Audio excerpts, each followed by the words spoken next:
Let's get the work in, man. Let's go. Great day, great day. Oh, give me some juice, baby. Oh, yeah. Let's do it. Welcome in to Payne and Pendergast, Houston. We hope you had a good weekend. I am Brandon Scott in for Sean Pendergast. Seth Payne, how you living, man? How's your weekend? I'm good. We've got relative breaking news for a lot of people that haven't checked their socials or anything yet this morning. Yeah. Which is that as we enter the legal tampering phase of free agency, today Ian Rappaport reports that the Texans have agreed to terms on an extension for one Ed Ingram. So we get Ed Ingram back into the fold on a 3-year, $37.5 million deal, $12.5 million per year, which is below what I think the people were looking at. All right, man, if Ed Ingram's going to get $15 million a year, so that might be too rich for the Texans. So the Texans getting Ed Ingram for less than what a lot of people had projected him to get, and a guy who has familiarity with the system, obviously, had the best year of his career last year. Very, very good in the run game. A lot of nastiness, a lot of swarminess to him. Work in progress still, and needs to clean some things up in pass protection. But I like this in that, man, all right, of the 3 interior O-line pieces that you're worried about, you've got a guy that I like, and I think there's still upside in, but is a solid NFL starting offensive lineman. You can focus on center, you can focus on guard, and then obviously they're going to be looking to upgrade for at the tackle position sometime either in free agency or in the draft. Yeah, I think for me, Seth, I did have this fear that Ed Ingram had priced himself out of the Texans market, kind of as you were alluding to earlier. So I'm a little bit surprised by the number, but I'm obviously glad that they get Ed Ingram back. Because for me, when we talked about there being 4 holes on the offensive line now with the trading of Titus Howard, I think we were doing that with the assumption that Ed Ingram was either going to be difficult to retain or that they were just going to have to flat out find another solution there.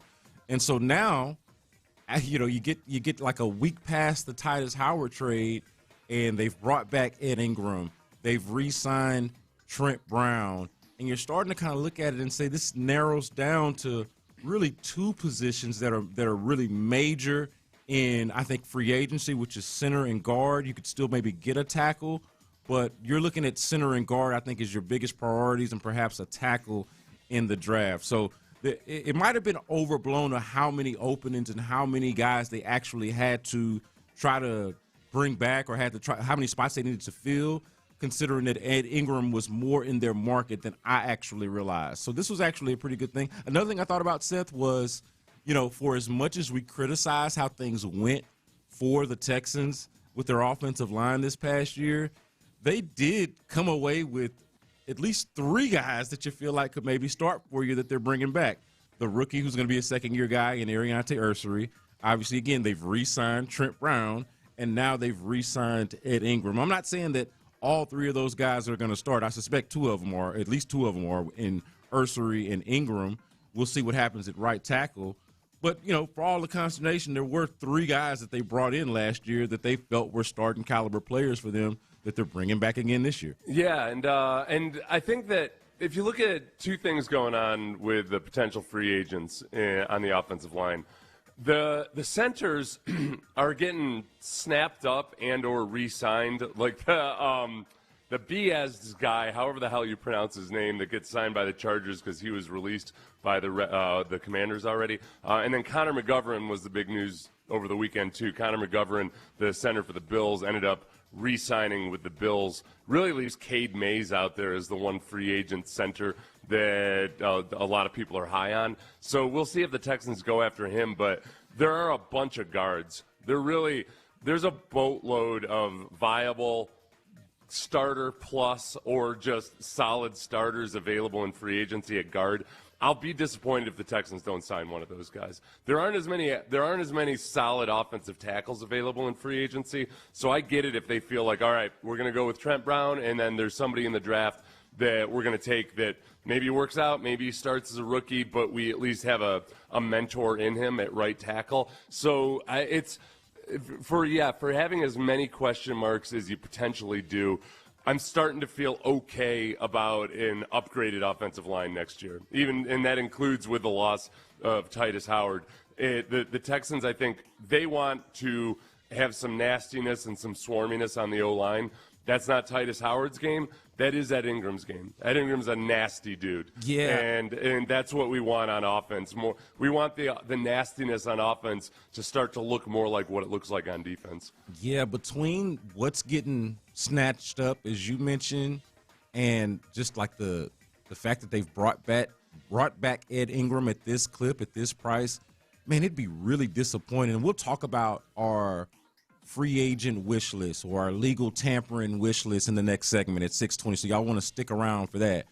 But it feels like it'd be really disappointing at this point, Seth, if they don't come away with a big ticket center or big ticket guard. It might be asking too much for both now that they've signed Ed Ingram. But you've got to nail at least one of those. Like, it'd be disappointing to me at this point if it's like, draft these other positions and maybe you get, like one of these guys. You've got to get essentially one of the Cade Mays who you mentioned. I'm going to bring up, spoiler alert, I'm going to bring up Isaac Seumalo in just a little bit. The guard, yeah. The guard. But somebody along these lines, whether it's at center or at guard. I don't know if you have a preference. I was listening to Clint on Friday saying that it's got to be center. Like if you really want to change the makeup of this run game, it's got to be center. If you want to take some pressure off of C.J. Stroud, it's got to be center.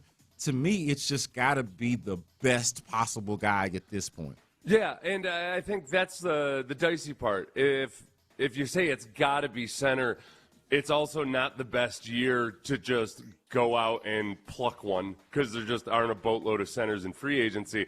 I'm cool with as long as they get a guard. Like Wyatt Teller's a guy that I think a lot of people feel like he's older than he is, and maybe that's because Joel Bitonio is genuinely old, and you got these two guards from Cleveland. Maybe it's because he's coming from the Browns that people feel like, I don't know, I don't want anybody from the Browns. There's a guy that, because he's 31, might not be expecting a long-term deal. The Texans love giving out lucrative short-term deals. A guy like that can come in, and he's a veteran. He can start immediately, plug and play, if that's the term you want to use.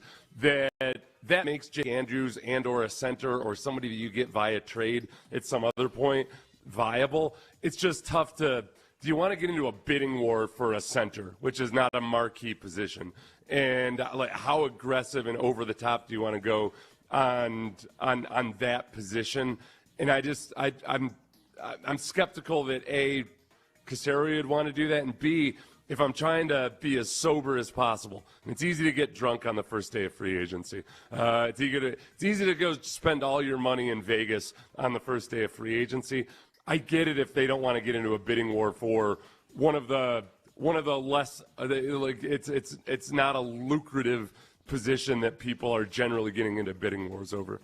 So again, Ed Ingram, 3 years, $37.5 million to stay in Houston. This news broke just this morning, right before we got on air. So that's $12.5 per year for Ed Ingram.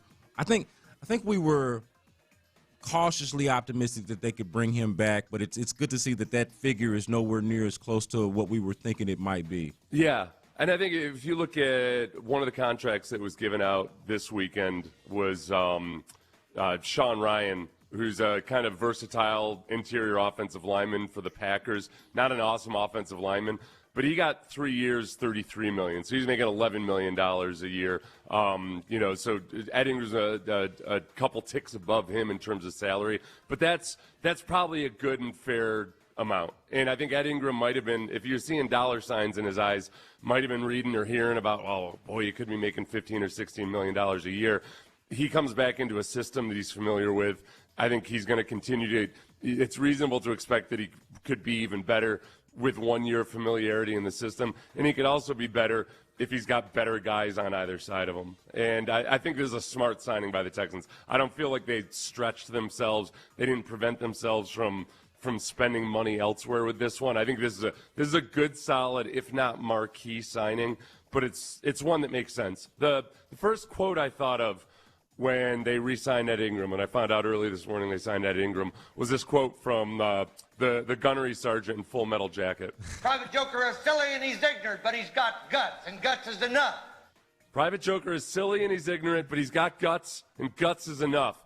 If you insert swarm instead of guts, that's where I am on the offensive line right now. Hey, Ariante Ursary, I think he's a swarmy type of dude. Titus Brown, even though he's not capable of moving like a swarmy type of dude, has a swarmy mentality to him. He has an appetite for the physical side of the game. And now you just got to keep filling in with guys that are more nasty and grimy and have an appetite for the physical part of the game. That's where Ed Ingram is. In the run game, he's very physical. He's very nasty. He in pass protection versus the better defensive tackles, he's had some rough moments. And I don't know how much better he's going to get. The one thing that's positive about that, if you want to take a positive from a negative, is that his weakness in pass protection is that he's sometimes overly aggressive, and sometimes he's trying to be more physical when maybe you should be a little bit more passive. You can work with that, and as part of a offense that wants to be able to run play action a lot and establish a physicality to set up the play action, you can work with that. So I'm cool with this signing as long as it's not the last signing they make on the O-line. I didn't think it was a coincidence, Seth, that we saw something change in the Texans' offensive line once you got that combination of Ed Ingram and Trent Brown on the right side. Like once Trent Brown joined what Ed Ingram was already bringing for the bulk of the season up until that point, I thought once you got that combination on the right side, the offensive line got a little bit swarmier, if you will, in that regard. So having those two guys together, I thought was important for the offensive line. The Texans, man, they were active over the weekend. They also signed Dalton Schultz to a 1-year, $12.6 million extension. I'm thinking neither one of us is surprised by this. Dalton Schultz had perhaps his best year of the three that he's been here so far here in Houston. So I don't think we were surprised by that. I think they love Dalton Schultz, his relationship with C.J. Stroud, even though I'm not sure how much that matters as much these days. But there's a good relationship there. Caserio's not returning C.J. Stroud's calls. He's like, who cares if he wants Dalton Schultz? I like him anyway. But that's a good move, a good 1-year extension with Dalton Schultz. I keep thinking about the tight end position a little bit beyond Dalton Schultz because he already gives you, I think, the requisite tight end play. I just don't think that the depth of that position is quite what you would want it to be. But Dalton Schultz isolated by himself, I do like bringing him back for an extra year. Yeah, and I think, some people raise their eyebrows at the contract. It puts him as the 10th highest paid tight end, somewhere thereabouts. By the end of free agency, he'll be more towards like the 15th highest paid tight end. So if you look around the league and if you're paying him like an average starting number one tight end for a football team, I'm cool with that too. I think some of the restructures and extensions that people, it was weird. I felt like after the Danielle Hunter extension, people somehow looked at that as evidence that the Texans aren't going to spend on offense. And the math doesn't really justify having that belief. They actually cleared $15 or $16 million of cap space on this year's cap. They're still in really good shape for next year and the year after that with the cap, so they can get as flexible as they need to. If let's say they did want to just go hog wild and spend as much as it took to bring Tyler Linderbaum, the center, in, they're very capable of doing that financially without putting them in a huge bind. We just also know that Caserio's in the position where he's not in a huge bind right now because he's careful about not getting himself into those situations. The other thing that people always bring up about that is, well, what about the Will Anderson extension, or what about a potential C.J. Stroud extension? Those deals don't kick in if they get extended for a couple years down the road. So it's nothing that prevents you from spending money in the next couple of years. So we've got somebody in our YouTube chat. Looks like Stephen James says that it's too much money for Ed Ingram. And again, that was 3 years, $37.5 million. I think we both were here saying that we like it. It's actually less money than I was expecting him to get. Maybe all the money or any amount of money for Ed Ingram was going to be too much for Stephen. But in my mind, since I was thinking he was going to get more than that, Whether it's actually too much is almost beside the point because it's far less than I thought he was going to get. Yeah, I think that anything less than $15 million per year for an interior offensive lineman, and remember, it's on a shorter term. It's on a 3-year deal, so it's not some long term. You're stuck in a huge bind if it doesn't work out type of deal. This is reasonable. I think that if you're worried about the Texans spending too much on guys like Ed Ingram, then my concern would have been, okay, if they gave him $16 million per year, like some of the projections had him getting in free agency, that would have been spending too much to keep one of your homegrown guys. This is more right in the sweet spot for me. And again, look, he's got an element of physicality and aggressiveness to his game that is exactly what's been missing on the Texans' offensive line. Their two premium and most high-paid guys the last couple of years have been Laramie Tunsil and Titus Howard, who are not swarmy type of football players. They're good players. I like Laramie Tunsil, obviously, is a very, very good player, but he's a finesse player. And ask yourself, all right, does that fit the mold of what DeMeco Ryans wants on his football team? Titus Howard, solid in pass protection, but not all that nasty as a run blocker. He'd have his moments, but it didn't look like that's ever what he wanted his calling card to be. And that doesn't fit in the mold of what DeMeco Ryans wants on his football team. For a guy that already knows the system, has been here, that Cole Popovich, I'm guessing, likes a lot, it's a reasonable amount of money to spend. How will you remember the Joe Mixon era? How will you remember the Joe Mixon era with the Texans, that is specifically said? Oh, gosh, yeah. Joe Mixon released over the weekend. We did not get to talk about this, and we'll get into it more in the show. But Joe Mixon asked for his release, and that was granted to him by the team. What say you about the Joe Mixon era in Houston? Joe Mixon, it'll always feel like I don't know, the one that got away, or it was a summer romance. Yeah, fling. You fell in love with somebody on vacation, or you were working in Nantucket as a busboy or something, and then you found out at the end of the summer that she had a heroin problem you didn't know about, and she just disappeared. Yeah. That's what. Now Joe Mixon didn't have a heroin problem, but he did have a foot issue. That was his heroin problem, was that his foot just won't recover. Or like a separate family, or some just anything that kept you from pursuing that thing further and beyond. Right? He could never give up his one true love, his mysteriously injured foot. So it was never to be. It's just the wildest, and I mean, it's got to be up there with one of the greater mysteries, certainly I think in the NFL period right now, but certainly in Houston sports. What happened to Joe Mixon? Why wasn't he able to play? The last time we saw him, he was playing, and then he just didn't play again.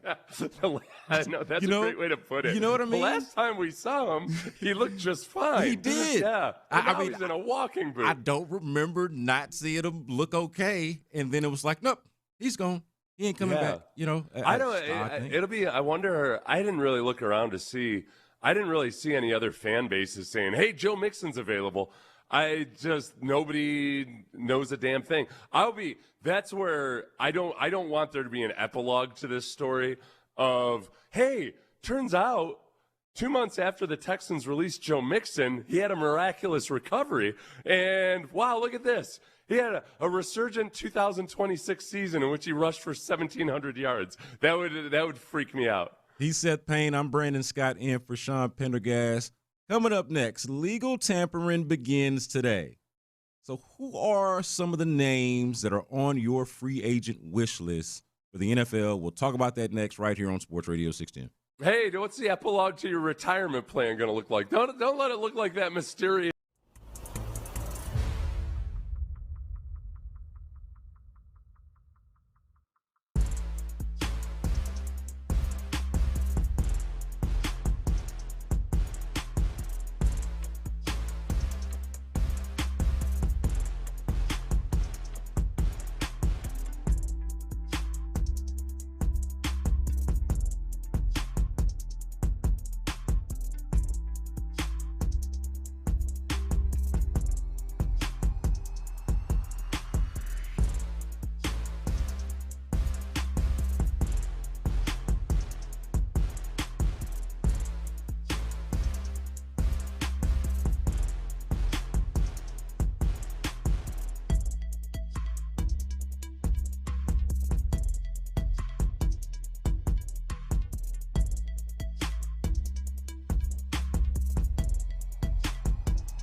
Radio 610 presents live from the West Point Lincoln and West Point Lincoln of Sugar Land Studios. Here's Payne and Pendergast. The legal tampering period begins today. NFL players can agree to terms today at 11 o'clock in the morning our time, Seth.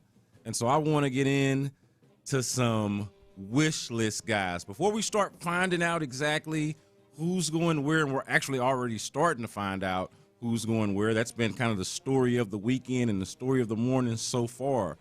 But let's give this a little bit of thought. Who are some of the players that we would like to at least be on the Texans wish list? If we just can't outright take these players, we at least want the Texans to be in on these players in NFL free agency. Seth, I don't know if you've got a name that you'd like to start with, but I feel like Tyler Linderbaum is right there. Yeah. He's just right there waiting for all of us, right?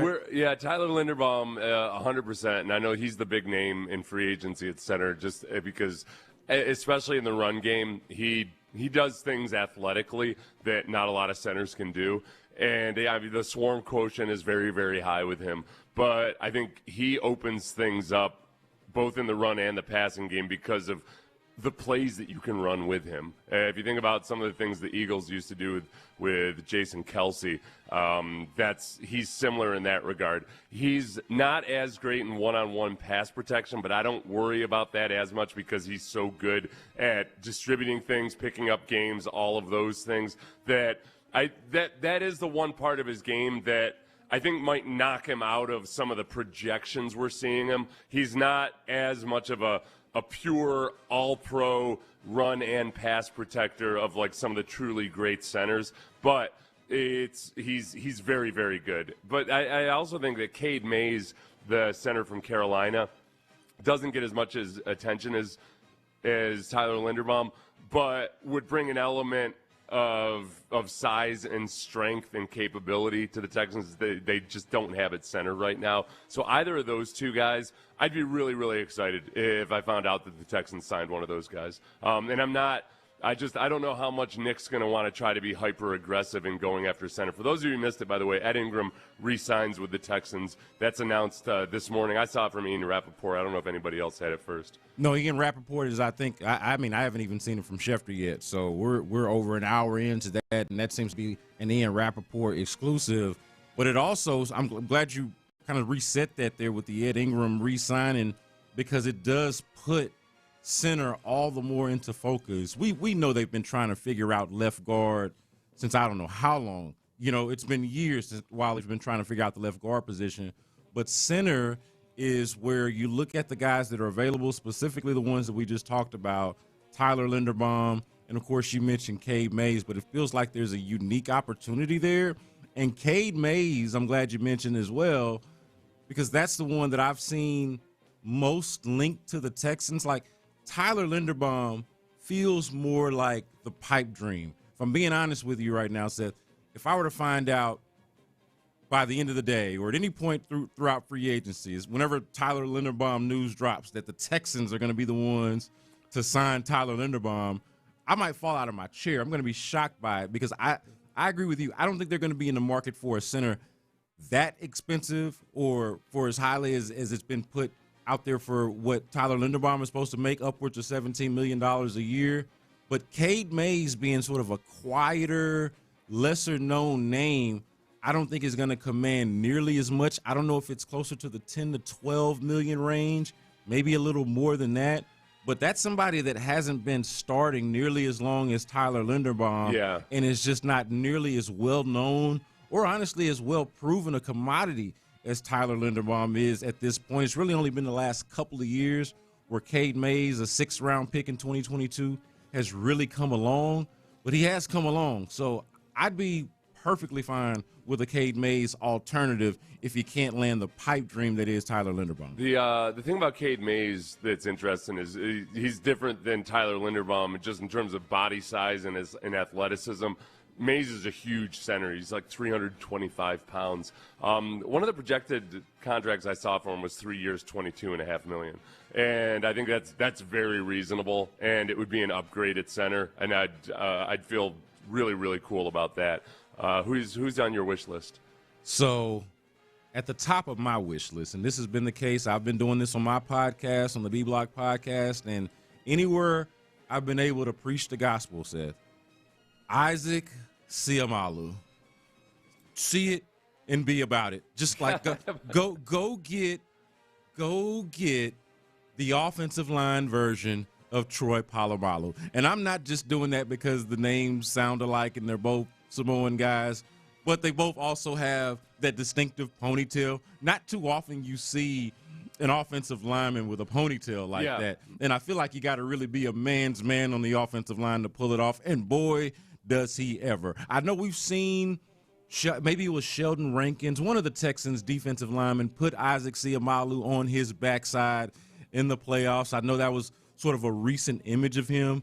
But if you look at his overall body of work and you start speaking to the ideas and the principles that you speak to about the swarm-like mentality, and, of course, we know that comes from D'Amico's approach, this is a guy that I feel like fits along those lines.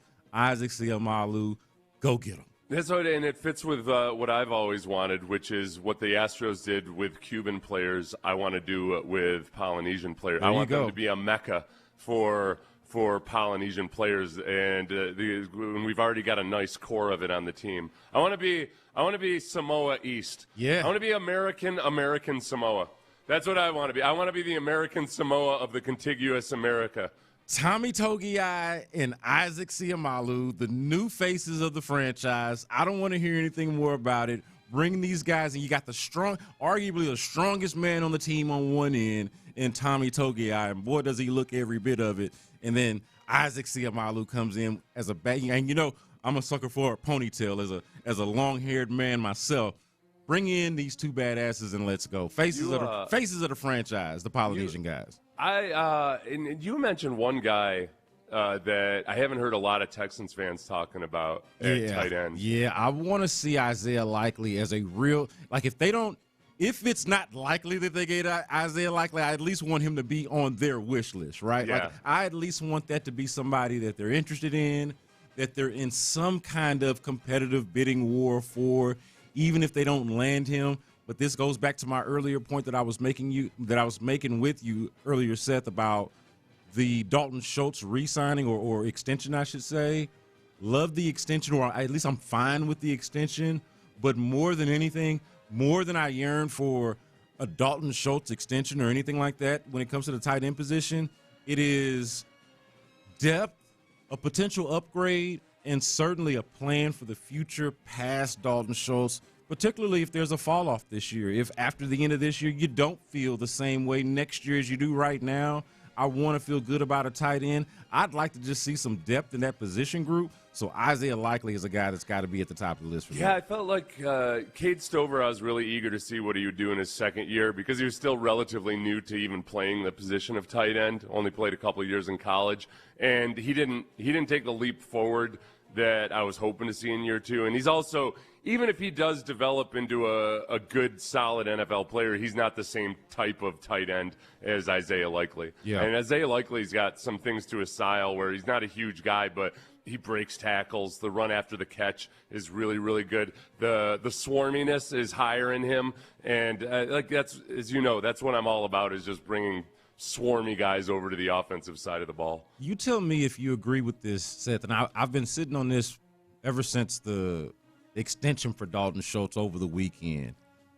Is it not odd that tight ends, not that they didn't want them to be more involved, I think they were just limited in options and what they could do with tight ends, but doesn't it seem like for the offense that they want to run, given the background, Patriots offensive coordinator Nick Caley is a tight ends coach in his previous work, doesn't it seem like tight ends should be an X factor or a heavily featured, at least, in this offense, beyond just the mundane responsibilities of a tight end, but as an actual threat in the offense when we talk about explosives or chunk plays or anything of the like?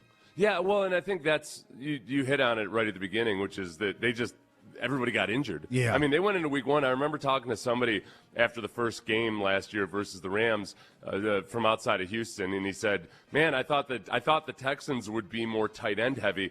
And I said, well, their second and third tight ends all got injured within 2 weeks of the regular season. Brevin Jordan went down, Cade Stover went down, and they didn't have bodies to put out there. So I think that's part of it. I think the other side of it, though, is if you look at what both the Patriots and the Rams have done, that's where Nick Caley has been. With the Rams, when Sean McVay got to L.A., people thought, oh, okay, well, this is going to be like a Kyle Shanahan offense, and it's going to be really tight end heavy. McVay looked at his offense and said, we've got a lot more good wide receivers than we do have tight ends. And they looked like a different offense because he was going to use where the strengths of his team were. And I think that's where Nick Caley, from everything he's ever said, sounds like he's that guy that wants to be adaptable to his personnel. Because that's what the Patriots were, too. It's hard to really define the Patriots during the Tom Brady era as any particular type of offense. At one time it was like, oh no, they don't throw deep. They don't throw the deep ball. And then they get Randy Moss, and lo and behold, wow. Throw the deep ball. Yeah, they throw the deep ball. Yeah, when they had two really good tight ends, they were a heavily two tight end offense. When they didn't have two really good tight ends, because one of them had some issues, and then they had to change, and they weren't as much of a tight end heavy offense. So I think that they're very capable of being it, but I don't think they go into the season saying we have to run an offense a certain type of way. They're going to go into a season saying this is what we have. Let's see how we can make it work. We'll keep an eye out on the news throughout the show and revisit some of this free agent wish list throughout the day. Again, legal tampering in the NFL begins today. So we want to know, who is someone that you want the Texans to legally tamper with? Okay, that's Seth Payne. I'm Brandon Scott in for Sean Pendergast, and we got headlines coming up next. The NFL was really busy over the weekend, and we will get into it right here on Sports Radio 610 next. Hey, you know what else we've got coming up next? Property taxes. Everybody.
610. Payne and Pendergast with today's headlines powered by Men's Tea Clinic. First off on today's headlines, and it was a busy week in the NFL set, but the big news, I thought there were two pieces of big news, and we can get to both of them here off the top. First off, let's go to the Max Crosby trade. Max Crosby traded from the Las Vegas Raiders to the Baltimore Ravens for 2 first-round picks. Now, I saw that the Cowboys were among a handful of teams that were also involved or in on the Max Crosby trade discussions, but now that's the end to another saga. That it was kind of a thing of, hey, is Max Crosby going to stay there? Where's Max Crosby going to go? And we get our answer. It's the Ravens, who had, as we know, a down year in 2025. They had injury issues, but they've got a new coach now. Lamar Jackson is obviously still Lamar Jackson, and they have now fortified that defense, whereas they had no pass rush before. Now they've got Max Crosby on their team. Yeah, and I think my immediate thought was, yep, this is why the Texans wanted to extend Danielle Hunter for one more year. It's really, really hard to find guys like this, and some teams are desperate to get them. And the Ravens, this is so atypical for how the Ravens usually operate. They're really good at drafting studs and getting a good football team without having to spend heavily elsewhere outside of the draft. They amass draft picks. But I think whenever a team already has their quarterback, that's where I tend to give them a pass on trading 2 first-round picks. If you don't have your quarterback and you're lost and you don't know what you're going to do, and then you spend 2 first-round picks, then what the hell are you even doing? But it's a dicey proposition for a guy who's going to be 30 or 31 and has had some injury issues the last couple of years. But he's everything that Jesse Minter needs to make his offense work. It's that you got to be able to get a pass rush without blitzing. You got to have a guy that can stop the run. And Max Crosby is very, very good against the run. He's one of the best edge defenders against the run in the league. And that's kind of what Jesse Minter had in with the Chargers. You know, he had a couple of stud pass rushers. Khalil Mack was really good against the run. He's an older guy. And I think he just wants to replicate a little bit of that. Well, to your point about doing this only when you have the franchise quarterback already in tow, I mean, they're even beyond that step, right? They're beyond just simply having the franchise quarterback. I think they're in a precious time now where they can no longer afford to waste the prime years of that quarterback, right? Like, It's not like their quarterback just arrived or like they just paid him, right? They've been through now going on to the 3rd contract. They've had almost hard to count at this point amount of playoff failures or disappointments, if you will, and then even last year just simply not even making it. I mean, this is precious time for them. They not only have the quarterback, but it seems like time is ticking for how many times they're going to get a bite at the apple or a swing at this thing while their quarterback is still what he is right now. Well, yeah, and it's interesting because they've got a defensive-minded head coach. They just spent a couple of draft picks on Max Crosby. They'll probably give him an extension of some sort. Meanwhile, looks like they're going to let Tyler Linderbaum, the center, go. And the balance of, okay, where you're spending your resources right now in the short term at least seems to be, wow, you're spending it on defense where you do have this quarterback in Lamar Jackson that we'd love to give as much help as we can possibly give. They've never done a great job of surrounding him with actual wide receivers or giving him a lot of tools to throw to. They move on from a special teams-minded head coach to a defensive-minded head coach. I don't know if there was a bigger winner over the weekend than Trent McDuffie. He gets traded from the Kansas City Chiefs to the LA Rams. So I think the Rams have just as good of a chance as the Chiefs do.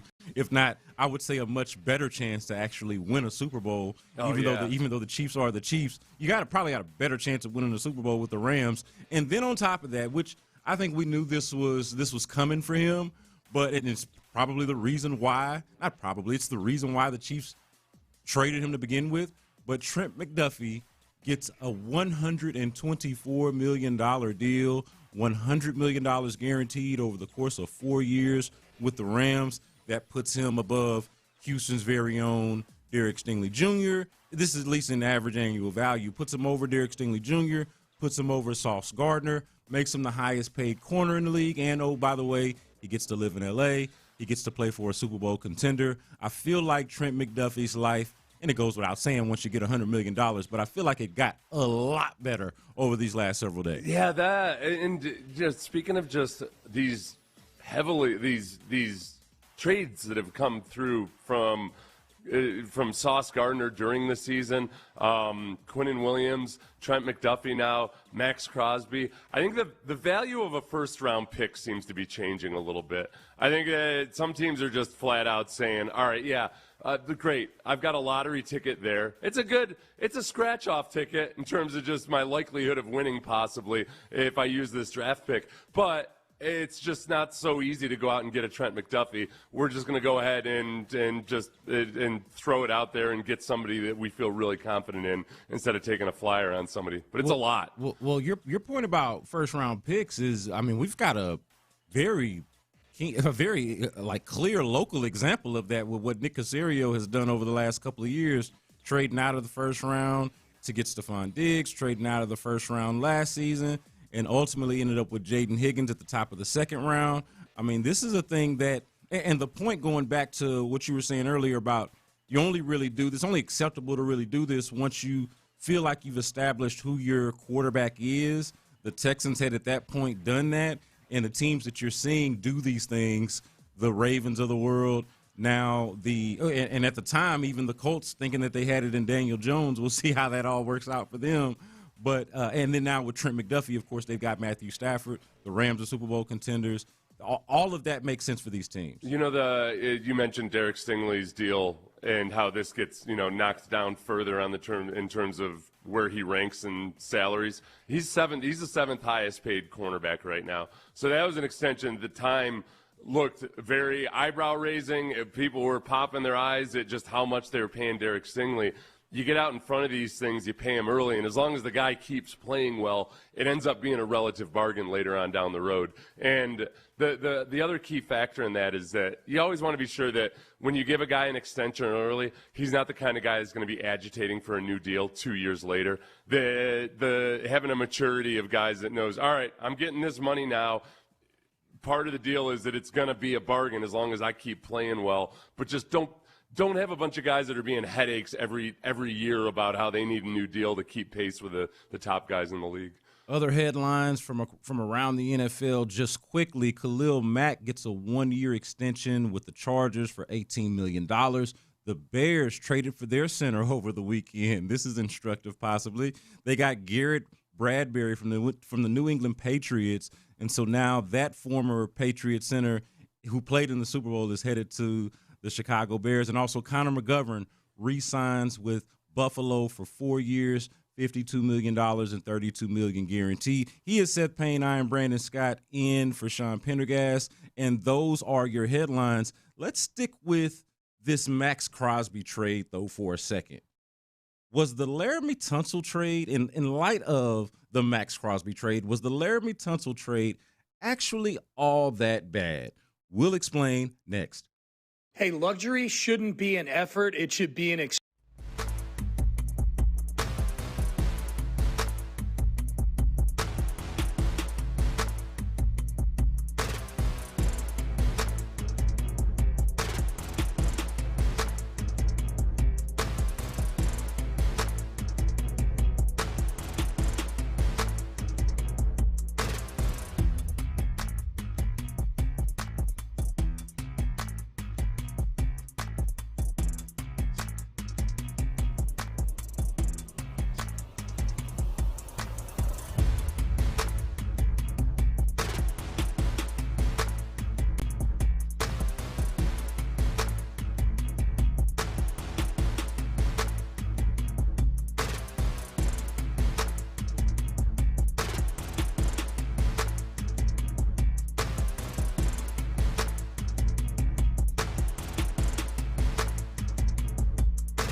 Point Lincoln and West Point Lincoln of Sugar Land Studios. KILT FM HD2 Houston. On Odyssey Sports Station. The Texans play here. Sports Radio 610 presents Payne and Pendergast. Brandon Scott in for Sean Pendergast here with Seth Payne on the first day of legal tampering.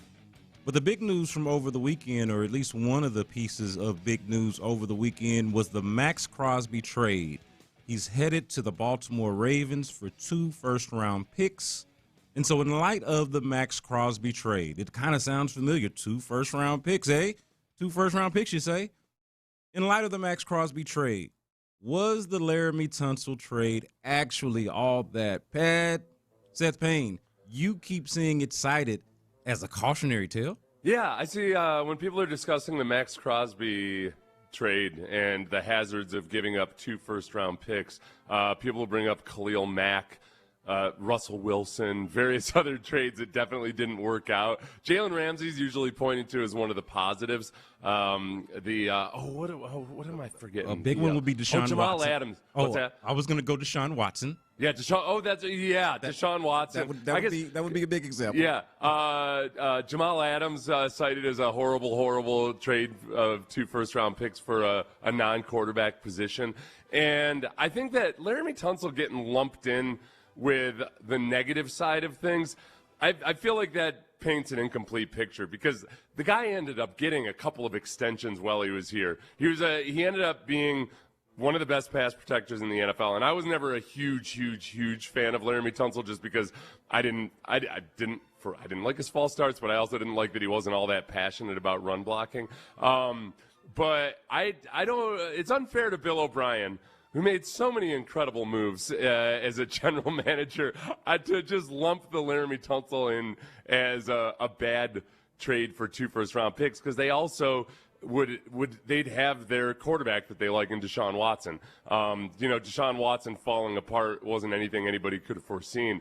I think if you have the quarterback you like, the 2 first-round picks isn't nearly as potentially destructive. And if you're just using it as, okay, well, you trade 2 first-round picks and you didn't win a Super Bowl, you guys must suck, or the reason you're bad. No, the problem with the Bill O'Brien trading 2 first-round picks for Laramie Tunsil is that if that's the only move that you make that's hyper-aggressive, cool. The problem is that he made 10 other deals that were way out of whack, and that adds up over time. If you keep making deals like the DeAndre Hopkins trade or the Jadeveon Clowney trade, or you signed Nick Martin to a top 5 center salary, like they had so many overly aggressive or just bad deals that, yeah, the Laramie Tunsil trade looks bad in hindsight, but that's not the trade that ended up having the Texans be a 2-win football team. I'm cool with the Laramie Tunsil trade. I exonerate Bill O'Brien for anything negative that people might have to say about the Laramie Tunsil trade. Yeah, I think the Laramie Tunsil trade was more of it was just more emblematic of an overall reckless culture, if you will, in terms of either spending or trade specifically. But I think it's the Laramie Tunsil trade, it's the Jadeveon Clowney trade, and then a year later it's when you get the DeAndre Hopkins trade. When you put it all together and you say, man, this guy was just out of his mind. But I'm with you on the thought on the return of the Laramie Tunsil trade. I remember what bothered me at the time, and this takes me back to my early days at the station, but also just not understanding. And eventually they had both of these guys together, and they ended up being sort of their bookend tackles that they paid, in Laramie Tunsil and Titus Howard. But they had just spent a first-round pick on Titus Howard, and then they traded 2 first-round picks for Laramie Tunsil, which at the time made me feel like, and I didn't know at the time that they were going to use Titus Howard at every position on the offensive line over the course of the next 7 years, other than center, right? I didn't realize that.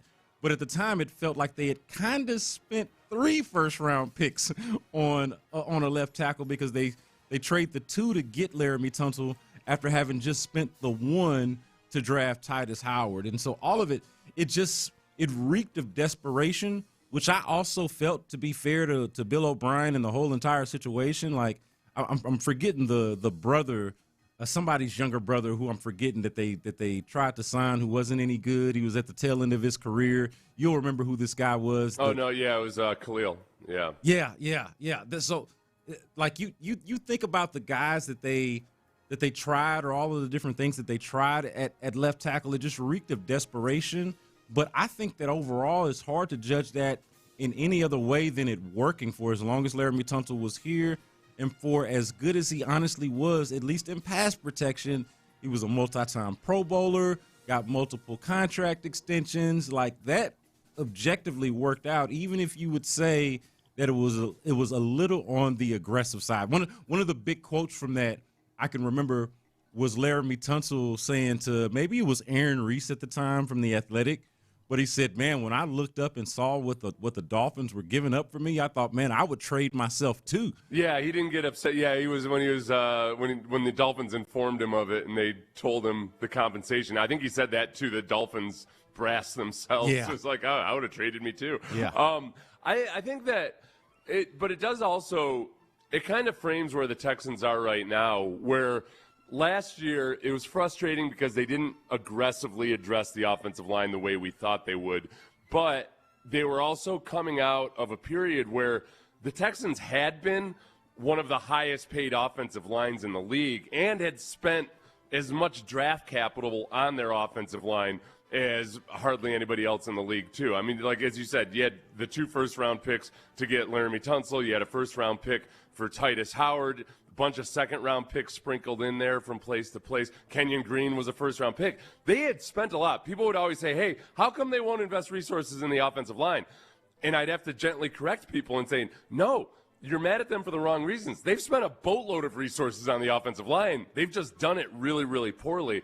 So in hitting a reset last year, if ultimately it works out and the offensive line ends up being better this year, if the starting point was, all right, last year the Texans were one of the lowest salary groups on the offensive line, and they just hadn't spent aggressively again and perhaps brazenly and ill-advisedly, then the O-line rebuild wasn't as quick as we'd like.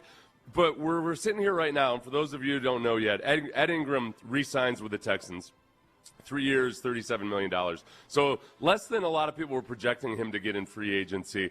And I think this is a good, solid signing, and it's the right price to pay for a guy who very much could be part of a really good offensive line. There's a lot of ifs involved here. What I'm saying is if you looked at any offensive line, one of the better offensive lines in the league, and you plunk Ed Ingram down there, he's not going to be one of the best guys on that team, but he could be a part of a unit like that. He's a solid starter. He needs to improve and clean some things up in pass protection, but he's ferocious as a run blocker, and it's for a reasonable contract. They brought him in last year on a cheap trade to get the last year of his rookie contract. It worked out, and they retained him.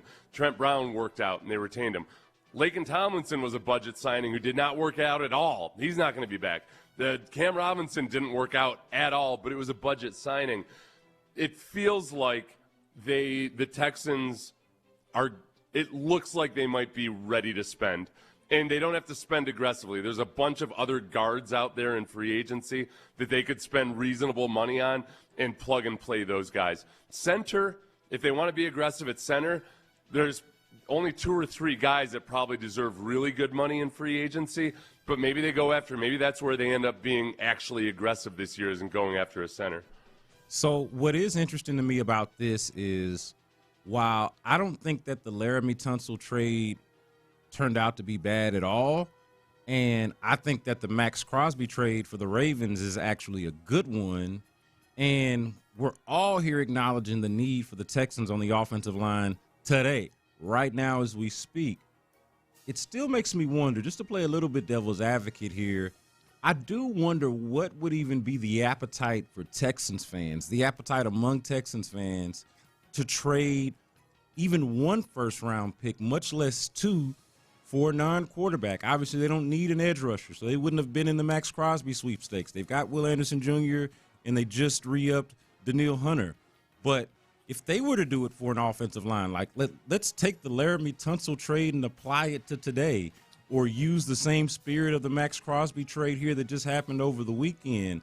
I don't know that even with the desperation that the Texans have on the offensive line, that there would be much appetite from the fan base to do a deal like this, to acquire an offensive lineman of that caliber, even if we can justify it and say, well, you've got your quarterback and this position is that important to what you're trying to do overall. Like, I don't think fans would be in support of today whatever the analogous move would be to trading 2 first-round picks for Laramie Tunsil or, an offensive lineman of that caliber today. Yeah, and I'm trying to even think of what the appetite would be just for a first-round pick, late first-round pick, or a couple of seconds. I'm probably irrationally in love with Trent Williams, the offensive tackle for the San Francisco 49ers, who's being potentially traded. The 49ers are having a hard time working out his deal. He's 39 years old. Yeah. And he's so good, though, that I'm willing to entertain a second-round pick for the right to trade for Trent Williams, and then probably have to give him a 2 or 3 year extension on top of that, just because he's that good. But that's for one of the best players in the league, who's also old, and yet that's probably my high water mark right now. That's the only guy I've got designs on. Other than that, if Cole Popovich knows what he's doing, it's the old theory of, man, you can have 5 average starters on your offensive line and be a really good offensive line, as long as you got 5 average guys. The strategy last year, the problem with it was, okay, cool, you might strike gold on a guy like Ed Ingram, and you might strike gold on a guy like Laken Tomlinson. Great, cool. The problem is when Laken Tomlinson doesn't work out, then your backup is a guy who couldn't beat out an aging journeyman caliber offensive lineman. And that's where the backups who are going to play at some point are just that much more inadequate. If you assign a guy like Laken Tomlinson to be a backup for an actual viable guard or something, all right, I get that. That makes sense. But obviously that part of it's where everything fell apart last year. And Juice Scruggs, a backup to a backup to a backup, he's gone now. And I think some of the other backups to a backup this year are going to be gone as well. You got to spend money in terms of actual salary on free agents, trades, and the draft this year. This is a year for me, Seth, where competition, and I know you guys who played and NFL guys talk about how good competition is for the team and for the respective rooms and all of that kind of stuff. And I'm not trying to discount that by any means. And I wouldn't know, to be honest with you. I've not been a part of it. But in my mind and just my comfort level as an observer and as a fan, to me, competition cannot be a theme with this offensive line this year. Maybe at a spot, but for the most part, at least 4 of these 5 positions need to have, in my view at least, Seth, need to have established starters. I would at least appreciate that. And again, I know they're not doing it for my edification or my appreciation, but just in my own level of comfort to be able to go into training camp and say, hey, that's not a Laken Tomlinson, Juice Scruggs competition, or is Ed Ingram going to start there, or are they going to bump Titus Howard inside, and is somebody else going to start on the outside at right tackle, or is the rookie going to start over there? And I don't need it to be as much of a musical chairs type of mystery along the offensive line going in to training camp this year as much as it is, hey, the Texans went out and got established guys, whether that's guys that they already had last year that proved enough to them that they could start for them in the case of one Ed Ingram, or even if that ends up being the case with Trent Brown. But across the board, these are starting caliber offensive linemen. I don't have to sell you on Jake Andrews being a starting center. You already know that Cade Mays is a starting center, or that Tyler Linderbaum at $17+ million a year is going to be a starting center.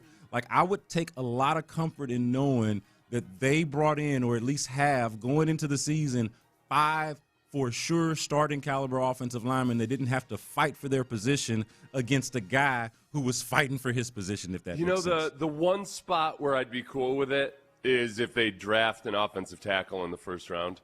then I'm cool with, all right, this guy might come in and be ready to start as a rookie, and then Trent Brown is your swing tackle, or that, okay, he's not ready yet, but he still looks good. I can't accept a bust. But if they, like Caleb Lomu or somebody like that, if Trent Brown starts off the season at right tackle, but it's a genuine competition and he's getting pressure from the rookie draft pick, I'm okay with that. That's the one area where right this moment I'd be good with competition. The other side of the coin was the way they did it 2 and 3 years ago, which was really frustrating, was they didn't act like there was a competition at center or at left guard, but they were just rolling with, Kenyon Green, there's your starter. Yep, 100%. Juice Scruggs, yep, he's going to be your starter. Like, where are you seeing this? How are we at a spot where those guys are such a slam dunk? Oh, yep, no competition. They're going to be a starter. Like, that's where I wish there had been genuine competition 2 and 3 years ago when they seemed comfortable just slotting those guys in despite them clearly not being capable of doing it. That's I would love, if there is any talk of competition, I need it to be because, wow, this first-round draft pick is looking really good, but we also signed a free agent guard that looks really good too. So we might have to figure out, which one of these guys is going to be the swing interior offensive lineman, and which guy's going to be the swing tackle. As you talk through that, it makes me really kind of nail it down. It's the interior positions for me. Yeah, it's the interior positions where I can't even form an appetite for competition from guard to guard. Right, because if you think about it, tackle has been the position that they've been able to figure out for the most part, right? They had Laramie Tunsil for as long as they did. Last year, they ended up drafting Ariante Ursery, and even though the Cam Robinson signing doesn't work out, they did at least draft Ariante Ursery and were able to put him in there as their starting left tackle. And then on the right side, they've had Titus Howard, but when they've had the emergency situation of having to bump Titus Howard inside, it seems like they've always been able to figure out that other tackle position as well, whether that was George Fant, whether that was Titus Howard himself, or whether that was Trent Brown, who, again, they have now brought back. So I've always been able to find myself comfortable with whatever they landed on, whether it was their initial plan or their backup plan at tackle. But it's those guard positions where whether they had a competition or not, it just wasn't good enough from a scouting, evaluation, whatever it was that led you to the end result. It was just never good enough from guard to guard, which is why, again, I needed to be just crystal clear what these guys are, again, from guard, center, guard, once we get into the 2026 season. Here's Daniel Jeremiah from the NFL Network talking about how obvious it is, right, that the Texans have to address their interior offensive line. Sure. I'm curious to see how the Texans are going to build this thing out. Like, they join the ring. Like, when we look at the teams that need to overhaul the offensive line, right? The Raiders, the Jets, the Browns. And then all of a sudden it's like, oh, my gosh, the Texans. Like, the Texans are a Super Bowl caliber team that have to rework some things along their offensive line right now. I'm going to tell you right now, I will be shocked if when we reconvene after free agency, if they haven't gone top of the market shopping along the interior. Okay, so that was met with some skepticism from Texans fans. I think I got that from Sideline Sarah. I saw that first from Sideline Sarah on X, and she was very skeptical. She was like, hey, what do you mean you'll be shocked? That's what they did last year. They didn't aggressively go after the interior offensive line. This is one thing I always think with Daniel Jeremiah, is that he talks to a lot of people from around the league, very plugged in, very respected.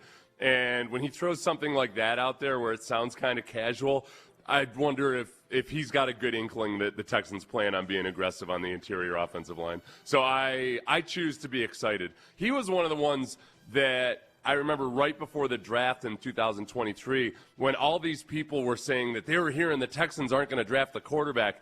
Daniel Jeremiah settled in on, look, they cannot not draft the quarterback. They're going to draft the quarterback. It only makes sense they're going to draft the quarterback.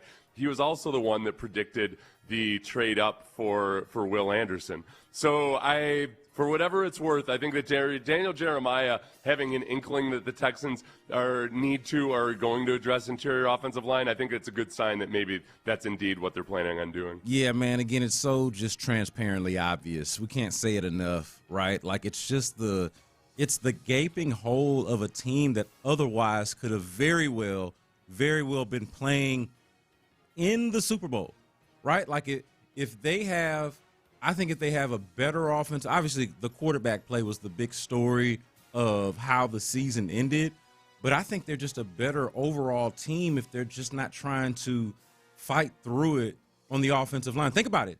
They win 12 straight games. They win however many straight games. What was it, 10 straight games? Or they go on that enormous win streak, right? They win 12 games overall in the regular season. No, they didn't win the division, but they're one of the hottest teams in football. They finished in the final 8, so the top 8 of teams in football, and they do this with one of the worst run blocking and pass blocking offensive lines in football.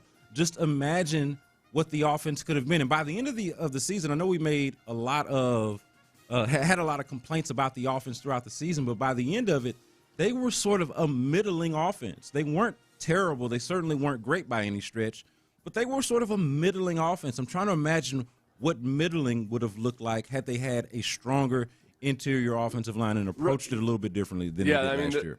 The biggest thing that just continued to crush them, including in the last game of the season, was when they had to face tough, strong, physical interior defensive linemen. So, like, if that's your kryptonite, let's go out and get somebody that's immune to kryptonite and get some tough and physical interior offensive linemen.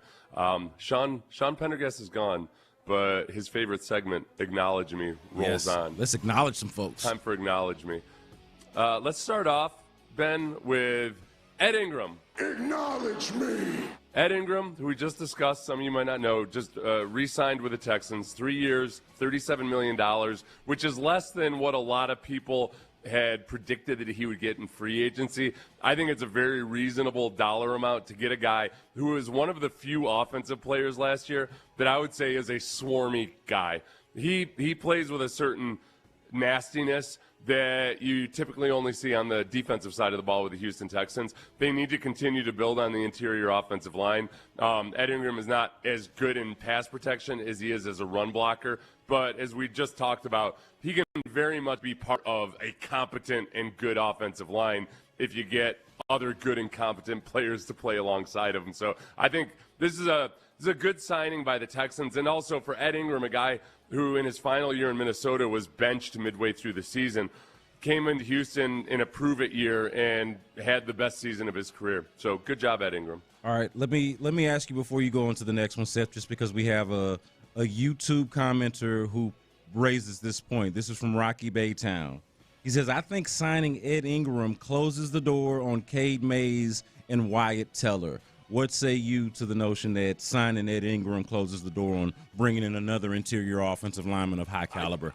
I guess my question would be why? Like, why do you think that it closes the door? That's and because really the signing in and of itself is not a exorbitant signing. And the Texans still, even with the Ed Ingram signing, are not a team that, as of right now, is heavily invested financially in the offensive line. So if you think that it closes the door, do you think that just because you don't expect Nick Caserio to be aggressive on the offensive line, which is fair, but but that's really, in my mind, the only thing. If it's a pessimism about whether Caserio is going to be aggressive or not. Financially, it shouldn't mean that. In terms of the construction of the offensive line, it shouldn't mean that. If it does, I'll be upset. I want them to be aggressive, but if you could further explain why you think that closes the door, other than just pessimism about it, that's the only validation I would give for it. Who else are we acknowledging on this Monday of Acknowledge Me in the spirit of Sean Pendergast? Dearly departed Sean T. Pendergast himself. Acknowledge me. So because I don't know if he's going to make it back. Did you see what was going on with TSA this weekend? Oh man, it's wild what's going on at the airports right now. I'm glad I'm not there. He and Amy might have to drive back from Las Vegas. I don't know so if he makes it back by tomorrow. Amy Pendergast, his wife, she tweeted out a picture of a very frothy, whipped creamy drink next to another drink that looks like maybe a shot and a stout beer. Amy says, when in Vegas, you must find a speakeasy. I found an Irish speakeasy. Oh, I order a Boilermaker. She ordered a Boilermaker, not just a Boilermaker, but with a stout beer also. Sean T. Pendergast orders this milkshake drink. And God. Sean, to his credit, quote tweeted, he said, tasted good. I refuse to be judged. I support anybody who wants to order a girl drink. You enjoy that girl drink. Life is short. Don't be afraid of the judgment of others that you need to have 18 tablespoons of sugar in your drink. And partly because Sean has established himself through the previous 5 decades of his life. I mean, he probably started drinking when he was 8 or so. He's a beer drinker. It's not like all he drinks is. He's not a girl drink drunk. All the drinks are good, man. The girl drinks, the boy drinks. I don't understand why we care, man. One of my favorite drinks is, and it's partly because it's so cheap, but I drink the strawberry margarita with sugar on the rim at the Pistoleros in Montrose. And in Montrose, by the way, and I never apologize for it, ever, ever, ever. I'm glad to be there. I'm glad to be drinking the drink. I also like me a good lemon drop martini sometimes when I'm feeling a little frisky. I don't have a problem with any of this. Look, man, I've got actual man hair on my chest. If anyone wants to know if I've done enough to earn my stripes, there's literal taco meat on my chest. I'm a man's man. I'll drink my girl drinks if I want to. Let me ask how, because this is a true test. You ordering that same drink in a cigar bar?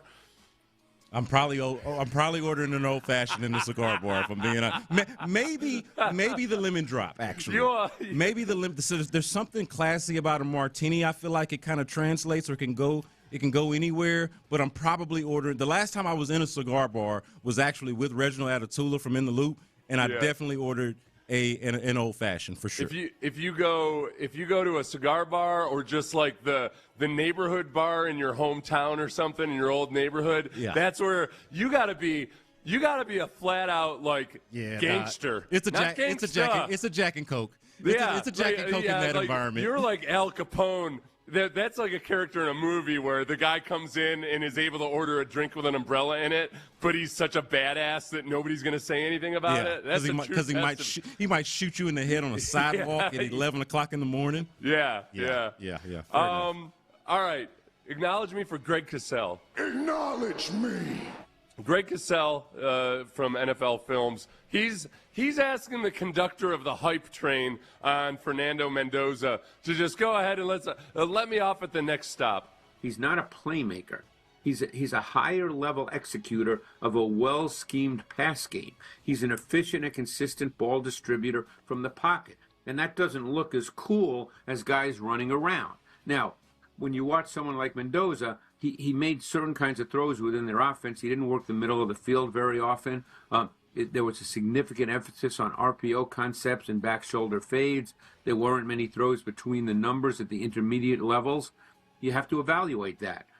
But the bottom line is, for him to be a higher level success in the NFL, 2 foundations of his game must be pocket efficiency and precise ball placement. And he's kind of shown he can do that. It's just he didn't really make all the kinds of throws that you want to see. He kind of plays the position old school. It's probably why Tom Brady really likes him, because he kind of plays the position that way. He's not a runaround guy. You know, he's a subtle, nuanced, detailed, disciplined craft kind of quarterback, and for some reason we don't talk about that as if those are traits. I like that take because at first it sounds like he's going to say like, "Well, yeah, I love this guy because he's not a runaround guy. I like my quarterbacks like Tom Johnny Brady, Unitas." Yeah. But then he points out that hey, if you're going to be that kind of a quarterback, then you better be pretty damn talented as a passer, and I'm not so sure he sees that. He's not trashing Mendoza or anything, but I do feel it's weird. It's the classic scenario where, man, he's the best quarterback in this class, and he's coming off an incredible run in this year in college football. But I wonder if the Raiders, and with Tom Brady especially, really calling a lot of the shots, or it looks like he has huge influence, if he might might think a little too highly of a guy that looks kind of like him but doesn't necessarily have the track record to show that he can pull it off. Yeah, I wonder about that. Obviously, Tom Brady's not the coach. Clint Kubiak is going to be the coach, but Tom Brady, like you mentioned, has the influence. I do wonder if he feels like it's easier to coach up someone who has some of his more intangible traits or some of the, let's call them underrated traits of a Tom Brady, but doesn't have, like Tom Brady didn't necessarily have all of the tangible aspects that would wow you. If they feel more comfortable with coaching something like that up as opposed to it being the other way around. Say they've got the Anthony Richardson's type of stuff, but they would check themselves out of a game or they get injured all the time or there's something that doesn't click with the easier stuff or some of the nuances of the game that are important to playing the position. Yeah, I think that Mendoza, the things have changed so much in the last 15, 20 years and how high quarterbacks get drafted. Like a lot of kids listening might not realize, it wasn't all that uncommon back in the day for there to be only one quarterback drafted in the first round. It was really, really, you had to be really, really thought of highly to be drafted in the first round. But that now, he looks a lot to me like a guy that back in the day would have been drafted in the second round. And there's just the track record, the 1 year, all of that, without taking any of that away from him in his college career. I'm just it's going to be fun. I'm glad it's not my problem. Well, he benefited from the exposure of his team as well. Taking nothing away from what Mendoza did. He won the Heisman. They had an incredible season, one of the best college football seasons we've ever seen. Obviously, they're national champions. But the exposure of being a part of that program and a leading face of that program, I think it goes without saying, did a lot for his profile. I mean, that's a big part of it, is that he did improve as a player or showed a certain level of ability as a player, but also did so at with the highest level of exposure possible, if that makes sense, on the Indiana Hoosiers team that won the national championship. Next, acknowledge me. Russell Westbrook. Acknowledge me! And I'm excited to get your opinion on this, Brandon, because you are much more of a press conference guy than myself. You're a trained journalist. Right. So this weekend, Russell Westbrook had a very contentious press conference after what I'm guessing was another Kings lost. This is Russell Westbrook basically just challenging various members of the media. What y'all think, though? Because y'all got a lot of answers and y'all always be talking. Oh, it's very interesting. Y'all don't got no. You guys have a lot of opinions about how we do what we doing. What you got? No, you. Yeah. You make a lot of statements and broad statements that you have no context. So, where do you get your context from? Are you in practice? Are you at our film session? Are you anywhere around the building? No, I haven't seen you at practice. So the false context of, and actually, do you know me? No, you don't know me. You don't know me. But you make a lot of comments as though you do know me.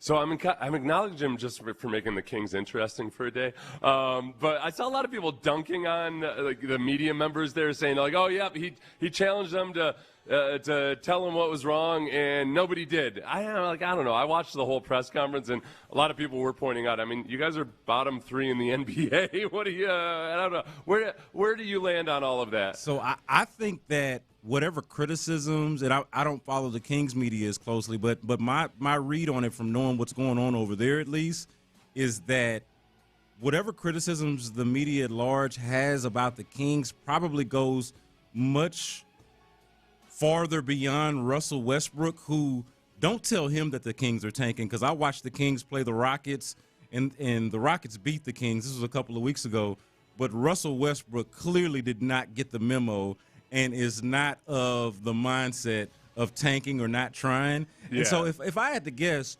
most of the media probably at least respects Russell Westbrook both as sort of a figure in basketball and what he's representing for the Kings right now is maybe the only person or one of the few people on the team that's actually trying when he goes out there trying to win games.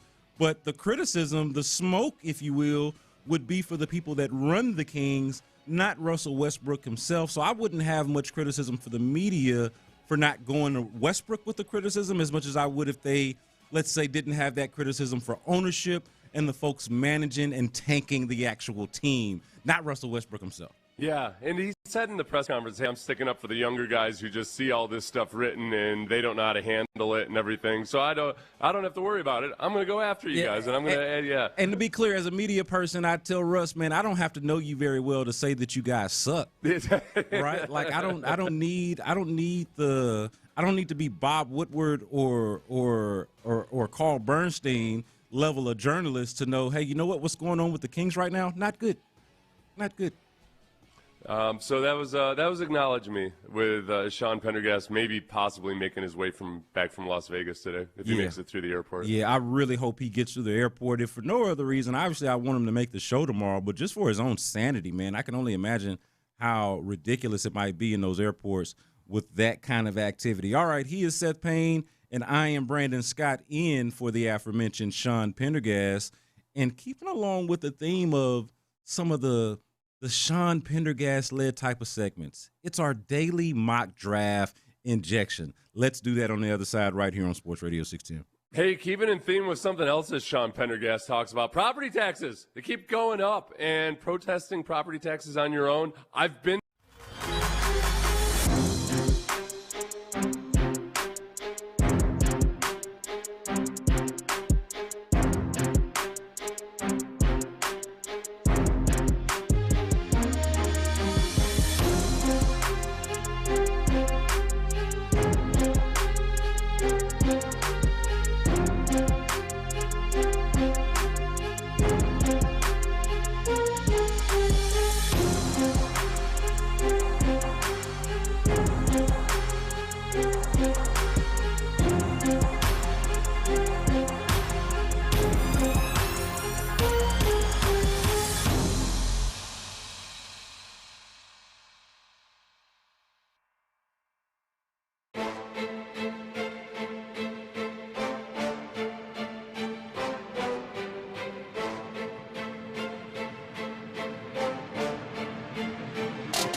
Studio 610 presents, live from the West Point Lincoln and West Point Lincoln of Sugarland Studios, here's Payne and Pendergast. Brandon Scott in for Sean Pendergast, here with Seth Payne. A little bit of news today in case you are just joining the program. Ed Ingram re-signs with the Texans for, 3 years, $37 million is the deal, right, Seth? 3 years, $37 million for Ed Ingram. So you bring back your right tackle. I feel like that's a move, and I want to make sure that we reset that we go ahead and reset that information and that piece of news for the audience as they kind of join us and we talk about offensive line. We're about to do our mock draft injection right now. And so I just want the people to know that, hey, the offensive line is starting to come into shape as we get into free agency and then certainly the draft in the spirit of our mock draft injection right now, Seth. Well, and I know that this is kind of polarizing within the fan base. A lot of people just want to wipe the slate clean at interior offensive line, and I 100% get and understand that sentiment. I think there's a lot of good in Ed Ingram, and especially in the run game as a run blocker. He was very good and very nasty, very swarmy. He's not your ideal candidate in pass protection. He's still a young player, and he can improve in some regards. One of the weaknesses that he has in pass protection might actually also be because he's nasty and aggressive and he tries to attack guys at times. He just needs to learn to temper that a little bit. But for a guy that's been in the system for 1 year and you can have that stability at right guard, now hopefully what this means is that they're also planning to address center and left guard very aggressively in free agency or via trade also. And that's where the skepticism comes in. I think a lot of people who are down on the Ed Ingram re-signing, it's less money than he was projected to get in free agency. A lot of the people that are down on it are more down on it because they don't expect the Texans to bolster center and left guard.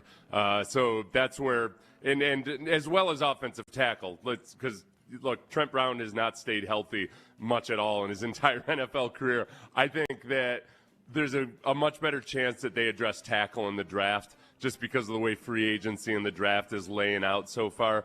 And we'll see exactly what Jeff Schwartz, former NFL offensive lineman, in his mock drafts for Fox Sports has to say about this. So let's give ourselves a little mock draft injection, shall we? Jeff Schwartz, who you just mentioned, former NFL offensive lineman, now with Fox Sports. He's got an idea of what the Texans are going to do with the 28th pick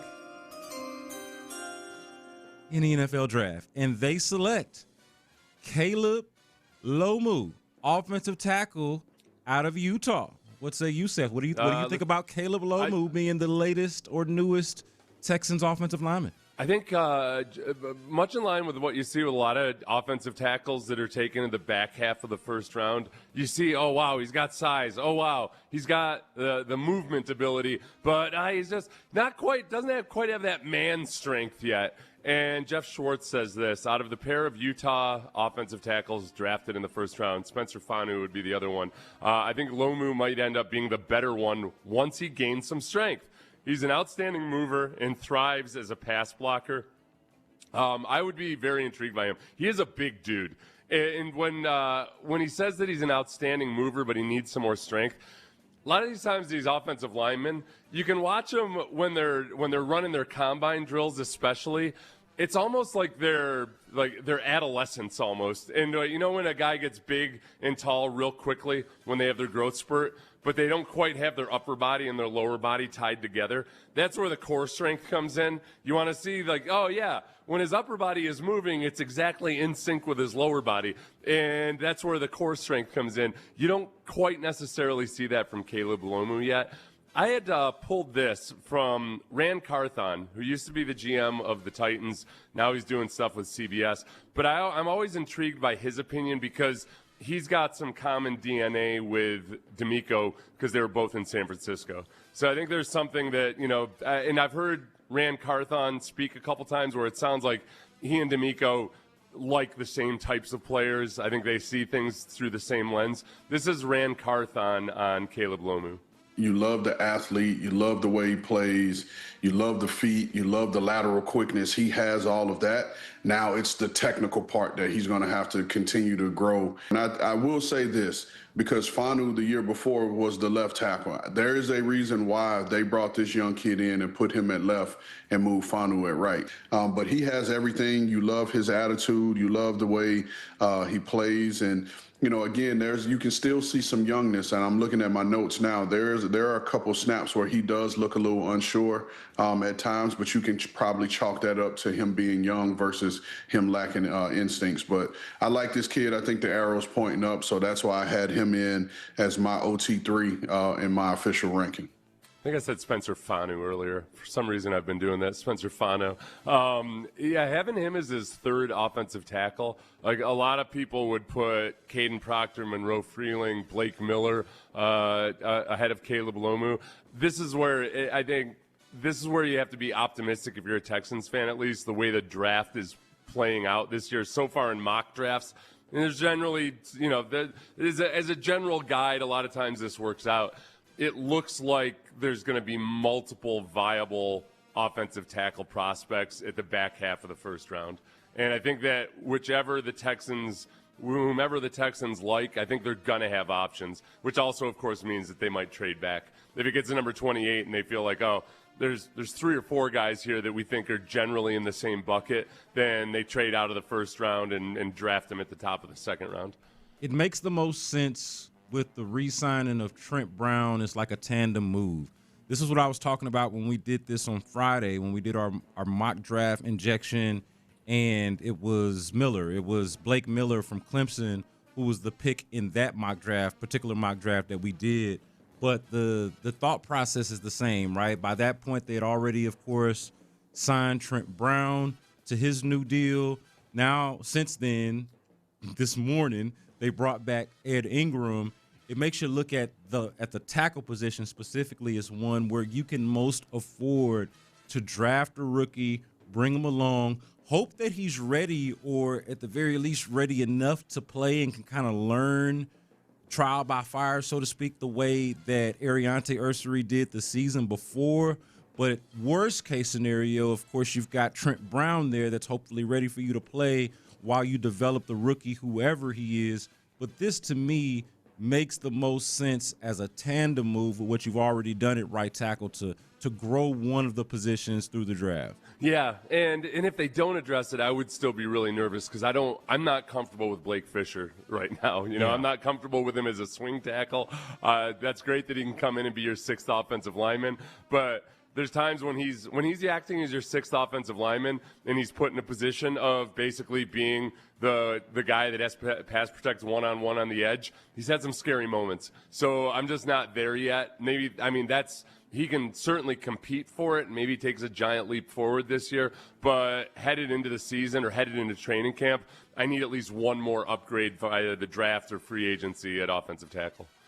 That is your mock draft injection for the day.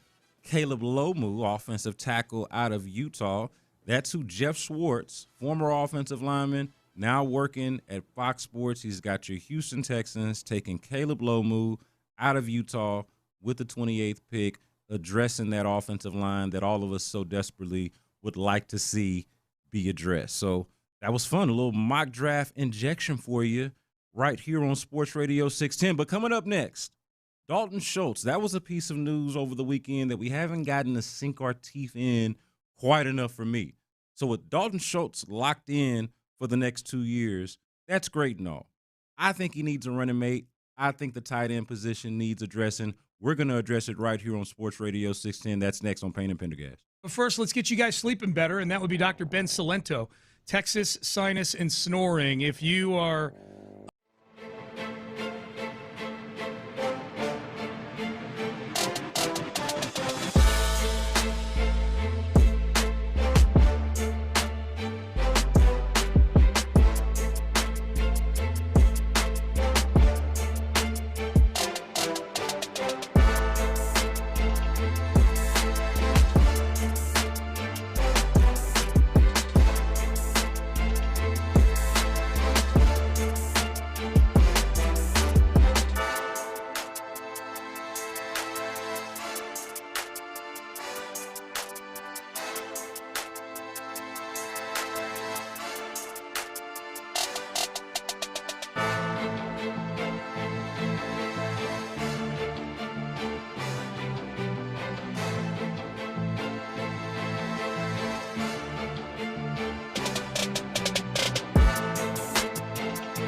Point Lincoln and West Point Lincoln of Sugar Land Studios. KILT FM HD2 Houston.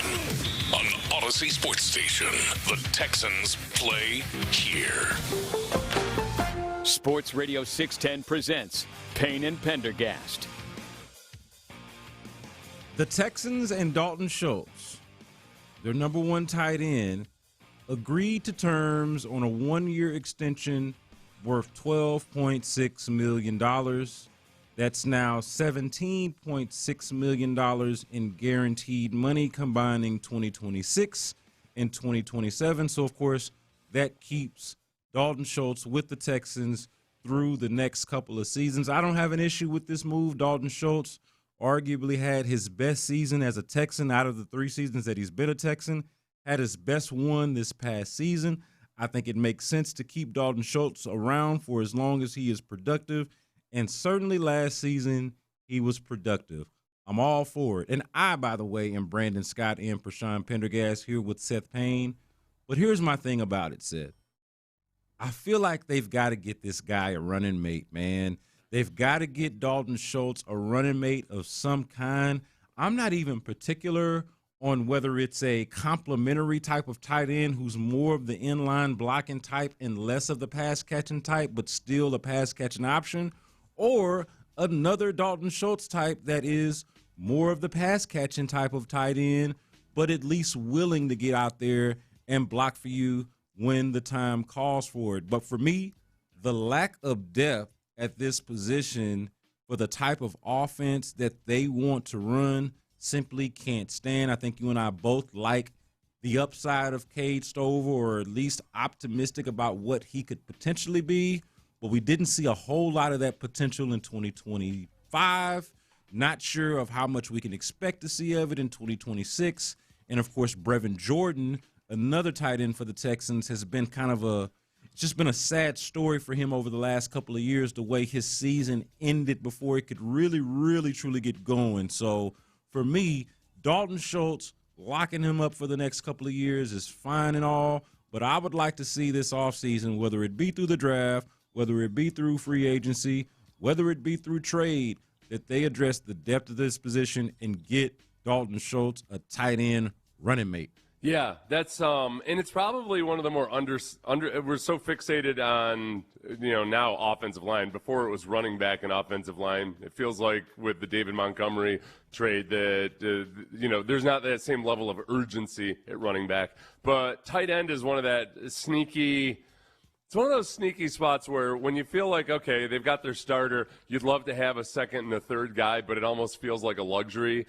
And yet, man, when you've got two good ones, two viable ones, because they just, with Brevin Jordan not healthy and with Cade Stover kind of limited so far in exactly what he can bring, especially in terms of just threatening downfield athletically, they don't have anybody to really offset Dalton Schultz. And Dalton Schultz has got his own issues as a complete and total tight end. He's a willing blocker. He's just not all that good at it. I like that he makes the effort. I really wish he was actually just better at it, though. Yeah, it would help if he would just be better at it. But with the tight ends, though, I think about I think it's in some cases it's a little bit lazy, but it's instructive. It's what we've got to go off of in terms of what this offense is. It's the Patriots offense in essence, right? And when you think about the success of the Patriots offense, beyond just the obvious, Tom Brady, right? You think about two different things, or at least I think about a couple of different things. Of course, they always had a credible run game, which I think any successful team should aim to have. So let's just put that to the side and kind of admit that it goes without saying that you want to be able to run the football, especially late in the season, especially in the cold when the weather's not ideal, all that, and when you're going up against the better teams, all that sort of thing. But the things that they had when the offense was really humming in New England was either the deep threat, which we mentioned earlier in the show, talked about the Patriots never throwing the ball deep until they got Randy Moss, and then they got Randy Moss and they threw the ball deep and they did it well, right? Because they had Randy Moss. So the Texans obviously don't have Randy Moss, but they don't even have anything close to that type of deep threat. So you don't view them as a deep threat type of explosive offense. If they're not going to be that, then what was the other wildly successful version of the Patriots offense. Yeah. It's one that ran multiple tight ends. And I'm not just saying that you can just go to a factory and remake Rob Gronkowski and the one who was out there perhaps murdering multiple people in short amount of time. But you can at the very least try to replicate something like that. We've seen around the league other teams that have multiple tight ends. The Ravens were this type of team at one point. And I feel like the Texans could be that, right? Like the Texans could be that if they're trying to replicate the Patriots offense. Well, you've already got one really good tight end.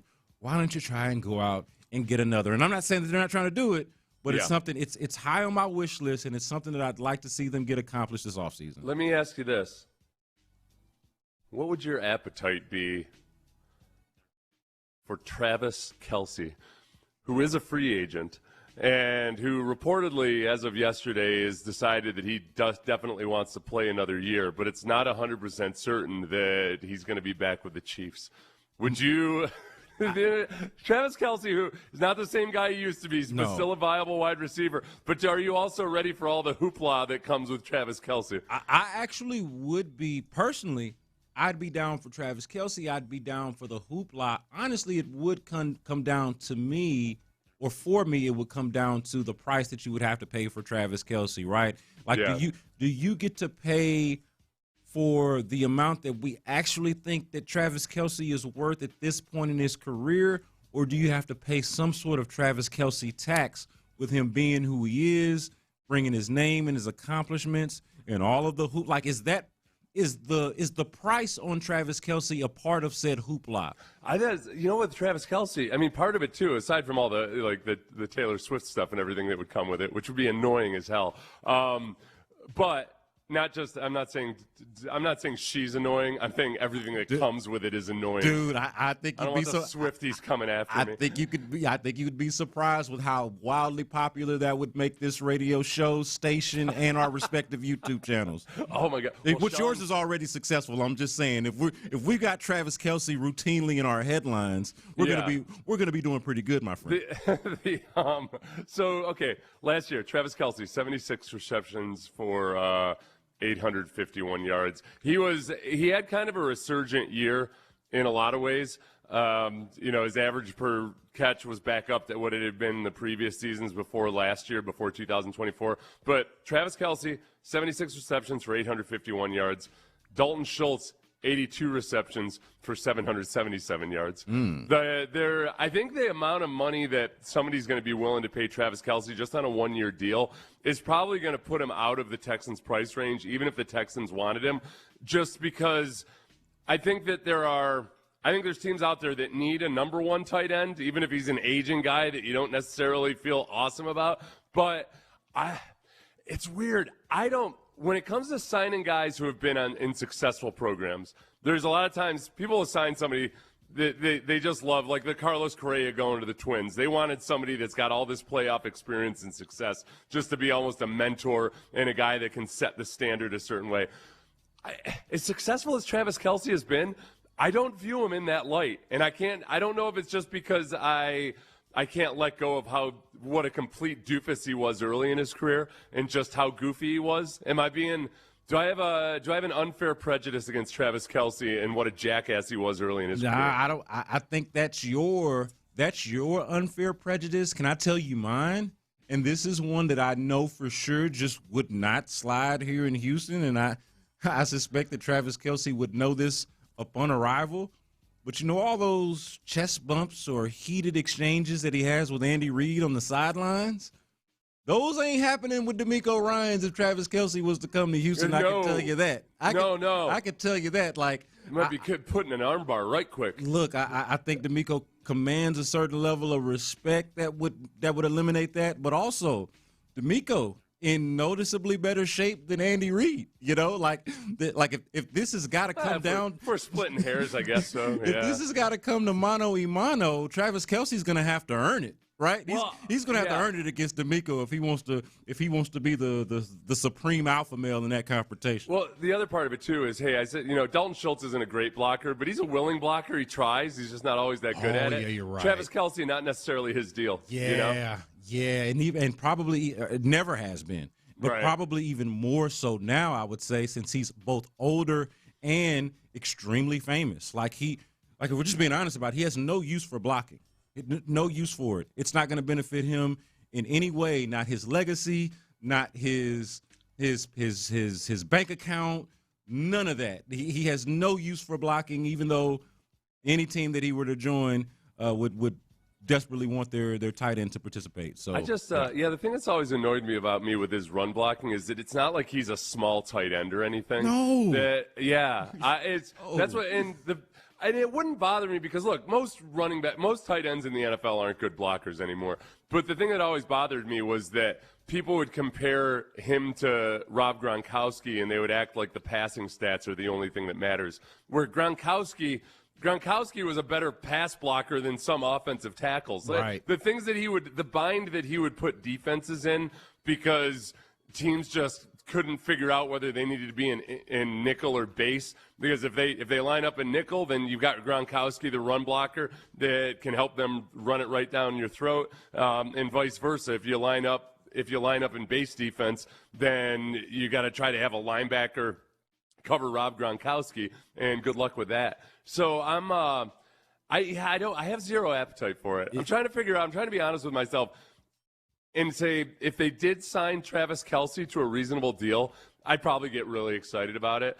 But also it'd be kind of like when you tried to embrace Dwight Howard and you're like, yeah, Dwight, you're my kind of guy. Bygones be bygones and all that. Yeah, I just feel like I'd be being dishonest with you if I said I wouldn't be excited about it upon hearing the news if the news were to come down. But I'll also say this, and maybe this is me arguing against myself, but I'm just trying to be honest here. I would be excited, but do you think I'm crazy if it gives me kind of Ed Reed vibes?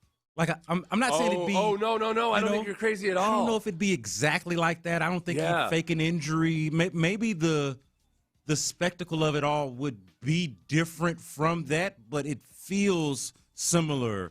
Sort of washed up, has been-ish. No, I think that's fair. Legend. I don't know. You know, it kind of feels like that. Ed Reed getting flown down on the private jet and the Texans treating him like, oh, this is the guy who's going to tell us how it's going to be. And remember, that Travis Kelce has been a guy that has these sideline disruptions, chest bumping Andy Reid and whatnot at various times. That in a new environment, all of a sudden, where he hasn't maybe had, people haven't learned how to deal with him and he doesn't necessarily understand how to operate, that it might be really, really ugly. I'm glad you brought that up. Yes, it's got too much of an Ed Reed vibe. You're 100% correct in that. Yeah. It feels like, wait a second, we gotta bring this guy in to show us how to play football. On the offensive side, I would agree that they do need help in bringing guys in that know how to play a certain type of football. But I don't think Travis Kelce. That's why I like Trent Williams so much. If you want to bring in a guy that can show you how to be a veteran offensive lineman and do it the right way, 100% Trent Williams all day long from the 49ers. But I don't feel that same way about Travis Kelce. Yeah, and to the point of not really knowing how much Travis Kelce would cost, I talked about the potential Travis Kelce tax that maybe he'd have to pay more than what he's actually worth at this point in his career. I'm sitting here watching Get Up, and I saw them have on their Chyron here a headline of about Alec Pierce, right, the wide receiver from the Colts who's a free agent now. And it just made me think as we were having the discussion, that's not an apples-to-apples comparison by any stretch, but I would say that whatever money that could potentially be thrown at Travis Kelce, I'd much rather them just take that and use it toward the Alec Pierce fund, or the Trent Williams fund, or the somebody else that can help you immediately fund. These are, again, not apples to apples. These are different positions, different markets, different costs. But if we're talking about the money all coming from the same place, I'd rather say no to that and let's try to say yes to this and put the money towards an Alec Pierce type of top off the defense, take the top off the defense type of player. Speaking of Alec Pierce, he had a quote last week where he's basically telling Kay Adams, he's excited to go somewhere where they pay him that money because that means that, they have to throw him the ball more. And there's a part of me that just, it rankled my old school sentiments a little bit where, like, all right, man, you've had 4 years to prove that you deserve more than 80 targets a year, whatever it might be. But now you want to go somewhere where because they paid you, they have to throw the ball to you. It made me. I think I'm going to continue hating him even after he's an Indianapolis Colt. Yeah. I thought I hated him just because he's a Colt, but now it might be different. It might be deeper than that. But see, it could be that just the right remedy for this is to pair him with a true ball placement specialist, which, as we know, the Indianapolis Colts have not exactly had that throughout Alec Pierce's career. Yet and still, he's been able to have some degree of success even without that. You put him with a quarterback that's as accurate as C.J. Stroud, maybe that encourages the Texans offense to open it up a little bit and take some more shots downfield since they have a legitimate deep threat.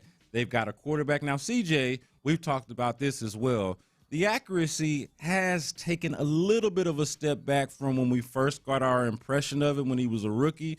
But if he can sort of tap back into that, find the accuracy from the rookie season, and that was true to the scouting report when he first came out of college, match that with a guy like Alec Pierce, I feel like we would kind of change our tune pretty quickly. Like, if we can just get two-play 68-yard drives with, 78-yard drives with Alec Pierce, I feel like we would feel a lot differently about that. You know what? Speaking of his ball placement specialist moniker, that I saw somebody, an intelligent person who I respect, but I disagree with on this. He said that, I think it was Texans Jacob, actually. He pointed out that, hey, if you look at CJ's, accuracy numbers and everything his rookie year, it wasn't actually all that great. And that maybe we're talking about CJ as a guy that's different from whom he actually is. The area I disagree with that in a little bit is that I think some of it is rookie year especially was that he, by rookie standards, was pretty good at knowing when to throw the ball away and also when to just maybe make a throw that is either going to be caught by the receiver or nobody at all. So he would make a safe throw. So it could be an incompletion, but it was actually good ball placement. It was that he was taking care of the football. And that's where it's still there because his impressive throws, which he does pretty regularly, even in his bad games, he still has a few throws where he throws it into a really tight window or layers the ball just perfectly.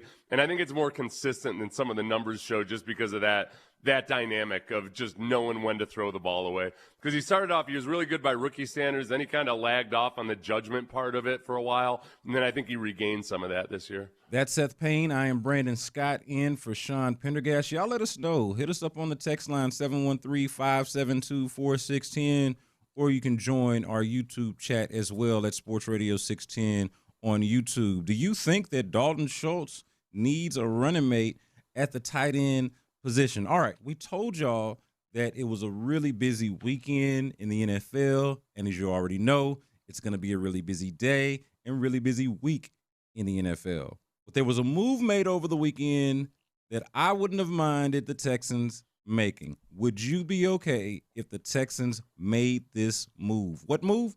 We'll tell you that on the other side right here on Sports Radio 610. Would you be okay with paying too much in property taxes? Probably not.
presents, live from the West Point Lincoln and West Point Lincoln of Sugar Land Studios, here's Payne and Pendergast. All right, so we're going on about a year of Bears envy for me now. A year of envy of what the Chicago Bears are doing to address their offensive line. I'm Brandon Scott in for Sean Pendergast here with Seth Payne. And what am I talking about here? For me, about a year now of Bears envy when it comes to how they address their offensive line. One of what I thought was a lesser headline around the NFL over the weekend was the Bears trading for Garrett Bradbury, the center from the New England Patriots, who started all 17 games of the regular season and all the way through the Super Bowl for the New England Patriots. So that includes the run that gets past the Texans and all of that. They trade Garrett Bradbury to the Chicago Bears and essentially waste almost no time in addressing the need that they had at center after Drew Dahlman's unexpected retirement last week. Look, I don't think that the GM over there, Ryan Poles, the Bears GM, who, look, no one loves some self-promotion quite like Ryan Poles. I don't think the guy needs any extra stroking, but this is the type of swift and decisive action that I'd like to see the Texans take with their offensive line. Look, last year they traded for Joe Thuney. They made other moves along their offensive line to address it, not all of which worked out, but they were the type of big swings that any team or any fan base would want their team to take. They end up drafting Colston Loveland out of in the first round, ends up being their top rookie. Luther Burden as well. It looks like in one fell swoop in one offseason they were able to address their offensive line, get these weapons for Caleb Williams, and then now doubling down in trading for Garrett Bradbury almost immediately after Drew Dahlman's retirement. So I like the swift and decisive action by the Bears, and I'm hoping that the Texans can do their best at replicating some version of this. Yeah, and that's where the skepticism, the extreme skepticism, is coming through in droves. And I hear it, I read it. I don't know if I'm delusionally optimistic or cautiously optimistic that I think the Texans will be way more aggressive in addressing the offensive line this year than they were last year. But the Ed Ingram re-signing, for those who missed it, Ed Ingram re-signs for 3 years, $37 million. That's not a huge headline in the rest of the league. And I think a lot of Texans fans look at it and say, well, Ed Ingram's he was better than you expected. He's still not the perfect guard. Are you just doubling down on mediocrity now instead of aggressively going after guys? I would remind everybody that free agency has not yet begun yet. So we don't know. But if you're skeptical, it's 100% justified. And even if they are aggressive, I think people are skeptical that the Texans will do it right, that they'll actually, even if they're more aggressive, will you sign the right guys?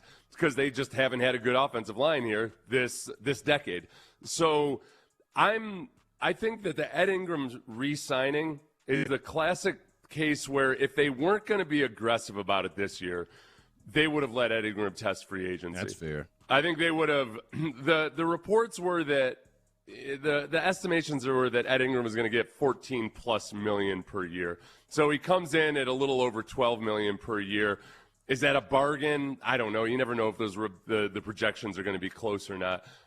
But it's less than I think they would have been willing to spend if he had tested free agency.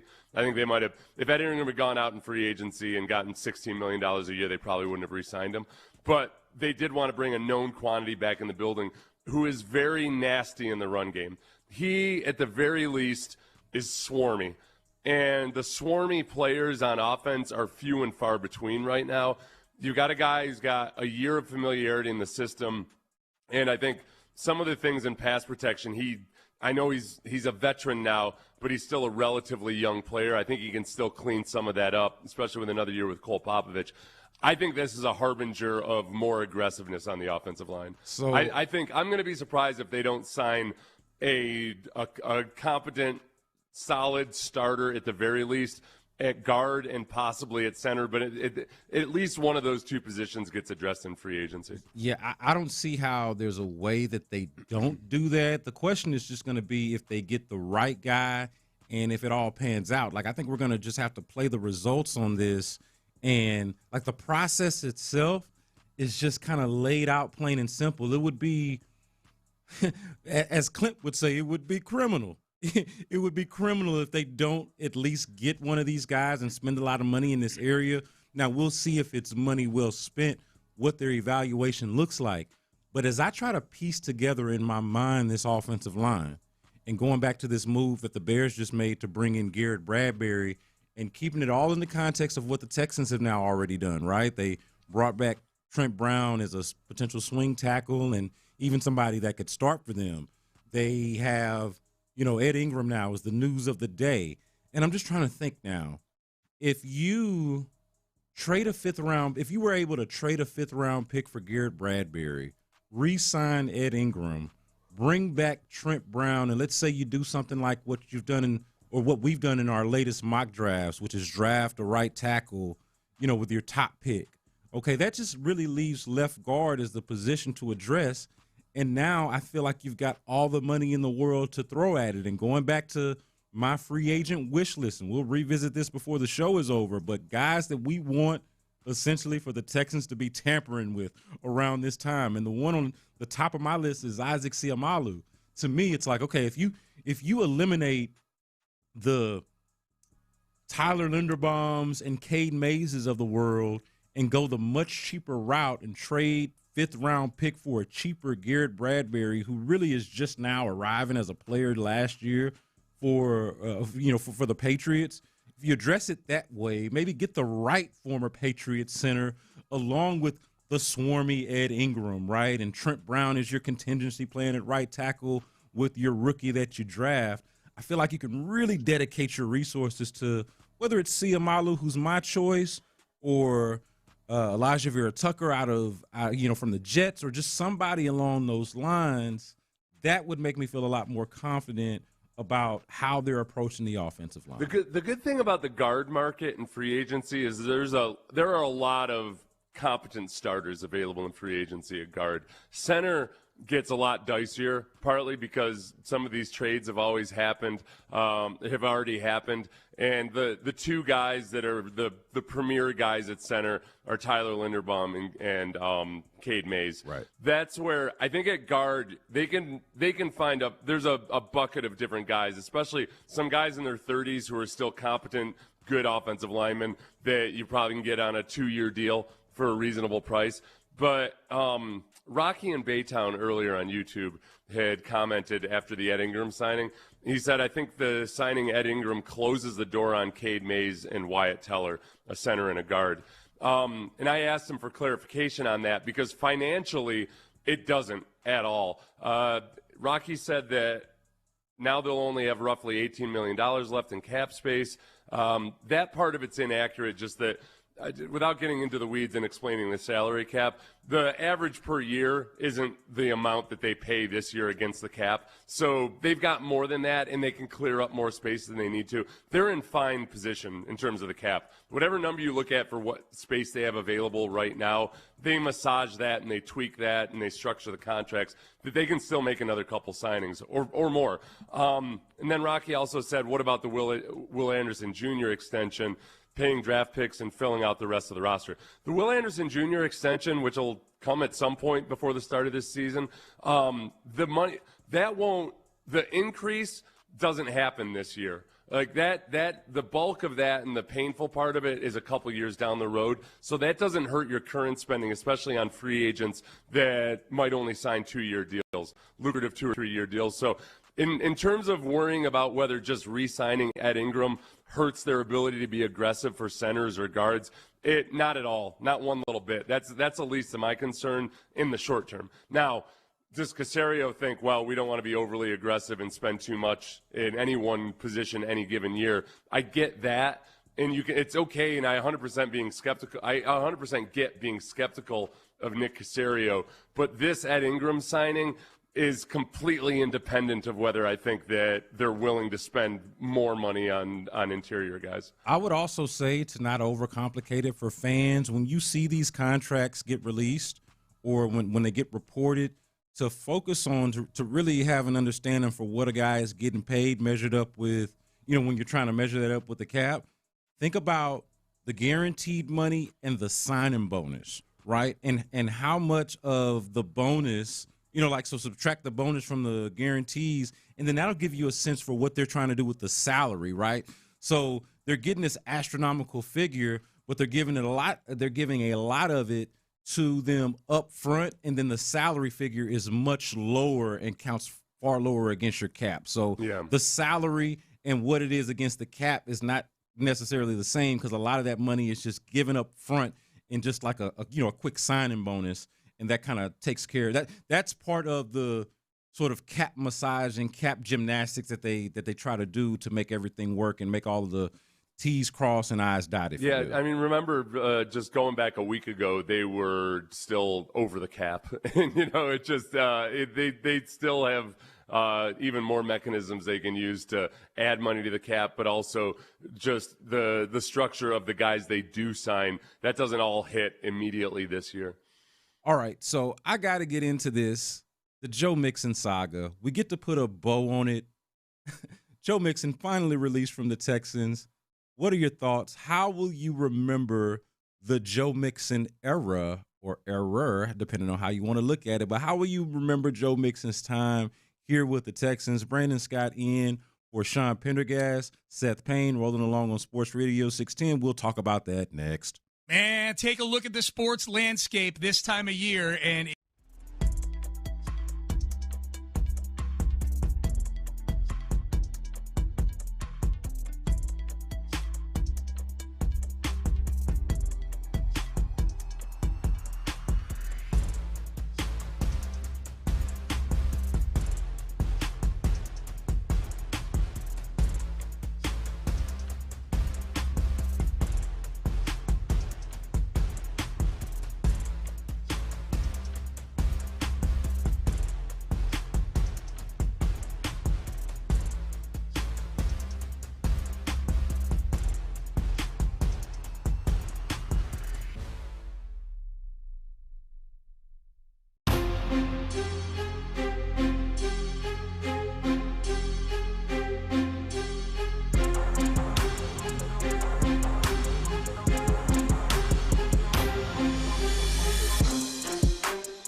610.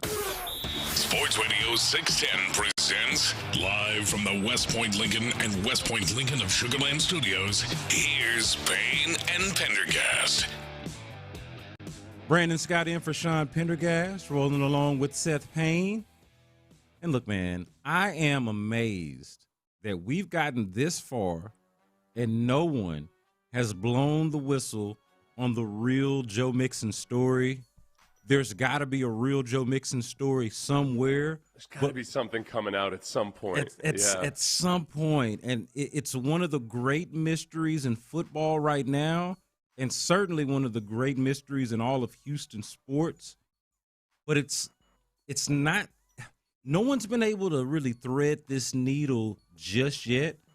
And it's now why I really hope that Joe Mixon plays football again this upcoming season somewhere, since I imagine he'll at least be asked about what happened to you last year. Like I said earlier this season, I'm like, last time we saw him, he was playing. I was about to say something awful, and then I realized, thank God, that I didn't say it.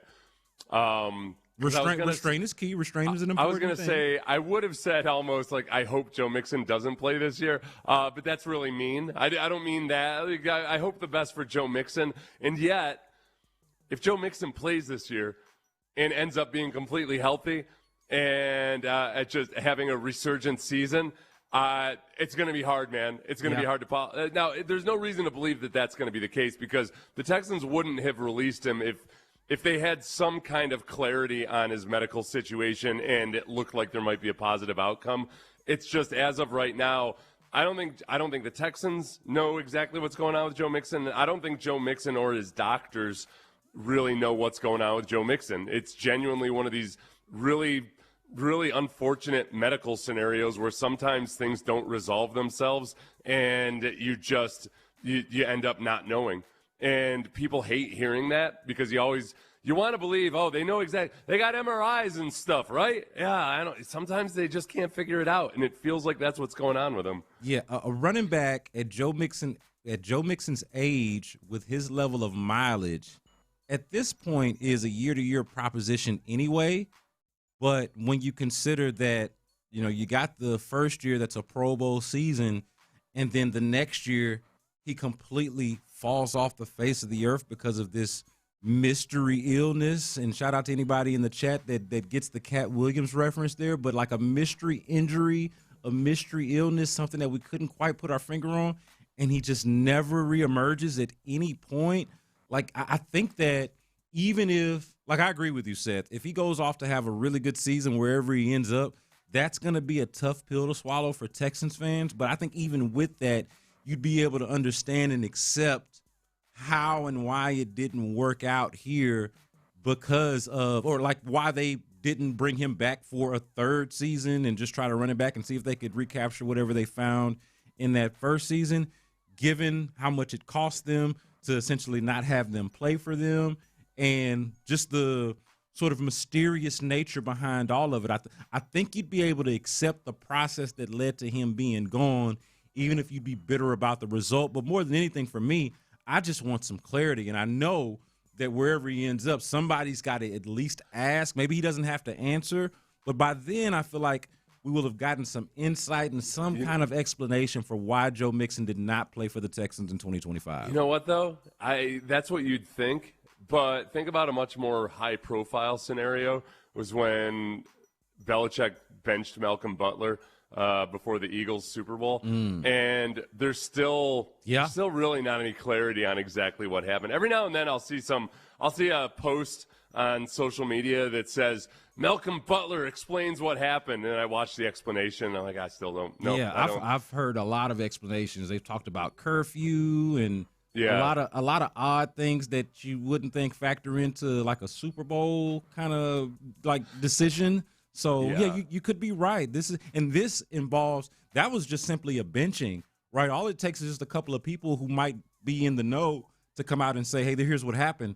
This actually is an injury. Like there is an element of this that is personal to Joe Mixon. Now, I don't buy all of that because he's a football player and injuries are reported, and these are the types of things that we discussed in this environment.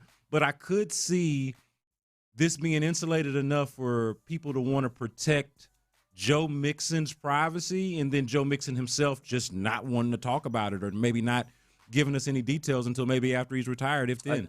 I think after he's retired, I think that's when I think the most likely scenario is after he retires, he's on a podcast with somebody and they get talking loose and free and everything, and he explains exactly what happened. Or, I mean, maybe there's a chance now that he's a free agent, he might just want to be sure it gets out there. If there's any teams that question exactly what's going on, or I know the online rumors about what happened and everything, which are just like, there's just zero basis to that other than speculation. That it was just, sometimes guys get injuries and sometimes it's a nerve thing. Sometimes it's a circulation thing, especially down in your ankles and your lower leg. The way it's explained to me, because I had an issue with this once where I just had a lower leg injury and it just wasn't resolving, was just everything compresses down into very tiny spaces. And that when you've got complications with your ankle, it's that there's just so little room for all the nerves and all the blood vessels and everything else that has to run through your ankles that sometimes things it doesn't operate right.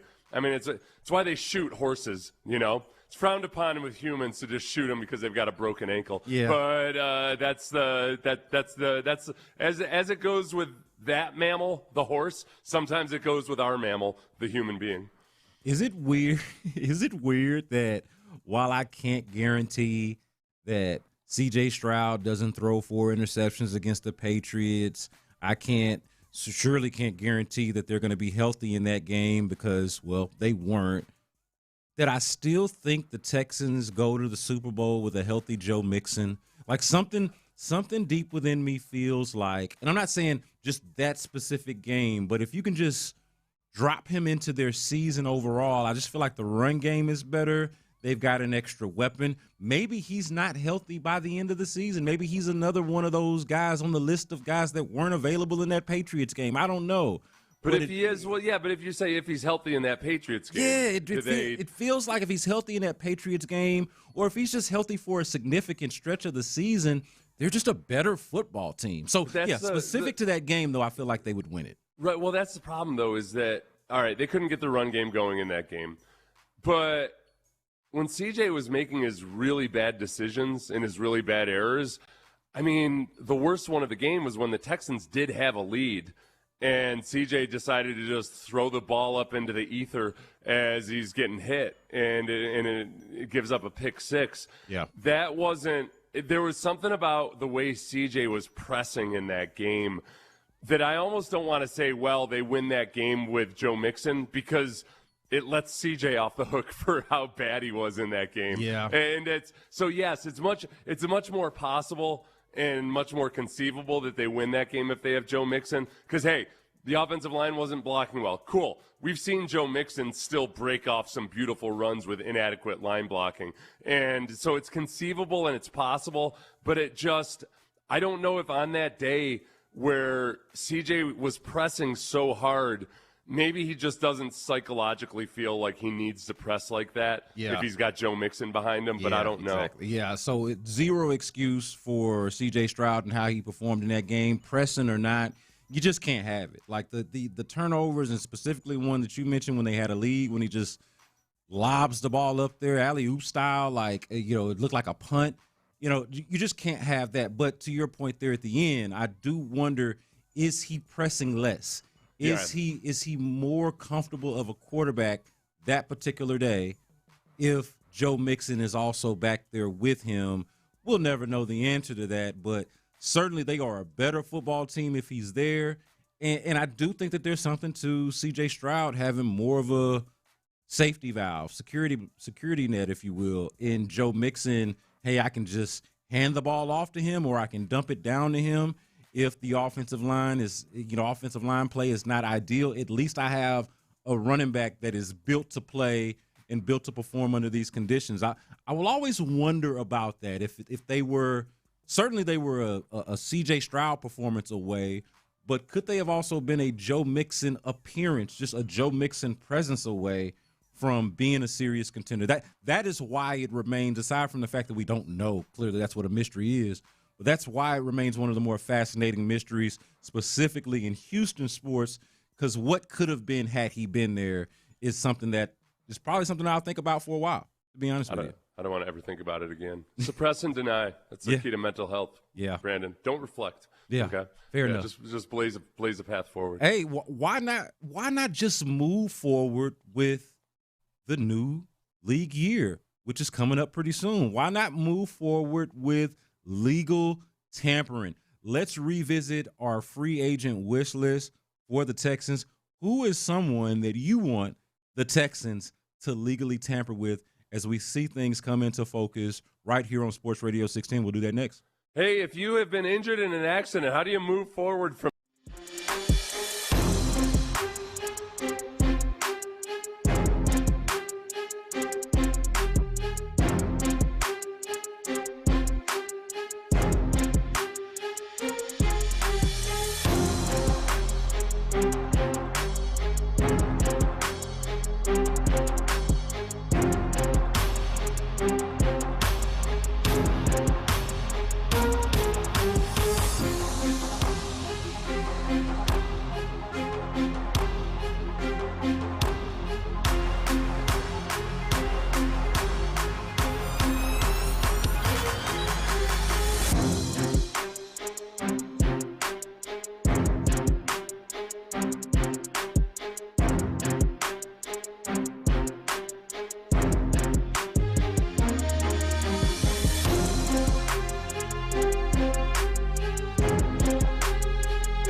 From the West Point Lincoln and West Point Lincoln of Sugarland Studios, KILT FM HD2 Houston.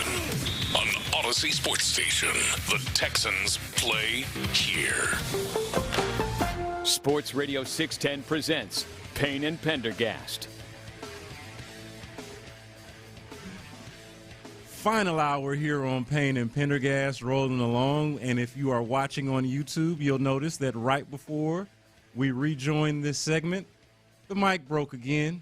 This happened either Friday or Thursday of last week where the mic broke. Y'all might have noticed that Clint Stoerner was sitting on the other side when this happened in the afternoon.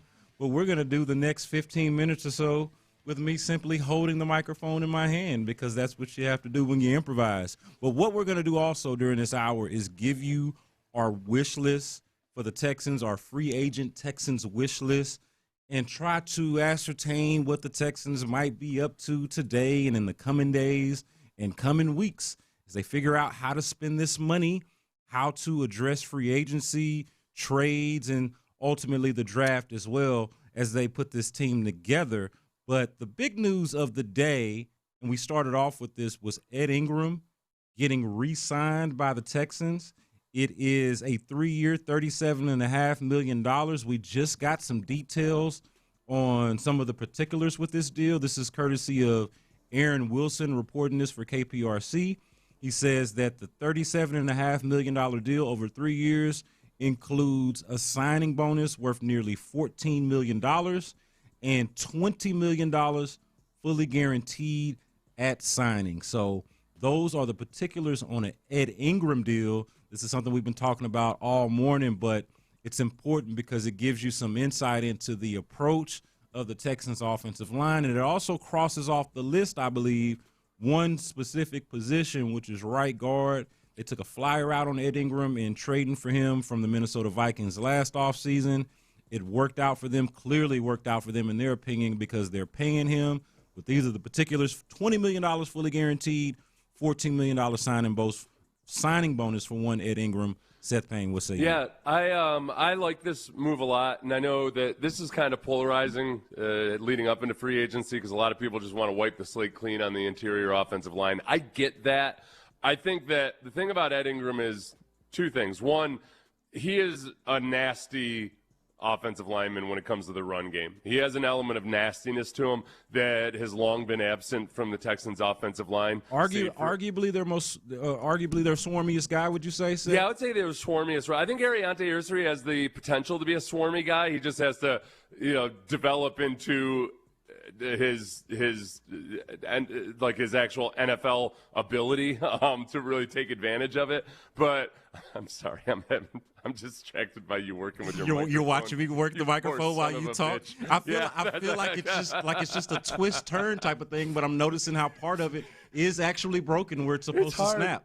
It's a gigantic apparatus, too, so it's not as simple as just holding it like a normal microphone or something. I'll try to hold it so I won't distract you. No. It's not your fault. It's not your fault, Brandon. I know whose fault it is. It's the people that get free and loose with those microphones. Look, you have 3 interior offensive line spots that you had to worry about entering free agency because Ed Ingram wasn't retained, was going to be on the market. If you lock down Ed Ingram, I am very cool with that, as long as it also means that you're still going after another couple of interior offensive linemen. Last year was the haphazard, budget-conscious semi-rebuild or like one-quarter rebuild of the offensive line. Then you get rid of Titus, and it becomes even that much more of a rebuild. They have to be aggressive. Re-signing Ed Ingram, I know, doesn't feel aggressive, but he can be a part of a good offensive line. He's not going to be your best offensive lineman, but he can be a valuable member of a good offensive line, but it's not going to be enough. It's not enough to elevate you, obviously, to being a good offensive line. They need to be aggressive with the center and the left guard now as a corresponding move. Yeah, it's why I think that one of the comments we got on the YouTube page earlier was that the offensive line right now, as we sit today, is worse than it was when the Texans ended the season, which I think is objectively true today, but it speaks to your point. I think your point speaks to the sort of the next logical question is it's not a matter of are you better today or worse today. It's what are you going to do from today moving forward to make yourself better? Because I think the better case is that they're still kind of the same. Obviously, they don't have Titus Howard anymore, but you do suspect that they're going to replace him with somebody. And maybe it's naive of me to assume that they're going to replace Titus Howard with at least somebody that is of the caliber, bare minimum, of Titus Howard and hopefully better than that. But that is the question. What do you do next with the money as opposed to are you immediately better just from simply re-signing your own guys? Now I feel like is when the work is already, like, it's been being done, but it continues to be done from here forward to kind of make that statement not be true. Because what you can't be is either the same or worse than you were last year. That part is not an option. So obviously we'll be, sitting on the edge of our seats to see what the Texans do there. And that's where I think that whoever made that comment, it's a good job because it very plainly states where they are right now. Yeah, objectively, you can say that they're not as good as the offensive line was at the end of the season just because you know what? I mean, it depends on at the very end of the season, Trent Brown wasn't healthy, so Titus Howard was playing right tackle. You weren't happy with your center and your left guard. Like that part of it is if everybody's healthy with Trent Brown there at right tackle and without Titus Howard, they're still not as good now as they were at the end of the season. But with a couple of upgrades on the interior offensive line, I think they become a much better offensive line potentially. The biggest concern I have with Trent Brown is simply that he's older and he has not been healthy even when he was younger in his career. He hasn't been a durable guy at all. So I don't think they can realistically and rationally go into this season thinking, oh yeah, Trent Brown's our right tackle, and there's a good chance we're going to get 17 games out of him. He's only done that 3 times in his entire NFL career, in an 11-year career. His last healthy season was in 2022. He's in his 30s. He weighs 370 pounds. You can't go into a season thinking, well, if Trent Brown doesn't play, then we've got Blake Fisher. We're good, right? No, you're not good. You need to keep upgrading. Some more news from around the NFL that I just think is worth sharing with the audience here. We suspected this was going to happen, but now it looks like the news is officially official. The Dolphins have informed Tua Tagovailoa that he is no longer going to be their quarterback. They are going to release him at the start of the new year, at the start of the new league year.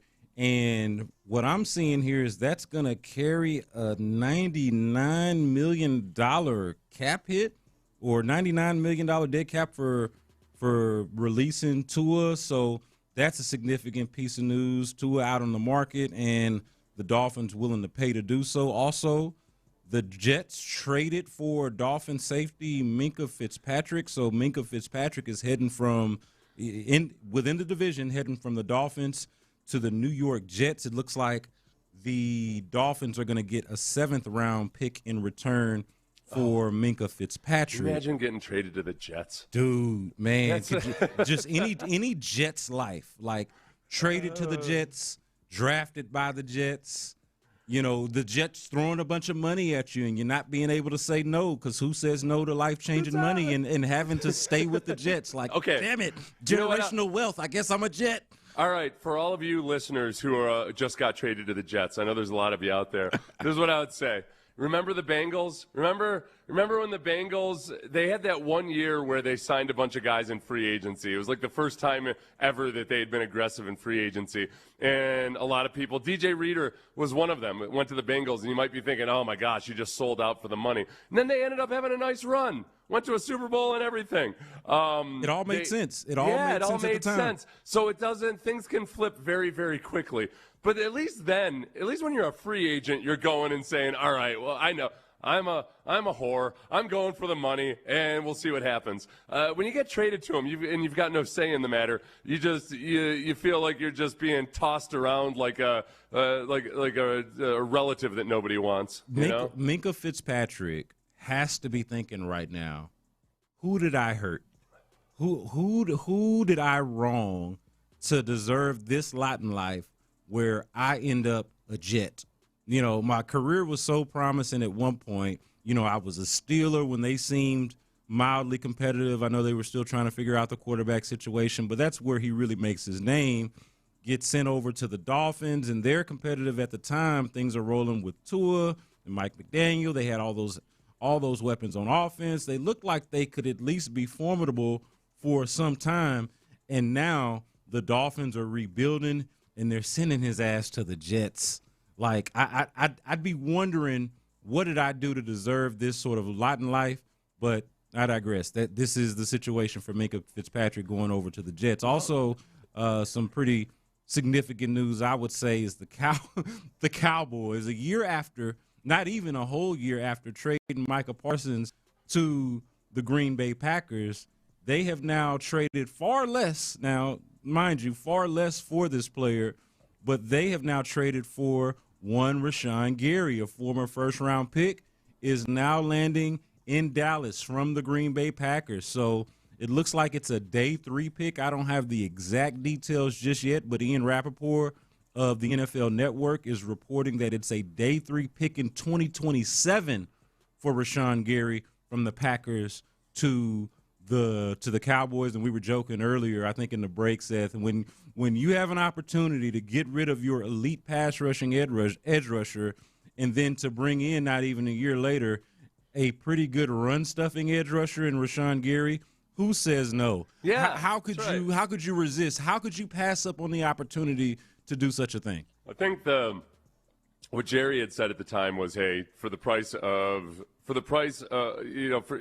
we'll trade away one player, a star player in Micah Parsons, but you can afford 6 players with that salary and all of that. I guess if I'm a Cowboys fan and I were trying to, be as optimistic as possible, I'd say, okay, well, this is one of those 6 types of players that you bring in. You've got the league's worst defense last year, and anybody that can just be a road bump against the run and provide some pass rush, then so be it. Maybe we'll be better. They've gone about. They were aggressive in trading for Quinnen Williams, and they've gone about trying to restock that defensive line. Brandon, I'm in a weird spot in life where I actually feel bad for Cowboys fans. I still don't like them, but I also feel bad for them as I despise them. Man, they're stuck in place. They're stuck in place. They're basically treading water or walking on a treadmill. Like, it doesn't feel like they're going backwards. It doesn't feel like they're going forward. It just feels like they're going to be an entertaining team to watch, specifically on offense, but they're also going to provide entertainment on defense because you're still not convinced that that's a defense that can stop anybody. So for as much as the Cowboys offense is going to give to Cowboys fans, the defense is going to take away. And for us objective observers who just want to watch a fun football game, it's going to be fireworks, man. Yeah. The Cowboys are going to put up points. Their opponents are going to put up points, and we're going to be here for a good time. I think if there's one thing that I want, my wish list for free agency today as it starts with the legal tampering period, it's that if the Texans aggressively go after and get one of the 2 top centers in free agency, Tyler Linderbaum and Cade Mays, if they go after one of those guys and they get him, then I can wipe clear my fear of them not being aggressive in free agency and them not being aggressive towards addressing the offensive line. Do you have before you finish? Do you have a preference? Because one of those guys is going to be cheaper than the other. We understand Tyler Linderbaum is at the highest end of the free agent class, particularly at center, the highest of ends. Do you have a preference with what they're more aggressive with, or ultimately with what they end up landing on, whether that be Tyler Linderbaum or Cade Mays? If Tyler Linderbaum gets like $25 million a year or something, which I don't think I'm cool with that. $25 million. That's what people are saying, and people, they're always right. The people always get it right. Just gave me a heart attack. People are projecting, and I don't know. I feel like people just keep trying to up the ante to get a headline or something. Anything in the high teens is a really, really lucrative contract for a center, and I'm cool with that. I don't feel like the Texans need to reset the market at center or anything. I like Tyler Linderbaum a lot. He's not the perfect center or the best center who ever lived or anything. If he resets the market by getting $19 or $20 million a year, cool. I would like the Texans to be in on that. If he ends up going for substantially more than that, but they get Cade Mays, I think they could get Cade Mays for like $10 million less per year, and I think that's a lot smarter and makes a lot more sense, and it brings a guy in that's a different type of center than Tyler Linderbaum. He is a massive dude by center standards, and I think he can be an asset as a pass protector, and also he's not the same type of run blocker or as impressive as Tyler Linderbaum, but just by having sheer mass and power on the interior offensive line, I think you see a different version of Texans offense this year. So I'd be happy with Tyler Linderbaum as long as they don't just, go hell-bent for leather on it. And if Tyler Linderbaum if Tyler Linderbaum gets $18 million a year and the Texans aren't in it, I'm going to be really disappointed. If he gets mid-20s, I'll be cool with it. I think they've got multiple issues they need to address on the offensive line. So that also means if they don't get Tyler Linderbaum, you better show me that you're trying to build with a bunch of solid quality starters. And if you can get 2 quality starters for the price of Tyler Linderbaum, hell yeah, I'm all in for that. I'll say this much. If they do sign Tyler Linderbaum for $18 million, as you suggested, or more, as I think both of us would be out on, but if it's $18 million or more, Tyler Linderbaum as a signing cannot fail. There can't be injury issues. He would have to be as good as advertised. You just said that he's not a perfect player. I feel like he'd have to damn near be a perfect player if they were to reset the center market for him. And even $18 million, you spend that much on a center, it's almost non-negotiable at that point. That guy has to be a stud for you 100%. There's no wiggle room there at that point. The thing with somebody like Linderbaum is that he allows you to do things in the run game that you just can't do with other centers because he's so athletic and he can cover so much ground. That part of the influence he has on the passing game isn't just his pass protection. It's that you present a different type of threat in the run game that opens up your play action. And it's that part of it, I don't want to undervalue that part of it. The side of him that you worry a little bit about is, okay, he's the smaller guy. If he's one-on-one versus the stud defensive tackles and pass protection, he's not one of the best in the league at that. But that's a common trade-off with really good centers. I don't worry about it as much. You really want out of your center a guy that's really good at using his guards, feeding guys to the guards, hemming up the pass protection issues when it comes to games and blitzes and things like that. That's where he can be a real asset. So it's one of those things where his individual play doesn't tell the whole story. I'd be really surprised if he's a disappointing signing. I think his game translates into multiple different types of offenses, and I don't think you have to be too worried about, he's not the type of player that all of a sudden the Texans sign him and he turns into a bum or something. Right. You're going to get really good center play out of him. That's Seth Payne. I am Brandon Scott in for Sean Pendergast. Let's continue our conversation about our free agent wish list on the other side. And also, what would make you furious in free agency if the Texans were to do it? We'll talk about all of that next right here on Sports Radio 610. Looking ahead to the draft, Texans GM Nick Caserio.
610 presents, live from the West Point Lincoln and West Point Lincoln of Sugarland Studios, here's Payne and Pendergast. Who's on your free agent wish list?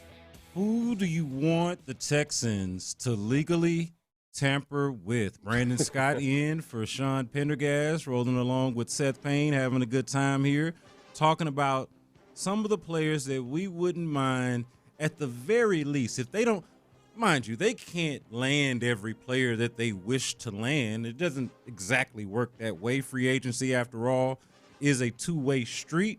But who are some of the guys that we would like for them to be in on? We were talking in the previous segment about a couple of centers that I think both of us, myself and Seth Payne, would be perfectly fine with at least being on this list. And even if the Texans were to land one of these guys, that being Tyler Linderbaum, the number one center on the market, and then Cade Mays not too far behind him, but certainly somebody that we suspect would come at a much cheaper price than Tyler Linderbaum. So those are guys that are toward the top of this list. I'm gonna add another name, Seth, if you don't mind here, and that's one Isaac Seumalo.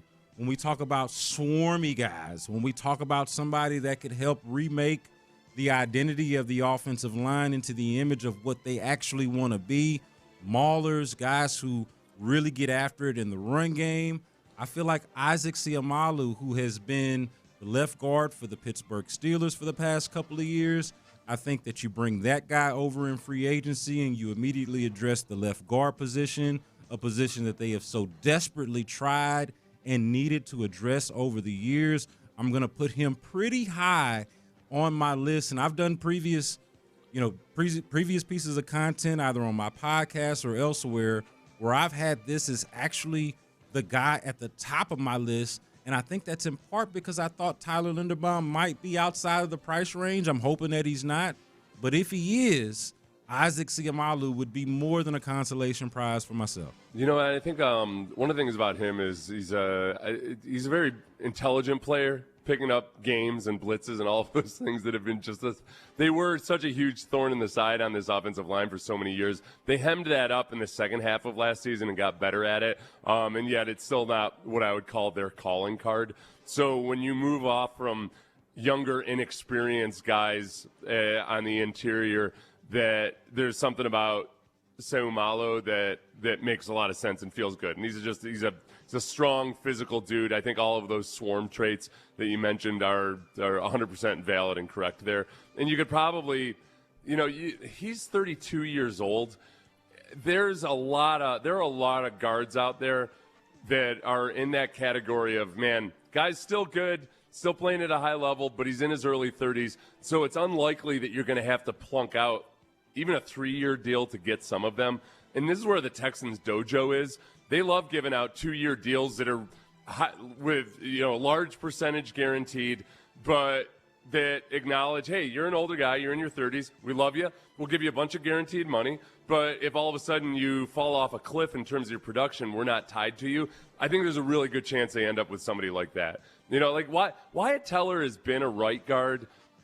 And so with re-signing Ed Ingram, I don't know if that changes anything at all. If you think, okay, well, maybe they move Ed. If, let's say hypothetically they signed Wyatt Teller from the Browns, would you put him in at right guard and have Ed Ingram go over to left? I don't know. But there are a boatload of guards out there who are upgrades over the guys that they had playing last year. Yeah, no question about it. I think that they have to be in on guards as much as I want them to be in on these top-end centers. This is what Matt Bowen at ESPN had to say.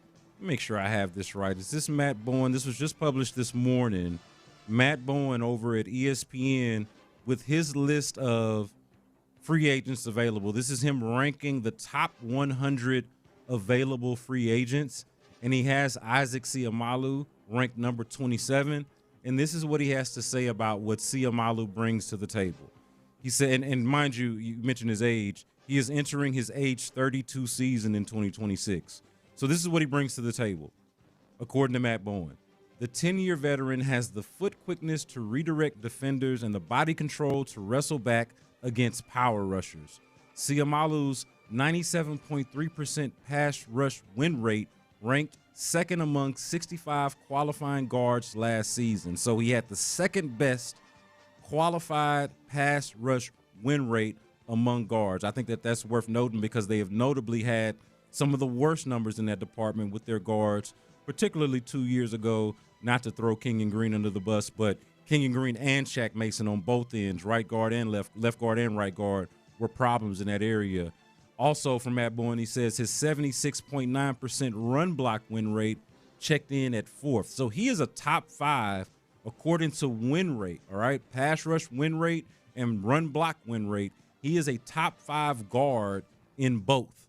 So I think that speaks for itself. Now, maybe you don't love those stats as much as others do, but I think that gives you some proper context on the quality of a free agent that this guy is and what he would bring to the table for the Texans if they were to sign him. The the one area which I expected to hear news of the Texans re-signing either Sheldon Rankins or Tim Settle before free agency hits, and maybe there's still a couple hours left.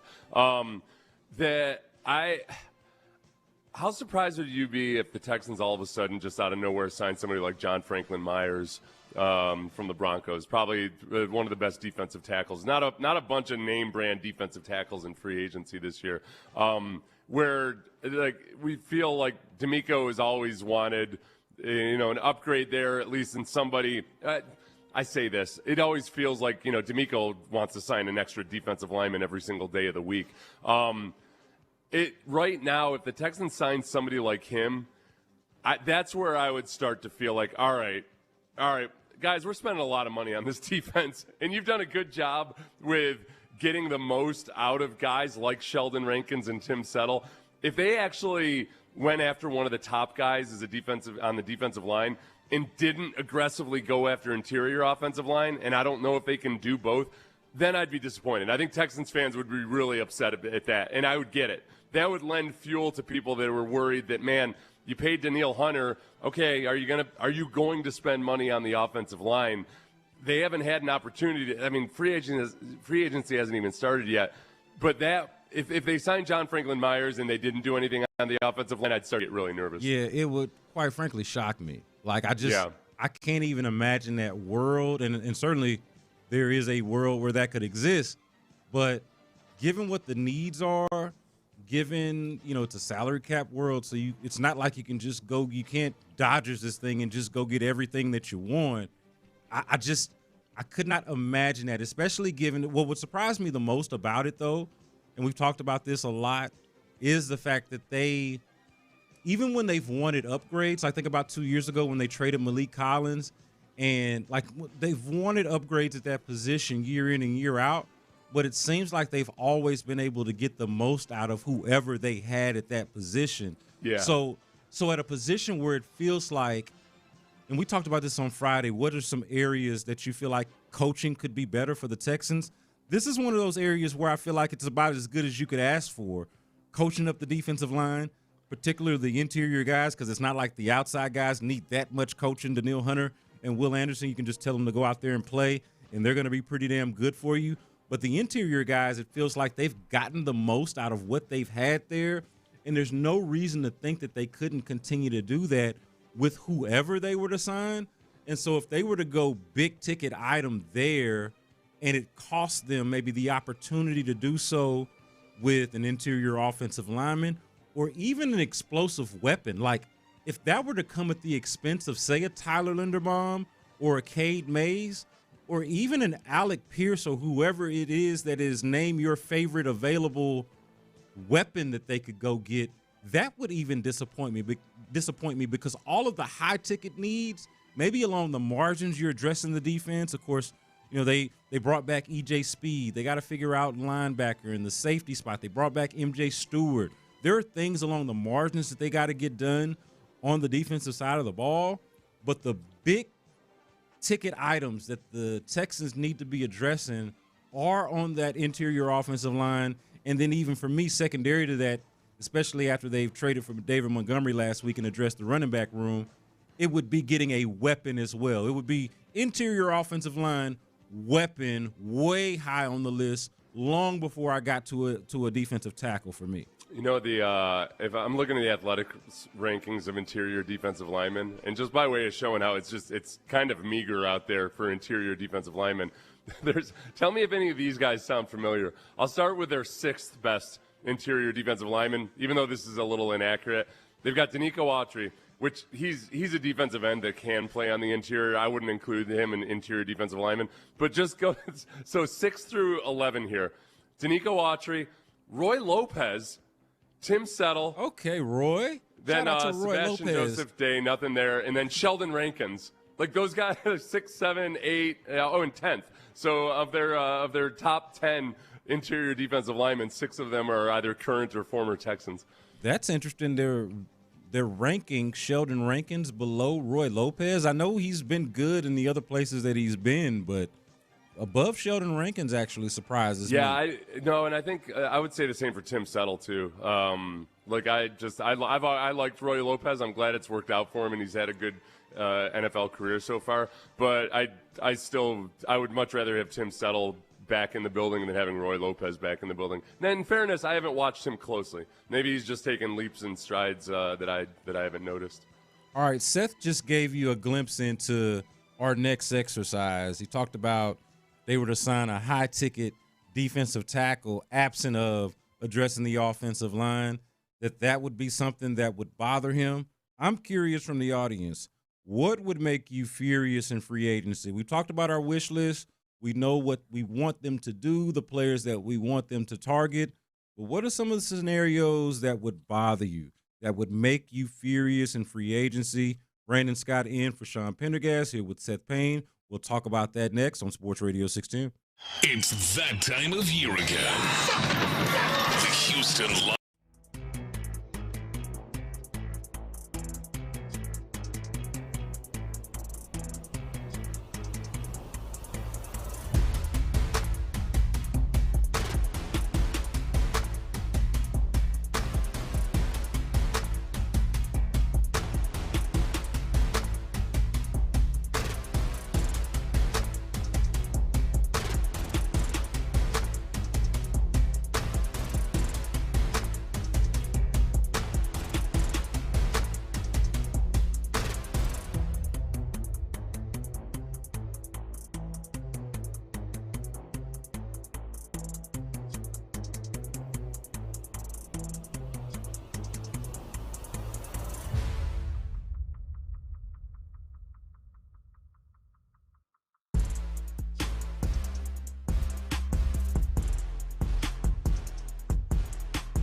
Radio 610 presents, live from the West Point Lincoln and West Point Lincoln of Sugarland Studios, here's Payne and Pendergast.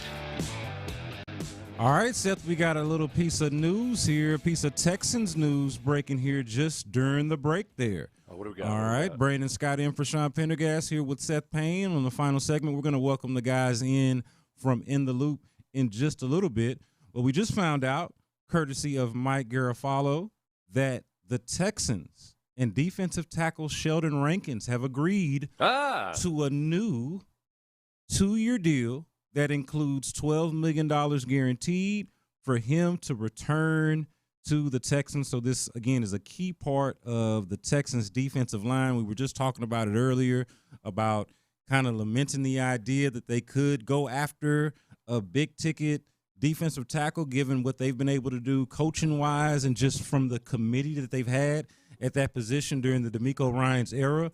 I would argue the best among them has been Sheldon Rankins. He had that gap year that we mentioned before where he goes to the Bengals in 2024, but he was here in 2023, came back last year, and now, again, according to Mike Garafolo, the Texans and defensive tackle Sheldon Rankins have agreed to a new 2-year deal that includes $12 million guaranteed for him to return to Houston. Seth Payne, your reaction? No, awesome. That was like we were just discussing it in this last segment, that these are one of the boxes you have to check off to where you look at a reasonable signing. You've got still even before you enter the draft or any of the other free agent signings, a respectable group of interior defensive linemen, and we know the Texans are good at signing other guys. They re-signed Naquan Jones yesterday or today also, by the way. Remember, he was there at the end of the year. Very, very small deal for him.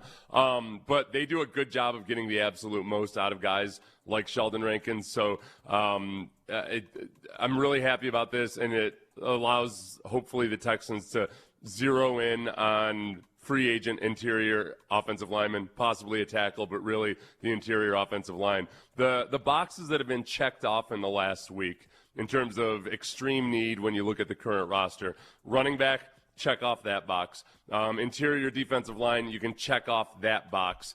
The interior offensive line, offensive tackle, I'm a little bit more patient with, because I think that might be something that they get in the draft. Interior offensive line is where I feel like to make this roster look like something that you'd actually be confident in on game day, this is one of those items. The defense didn't really have many starters at all that were exposed to free agency. Sheldon Rankins was the most notable one, and he's back in the fold. So I feel good about that. Yeah, Sheldon Rankins, and, of course, I mentioned this earlier, they brought back E.J. Speed, who was kind of an underrated signing at linebacker last year, but played well for them, and somebody that you suspect is going to get plenty of run for them this upcoming year. But then Sheldon Rankins, like, to me, it was always going to be interesting what decision they made between Sheldon Rankins and Tim Settle. I thought that Tommy Togiai's emergence last year, sort of the revelation that he was last year, made one of those guys expendable, or at the very least lessen the likelihood that they would retain both of them, if even one of them. Now we see that Sheldon Rankins is at least one of them that they're going to bring back. I don't suspect that they'll be able to afford Tim Settle, given the rest of their needs and given what they clearly have now in that room between Sheldon Rankins, Tommy Togiai. You mentioned Naquan Jones. I imagine they might draft a guy. Even if they sign someone else along the margins, it looks like they've got sort of their nucleus of guys. It's probably going to be Sheldon Rankins and Tommy Togiai in the middle. I'd be surprised if we see anything different, but we'll see how it goes. Yeah, the whole methodology for, I think, most GMs in the offseason is, hey, you want to enter the draft without feeling like you have any glaring needs, because then it puts you in a position to draft best player available or be closer to best player available, and it puts you in a position where you're not stretching to address a need to bring in some rookie that might not even end up being a good football player.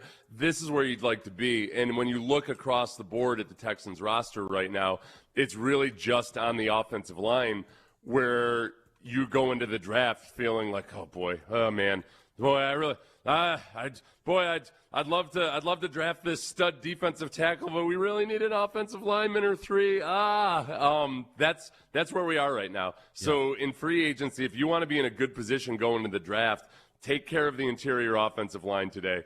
Sign a center, sign a left guard, or at least sometime in the next few days. Trade for a guy, whatever it might be, and then it puts you in a position of really being able to be calm, cool, and collected when you get to the draft. So I feel like we can check off the list of the things that would make you furious if they were to do this in free agency. In the previous segment, we were talking about hoping the Texans don't go big-ticket item at defensive tackle. Then we learned that they're bringing back Sheldon Rankins, and from what I'm seeing here, it's at a reasonable clip.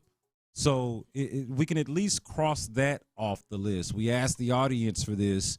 What are some of the things that the Texans could do in free agency that would make you furious? We've got one commenter that says on our YouTube chat that getting a lesser guard or tackle in the market and then not spending the money correctly after freeing up all the cap space, I think that goes without saying. You got all this money and you don't spend it correctly. I think that would be pretty disappointing. But they mentioned specifically getting a lesser guard. A lesser guard, yeah, that's interesting because, when it comes to the names of guards that would elicit excitement amongst the Texans fans, it's guard. There are a lot of solid starters out there who would be a definite upgrade over pretty much. I would include Titus Howard in this, over anybody that they played at left guard last year, because I think Titus, it's cool that he's capable of playing left guard, but it's not like as a left guard he's a plus starter. There are a lot of free agent guards out there, so I think that the Texans, I'll be surprised if they don't sign somebody who, as of right now, is a viable guard and an upgrade over last year. So I'll be really disappointed if they don't sign one of these guys, because there's a whole lot of them out there for the taking. Doesn't mean it's 100% slam dunk that he works out. Guys fall off at whatever point in their career. But I'm reasonably confident right now that they're going to do that. This other comment that we get just doesn't even feel like an option. And again, we're going over the things that would make you furious if the Texans were to do this in free agency. We get one commenter that says, no offensive line moves would really burn me up. And I think that would also mean that CJ coming back or being signed long-term would be dead in the water. Look, I just don't see where that's a viable scenario or realistic scenario. And we're talking about things that will make you mad. And I understand no offensive lineman. If it's just like if they come back, Seth, and it's Ariante Ursery, let's say either a rookie or Jared Patterson or something other like at left guard, Jake Andrews, Ed Ingram, and let's say another rookie again, or even Trent Brown, that would be that almost feels like it's impossible, but that would be the ultimate disappointment if that were to be the ultimate outcome. It feels like it's impossible, and yet the reason people fear it is because that's what they did last year. It is. It is. We've seen the movie before. Yeah, you're going into C.J. Stroud's third season, and they decided to just have a rolling tryout at left guard. It's 100% understandable that people fear that, and I don't know. They did it in games, Seth. They not even just in training camp. They did it in a game. They City Sow was out there starting one. They did it in a game. They experimented with City Sow. I don't know. Throw them out there. Let's see what happens. Incredible. Right. So I'll be honest and completely transparent. I have to examine myself and try to figure out, why do I feel optimistic that they're not going to do the exact same thing they did last year? I don't have a good reason for you I'll give you sheer desperation. Well, I'll give you, other than sheer desperation, I'll give you the reason, and I think we've articulated it through the last couple of shows that we've done together, and you and Sean have done so as well.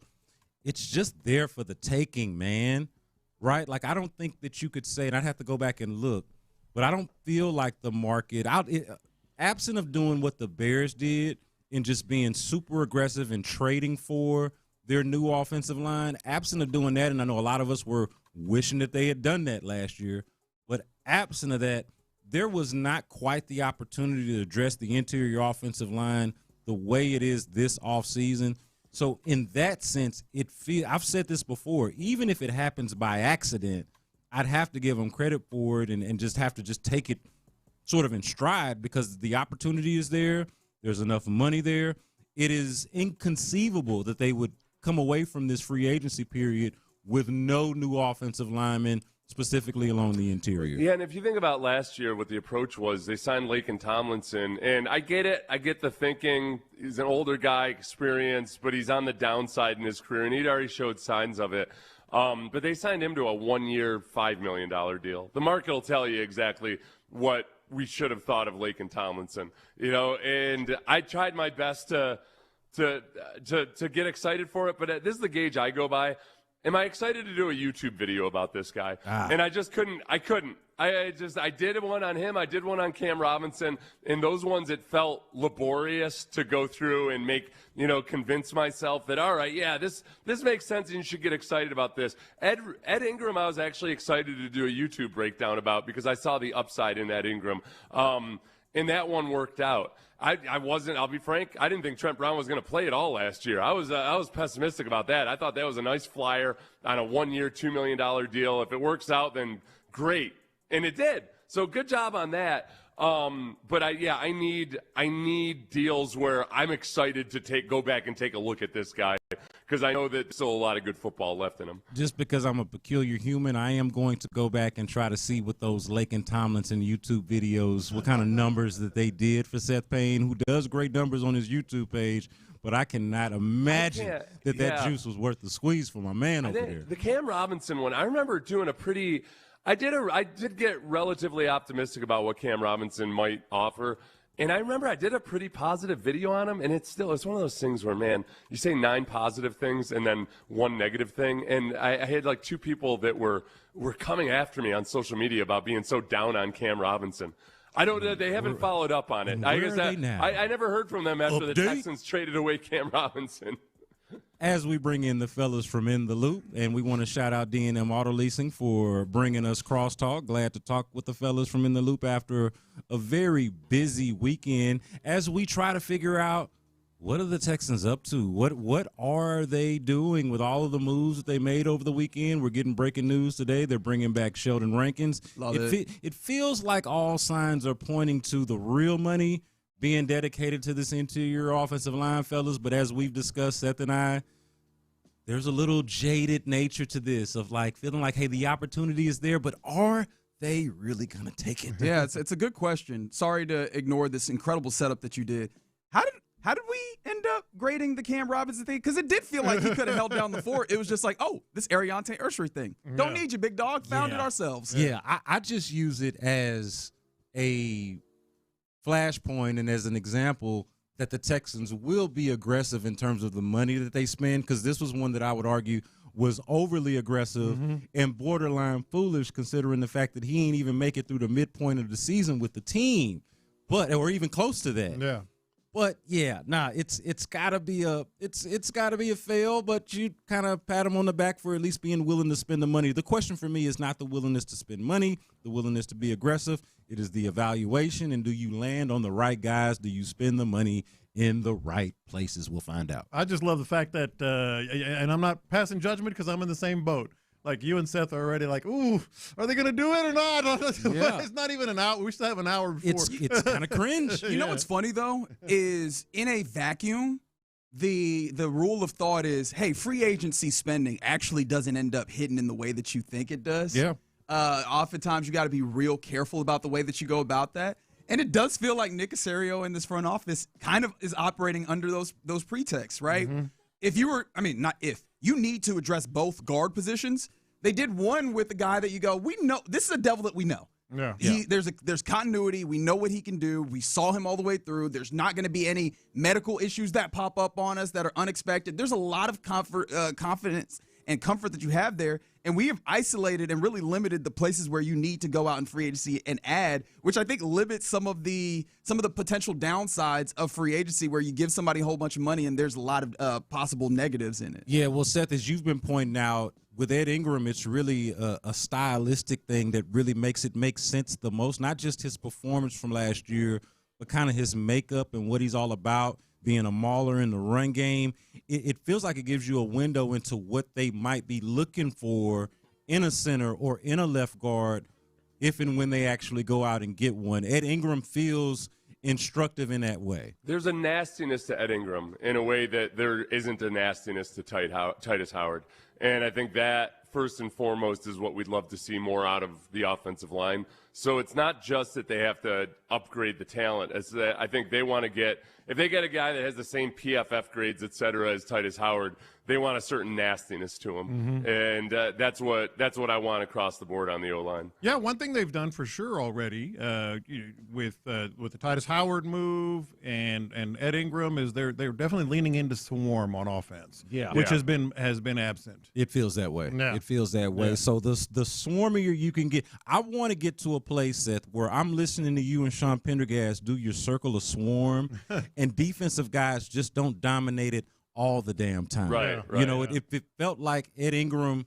I can't remember if Ed Ingram made it or not, but it felt like if there was a guy that was one of the few guys on the offensive line or on the offense period that would make it. Now, if Joe Mixon had played last year, I feel like he would have been a candidate, but they lost some swarminess, for lack of a better term, on offense. And Ed Ingram, I think, for whatever his shortcomings are, he does bring that in spades, and you're hoping that whoever the next guys are that they bring in, they do the same thing. Yeah. You know what I'd love is if we just aren't talking about an offensive line. Yeah. Because isn't that the old mantra, right? Yeah. You're doing something well if you're just not talking about the offensive line. I would love it to just be a foregone conclusion that the offensive line is going to do their jobs to the best of their ability. Yeah, I feel like we're some years from that place, though. We're at least a year from that place, don't you think, Seth? Because even if the offensive line performs, we're going to have to talk about that. Like, finally, there's an offensive line that is adequate and is respectable and worth trotting out there to the rest of the league. I don't want to get too much into your guys' time because it's a very busy day. What's the question of the day? What's a minor inconvenience that you hate the most? Because I think Reggie and I are both in this same boat. Time changes. I prefer we just stay in daylight savings time. But time changes, and by the way, the elevators in our building are out. Yeah. You know what? I was watching a documentary series a while back about it was an Antarctic explorer, and they, one of the things that happens when they're doing these Arctic and Antarctic expeditions is the ice is a little shaky, so they'll have to pull their sleds of gear a mile ahead and then go back and get the rest of the gear because they have to lighten the load on the sled. Yeah. So they'll pull for a mile, walk back, get the rest of their gear, and then keep going. And the entire time I'm watching this and I'm marveling at, wow, the persistence, the patience, all of that. But I'll be damned if I miss my opportunity to hit skip intro on the next episode. It's the worst thing that's ever happened to anybody ever. I can't believe, I can't skip intro. I got to watch the whole intro. Hey, I'll give you a minor inconvenience just in doing this. You're listening to KIOT AM, KIOT FM HD2 Houston, and Odyssey Sports Station. Yeah. Speaking of minor inconveniences, if I will, before I give you another real-life example, I would say covering up the bushes when it freezes. That's good. Dude, I mean, not to shy away from the manly work, but that's left on me. I got to figure that out. And it's just inconvenient trying to get the stakes down, trying to make sure that every important piece of shrub or bush is covered, and to do it only for a couple of days or maybe even in some cases all that work for one night, definitely a minor inconvenience. And now, obviously, I'm not a guy that's got to shovel snow, but I don't want to cover them damn bushes either. Especially since I rent and they ain't even my bushes, but I don't want to mess up the landlord's bushes. I'm like, man, this ain't even my stuff. You're a better man than me because that's somebody else's problem. I'll lean on that one, man. Oh man, somebody else dealing with that. But the landlord never fails. They'll send you that email. Hey, don't forget to cover up our bushes. So it's not like you can act like, yo, I didn't. I'm just an unknowing renter. I had no idea. No, you know what time it is. I hate to change oil light so much. Yeah. I hate to change oil light. I still got 1,500 miles, man. I know I still got 1,500 miles because I can check how the oil's doing on my truck. Yeah, I'm with you there. Change oil. I had to air a tire on my way from Dallas, in the rain, and it's like, we're just airing a tire. This isn't hard labor, but it's a minor inconvenience that I got to make sure that I don't have no flat in this 4-hour drive from Dallas to Houston. So yeah, I don't know.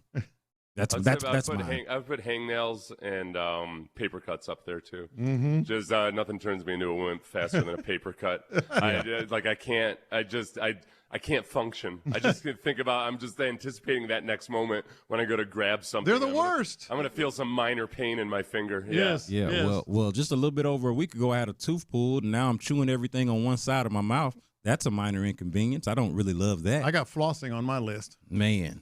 Yeah, but the thing that keeps me coming back to flossing in a similar vein as like that really good golf shot that you hit.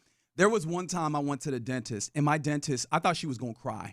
She was like, your teeth are so beautiful. I was like, all right, I got to stick on this. Yeah. You know what the typical person's dentist experience is Hey. you know you need to floss, right? Like being scolded. Or are you brushing twice a day? Yeah. So to go from being scolded to like being praised, I was like, oh yeah, we got to make sure that this flossing keeps going, man. Yeah, man. No doubt about it. All right, so I'm interested to hear about that 1040 question of the day, the minor inconveniences of life in light of the elevators here being down. So it might take me 20 minutes to get from this studio to my car. What was the other one that was the minor inconvenience that daylight savings time. Daylight savings time. Yeah, man. Fortunately, it happened on a Sunday, and I was able to just take that extra hour of sleep, and nobody said anything. So it worked out for me. Seth, you and I are out of time. It's been a fun couple of days with a weekend sandwiched in between there, but Friday and Monday have been fun. I appreciate y'all for sharing the real estate. It's been fun, man. Yes, excellent job, Brandon, and everybody stay tuned to In the Loop and all through the rest of the day for all of these updates, the many, many updates during the beginning of free agency. Yeah. So for Seth Payne, for the absent Sean Pendergast, I am Brandon Scott. I leave you with Reginald Atatula, John Lopez, Figgy Fig, and that is In the Loop, and they start right now. That's right. Let's get going here on a Monday. Not any Monday here in the Loop. It is Legal Tampering Monday, which, let's be honest, free agency is upon us. It's here.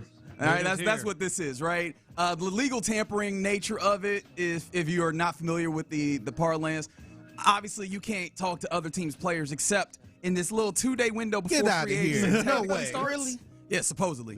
Free agency technically starts on Wednesday.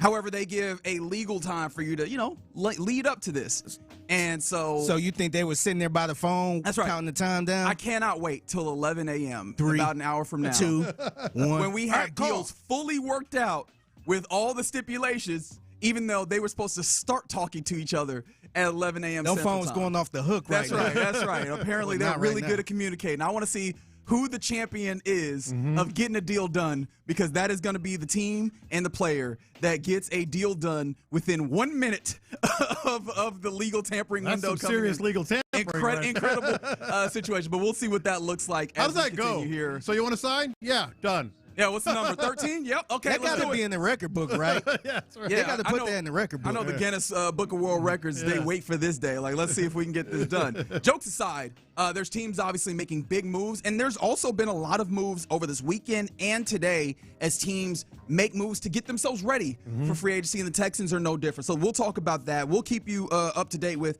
all the moves and the shakes that are happening around the league, because this is one of those big movement days in the National Football League, and we're here for you here in the Loop on Sports Radio 610. That is John Lopez. I'm Reginald Atatula, Figgy Fig on the ones and twos, and you rolling with us on the Base Power text line. That's 713-572-4610. Also, appreciation to the Mo Karam Injury Lawyers for the live stream. We keep it 100. The YouTube page is Sports Radio 610. The Twitch chat is 610 Houston. How'd your weekend go, man? It was great. Great weekend. Just kind of hung around the house. Had a couple of birthday parties. My 1-year-old grandson and my wife.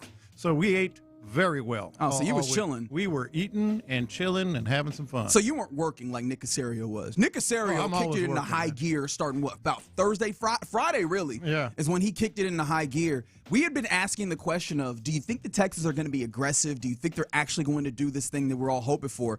And Friday, I had a level of convince. That's not the way to say that, but I had a level of belief that, okay, they're going to do this. That's when they started kicking in and flipping switches. Jalen Petrie's deal, all this. They started, well, actually, Petrie's deal had been switched the day prior, but you see Dalton Schultz get an extension, 1-year extension. Mixon gone officially. Mixon is officially released, so now we have some level of closure. I don't know exactly how much closure we'll get on what the hell happened all last year, but there's closure on that time and his tenure as a Texan. And what we know, the Texans got some money, And then we found out over the last couple of days that the Texans are signing back some of their players before free agency officially hits. How are you liking some of these deals? Obviously, the big one, Ed Ingram, 3 years, $37.5 million. The average annual value on that is $12.5 million per year, which is significantly lower than what we had kind of heard was probably going to be the number for him. And he did not get to the open market to get it. That usually feels like, and maybe I'm making too much of it, but that usually feels like some level of vote of confidence for the team and what they're doing from the player. I don't think you're making too much of it at all. His market value was 13 to 15. That is what we heard. That is what had been reported. Yeah. So here's how I would describe what we've seen so far. And I was getting a kick out of Seth and B. Scott, sort of like, oh, okay, now what are they going to do? It's not even time yet. I mean, we still have 51 minutes until it's officially the tampering period. But I get it because we want everything to happen yesterday. But here's how I would characterize what we've seen so far. This is all setting up the aggressive moves that we want. Agreed. It's also the Dalton Schultz deal, the Joe Mixon thing, the deals we saw with Petrie and Stingley last week. Some of those.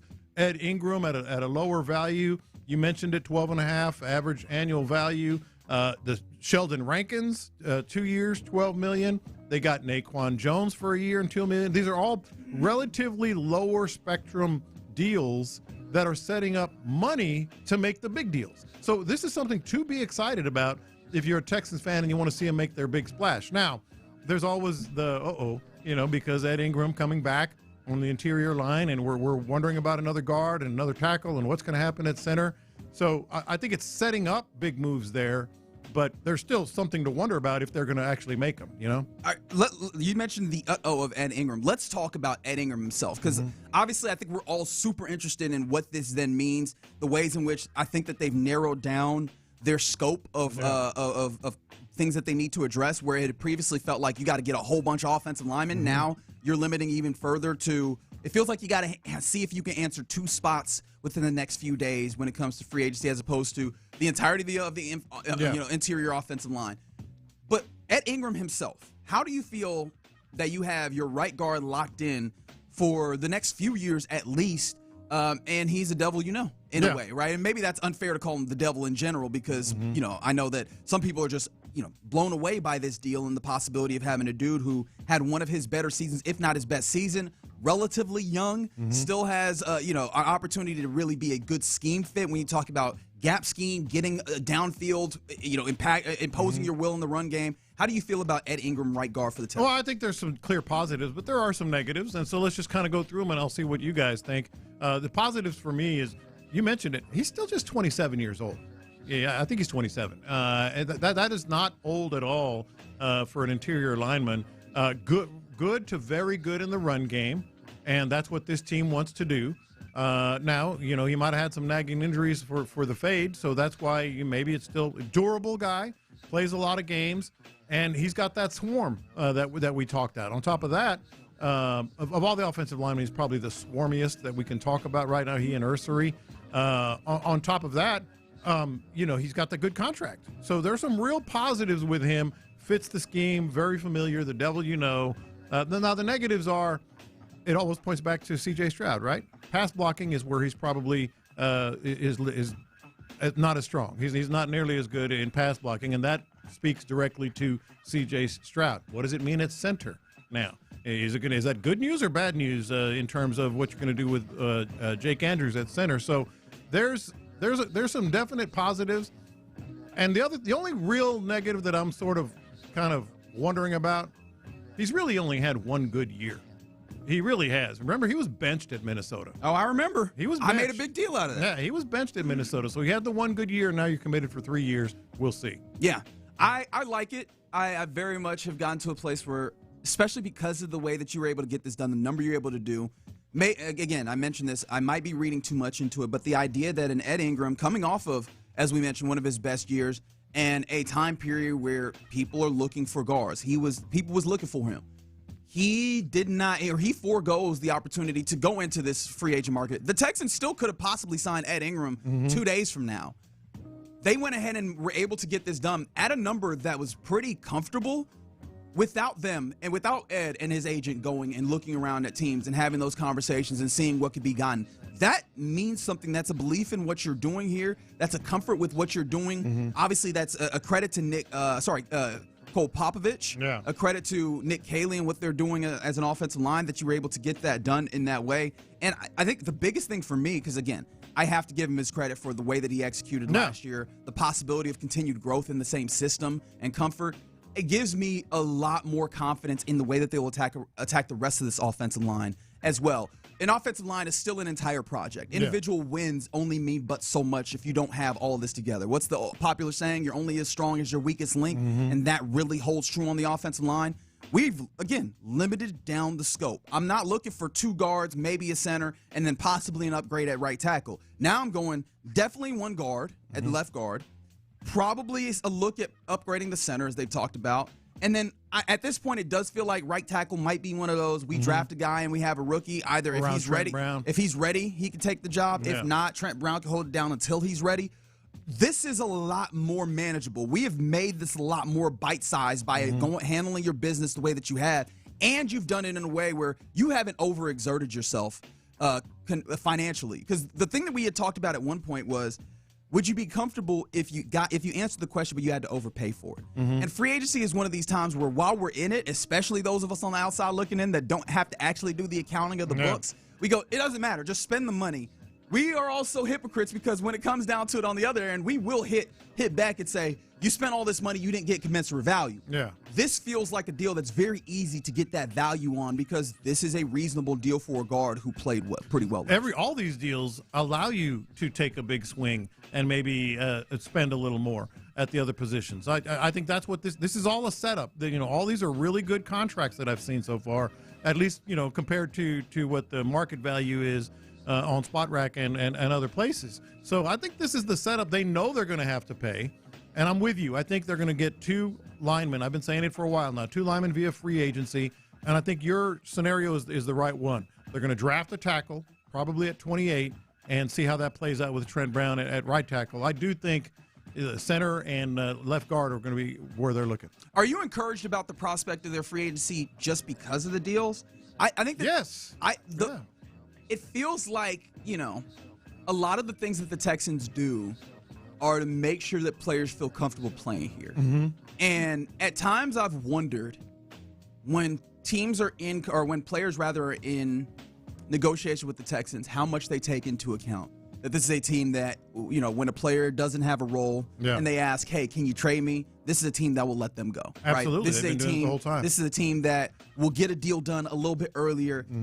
And maybe not the best deal that they could ultimately get if they had fought you with it, but they're not going to fight with you with it, and they're going to make sure that you're taken care of. This is a team that's going to protect you information-wise to the death. And you wonder how much those things factor in, and is this one Ed Ingram deal the benefit of those types of things? But 2, as we step into this free agency for 2026, is that going to be an edge for them, especially if they are going to be aggressive contractually in the market? Is that going to be an edge for them to get a player that you want? I think it's already an edge. Players talk all the time, either to friends of friends who have been on the team or people on the team. They know what the Texans do and how they operate. They also know that there is money to be made. There's money to be made and positions to be won in Houston, because the defense is, we know what it is. Offensively, I think a lot of these guys have the Texans on the radar for sure. By the way, one of our listeners just texted. I don't know if this is real or not. I just fixed the elevators, John. Thanks, man. Yeah, I'm not gonna lie. Shout out when to you were Troy. and we'll talk about this a little bit more at 10:40 with the minor inconveniences that drive you up a wall.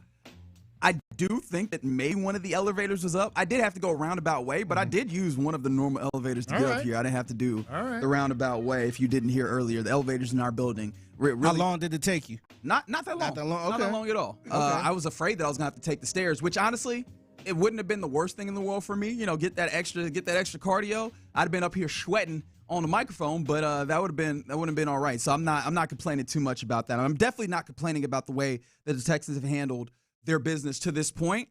Can they land the dismount? That is the question that's to be had, and we're very close to seeing them step into that final portion of what this, for this offseason looks like, especially before they go to the draft, at least getting themselves on good terms, as it is legal tampering day. Basically, the start of effective free agency will come at 11 o'clock. So we are just about 42 minutes away from what that is. So rock with us here in the loop on Sports Radio 610. But coming up next, before we get to that time period, what would a perfect day look like for the Texans for you? 713-572-4610. And has the Texans, have they figured out their interior defensive line room, or do you still want more? We'll talk about all that next. Free agency is here.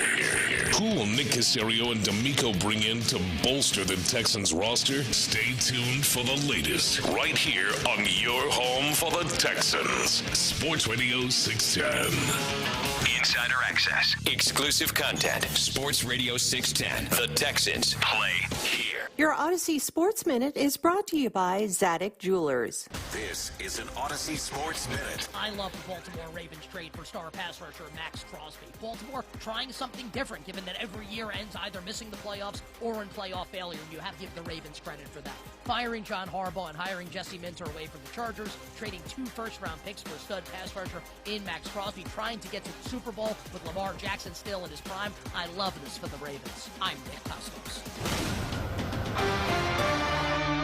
We all hear the radio ads about the IRS. They tell you to be afraid, to be scared, and they try to frighten you into calling. I'm not here to do that. Tax Relief Advocates is different. TRA is here to tell you that if you owe money to the IRS, whether it's $5,000, $50,000, or $500,000, we have a solution. It doesn't matter if you're sitting in your car, at work, or with your kids. No matter where you are, call now. 800-507-9701. Don't lose hope. TRA can eliminate or reduce what you owe to the IRS. Generous programs are now available that can give you a fresh start. Our passion is taxes and help.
Powered by Base Power on Houston Sports Leader, Sports Radio 610.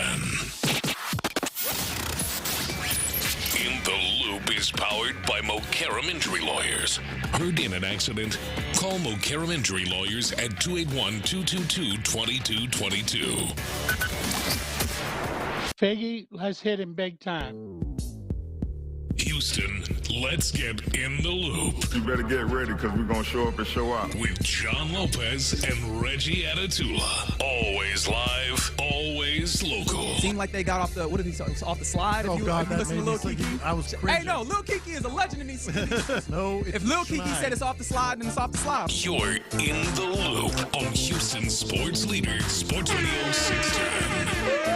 Yeah, you're in the loop here on Sports Radio 610. Happy Monday to you. John Lopez, Reginald Atatula, Figgy Fig, hanging out with you on this start of free agency Monday. Not officially, but it's the legal tampering period, so it's kind of the start of free agency. They waiting around by the phone. Yeah, everybody. See what happens? Yeah. I like the image of just everybody standing right by their phone. These are landlines, mind you, in my mind, with their hand just hovering over the handset. Not yet. Just waiting. Not yet. Hold. Yeah. Hold. You got about 34 more minutes. Hold. And deals will begin to be consummated here at the top of the hour. We'll let you know what's happening there. But that's not stopping teams, though. Obviously I make that joke. On the team side, they're going and they're making deals to fill holes and maybe acquire maybe players that were to be cut before the new league year and going and getting them. A lot of teams have made moves around, and some of these moves are just signing your players back, and the Texans have definitely done a lot of that. As it seems like they've signed a couple of defensive tackles over the last so often. Sheldon Rankins, we found out earlier this year, was coming back, which I was hoping for, and it kind of felt like was going to happen. Aaron Wilson of KPRC2 had made mention of there was mutual interest in it. We saw it, 2-year, $12 million deal. I was interested that this was a multiple-year deal as opposed to a one-year deal for Sheldon Rankins, who little bit older, but still played incredibly well, organized your defensive line really well, and really was a mentor, one, specifically for Will Anderson Jr., but two, just kind of a voice to be listened to in that room and on that side of the football. And then Naquan Jones, a dude who you brought in late in the season last year, came in, was a nice rotational piece. Those two joined the other two defensive tackles that you have in Mario Edwards and Tommy Togiai. And I go 1, 2, 3, 4. Typically, they like rotating 4. Is this basically done here in your mind? I think it's a possibility, which would leave Tim Settle, I don't know exactly where, but I think they just fit, what we know about this team and the mentality and the approach. What really would be, what's really interesting to me is Naquan Jones, who came in later. They really, really took a liking to him and liked what he could do, and he made some plays. We know how they felt about Tommy Togiai, who just burst onto the scene in the preseason and training camp and became really an integral, important part to the rotation. And then there's Sheldon Rankins, which you described perfectly. Just sort of the rock there, leader, makes plays. Both against the run and in the passing game, especially there's some plays that we remember very vividly. Reading screens properly and things like that. So it might be, I would suspect, of course, that there's going to be some more tackles in the mix, but is Tim Settle one of those? Yeah, I don't know. That might be one of the casualties here. And there's definitely an argument to be made that you go Sheldon Rankins and Tommy Togiai as starters, as you had to down the stretch once Tim Settle was injured. Yeah. And that feels like something that you could do. It'd be funny, though, and maybe funny isn't the right word, but to go into the season and go, after another year of looking at could you upgrade defensive tackle, and it's kind of these guys that have been holding down the fort once again. Yeah, well, it's probably going to come in on the draft at some point. Certainly. There will be some sort of defensive tackle to learn and maybe get onto the field. But, I think you're pretty much – I'll put it this way. It's not the biggest priority right now, to sign Settle when you have these other priorities that you're going to spend money on. Yeah, and that's also part of it is that there's a lot of money all sorts of places. It's a zero-sum game is the way that you have to say it. So where you take money from others, you have to kind of skimp other places. And it feels like defensive line is one of those places where they have been able to get a lot of production without having a crazy amount of investment. So outside of like a draft capital, adding a player, maybe day 2 type player in there, it does feel like this is kind of what you're rolling with. And obviously you have to trust Matt Burke and D'Amico Ryans and Rod Wright, the defensive line coach, in their capabilities of getting the best out of these guys who have all shown and demonstrated under this team their capability of producing. By the way, in the next now less than 30 minutes when things become hot and heavy, obviously we encourage you to stay here because we'll keep you up to date. Do you think there'll be another re-signing and restructure? That's an interesting one because the big restructure that's out there is Nico Collins. They haven't done Nico yet, and you could create some money. I'll need to look at that again to see exactly what the number is, but that feels like maybe holding it in your back pocket. It does feel like, at least up until Friday, it felt like Nick Caserio was operating from a standpoint of we'll free up money when we need it. Yeah. And then a lot of things got flipped on Friday, and I was like, oh, he made sure that he had money in pocket, right? This is like when you go to the ATM real quick. Let me have some money in my pocket, so if I run past that taco stand that only take cash, I can just go ahead and whip it out right there. In case I have to valet my car. Right. I wonder if Nico Collins exists as I can hit the ATM one more time if I need to. Yeah, I think that's there. Do you think he could be saving it? I don't know if this could free up some money, but just trying to pay him a little bit more, maybe give him another extension to kind of keep him. Well, I think it's going to be both. I think they're not going to force an extension unless they can save some money on the cap. I'm not sure if it's just going to be a restructure. I wonder if it's going to be a contract extension to kind of keep him happy. Yeah, that's a good question because we're seeing a lot of dudes get paid in the wide receiver market. Alec Pierce here in the next, I don't know, few hours probably, but at least they talking about 30 mil. Yeah, man, they talking about 30 mil for that dude. And Nico Collins at some point got to be like, all right, dog. Okay, man. Yeah. Like, I mean, I'm a team player, but there is a line. On, man. I'm surprised we ain't heard nothing already. Yeah. Oh, but we were talking. One thing I wanted to mention before we move on when it comes to defensive line, Mario Edwards rather. Yeah. Mario Williams would be great. Put him in the middle. That'd be a very different circumstance. He was great. Yes, absolutely. Mario Edwards, he's looking to hit the cap for $4.5 million, and that hasn't been the value that he's brought to what you're doing necessarily. Is it possible though that that's also someone? Again, we're headed very quickly towards your start of the new league year where you rock with that. That I thought that he might be one of those potential casualties, and he's still in tow right now. I think that's one of the big discussions they're having right now. Whether it's Mario Edwards, Tim Settle, something in the middle, trying to figure out money, because Mario Edwards has been like Togiai, a real D'Amico Ryan's favorite, but there is money to be saved there too. So it's a tough decision to make. Yeah, so that's interesting. All right, real quick before we keep it moving here on this program. What would you need to see, or what would make this a perfect first day of de facto free agency for you when you see the Texans through the end of today? I think, the big splash is what everybody's looking for. To me, I'm looking at the center position or Wyatt Teller at guard. I think you are clearing room for big names at center, whether it's Linderbaum, Cade Mays, whomever. Linderbaum would be the prize. But a guy like Wyatt Teller at the left guard position make you feel a lot better about Ed Ingram too, and certainly a lot better about about Jake Andrews to solidify the interior. And we've learned in recent years, just because you don't make that big splash the first day doesn't mean you're gonna not have a big splash. Fair enough. Daniil Hunter was that, but I think this year, because the market is in such demand for interior offensive linemen, specifically centers, I think we will see those names come off the board here in the next 24 hours, reportedly. I think obviously the answer would be Tyler Linderbaum, but and we'll talk about this more because the Baltimore Ravens, talk about being active. They're acting entirely different, right? Like you see that dude from high school, you're like, I have never seen you act like this. That's the Baltimore Ravens right now with the big move that they made for Max Crosby. We'll talk about that when we go around the NFL. But it makes me wonder if they could even allow Tyler Linderbaum to walk with the level of aggression that they have up there. So if it's not Tyler Linderbaum, and knowing that that Connor McGovern, who I did feel like would have been an interesting fit for you, Connor McGovern has signed an extension there in Buffalo. The only remaining of the kind of, for lack of a better term, premium, or the guys that we thought that were really desirable at center is Cade Mays. That one feels like that would be a big W if you end up with the Cade Mays, especially because the numbers that are starting to look like you can get for centers, they're not as exorbitant, especially outside of the Linderbaum you mentioned number. McGovern. Right, McGovern ended up with a deal that looked real manageable. What was it, 12 and a half and he was on average annual value? He was another 13 to 15 guy or more. Yeah, I thought that would be more. So I was like, hey, could you end up with the Cade Mays for maybe like $10 million average annual value and then still get an upgrade at center, but one that feels like it is, manageable money-wise? I think that would be a win, an upgrade from Jake Andrews, even though I made it clear. I think I'm to the place where if you have to, ride it out with Jake Andrews for another year. Got to get that left guard, though. I'm comfortable, but a left guard. Left guard. And to that point, what would make it great, I think David Edwards.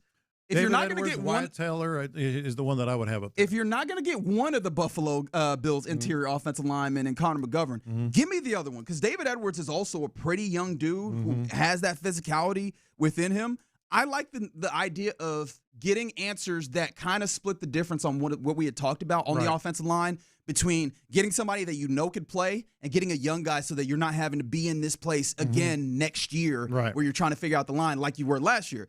I think that David Edwards might represent that nice melding of those two, where he's a relatively young guy who also is 308, can, use his body weight in that interior there and, be aggressive. I think that could be something that I'm very interested in. So if you give me a left guard and a center that are both relatively controllable, relatively good numbers, and pretty young, I'd be excited about what you have here on the offensive line. But a guard is essential.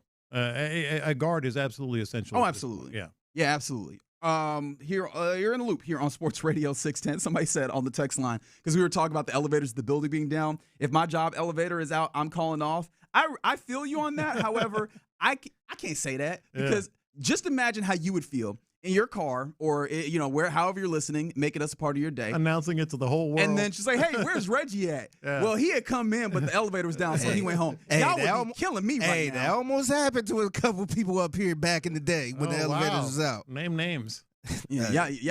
Well, this is the thing. Shout out to my guy Rich Lord. He almost went home, man. Yeah, ain't nobody giving me no deference. Rich Lord, they might. They're like, hey man, how old are you again? You can't climb some stairs. Get out of here. Hey, salute to John McClain who did it. He climbed up these 19 flights. I mean, he was breathing hard the whole segment. Which again, another reason. This ain't McClain back in the 80s either. Another reason why I'm very happy C.J. Stroud was never going to get traded, because McClain will go through with that. Yeah. So that I'm going to be walking naked down Kirby. I pray to God he don't get traded, man. Please don't get traded. He would have done that nonsense. Yeah. All right, you're in the loop here on Sports Radio 610. Coming up next, let's get to the question of the day. Like I was saying, minor inconvenience today. The elevator in the building was down. That got us thinking, what is the minor inconvenience that you hate the most? 713-572-4610. Let's have a little fun before free agency drops next. All right, talking to D&M Auto.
610. Sports Radio 610 presents live from the West Point Lincoln and West Point Lincoln of Sugarland Studios. Here's In the Loop with John Lopez and Reggie Atatula. Yeah, you're in the loop here on Sports Radio 610. It is a free agency Monday. Free agency technically not starting to Wednesday, but the legal tampering period starts here shortly at 11 a.m. Central Time. And I can pretty much assure you that we will get the outlines of deals being reported as soon as 11 a.m. hits around the National Football League. So we're looking forward to seeing what teams will be doing as de facto free agency starts today.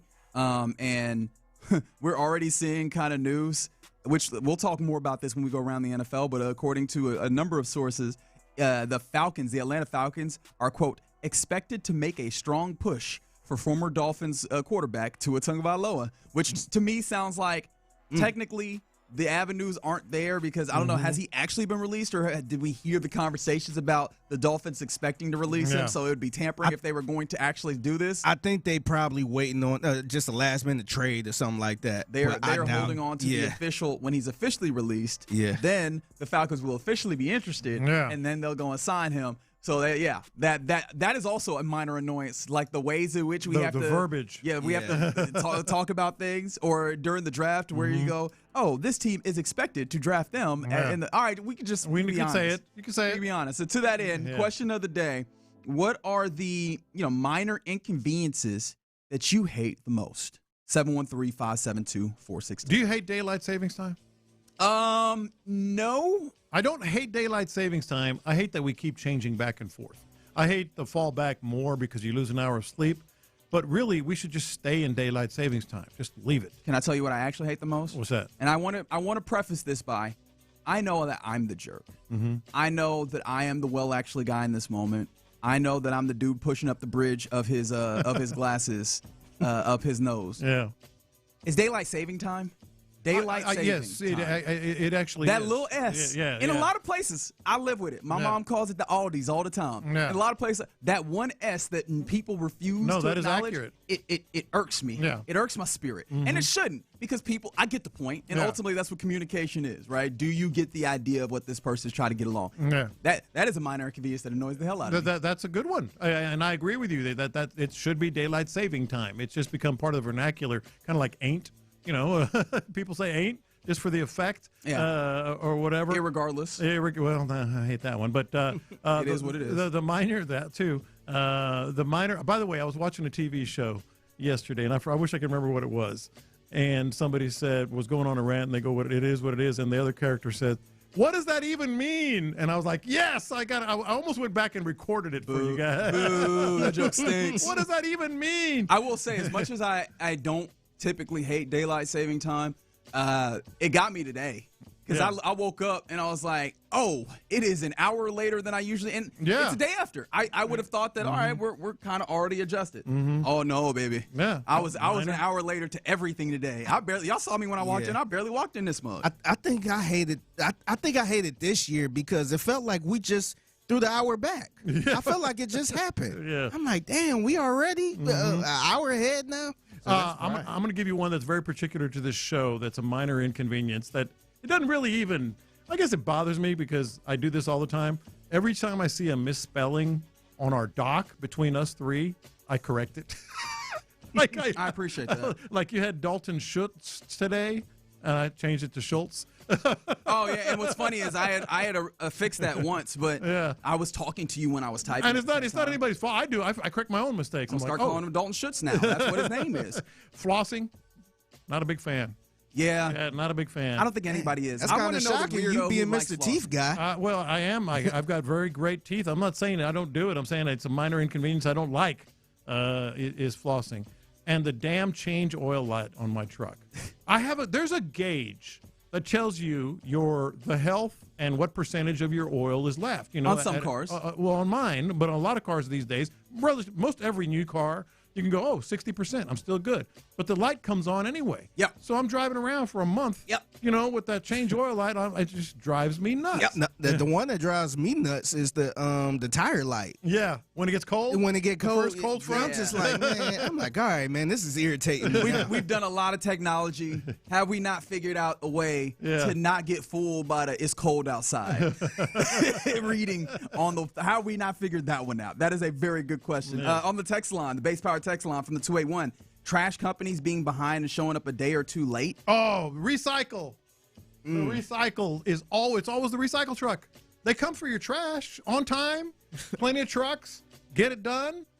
But the recycle, it's out there for a week sometimes. No, the one that get me, and this could be a me thing, but sometimes my trash delivery, it comes early. And when I decide when I decide not to take it out that night, I'm like, I'll take it out in the morning. No, you won't. It's up there 6:30. I'm like, I'm waking up.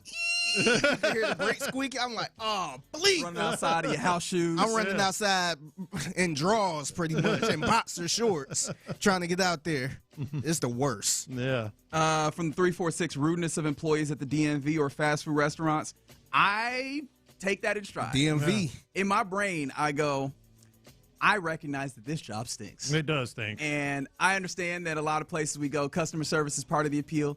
I know that for me personally, if I was doing this, I might be a little bit curt. Yeah. I might be a little, so I try and give them a little bit of leeway. This is a great one. This is a great sports one that really we got to find a way to figure out. From the 281, NBA times not starting on time, NBA games not starting on time. Yep.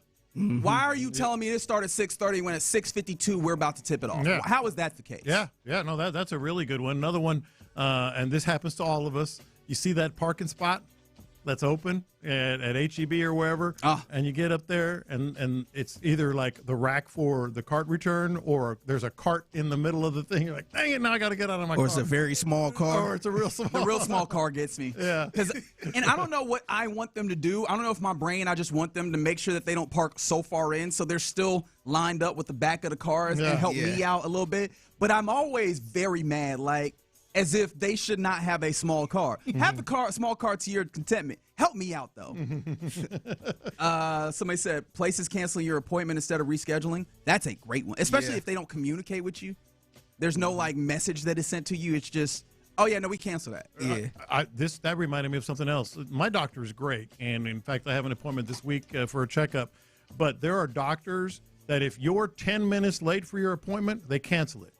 But if they're 10 minutes late, it's fine. It's fine. That's the same with the barbers and the hairstylists. Yeah. They give you a long list of things. Do not do this. Yes. Don't come late. Don't bring kids. Don't do that. But as soon as they 15 minutes late, it's all good. But they cancel your appointment. You take half the day off or whatever people do. 10 minutes. Yeah. No. Meanwhile, you're sitting in the waiting room. No, the best ones is if you cancel within 48 hours. You got to pay. You got to pay. Yeah. But if they cancel day of, it's all good. Yeah. YouTube page says people who drive the speed limit on Houston highways. Yeah, man, you gotta move this up. You know, you gotta move faster with this. Some other ones that have come in. Let's see. We already mentioned that. Oh, what's a sports one for you? Because one that kills me. And thankfully, NRG Stadium does not fall into this. But any arena where I can't walk all the way around it. There's some. Oh, it stops you. Yeah, you got to go out to the concourse. You got to go out. You got to go up. You got to. Yeah. I hate that so much. Like, why can't I not just get over? I can see it. I can see it over there. Why can I not get over there in a way that makes sense? You got to take the elevator to the 8th floor and then go down the stairs and.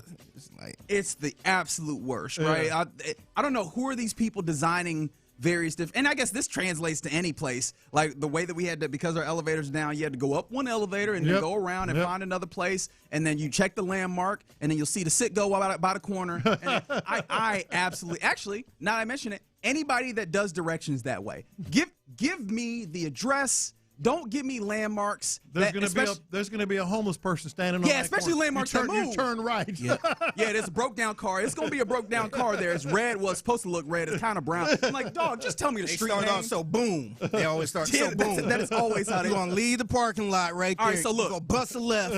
You're going to keep straight, and then you're going to make a quick right, and then another left. It's the worst. It is the absolute worst. From the 504 coaches interviews during the middle of games. That bothers a lot of people. I don't mind them. Yeah, it do. Yeah, I think it's fine. The thing about it, though, is when you get one question in, I'm like, we could have just let him walk. Oh, yeah. We ain't had to ask him the one question. Then it'd be like, what's your strategy for the second half? You know he ain't giving you nothing. We got to play better. We got to be consistent. And, we just got to keep the energy going. Thanks, Coach. All right, you're in the loop here on Sports Radio 610. I feel the need to complain. Keep it coming on the text line, the minor inconveniences that you hate the most. Coming up next, we will hit the top of the hour, which means legal tampering period will happen. So we'll give you any updates that we see immediately. Plus, let's go around the NFL where, Ravens, I didn't know that y'all operated like this. We'll talk about that and more next. Payne and Pendergast. If you want to be in a good position.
Let's go around the NFL in the loop style. Why are you smiling? Because I love football.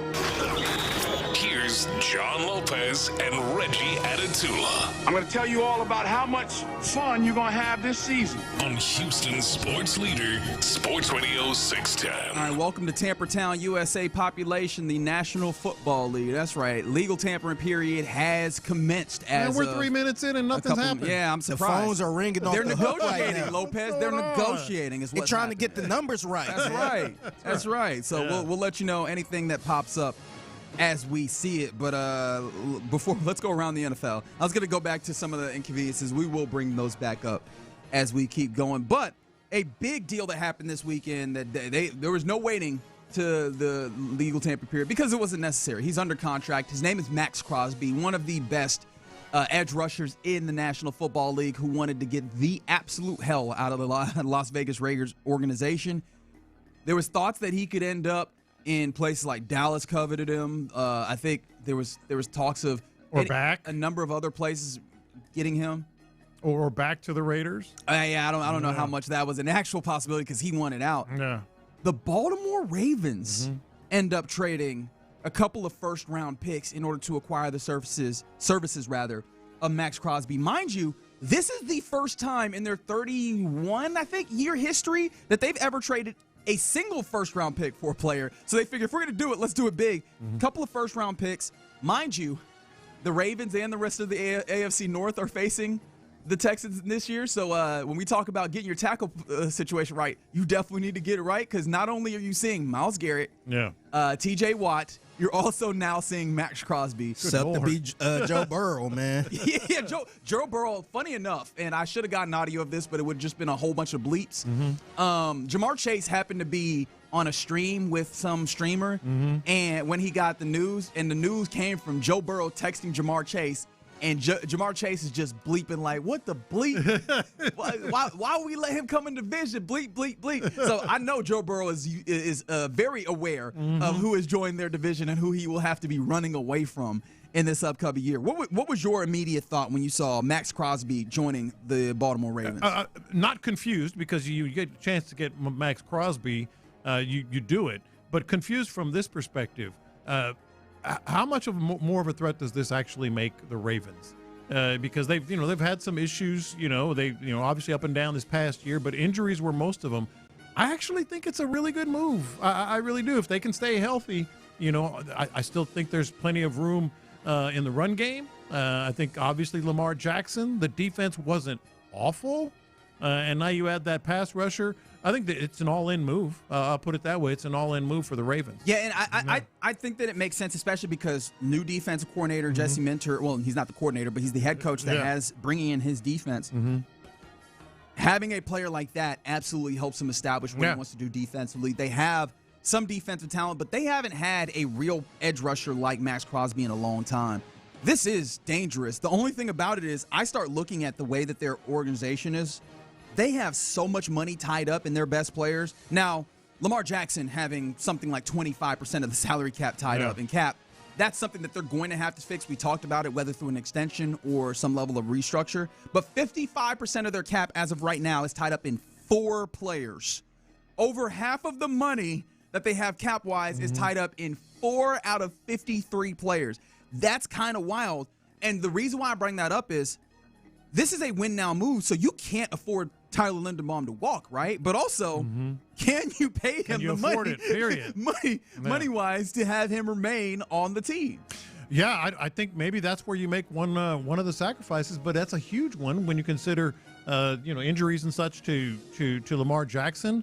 I'm with you. It almost makes it more essential, certainly more leverage for Tyler Linderbaum with the Ravens, but that is a lot of money in what would be 5 players. Mind you, and I had actually heard this, but we got the reporting once the deal was actually done. One of the teams that were vying for the services of Max Crosby, the Jacksonville Jaguars, they tried to get on. What does that tell you about the Jags, what they're trying to do? What does that tell you?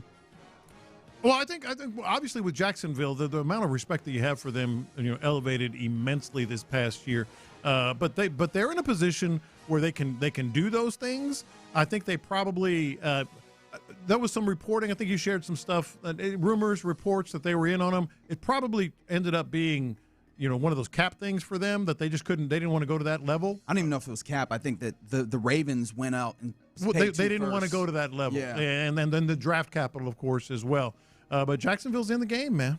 They are in the game. They're in the game. They're looking to be pretty aggressive in the way they go about things, and they want to get better on that defensive line as well. Something that's coming down the line.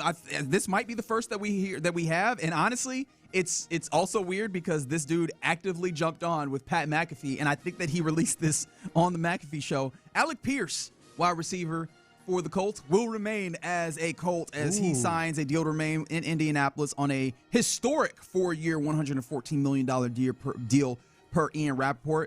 It'll make him the highest paid free agent receiver in NFL history. $60 million of the package is guaranteed for him. And I mean, that I don't know if I'm actually that scared of it. Now, Alec Pierce has been phenomenal for them, and obviously they know how to have him fit, how to make it work.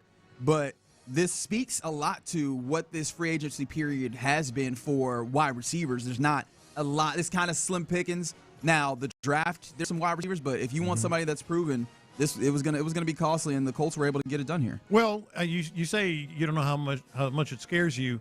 I'd rather him not be with the Colts than with the Colts. Whatever they end up doing, he's going to be a weapon for them, and clearly they're in a position where they don't want to let him go, and the division is getting a lot better just by him staying. Yeah. $28.5 million on average annual value. Big money for Alec Pierce. Does he give you at all? Because someone on the text line said, "I hate playing T.Y. Hilton 2.0." Does he give you that feel? Because he has gone off with the burners that he has and his capability of taking the top off of a defense. I think the most recent game is one of those that is really eye-opening. Just made the Texans, who obviously were really, really good defensively, made them look like they had some holes in the secondary. I mean, that some of it was breakdown in coverage, but he's a big-time weapon in this division. No question. To that end, when we're talking about the Colts, I found this interesting, a little bit of news that Albert Breer kind of came through with, that he says that Indianapolis offered Daniel Jones, the I free saw agent this. quarterback. Yeah. They had offered him a contract similar to what Sam Darnold signed with the Seahawks, a 3-year, $100 million deal. So, right in that range that you think of for these retread quarterbacks that you want to give a real good chance to be your starter for a little bit, right? But that's 3 years. That's a level of commitment that also is there that you would imagine maybe gets the deal done. Apparently, Daniel Jones's camp, and of course this is negotiation, so carry this about, with that understanding. Daniel Jones's camp countered with approximately $50 million per year. Why not?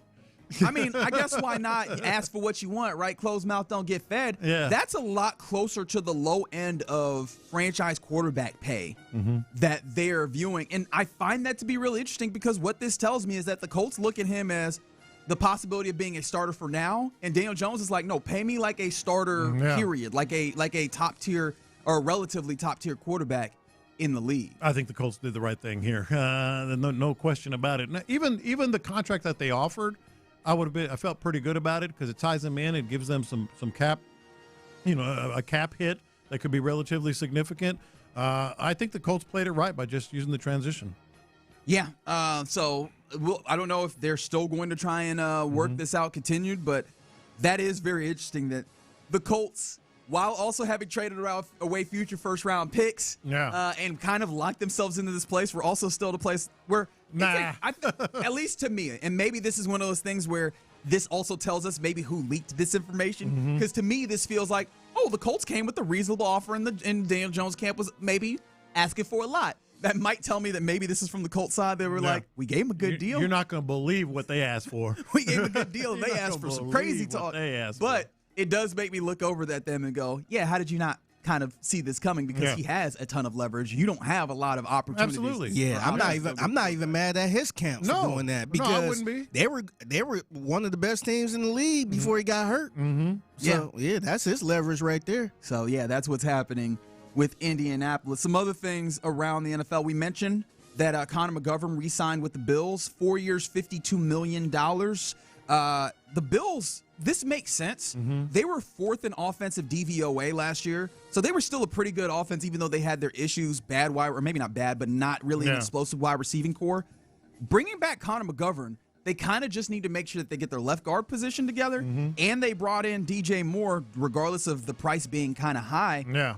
They should be a pretty good offense, especially now that your previous offensive coordinator is now your head coach, and you have those points of the quarterback and the center, those points of contact still in place to keep that the offense continuing. Yeah. It feels like that was a smart thing to do for them, and obviously keeps them in a place where they're going to be something that the Texans have to contend Well, with. if you only watch the Texans and the Bills, you think the Texans have their number, and they do. They've had their number.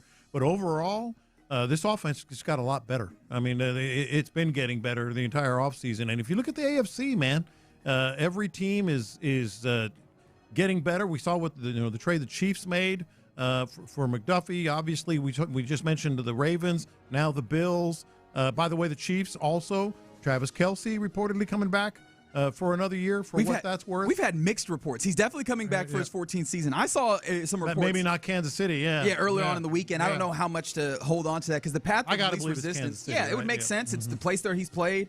I would kind of understand that remaining the case. But that was an interesting thing. But I saw that Bills also what that did, and we talked a little bit about this earlier.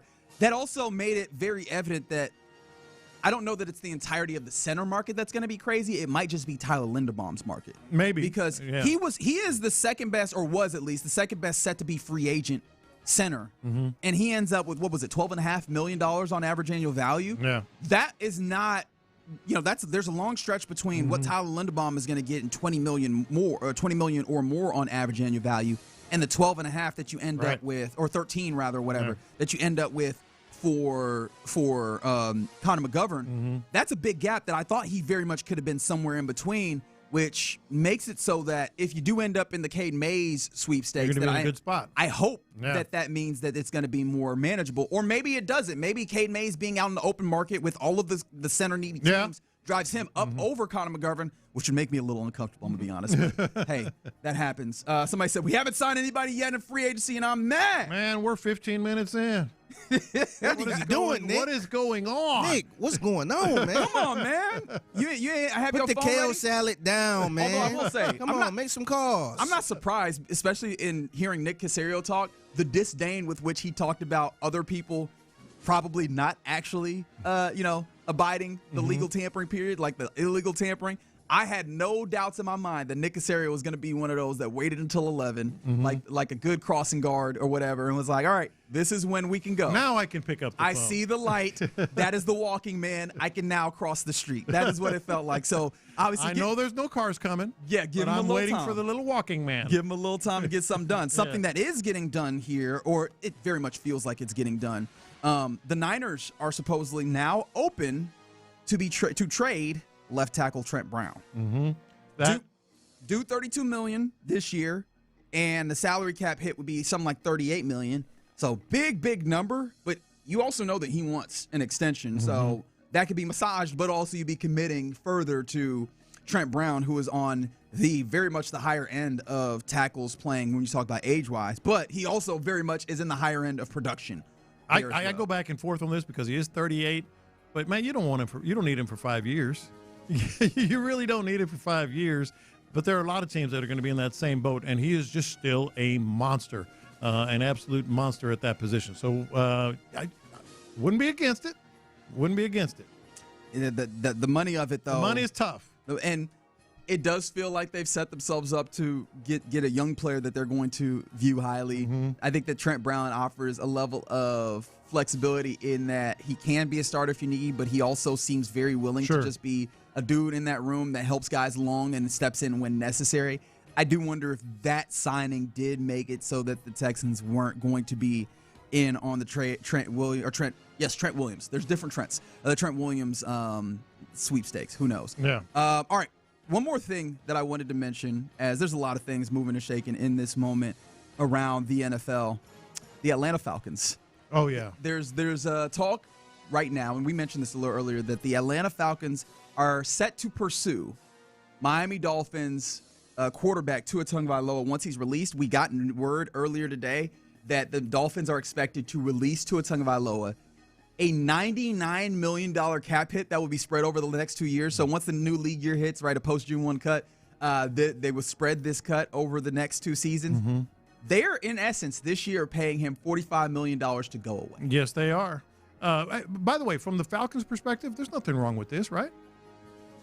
You know, you got Penix Jr. You're trying to bring her. He's coming off of an injury. I want to see what's up with Atlanta just loving these left-handed quarterbacks. That's the thing. Yeah, a couple of left-handed quarterbacks, which I guess if you're going to have go a back to Mike Vick and the way that you build your offensive line, it kind of is nice to have that overlap to where the blind side tackle is the same guy, and you're not kind of changing some of the philosophy depending on the quarterback. It is funny though to me that there are quarterbacks that are supposedly going to be out here for the low that you could end up getting, and Tua's the one that you get, especially because of the limitations and the ways that has been displayed. Yeah. It does make sense, though, for Kevin Stefanski. I don't mind it from that perspective. Like, he builds he builds an offense that creates a lot of yards after catch. Tua Tagovailoa, accurate, if not having a big arm to get it down the field. Yeah. Get it to where you need to and let the yak happen. Not their money. I guess so. It's not their money. That is true. Yeah. It will be a pretty cheap sign for him. So maybe that is worth it. You know, just give it a shot. I saw though that somebody was making the point that it would be nice if you could just merge players. If you meld them together. Yeah, put Michael Penix and Tua Tagovailoa together, because Michael Penix really good at throwing to the outsides of the field. Tua Tagovailoa throw it to the middle of the field. Just make them one quarterback that can throw it to the entirety of the field. Yeah, right. That would really work out for them. But that is one of the things that is happening around the NFL. A lot of things going on around the NFL, and we will continue to talk about them as we go. But coming up next. Are you in belief, especially after the weekend that was had, that the Texans are going to be aggressive now that this window is open? 713-572-4610. We'll do it next. Yep, it's Ficky Fig holding it down. Houston traffic can be rough, so here's a move that will make your life easier. Take Metro. With their new Ride Metro fare system, paying your ride is so much simple. Just tap the Ride Metro card, or you can scan the free mobile app before you board. It works on Metro rails, local buses, park and ride routes across the city. And shout out to all my cashless people out there. You can pay with Apple Pay, Google Pay, credit or debit. It all works. You can learn more at ridemetro.org/fare system. That's ridemetro.org/fare system. Ride smart, ride Metro. It's that time of year again. The Houston Livestock Show and Rodeo is around the corner, and we've got your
Pendergast. Houston's sports leader. Sports Radio 610.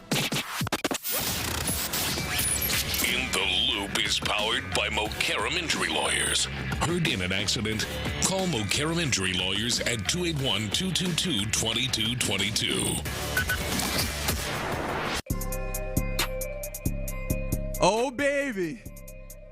Free agency really is happening as a couple of the opponents that the Texans are set to see next year have made moves leading up to today. We talked about the Bills making sure that they had their center locked in Connor McGovern. They gave him an extension this weekend. The Packers actually have made some trades out. Rashawn Gary goes to the Cowboys, who we'll see as well because we have the NFC East.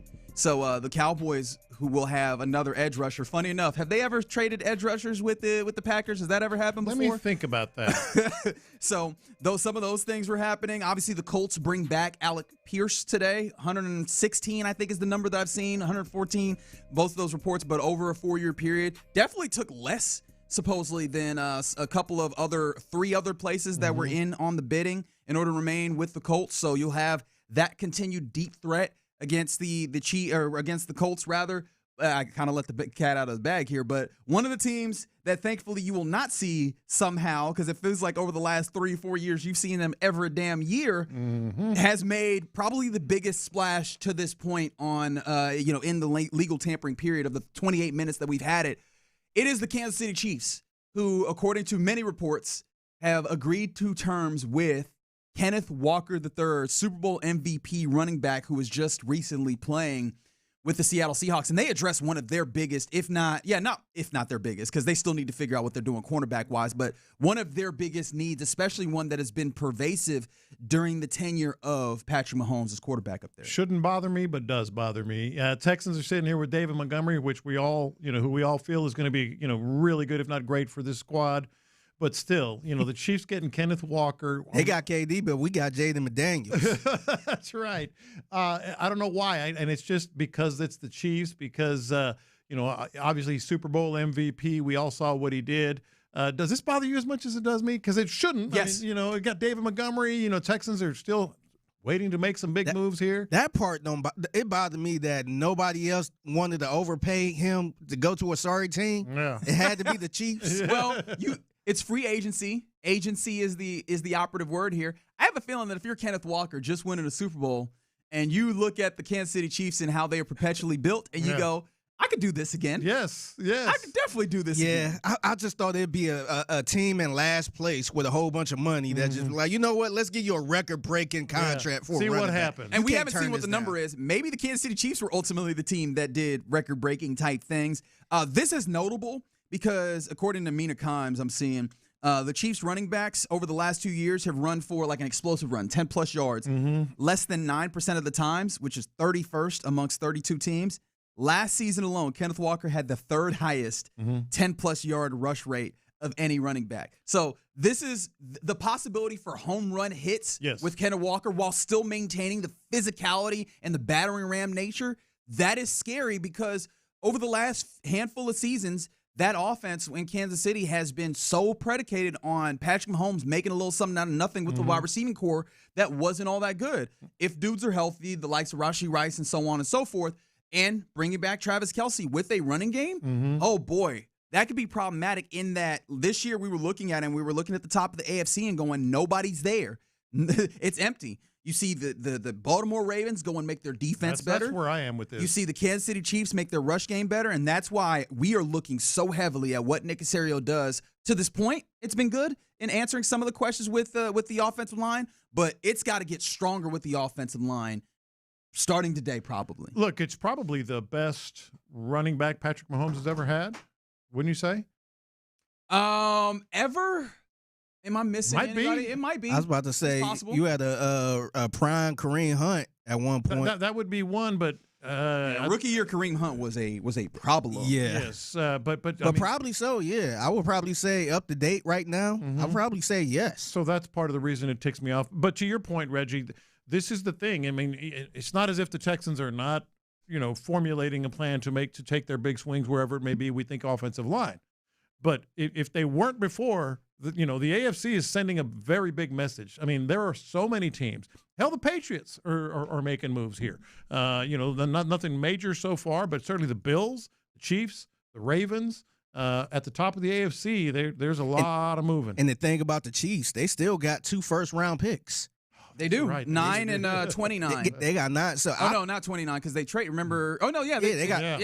That's what they gave up the corner for. Mm-hmm. So I don't know what they're gonna do with the 9th pick. I thought they was gonna go for Jordan Love, but maybe, Jeremiah Love. He did what I do. Yeah. I thought maybe they was gonna go for him. Maybe they still can. And Show was cautioning us against that they probably wouldn't go for Jeremiah Love, but yeah, and especially I don't think so now. It's also very uncomfortable because it does seem like the ties between the possibility of Jeremiah Love and the Titans are very strong. They're possibly at 4, so you might also see some Jeremiah Love a couple of times a year if you're the Houston Texans. I'm just really curious who they gonna look at now. Are they gonna try to get a weapon?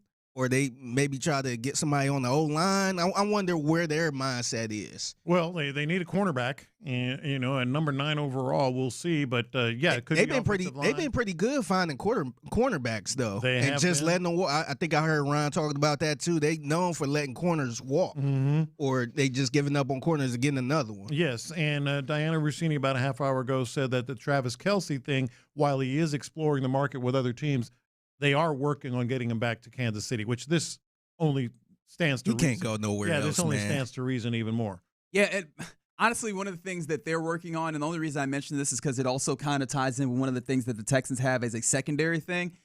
They need to have a big blocking tight end as well because Travis Kelce is in effect a big wide receiver. Yeah. I think that's one of the things the low-key things that I think the Texans probably look at, but that doesn't feel like a today. Today feels like big-ticket item kind of look. And do you feel confident that the Texans are going to do something big and aggressive, right, when it comes to this free agency? And I guess secondarily, do you think that happens today, or do you think that they take their time with this and they make sure that they really strike? Because it feels like at least some of the deals that they've made have been very cautious. Well, not cautious, but very pointed, very very thoughtful, while also still making sure that you make a good move. You look at obviously Ed Ingram, the right guard. He gets signed to a deal that feels like it's a very, very good number, even though you're bringing back a guy who has continuity, and that was one of the probably best guards, especially for the scheme that you want to run in the running game out there. I do feel confident that they're going to make a big swing, and not just because of what other teams are doing, but because of the need they have. And I also do feel pretty confident that we'll hear some things today at some point or very, very soon, simply because the market is dictating it. Like there are other teams, if they don't make their counter offers or their offers as soon as possible. It's not like last year where they can play in the margins. The big ticket items on the line are the ones that are going to be going first. So yes. I have a real question as to how quickly the center market comes around, because that's one of the things that we're hoping that the Texans go and get, and it feels like Cade Myers is really where Mays rather, and then may change his name, is really where our eyes are trained. With the number of teams that could possibly be in on Cade Mays, I wonder if this is one of those things that even has a possibility of getting done quickly. If this is one of those things where that will take a little time. Or maybe that's the reason it'll get done quickly. Hey, these offers are coming in. Right. These offers are coming in. What do you think? So-and-so just offered us, this $13 million a year contract. No, I think that's part of the reason it will happen. Obviously, stay plugged in because things are happening quickly here. But I do think the Texans are going to be in a position where they have to make the bigger moves sooner rather than later. Things are trickling in a little bit. The big news to this point: Alec Pierce remains with the Colts on something like $28.5 million average annual value. One of the things is, and I know we mentioned this earlier, the possibility of Nico Collins has not had his deal restructured, which you could definitely generate some money, some cap money there. Is there a reason why, and is it possible at all in your mind that that could be a place for an extension as opposed to a restructure, especially with the wide receiver market continuing to tick up, and Nico Collins on that very, very favorable deal? Maybe that's the hiccup. It's extension talk that's going on right now, but you do have to fit it in. Figgy mentioned it earlier. You do have to fit it in to be able to have that money to spend. The restructure might be the easy route, but look at what Alec Pierce just got. that's getting people's attention. No one more than Nico. Yeah, I wonder if the Houston Texans, are they trying to get this done, or is it Nico trying to fill it out a little bit? I think it's yes. Because if I'm Nico, I'm gonna wait a little bit. Mm-hmm. If I want to get more money, I will probably try to hold off a little bit. We have the terms on Kenneth Walker now. Yes. 3 years, $45 million contract. Ooh, baby. What's the guarantee? Have you seen that yet? 28.7, so almost $29 million in guarantee for him. So basically the first 2 years of that essentially are guaranteed in a very rough way of accounting. Ooh. That's a healthy price. Yeah. 15 and change. 15 average annual value is basically what you're looking at there. Yeah, that was big money. That was well above what you were looking at. If the Texans had not made 13, right? Yeah, you were like, 12, 13, I might get into that range. If the Texans had not gone out and been aggressive in getting David Montgomery, that is the market that you were talking about for a dude that you wanted. Well, maybe they knew that was the market. Yeah, 100% they knew that. I know he didn't make any calls until 11 o'clock today, but maybe they knew that. That makes you more comfortable with the deal, even more so. Well, that's what I'm saying. Like, I feel really good about David Montgomery here. It just ticks me off that the Chiefs are doing this. Oh, boy. All right, you're in the loop here on Sports Radio 610. Coming up next, let's get into what's popping, including some of the moves and shaking that is happening around the NFL. And then also, hey, man, the Rockets have somehow been surpassed by the Spurs. That was real frustrating last night. We'll talk about it next. Free agency is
The Sports Radio 610 text line is energized by Base Power. Save money and switch today at basepowercompany.com/610.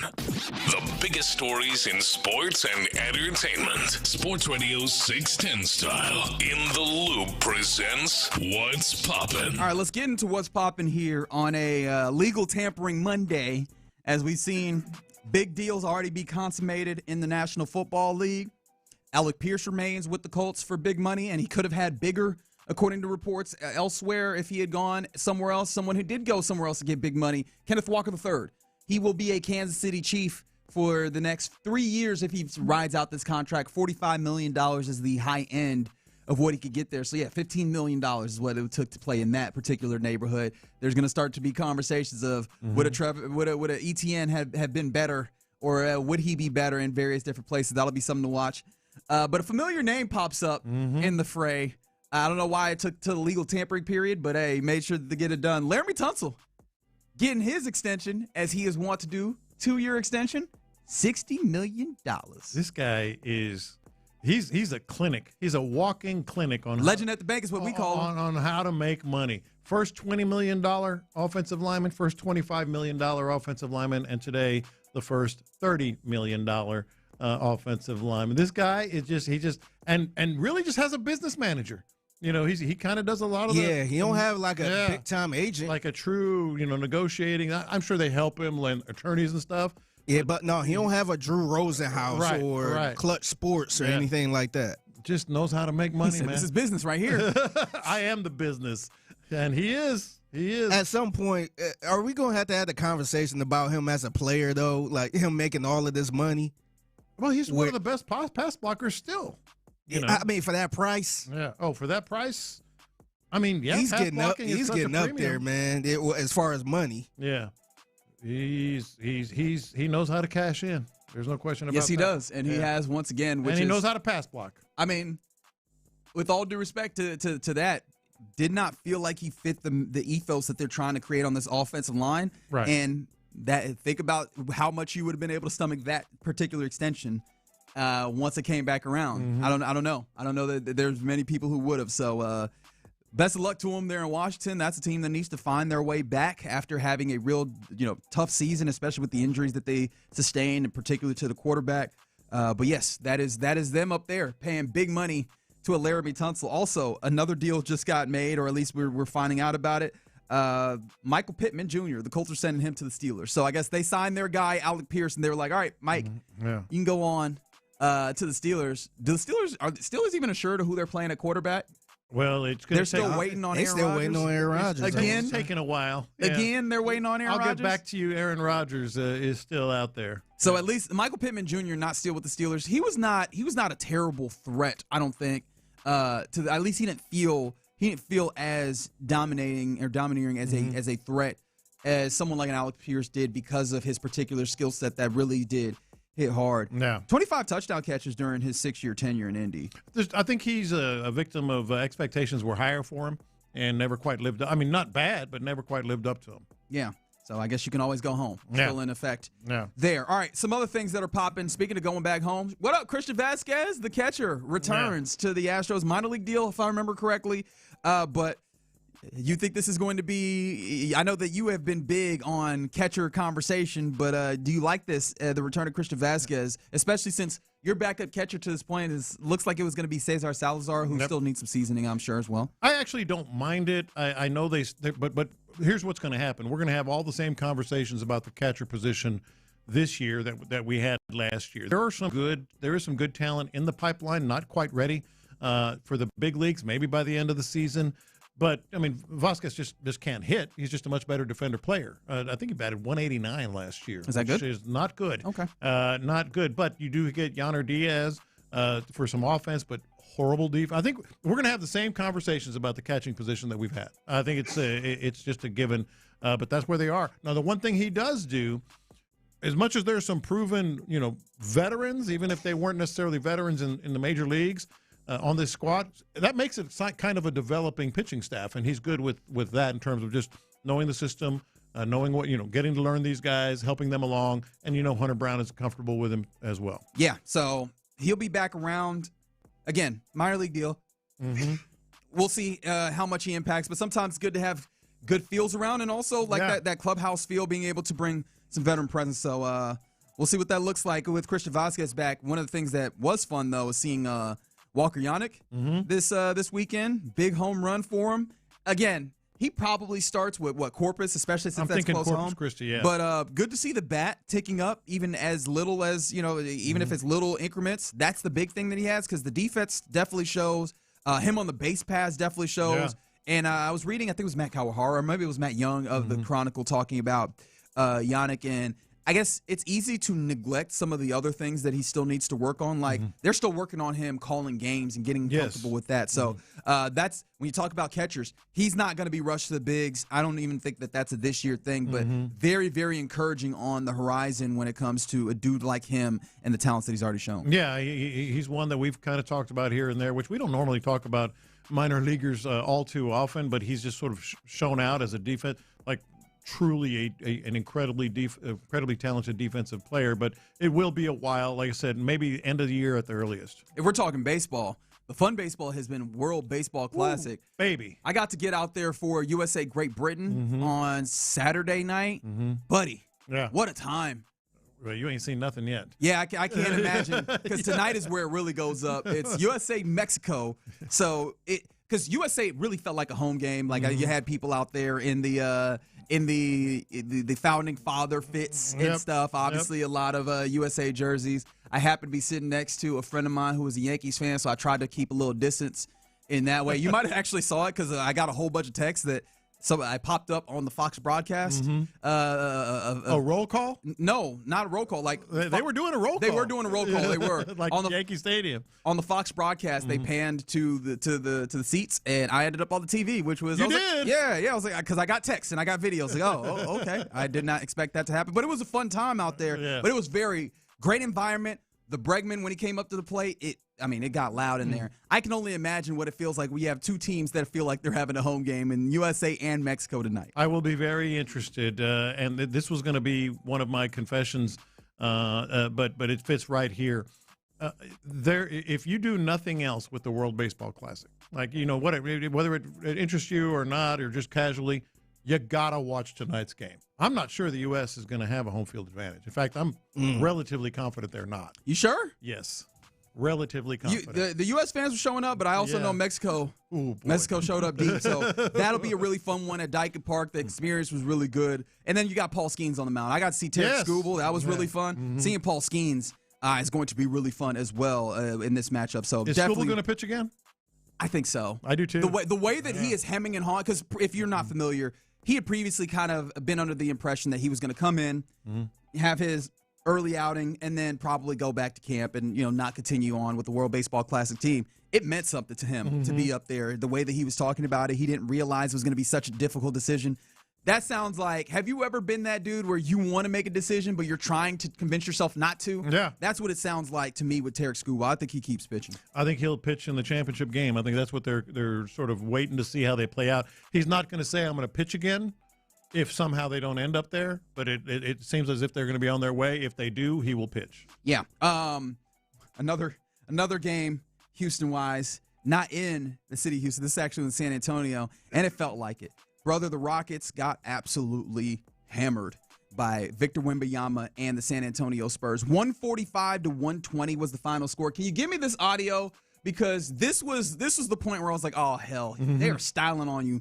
Victor Wembanyama, in what was kind of a transition, Euro steps and does something absurd that only an alien like him could do. Wemby back the other way. Full gallop, basket back. Wembanyama! Get out of here! Oh, my goodness! Poor Reed Shepherd. His eyes got... Yeah, man. Poor Reed Shepherd. That's the worst. Because Reed Shepherd is back. He's the last line of defense, and you've got 7'6" Victor Wembanyama, Euro step, reverse dunk down the lane, and Reed Shepherd at 6'3", not a small human being in average cases, but he's given up a foot and 3 inches here, yeah, man, he had nothing that he could do against Victor Wembanyama, and that's how the defense felt all night long for the Rockets versus the Spurs. That audio sound like somebody just got body slammed in wrestling. My God! Which, it by the sounds way, just like it, though. It's so nice to have Mike Tirico back calling games. Good God. Wemby back the other way. Full gallop basket Get out of here! From the top rope. From the top rope. It sounds like somebody just got slammed through the doggone ring. It does. Now, look, there, from a Rockets perspective, there is some serious stuff we need to talk about, and we'll dig in continually on this. But tell me I'm wrong. Prove to me I'm wrong. That looked like a team that has checked out, especially defensively. Like they were getting work. Şengün, I don't know what he was doing defensively the entire game. Even when the game was relatively close in the first half, they were just slow to close out. They were slow on rotations. Yep. They were getting dribbled on at will by just an array of different. It wasn't just Wemby, by an array of different players. And so I was like, this team is just that is a direct. That's the first true direct correlation from the team and what you're seeing on the field, on the court, to Ime Udoka. Like they look like a team that's checked out. They've given up over 115 points defensively in 4 of the last 5 games. That's inexcusable. That's a team checking out. Or the message not received. It seemed like they check out when stuff get rough. Like during the game when it started getting away, it seemed like that's when they check out a little bit. Yeah. Like there's no fight. They fought in this one early in the game. I think they had gotten down by something like 15 in the first quarter, and they rallied all the way back, and the Spurs were just like, oh, that's nice. I'm taking this all the way back. And the reason the Spurs were able to do this is that this is a team that can hit threes. Yeah. They shot 52% from deep and took 40 threes compared to the Rockets, who only shot 29% from deep and only take 28 threes in this game. This was partially just a math loss, but a lot of drive, just straight line drives.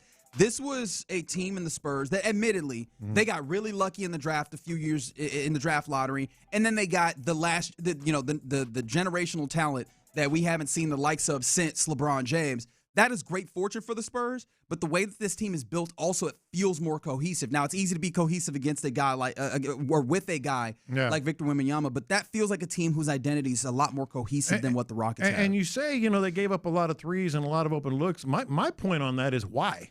Why did the Spurs knock down, 21 three-pointers, whatever it was?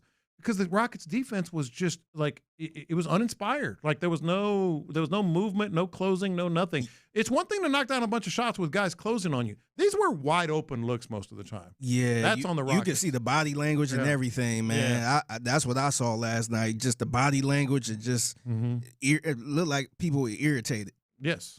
Yeah. So and then Ime talking about mental toughness again, putting it on his players. Again, are we getting to the point where we have to start looking at him as a dude who might be doing a little bit too much pointing?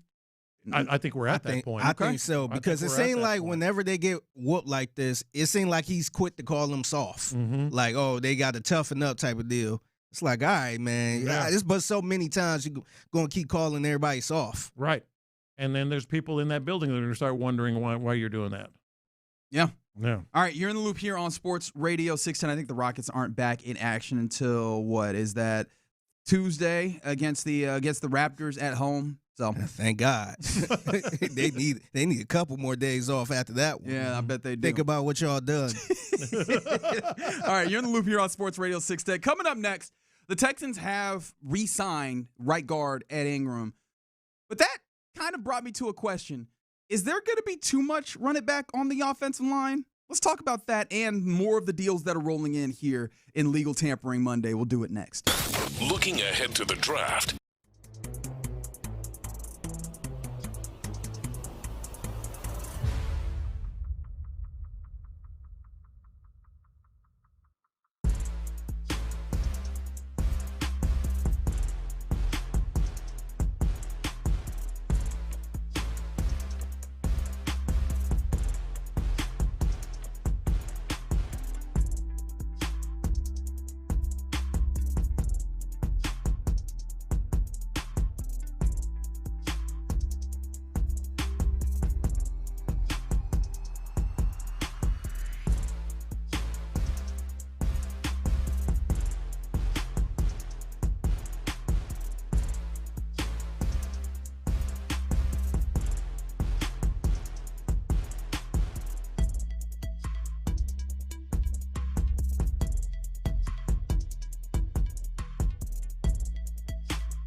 Odyssey Sports Station. The Texans play here. Sports Radio 610 presents In the Loop with John Lopez and Reggie Atatula. Oh, yeah, baby. We are having a blast today as it is legal tampering day. Teams and free agents are allowed to negotiate. And boy, are they doing negotiations, baby. There are deals coming in fast and furious. None really for the Texans to this point. But also, in fairness to the Texans, we think they should be playing in the guard and center pool. Mm-hmm. I ain't seen no guards or centers come through. No. I've been trying to monitor that as closely as I can. So stay calm, remain calm. Let's see what happens. Or don't. I'm not your daddy, you man. You can freak out. Go ahead and freak out. They need to fire Nick Caserio. What is he doing? Hey, get it out. Get it out if you need to, right? Do that. But there's a lot of things that are happening. And let's do those first, and then we can come back around to a larger question that ties into the big news for the Texans earlier in the day, which was that they signed Ed Ingram. They re-signed him to a deal. What was it? It was 3 years, $37.5 million. So the average annual value is $12.5 million, well below what we had previously thought was the possibility, or what had been reported as was the range that would probably happen, which was something like 15 to 18 million on average annual value. Definitely not that for Ed Ingram to return. And this was done before the legal tampering period opened up. So ostensibly, Ed Ingram wasn't out here really testing the market in a real way. He stays with the Texans. Some of the moves that have made since that legal tampering period opened up, especially recently, Jalen Phillips, big-time edge rusher with the Eagles, he has agreed to a 4-year, $120 million deal to play with the Carolina Panthers. And, hey, man, the Panthers over there are putting together a nice little team. Panthers have been making more moves than just about anyone, haven't they? They've just been consistently trying to hit the market, and they're hitting. I mean, they're hitting on some of these guys. Some other things that are notable, the Giants have signed Isaiah Likely a 3-year deal. So Isaiah Likely follows his former head coach. Does this at all get you to a place where you think maybe they are more apt for the possibility of a Tyler Linderbaum steal there, especially when we're talking about centers and all the teams that are going to be in the market like we imagine the Texans might be? The idea that not only are you competing with clearly the Ravens to retain his services, but maybe highly with the Giants to bring that over. Well, especially when you consider the Giants trying to first of all, bolstering a lot on offense, but trying to bring in, running backs and things like that. Yeah, it does. That's the big takeaway for Texans fans, and it'll tie in with what we're going to talk about here in a second. You're competing at the highest level for fewer and fewer, gem type offensive linemen. So it's going to be a fight, but none have really come off the board just yet. And so let's go ahead and talk about that, because the interior or the offensive line in general, you had one dude that if we feel like is a guaranteed starter in Ariante Ursery. And they've made some moves, especially over the weekend, that generated some cap space that made us go, okay, are they going to be aggressive? Yeah. And that's something that we continue to watch. But this morning, they re-signed Ed Ingram, and they do it at a deal that is reasonable. However, you have that. This weekend, we also realized that, there's no Connor McGovern in the free agency market. He re-signs with the Buffalo Bills, right? The Tyler Linderbaum gets interesting because I look at the Ravens and they make a big-time trade for Max Crosby and a defensive end, and you're like, Reggie, we're talking about offensive line. What does that have to do with anything? The reason why I bring that up is it's hard for me to believe that the Ravens do a all-in type move like that and then allow this center that is very important to what they do offensively and is a very good center in the league, especially when you talk about having Lamar Jackson back there, and they move on from him. So I imagine they're going to be real aggressive in trying to keep him there. And if that's the case, again, big if, but if that's the case, there's not a lot of centers out here. Do you end up with the possibility of keeping, especially on a really manageable deal, I think it's $1.5 million for Jake Andrews, on a manageable deal, a dude who helped organize your offensive line, run it back with him for another year, maybe draft a day 2, day 3 center that could come in and possibly learn to be a starter. You have Ed Ingram. Trent Brown is a possibility to start, especially if you draft a guy who's not ready yet.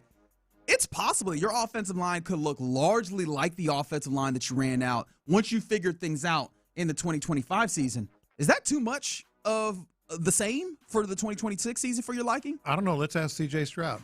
Let's ask C.J. Stroud how he feels about Jake Andrews at center, Ed Ingram at right, what he really thinks at right guard, and Trent Brown. if nothing else, even if you draft a right tackle that you feel very, very strongly about, first-round tackle, let's say, or a tackle, you're at least going to start the year, you would suspect, have a good chance to start the year with the same right side of the offensive line and center.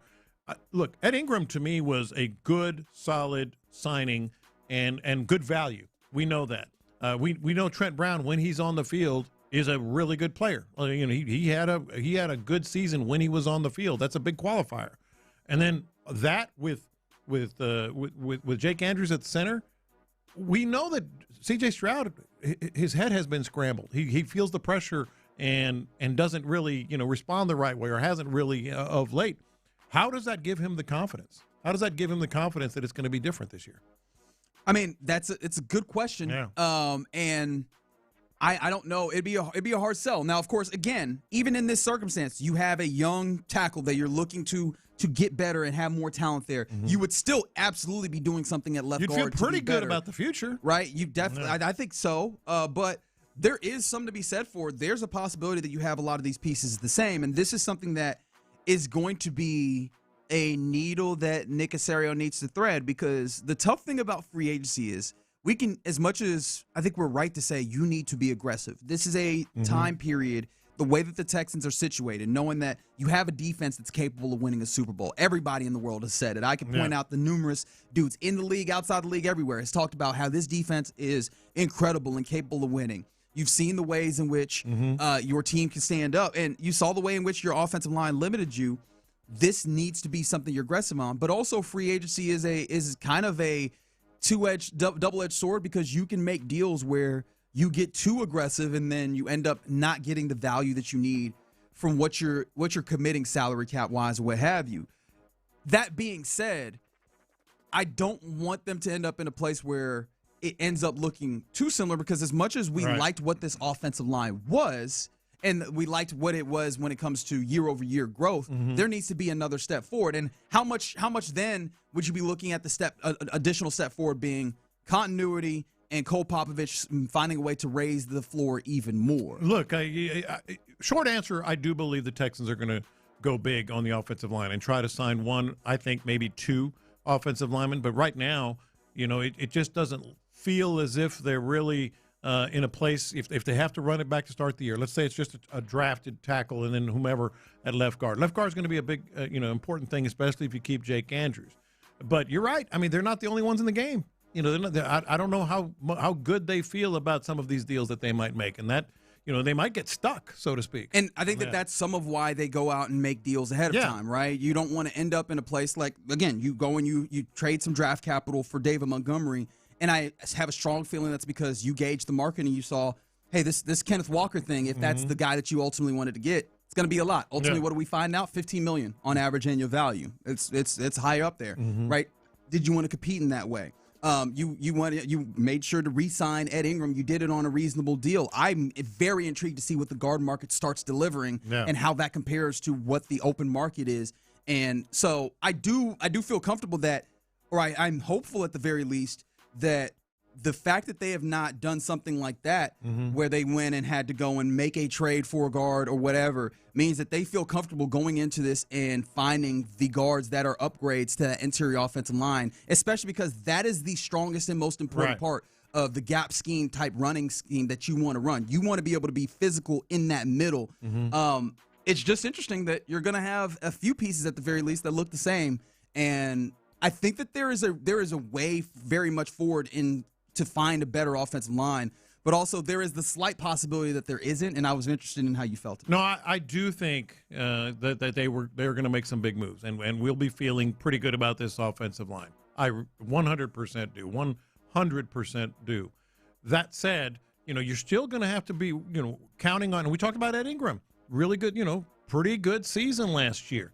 But it was the first real good season he's had. He's been benched before when he was at Minnesota, so you're counting on something there.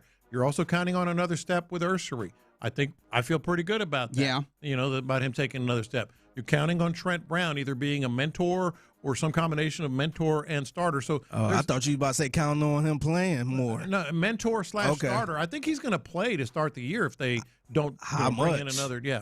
Who knows how much? Is it possible that you end up with two more young players in maybe drafting a center. Again, the possibility that I put out there, if you don't end up with a center upgrade in free agency, do you end up with a young center that kind of battles with Jake Andrews to see if they can get that spot, whether early on or at some point, and then a tackle, right, which it feels like that could be the way that you go. You end up with a young right tackle, and then one veteran left guard, right? Really, let's just say David Edwards, just for the sake of argument here. How does that feel to you? Better, but not complete. I think what they should do, and what I would suspect they need to do on the free agency, is left guard and center, and then draft that tackle. You need 3 linemen. And that draft that tackle. Trent Brown can help him along, and maybe he beats out Trent Brown early. But you have to have 2 guys that are a clear upgrade up the middle. If you think about the biggest problems that C.J. Stroud has had, and what scrambled his brain, was the pressure up the middle. The one silly interception that he launched against the Patriots, he was just going back right up the middle. And so I think you have to upgrade there on free agency. You need more of a sure thing. Yeah, Wyatt Teller's still out there. That's a name that a lot of people have been interested in. Cade Mays still out there. The only thing that, again, and I'm not saying that, you just got to be cheap. I'm just interested in is, are we doing the thing in free agency, especially with a center where Cade Mays sometimes has his own physicality issues that pop up? Are you doing, hey, someone else's guy is better than our guy, especially depending on what the number is? The old wandering eye. Right, because Jake Andrews also, within this context, the money that you're paying at $1.5 million is really low, and I wonder if, yes, they'd like to upgrade it, but is it to a place where you feel comfortable enough to run him back with a young guy that you get that, again, I lean on Dane Brugler, who says this is a draft where some of these guys later in the draft at center are guys that can become starters without question, right? Is that a more reasonable perspective as opposed to just overpaying for a center who is, depending on what it looks like, maybe even a marginal upgrade from Jake Andrews? Look, I think I'm not the right person to talk to about Jake Andrews. Cole Popovich loves him. Yeah. I've called him a teacher's pet. And I think that's exactly what it is. So he gets the benefit of the doubt. I think all the problems that the Texans have to fix start in the middle of the field. I get that his communication was next level. Yeah. And that's what helped the offensive line play better collectively. But man on man, up the middle, he got worked far too often. And that's the biggest problem with C.J. Stroud. I'm the wrong person to ask about Jay. I don't know the guy. I'm sure he's a hell of a guy. I'm just talking about from a football fan's perspective. I see his attributes and how effective he is. But physically, on the field, it just happens too much. I wonder how the Texans feel about Jake Andrews. If they feel like they need an upgrade right now in free agency, or he's good enough where they could draft somebody to kind of sit and learn. And I feel like they're probably more draft somebody and let him learn and maybe pass the job on or something. And hope he learns fast. I don't think they're going to get – to me, as much as I want another center, I just feel like they probably – is cool with Jake Andrews right now. They'll feel like he's that bad. Yeah, and I get your point on Cade Mays. There's always going to be some, the grades and how they do that. He's got to be better than Jake Andrews. He's got to be overall. I feel you. No, it's just all right. You bring Ed Ingram back, and again, you narrow the scope on the places that you need to improve on, or that you have an opportunity to. Left guard, that feels like an evident today, tomorrow, free agency. That one feels like that is the place where they definitely need to add somebody. Center ends up being interesting, I think, on free agency. And I don't even know, does tackle even come into play, or does this end up being where you get one of these offensive tackles that's out here in the draft in that first round? I just think that's the way they're going to go. Early second round. You can easily see that being the case. But there's some familiarity with what the offensive line looks like as of right now. But right now is not when football is being played. There's still some free agency going here. And we'll see how it falls. One of the things that's interesting in free agency, did you see that the Dolphins will have a new quarterback? This is intriguing to me. It is Malik Willis. I don't have the terms. You probably have him at $45 million guaranteed is what I saw. Not a bad contract. I think 3 years, 60 something. Yeah, here's what 67, something like that, just over 20. Here's what makes it interesting to me. Bobby Slowick got his guy. Yeah. I mean, that's a Slowick pick. Obviously the general manager ultimately does it, but he was he was talked to about that. And the money makes it seem like this is a guy that they come in with. Let's see if he can, start again. If he could start, but they're doing a lot of projection there. Now, also, Jeff Hafley came from the Packers. He was the defensive coordinator there, so maybe there's a level of familiarity with we know who this guy is. Yeah. But that's also a very intriguing proposition for the Dolphins, who are going with a dude who was drafted with the Titans, just did not seem like he was prepared, but went and was able to work under Matt LaFleur up there in Green Bay. How much further along is he? We will find out. But yes, that is an interesting acquisition as more and more deals are getting done. And yes, coached him at Liberty, Champ Slice points out. Yeah, there's more deals getting done here all around the NFL. We'll dig into some of those as we keep going. But coming up next, you know what we got to do. We got to do our lunchtime confessions on Sports Radio 610. Payne and Pendergast. If you want to be in a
is H-Town Postgame, energized by base power on Houston Sports Leader, Sports Radio 610. In the Loop is powered by Mokaram Injury Lawyers. Heard in an accident? Call Mokaram Injury Lawyers at 281-222-2222. Sometimes it's sports, sometimes it's not. Whatever it is, Reggie and John are keeping it real. It's In the Loop's Lunchtime Confessions, presented by the Men's Clinic on Sports Radio 610. Watch this. These are my confessions. You ever have one of those? Well, we all have in certain cases, but in just a regular sort of normal thing that people do, you ever have one of those moments where you think, man, I'm glad I wasn't there. Man, I'm glad I wasn't there. Oh, all the time. All the time. And I'm not talking like some, catastrophe happened or what. I'm talking about just a regular thing that happens in normal daily life where I'm like, I'm glad I wasn't there because I would have either A, been arrested, B, gotten in an actual fight, or C, gone viral. Had I been flying anywhere this weekend. Had I been flying anywhere, one of those three things would have happened. Because I know you guys saw this, and if you didn't and you're listening, the wait times at Hobby Airport for spring break travelers was 3.5 to 4 hours. Gross. Dude, if I'm in that line, first of all, I'd have to go to the bathroom 3 times. Secondly, 3.5 to 4 hours. I'm like, glad it's not me. I know you say that occasionally. Yep. Glad it's not me. I would have been in a really, really, really bad place. This is stupid. And then once you get through, you can go and pay. You can pay exorbitant prices for your lunch. Your lunch and your luggage. Eventually, you'll be paying for that overhead bids. This is. It's ridiculous. You're waiting 3.5 to 4 hours to get through security. Do we even? Was it just the amount of people? It was that, and TSA lines were closed. Got you. It was a number of people that were working. They were trying to get people organized to go to the right lines from the parking lot. They were out in the parking lot trying to get people to get. And there was a handful of people that didn't think about it, and they were just, I'm gonna roll in. 45 minutes before my flight. Get through. I had pre-check. Too bad. Doesn't work here. Not today. I'm serious. One of those three things, I'm so glad I wasn't there because I would have been a bad place. Pre-check actually might have helped you because it was the standard security line, screening light. I'm saying they didn't have the other lines open or as many because of personnel and other reasons. Yeah, no, they were still there, but they just weren't as many open. Oh, I forgot. Yeah. I forgot that there was some closed for business happening with the government. Yeah, I forgot about that. Did Sean get back yet from Vegas? That is a great question. I think today is the get back day. We need to check. We need to check on them. Make 4 hours? Yeah, I would have canceled the trip, man. I wouldn't have gone. You would have just we're out. No matter where you were going. Yeah, and then I would have raised hell trying to get my money back. Yeah. There has to be some responsibility. Not necessarily, I know the airlines can't do the lines, but there has to be some responsibility, some pressure they can put on someone to get more people there. I have a feeling that if there is, they are working on that right now. Yeah. Whew. These are my confessions. I can be judgmental a lot of times. Get out of town. Mm-hmm. Yeah, I know. Oh, word. Yeah, it happens. And sometimes if you're very judgmental, it can come back and bite you when you start thinking about some stuff. So I can very much be judgmental on folks that are lazy, which I actually believe is because when I was lazy, when I was young, my mom was on my keister about that. Like, nah, you being lazy, stop that, right? So sometimes you turn that around. Hurt people, so on and so forth. So I have been very hesitant to do something in particular for a long time in my life. This is going to be fun. If I order a pizza, I'm going to go pick it up. Yeah.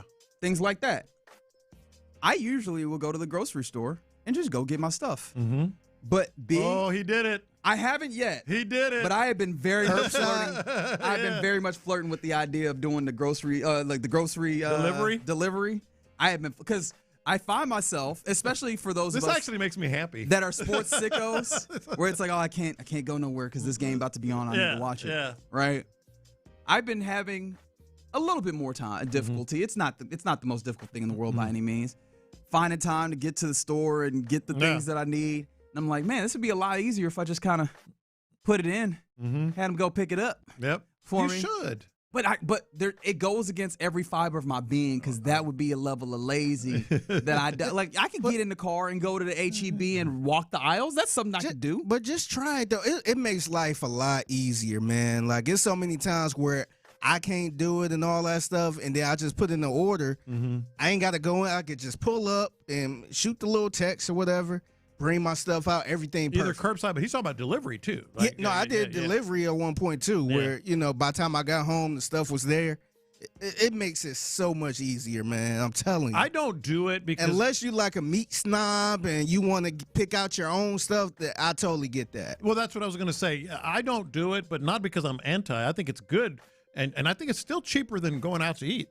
I really do. It is. That's the issue. I just enjoy going to the grocery store. I like the hunt, and see, I don't. Yeah, I enjoy going to but like my oldest son and daughter-in-law, 2 babies, and all the things going on in their lives, they get grocery delivery all the time, and it's still cheaper than going out. Yeah. The thing though also is I grew up with a mom who was very much one of those. I'm going to walk down all the aisles, and that will help me remember some of the stuff that I need. Yeah. And so I have to be a lot better planning-wise. Sometimes that could be bad. Yeah. If you're just walking down aisles and all that stuff, that could go very bad. Yeah. If you're not disciplined. You know what? I do need some Fruit Loops. So I'm you start buying stuff.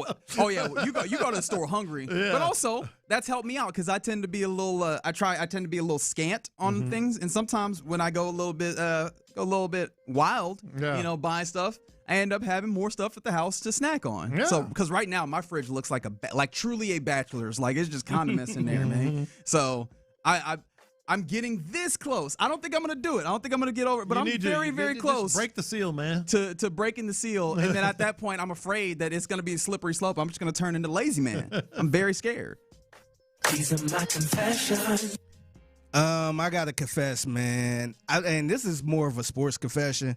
The more I think about it, the more I feel like the Texans probably won't get a center in free agency. Oh, I think they probably gonna stick around with Jake Andrews and probably draft the center in the in the draft.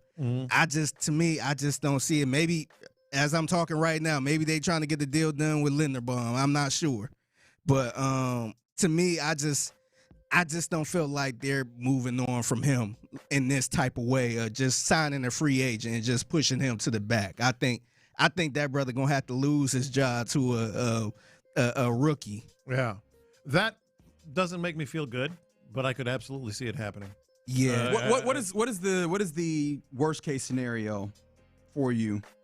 Worst case is he comes back. We already have come back and no draft, Ingram back, and just draft a guy at left guard. Draft a young guard. That seems entirely out of the realm. It does, doesn't it? Of what they even in their MO. It really does, because they seem just forced to have to take a step up. Everybody else is trying to go for it, so to speak, air quotes, in the AFC, and I think the repercussions from your quarterback are going to be very real too if you do that. Oh, look at this! I got the homie T Mill texting in. He said, "Don't do it." Started having their weekly HEB orders delivered months ago.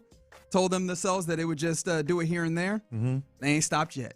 They ain't been back to the HEB yet. See, I don't want to be that guy. Hey, it's good. That can't be me. But see, you don't have to do it every single time. Yeah, but that's how it starts. It's a gateway delivery. But it might be one of them days where you got to go to an event. You can. It's so much watching a game like you were talking about. Yeah, it might be so much stuff going on where you might spend. You don't want to spend that hour in the grocery store. I don't know how long it take you to shop, but you don't want to. You might not have time to do that. So it's cool to just put in the order. Yeah. Maybe just pulling up to pick it up, or having it delivered at home. Man, it's worth it, man. Here's one of the downsides that I know you guys aren't thinking about because you are lovely married men.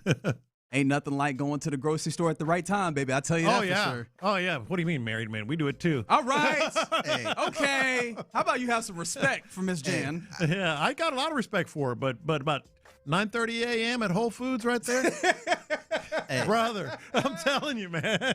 Hey, that's cool. I'll go. I'll make that run. Oh, Yeah, I bet to this day she's like, man, he doesn't like doing a lot of chores, but he loves going to the store. Why is that? Right after they get out of their workout classes and all that stuff. That's cool and all. Drop off the kids, 9:30 a.m., baby. That's cool and all, but to me, man, when the grocery store is just jam packed, I'm out, man. I'm good. I ain't got time to be squeezing past. Are you a people. cart guy though? It depends. If I got a couple things, because usually if I'm going in for one thing and I come out with 3, I try not to get a cart. Yeah. Because that helps me not just throw stuff in the cart. Yeah, I'm a basket guy. So I feel like I navigate the store. Oh, the hand basket. Yeah, hand basket. Yeah. I navigate the store. So I go in, if I got to go in to get maybe 2 things, I don't try to get anything. I just try to get the 2 things. Yeah, because otherwise, if I get a cart or a basket, I'm like, oh, I'll throw that in there. Oh, I'll throw that in there. So whatever I could carry, that's what I'm coming out with. Yeah. One thing I picked up on when you see the people at HEB or wherever that are getting online orders, it always feels like they're bothered when you actually ask them something about the store. You know, like, hey, where's the such and such? They're like, they just look at you. I mean, they help, but they just look at it like, I'm working here, man. Yeah, no, they supposed to be invisible. Yeah. Like, I'm not part of this. Yeah.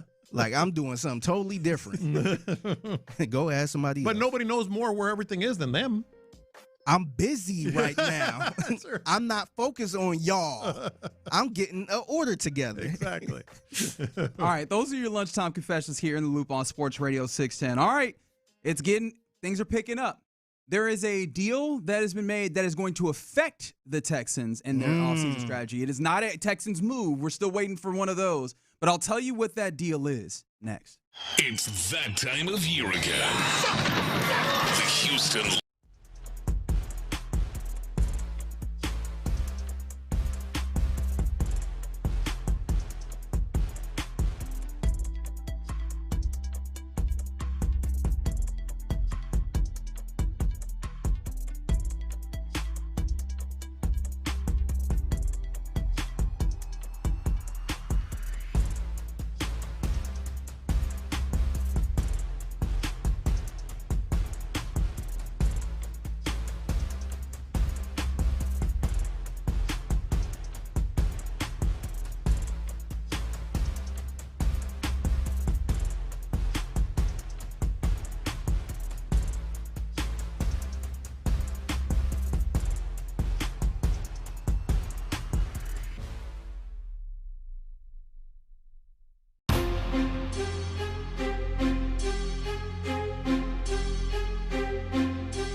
text line is energized by Base Power. Save money and switch today at basepowercompany.com/610. Sports Radio 610 presents live from the West Point Lincoln and West Point Lincoln of Sugarland Studios. Here's In the Loop with John Lopez and Reggie Atatula. Yeah, legal tampering. They're doing a lot of that in the National Football League. A lot of deals have come down. We saw Kenneth Walker III end up going or agreeing to terms with the Kansas City Chiefs. Jalen Phillips, the edge rusher, going to the Panthers with the deal agreed on. Isaiah Likely agreeing to a deal with the Giants. All sorts of names are moving and shaking, but one in particular had been reported as the Texans were monitoring him, maybe getting a little bit of an idea, and he's at a position that we were looking to upgrade, center. He is signed. It's Cade Mays, the center for the Panthers, has signed to the Lions a 3-year, $25 million deal, so right around that $8 million average annual value that we were kind of talking about. But that takes Cade Mays off the board, and so if you're looking at it, let's say the top 150 free agents, there's probably 5 centers. 3 of them are gone now off the board. When you look at, obviously, Connor McGovern, Cade Mays, Tyler Biadasz, who ended up being a free agent when he was released from the Commanders, and then he was immediately all weekend long being flown around and wine and dine. He signed with the Chargers. And so all that's left, at least according to my look, Luke Fortner from the Saints, who he's not good in run blocking, and Tyler Linderbaum, the belle of the ball when it comes to offensive line signings in free agency this year. Good run blocker, can be, it definitely does a lot of outside zone type stuff, athletic, versatile, so on and so forth. But they're talking about the possibility of him being around the $20 million average annual value mark. Is it now that much more imperative that they are in at the top end of this market, numbers be damned? Or is it possible that what I've talked about is in play here, and we need to be looking at who the centers are on day 2 and day 3 in the NFL draft? Ooh, baby. Linderbaum or bust is kind of what you're saying at this point. Really. If you're free agent, if we're talking free agency, that is where you are. You are Linderbaum or bust, unless you are going into the circumstance where you're looking at what do we have in as a rookie in the draft, and that you can maybe possibly have compete and possibly take a job from Jake Andrews. You were just talking I was just talking about that. I felt that early on this morning. I'm just like, man, I know we thinking about Linderbaum, thinking about Mays and all that stuff, but in my heart, I'm like, man, I think you're right, about the whole teacher pet thing. I think they really like Jake Andrews, man. I just don't know if they're going to get a free agent to immediately replace him like that. I think you're right. And that's not to say that it can't happen with we talk about Tyler Lockett and stuff at guard and surround him with better players and see how it plays out. But and it may well be Linderbaum. But if it's not, then you're talking, like you said, a second or third day draft pick. Yeah, and they probably didn't look at Andrews as the main problem. But they did talk about wanting to upgrade their interior offensive line, particularly center was one of those things that came in. And I'm trying to make all of these things come together because we heard Nick Caserio. We heard D'Amico Ryan say in Indianapolis that we're gonna upgrade the offensive line. We're gonna upgrade running back, right? And you could see that they did that at least year to year, considering that Joe Mixon did not play last year. They've done that at the running back position. They could probably afford to add some more depth there, but they've upgraded there. As of right now, there has not been an upgrade on the offensive line. And the 2 places that it feels like, barring a big move at tackle, which maybe, who knows, could happen.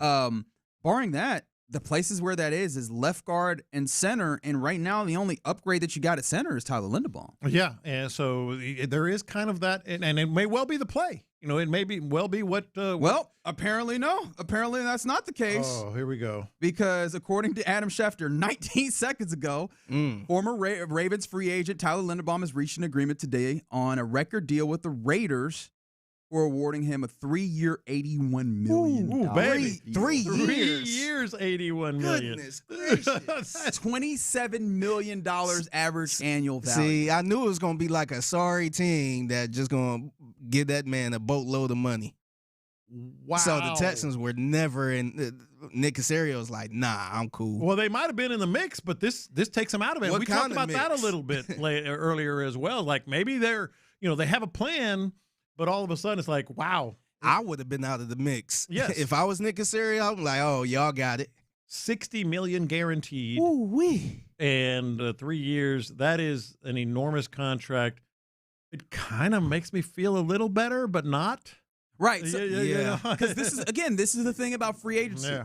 I wonder if the Raiders are going to be happy with that deal in 2 years, with understanding that Tyler Linderbaum is an incredible offensive lineman at center. He's still, again, athletic, versatile, powerful in the run game. Those things show up. 27. That's offensive tackle money. Yeah. We're paying to a center right here.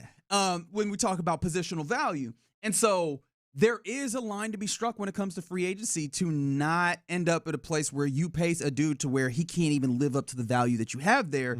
However, the way that this is now stacked up, your best answer at possibly getting a upgrade over Jake Andrews is a draft pick. And again, their draft picks, we're talking about day 2, day 3 guys that you're hoping turn into centers that you're hoping are capable. How does that make you feel? Not great. Not great. That being said, the reason I paused is because I don't know if I'd have been in on Linderbaum with that at that number. Understandable. Understandable, but doesn't make especially with more needs you need. Right. You need more stuff. Understandable, but doesn't make me feel great about the center position. I mean, this is a truly two things can be true. I don't know if I'd have done that, but I don't feel great about what's coming back. Just for giggles, can I read you from The Athletic, their top 150 free agents tracker, Tyler Linderbaum's, at least the projection that they had for his contract. 4 years, $78 million. Oh, yeah? That's what they thought he would get. Yeah. But this is why I will say, going back to, this is why I feel even stronger about the deal that you made for David Montgomery and the capability of you re-signing Ed Ingram. Because when it gets to free agency, people get desperate. They want to make sure that they get their guy. That money can go up. There's a lot of uncertainty that happens when you end up in the free agent waters, the market of that. And I do appreciate that Nick Caserio tends to operate from a place where let's not leave that to chance. Right. With running back, let's go get our running back. If it's draft capital, it might be a little bit of an overpay, but we know who we have. We know what we have him on a contract. If we want to redo a contract with them, it's us negotiating in one-on-one terms instead of negotiating in a sea full of different organizations, because you end up with a place where, I mean, even with you giving David Montgomery, possibly giving him some level of extension, and maybe there's more money involved, it's not gonna get out of whack. This is $7 million more than what we were talking about as a it's starting to get a lot for Tyler Linderbaum. That gets a little dicey. Now, what this does mean when we come back to the offensive line of this all, you've got all that money that you cleared. Hey, buddy, that is all for guard now, right? Left guard has to be. I mean, just imagine, and I don't even want to go there, and it's so early in the process. I still feel very, very strongly they're going to do something big on the offensive line. I really do. But you're kind of like running out of options here in terms of, are you or are you not going to focus on a position? No, the position you have to focus on almost has to be left guard and probably tackle as well. Is there any way in hell that having all this money and seeing all these players go off the board that you could see the Texans being involved, to circle back around, on the other big Trent Williams? I mean, yeah. You have to be light on your feet, and I think this may be something that they can do. Ursery can play right tackle. They drafted him to be right tackle. There's Trent Brown still. You feel pretty good about your tackles, and then go play in the pool with the at the left guard position. That would frustrate me though, because the style of play, the style of run that you have, that gap run scheme, it's incumbent upon that middle, being able to get these dual blocks in. Yeah. And that is where I really wanted to see upgrades. And as of right now, that upgrade, the only upgrade that you can really and truly get, with all due respect to what Ed Ingram has brought and the possibility of him to continue to, display his wares in a better way, is for you to get a veteran left guard. And getting better on the edges would be cool. It would definitely help when it comes to that, that edge setting. And obviously it's going to be necessary with who you're looking at across the AFC South and, of course, the AFC North, who you're playing. They're all really good at rushing the passer. But I really I'm now all my hope is on, Can you get a Wyatt Teller? Can you get a David Edwards at left guard? Because if not, then all of the frustrations, all of the trepidation that we were kind of like, all right, let's try and keep that at bay, it comes back to the 4 again. It seemed like it's kind of last year all over again now. Like, and look, it's still early, and they can still make some moves. They could probably make some trades if they wanted to. But it feel like last year when they gave up their best O-lineman. And kind of didn't really replace it like that or immediately. No, you're right. And I mean, there's no question. That's the part I was worried about the whole time. Yeah, it's hard because I feel like I'm just talking through it as we go here. I'm glad that they are not doing this because I see it on the text line. They said this deal reeks of like did they say Rendon? Nope. Yep. They said Anthony Rendon deal, right, in baseball where the Angels sign Anthony Rendon and they give him an abundant amount of money. Artie Moreno and the Angels are good for this, giving some dude big money to come in as a free agent, and there's just no way that they can live up to it. There is real concern that's a big part of it. It actually reminded me of the Trent Brown deal when he went to the Raiders that 1 year and he wasn't really good. I think he has a big contract at that time and it didn't work out good. But Figgy, you make a good point. I mean, you lose Laramie Tunsil and you lose Titus Howard, and you can say what you will about either of those in different ways, but they're still your best player 2 years in a row. Yeah, your best lineman 2 years in a row. Yeah, and look, I was totally fine with them moving on from him if they found somebody else to replace that. Right. And like I don't want to do no makeshift type of offensive line to replace that. No, and again, we just have to keep reiterating this is like so early. It's in the early, process, yeah. But there are names off the board, and now it kind of changes your focus. Hell, maybe a Trent Williams is in play. I don't know, and that would change the entire dynamic on the outside, as you were talking about, Reggie. On the inside, I do feel the one thing like you must, and I've said this all along, you have to upgrade. You have to get an offensive lineman, especially David Montgomery after he got here. Like, it's a must. Well, it's even more of a must right now at the left guard position. Or, is there some moving and shaking in the draft that all of a sudden, happens and you start moving up and try to snag some of these guys? All eyes on left guard. Yeah. All eyes on left guard for the Texans. And obviously they probably had a better idea of some of these things, some of these conversations that were happening, and maybe that was always the case for them. But for us on the outside, we were looking at, all right, what are the other ways? All eyes on left guard because that's going to need to be important. If you even want to make Jake Andrews tenable as still being your starting center. Right. The guys next to him have to be really strong. Ed Ingram definitely was strong this past year. You hope that he continues that. You need to get someone on that left side when it comes to the guard that is equally, actually probably more strong for that position to help you solidify the interior line. You're not having pressure up the middle, and that you can really go and create gaps for David Montgomery to hit square and hit flush and be the physical, swarmy team that you want. Where are they better right now? Right this moment than they were last year? Clearly running back. No, I mean on the offensive line. Oh, on the offensive line? Well, I mean, there's not any different people in this moment, right? Like there's not any different people. I about to say Tay Ursery. Yeah, yeah. And just off of the nature of year over year, I think Tay Ursery is hopefully a better version of himself. We don't even know who's starting at right tackle, but we'd have to slot in Trent Brown in this moment. Yeah. There is something nice in a healthy Trent Brown to start the season. However long that actually holds up, that is better than how you started the season. They will get better. Right? Right now, you're just sort of hoping and waiting. Do you feel like they could possibly do what they did last year, try to get another Ed Ingram type of project? That would because I feel like Nick Caserio, I can see him feeling good about that pick, but him, getting the Ed Ingram when nobody else probably wanted him and end up being a good player. Do you see him trying to do that again? Well, you've heard me. The left guard? You've heard me and others say this. I mean, the time of playing in the margins is over. Yeah, because the window's open and you have a Super Bowl caliber defense, and you have the new running back now with David Montgomery.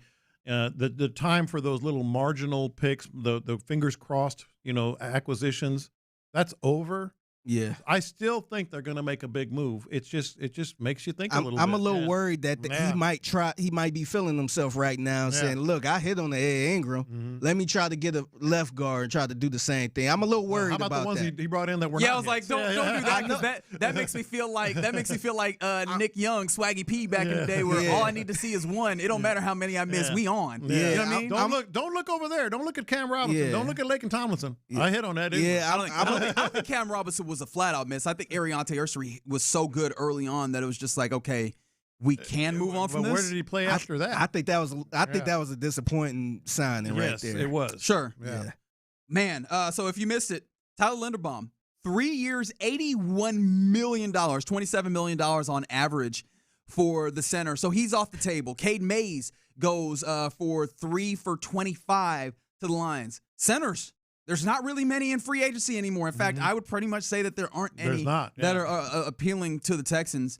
That is an interesting thing now, an interesting development for the Texans as we're waiting to see if and when they get involved in the tampering period legally here in the Loop on Sports Radio 610. Coming up next, is this how do you feel about this knock-on effect about the Texans apparently not getting anybody in at center in free agency? 713-572-4610. Let's talk about it next. All right, let's talk about Synergy next and Low T Center.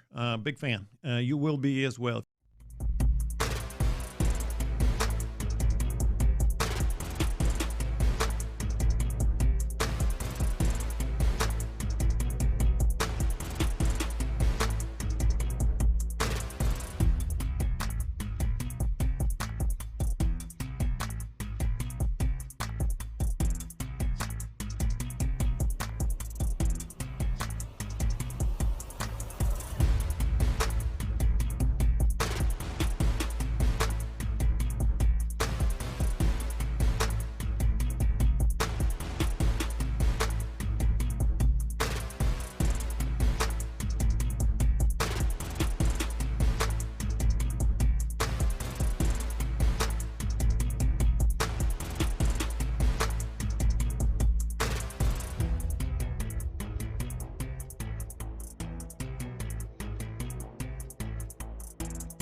Ones who get it done.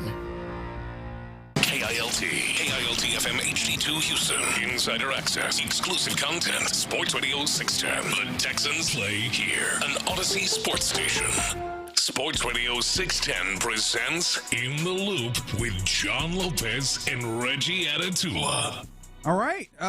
It has been a very interesting, to say the least, legal day one of legal tampering here in the National Football League, as we're seeing another deal get done, or at least be reported in this moment. Wan'Dale Robinson, the wide receiver who had previously played for the New York Giants, will join the Tennessee Titans. So he returns. He joins, again, Brian Daboll, who knows how to utilize him, and Cam Ward gets yet another target to hopefully, well, not hopefully from the Texans' perspective, but I imagine they will hope will help unlock him and make that offense something viable in this upcoming season. Yeah, look, I don't care about any of that right now.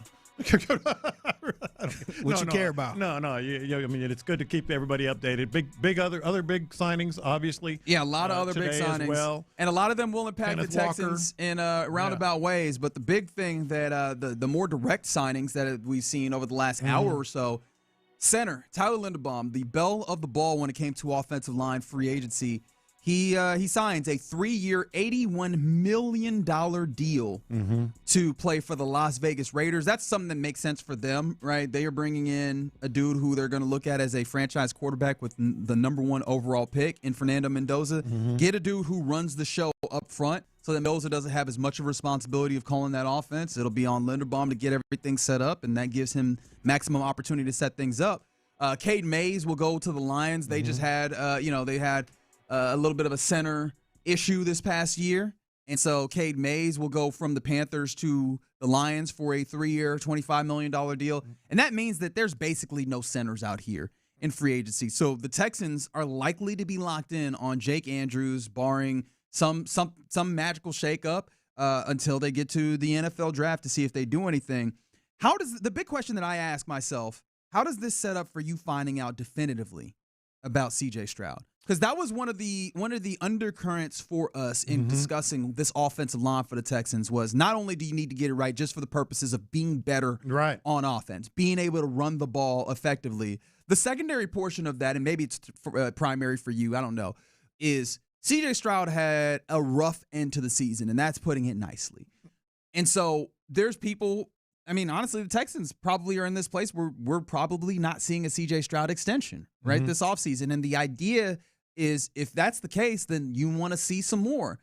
In this upcoming season, you want to see some more behind the best possible circumstance, I would imagine, except you're not able to get a center that upgrades it. You're going to have Ed Ingram was good this past year, but it's the same. I would imagine you want to make it better on that offensive line, and these guys going off the table does make it seem like that's a little bit less likely that you're going to have a better circumstance in front of him. How does this help you? How does this set up? Yeah, you try to be measured at this point so early on in really just the tampering period, but just kind of unofficial free agency. and say, okay, very, very early, lot to go. But you do get a little FOMO at the center position. You do, get a little fear of missing out on players that can do exactly what you just said. How many different ways can we say everything this offseason needs to focus on improving the offense? And C.J. Stroud. It always comes back to C.J. Stroud. There's a long way to go, but you do start to just sort of make sure that you're thinking clearly, because there are some places that they can get a lot better. The draft being one. There's still the left guard position that you can bolster and help Jake Andrews and the entire offensive line. There are still places to get better and places to get better significantly. It just makes you wonder. This is what I was thinking about during the break. I wonder if one of Nick Caserio's best attributes is the way he plans ahead 2-3 moves. Yeah. But I'm wondering, was he planning on getting one of these guys and then just said, what? You got an offer for what from the Raiders? And it just sort of kind of spun their plans a little bit, It's quite possible. Yeah.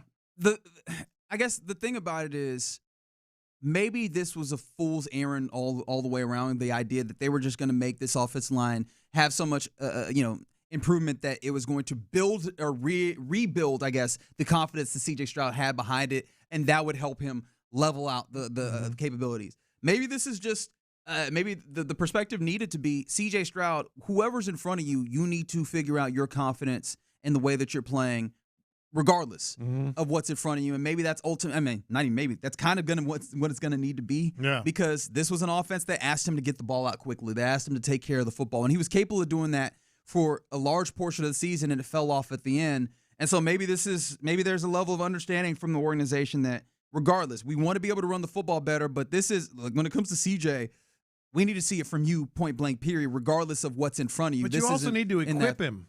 That's how I feel. You need to equip him with every possible advantage to be able to fit in better. If he was frustrated before, and maybe you're going to upgrade the line. We keep saying that because there's so much time left in this whole process. But if he was upset before and it got in his head before, it's quite the ask to say, hey, just get better.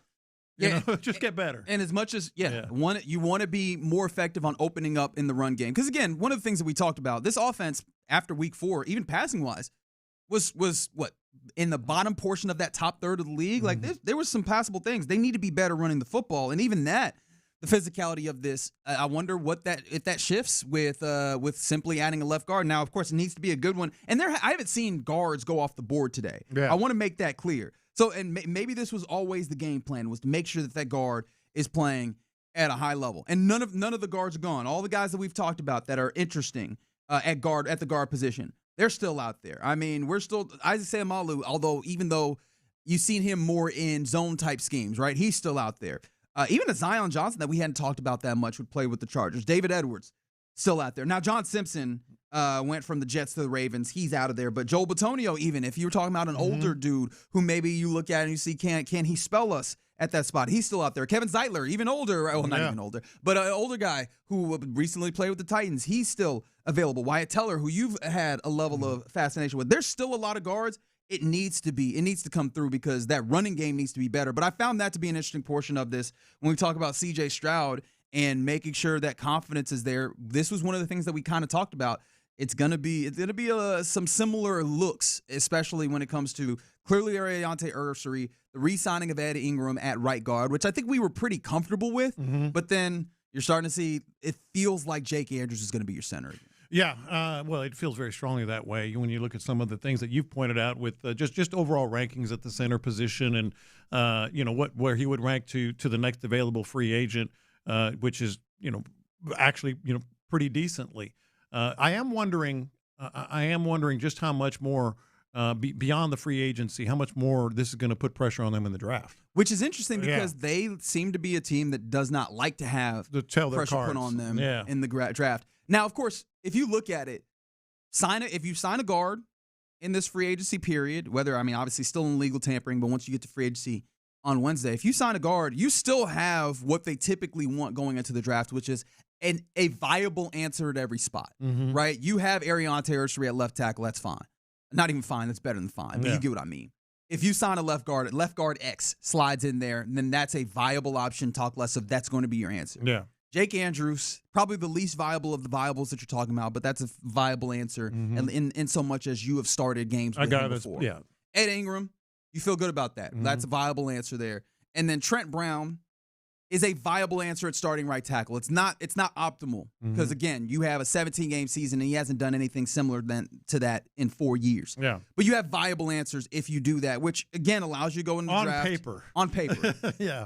But it also would not feel like a major upgrade in the way that we were hoping to see from this Texans team. And I think we're trying to square that with also the understanding that it was not going to be a free spending free agency, but at the same time, I'd be lying if I said I wasn't disappointed to see that they didn't end up with one of these centers per se. Yeah, I think and we still haven't talked. There's possibility of tackle. Might be out there on their radar a little bit. But to your point, and kind of what we're talking about, you go into the draft with this guard coming in, whomever that might be, and the rest of the offensive line, you still have at least 2 or maybe 3 draft picks you have to use on an offensive line.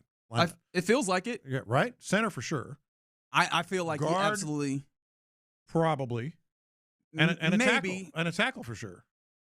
Yeah, I could see that. Yeah. I could definitely see that as I don't know if they're listening to me because this feels like the second time that we've been talking about something and immediately after we get news of it. Per Adam Schefter, at least is where I'm seeing it.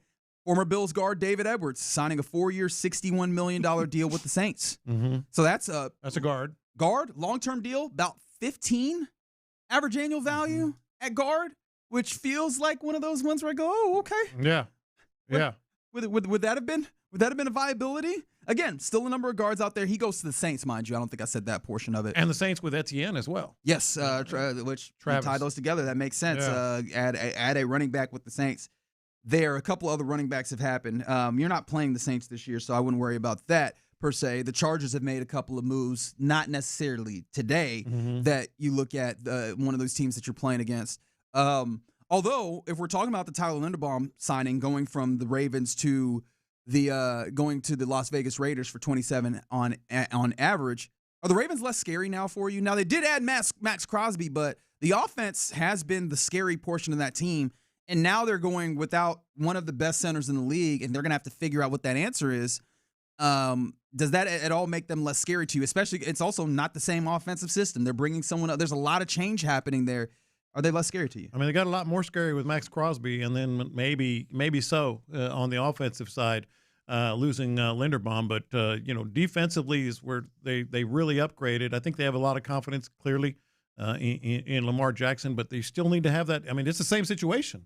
Who's going to be in the middle of the field, which is always the most important thing for a quarterback. Yeah. So, man, some of the other news, I mentioned Khalil Mack returning, Biotish returning to the Chargers. Tyler Algier went to the Arizona Cardinals. That was another running back just to see the number. 2 years, $12 million. Like, that's really doable. So that's going to be one of those places that I kind of bookmark to watch every once in a while and see, especially. But I think I feel good about David Montgomery versus a Tyler Algier, right? Oh, yeah. Definitely. Algier definitely a big back can do those things, but it feels like David Montgomery, especially when we talk about the swarm of it all and the veteran presence that I think you're getting. I think I'm good with what you did with David Montgomery and the certainty of it as well. Yes, and to be able to do that, certainly when you see what Kenneth Walker signed for as well, you realize you feel pretty good about it. If you didn't know, Kenneth Walker going to the Chiefs, which, okay, we'll see. But, yeah, the market at those interior positions seems pretty high right now. The guard and center position with Linderbaum. Yeah. So we'll see. We'll see what it looks like. But again, guard has to come through when it comes to the offensive line. Is there any possibility? Because again, there's still some guards out there. I would be shocked if you don't end up with a guard, even though that's the last spot that feels like there's a real opportunity to upgrade at least free agency, depending on tackle, right? I guess I keep forgetting right tackle. Is there any way in hell, and you could just tell me to bleep off if you so choose, is there any way in hell that you bump Tay into guard? Ooh, I don't see that. I don't see it. Because that was a small conversation last year. Early last year, right. Is there any chance, because he's big physical, any chance in hell that you would do that? But then that leaves another hole. It does. But a big one. Yeah, and maybe that's where you do the Trent Williams or something like that. But I'm looking at ways that you get together that interior offensive line. You're trying to find a way to get a guard, pretty much. Yeah. Just in case. Look, a lot of the dudes that were like, all right, well, you sound a little nervous now, man. I'm in the midst of it. I think that's what happens in the midst of it. Maybe I'll look back at myself here in a few hours. Reggie over hey, here like, all right, who can play guard? Yeah. Who want to play guard? Because otherwise, like in-house, your options are. Let's go, Jared Patterson. I mean, it's natural to have a little bit of fear of missing out on some of these guys. But you have to also kind of. Let's go, Jared Patterson. Just temper it by saying, yeah, it's a long way to go. It's very, very early, and there's still players out there. But there are players who are not out there anymore as well. From the 713, I bleeping hate this. Yep. I do as well. And this is why it got a little interesting when you move on from Titus Howard. Just like last year when Laramie Tunsil. Mm-hmm. It's like, okay, this is another hole that you need to fill. And right now, that one is looking pretty. Would y'all would have felt better if they didn't move on from Titus Howard right now? Knowing what we know now? Yeah. Probably. But that would have been very much run it back. Yeah, right? very much as so. of where you are in this moment. So, yeah, still very much looking for the Texans' first foray into the free agency of not resigning players. They brought back Ed Ingram. I think that's a good signing. And I sure as hell hope that we don't end up in a place where the conversation is, well, there's a free agent signing in Ed Ingram, because that would be a little not a little, that'd be disappointing. Because, again, as much as they've talked about how, Nick Caserio tried to give us the outside of the Bears' biggest year-over-year progress, I still look at what was the production in the run game. He couldn't have been serious. And it was bottom handful of teams when it came to running the football, the thing that they purport that they want to do well. Mm-hmm. There needs to be something that comes in that speaks to, we want to be better at blocking up, running the football, at moving guys on the front lines of this. Yeah. And unfortunately, it feels like at the center position, that's not going to happen through free agency right now. Not right now. All right, you're in the loop here on Sports Radio 610 as we continue to watch the free agent space. I feel like that's the SpongeBob meme where Squidward is looking out the window and SpongeBob and Patrick having a good time. Yeah. That's how I feel like right now. I don't like it in this moment, but hopefully soon we'll get an answer that makes us feel a little bit better about it. Until then, this is about the time where we hand things over to Figgy Fig for the mixtape. Can you make me happy, Fig? I'm going to try to. So a company has come up with a way to help people who are grieving, and I want to see if y'all down with this. All right. I wouldn't say that we're grieving about the offensive line or Tyler Linderbaum, but early. Let's see what it looks like next. Looking ahead to the draft, Texans GM Nick Caserio.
Warriors at 281-222-2222.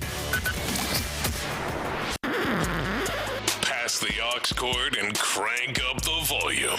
Figgy Figs in the driver's seat. Sit back, relax, and enjoy the ride. It's time for Figgy's Mixtape on Sports Radio 610. Yes, it is the mixtape in the loop, Sports Radio 610. It's your man Figgy Fig holding it down on a Monday. Happy Monday to everyone out there. So usually in the mixtape, by the way, it's free agency is kind of going up, the legal tampering and all that stuff going on.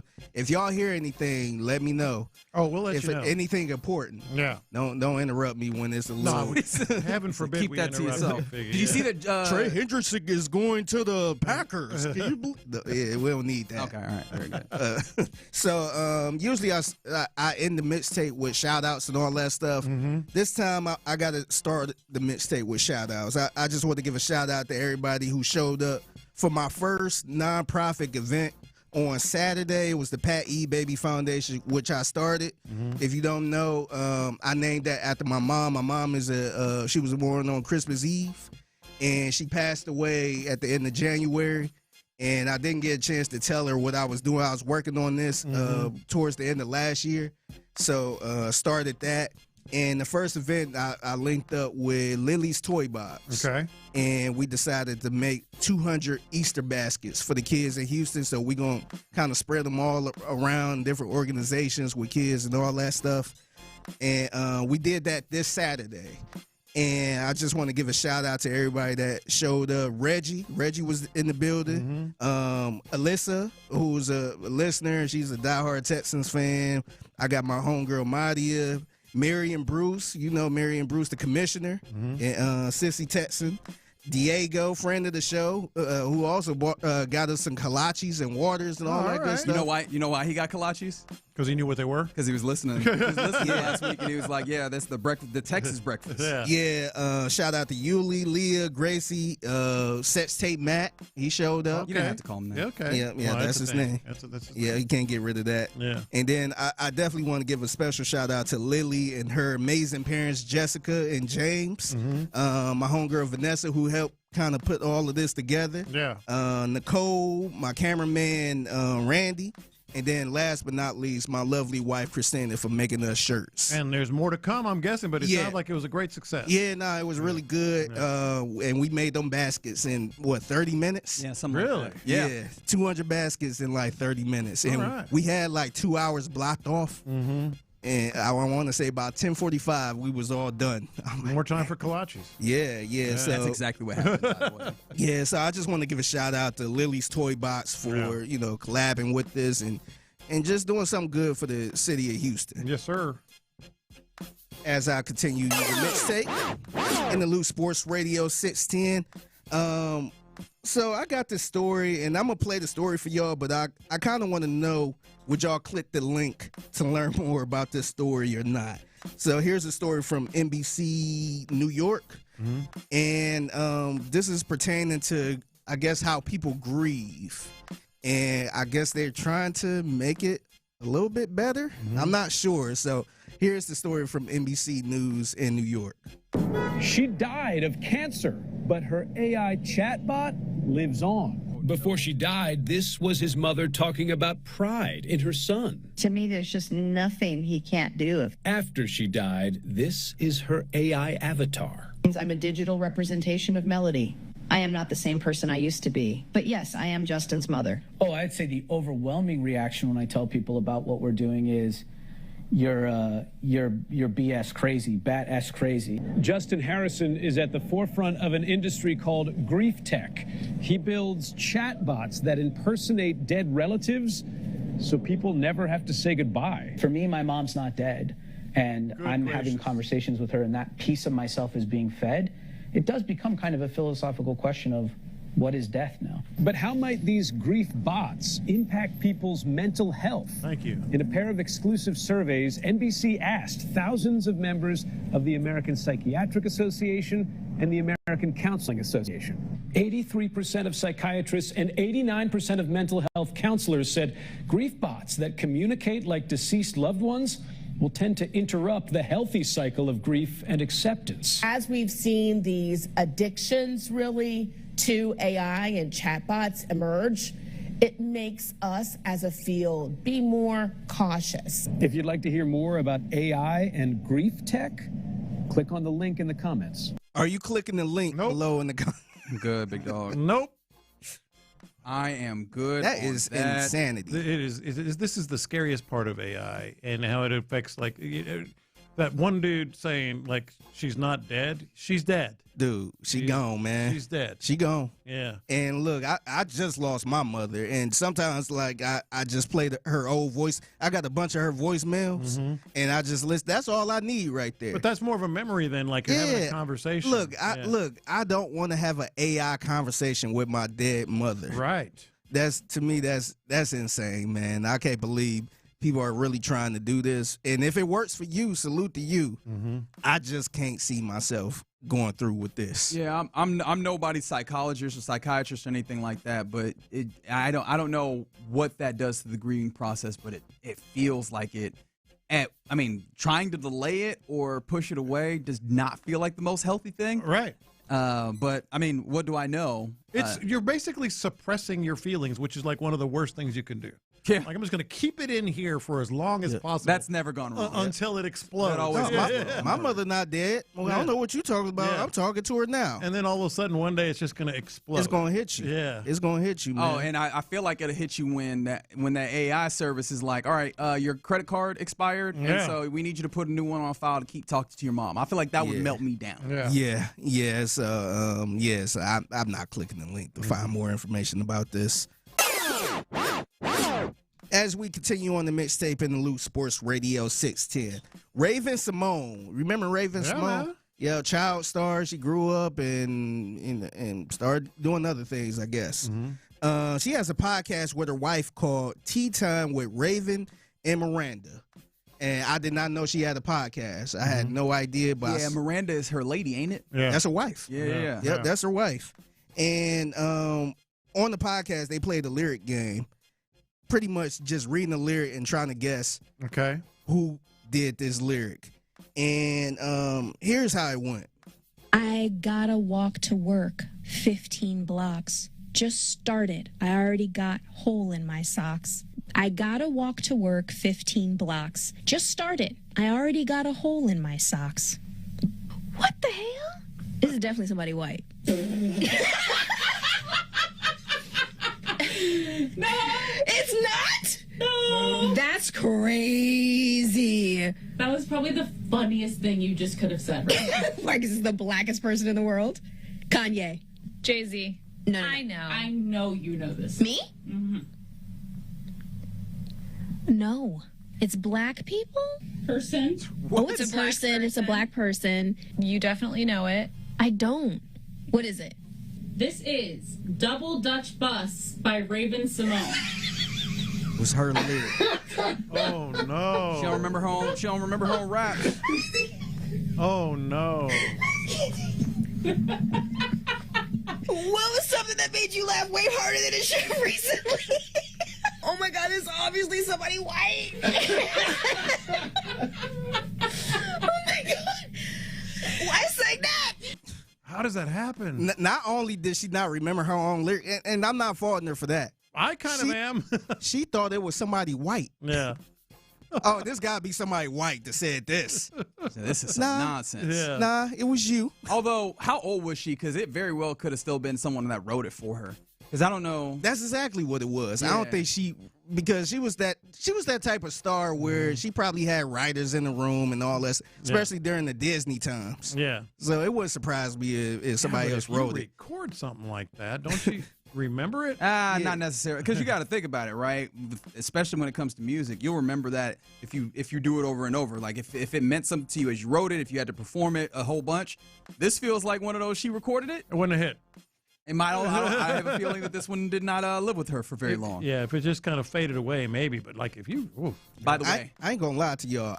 It will probably get me. Somebody could probably get me if they on some of your old songs. Yeah, 100%. If they just gave me like 2 bars, It's probably something I'm like, I don't know who wrote that. I said that. Lopez, think about it, and maybe not exactly the same, but how many times have you been out and about where somebody is an awesome listener and they come up and they're like, hey, you remember when you said this? And you're like, psh, no. Yeah. When did I say that? I'm better at that than, like, I know there's probably some things that because I wrote so much that I've forgotten. Yeah. But that stuff I'm okay at. Because it's usually something that's kind of memorable, a funny or something line that you believe, or something. Yeah, truly. yeah, So yeah. it comes from that. Yeah, yeah. No, it's like that happens more often. Like especially if you're an artist that writes a lot and you got so many lyrics. Right. So I'm not faulting her for that. I'm faulting her for sitting there saying, "Oh, a white person had to write that one." Like, nope, it was your black ass. It was you. Yeah, no, it was you. It was not a white person. Yeah. It's Mitch Saban and Luke, Sports Radio 610. So it's been a couple weeks, and we all know about the awful shooting that happened in Austin. Well, guess who decided to pull up during that time as first responders was trying to get to the scene? Take a wild guess who's trying to pull up. Oh, no. Was it a Waymo? Bingo. Let's go to I think this is KVUE, an affiliate in Austin with this story. Austin first responders say they're in communication with leaders at Waymo after video shows one of the company's autonomous vehicles blocking an ambulance on a side street near the scene early Sunday morning. An Austin police officer got into the vehicle to try and move it. EMS Chief Robert Luckbritz was asked about the holdup during today's news conference. We were on scene within 57 seconds, and so in the grand scheme of the impact on the overall incident, we don't believe it had any impact on patient outcomes. I will say that we're already in touch with Waymo and the autonomous vehicles to give them our concerns and work with them in order to try to address this moving forward. Representatives with Waymo declined to give KVU a statement on the record about the situation. I bet y'all did decline. Wait, hold on.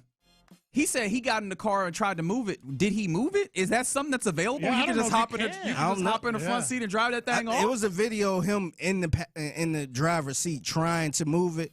I don't know if it worked or not. Remember, we were looking at that when we were in one in San Francisco, which, by the way, San Francisco's making a little bit of news here. And we actually didn't talk about that. How was for those who don't know, we did jump in the Waymo when we was at Super Bowl Radio Row. And what was y'all thoughts on it? Weird, but I ended up being really good with it. I think it's more than fine.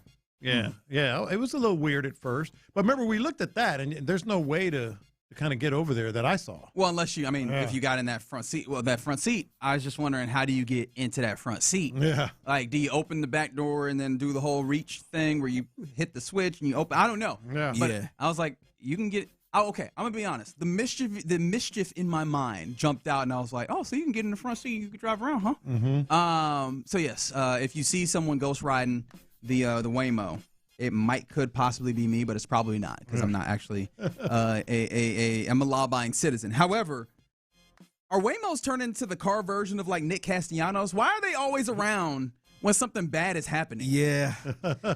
Yeah, that thing was right in the middle of the street, too. I'm just like, man, we got to figure something out. We do, but it is kind of always funny, presuming nobody got hurt there, and he said that it didn't get any worse for anybody in terms of their treatment. It's always kind of funny, like the ones that were going down the dead end where they call 10 Waymos to go down the street. Yeah, or the one that just drove through a police standoff. Yes. Just like, all right, man. It's a little funny. Let me find out, though, that there's some low-level or mid-level engineer at Waymo that's subtly coding them to do things like this. Yeah. Just for his own personal entertainment. I would actually find that to be a lot funnier to me personally, that there's just one person that's like, hey, watch this. Like, hey, this is what we're going to do. This is marketing right here because they're going to talk about us. They will. Yeah. But yeah. Oh, by the way, who gave me that story? Shout out to Captain Scott Knoll. Really? He actually sent this to me. Part of the Bite Me podcast last show. You're darn right. And he sent it to me, and he said this, quote, "Can't trust those cars." No, you can't. I kind of agree with him. You can't trust no car. I've often said it's unnatural and against God. Yeah, you can't trust those cars. And I did the shout outs at the beginning of the segment, but just again, shout out to everybody who helped me with the the Pat E. Baby Foundation and Lily's Toy Box making Easter baskets and all that stuff. Shout out to the people who actually donated too. Yeah. I can't forget though. It was a lot of people that sit there, bread over to help make these baskets. And Easter sooner than you think. It is. Yeah. It is right around the corner. Yeah. So I just kind of want to shout out to everybody who was part of that. Shout out to Diego, who's a listener, and he told me this. I kind of got a little nervous because he said, I guess he works for a plumbing company. He usually do like a little morning brief or morning meeting. Yeah. He said he played a mixtape for him to try to get everybody going. That's really cool. So I'm like, oh, that's a little pressure on me. Yeah. So, again, shout out to Diego. Shout out to his staff. And, go out there and make some money. Good deal. Absolutely. From the 281, saw Waymo in Houston on 45, and there was someone in the driver's seat this weekend. Huh. I saw a couple of people actually driving the Waymo. I'm not sure if they work for them or what. And I also saw some driverless ones. I did too. That would also be was a little scary. That'd be very Houston if he was like, man, move over. Let me get in here. Let me swing this thing, bro. I'll drive. Just see Waymo swinging down. Somebody gonna put some elbows on him. I bet you. All right, that's the mixtape. 1:20 p.m. every weekday right here on Sports Radio 610 at the Figgy Fig on social media. Hey, Mike Evans is actually moving.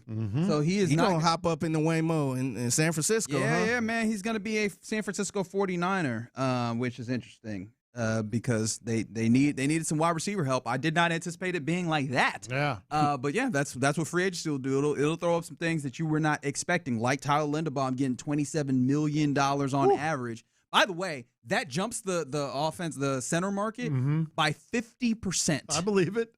I can't believe that. That is $9 million. That is $9 million more than Creed Humphrey, who was making 18 on average. Unbelievable. That is crazy. Wild stuff. All right, you're in the loop here on Sports Radio 610. Coming next, we get ready to hand things off to the fellas of the drive. But what if the Texans go about handling their offensive line like this? Would this be something that you feel like is palatable? 713-572-4610. We do it next. Payne and Pendergast. If you want to be in a good position.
610. Thank you, Figgy.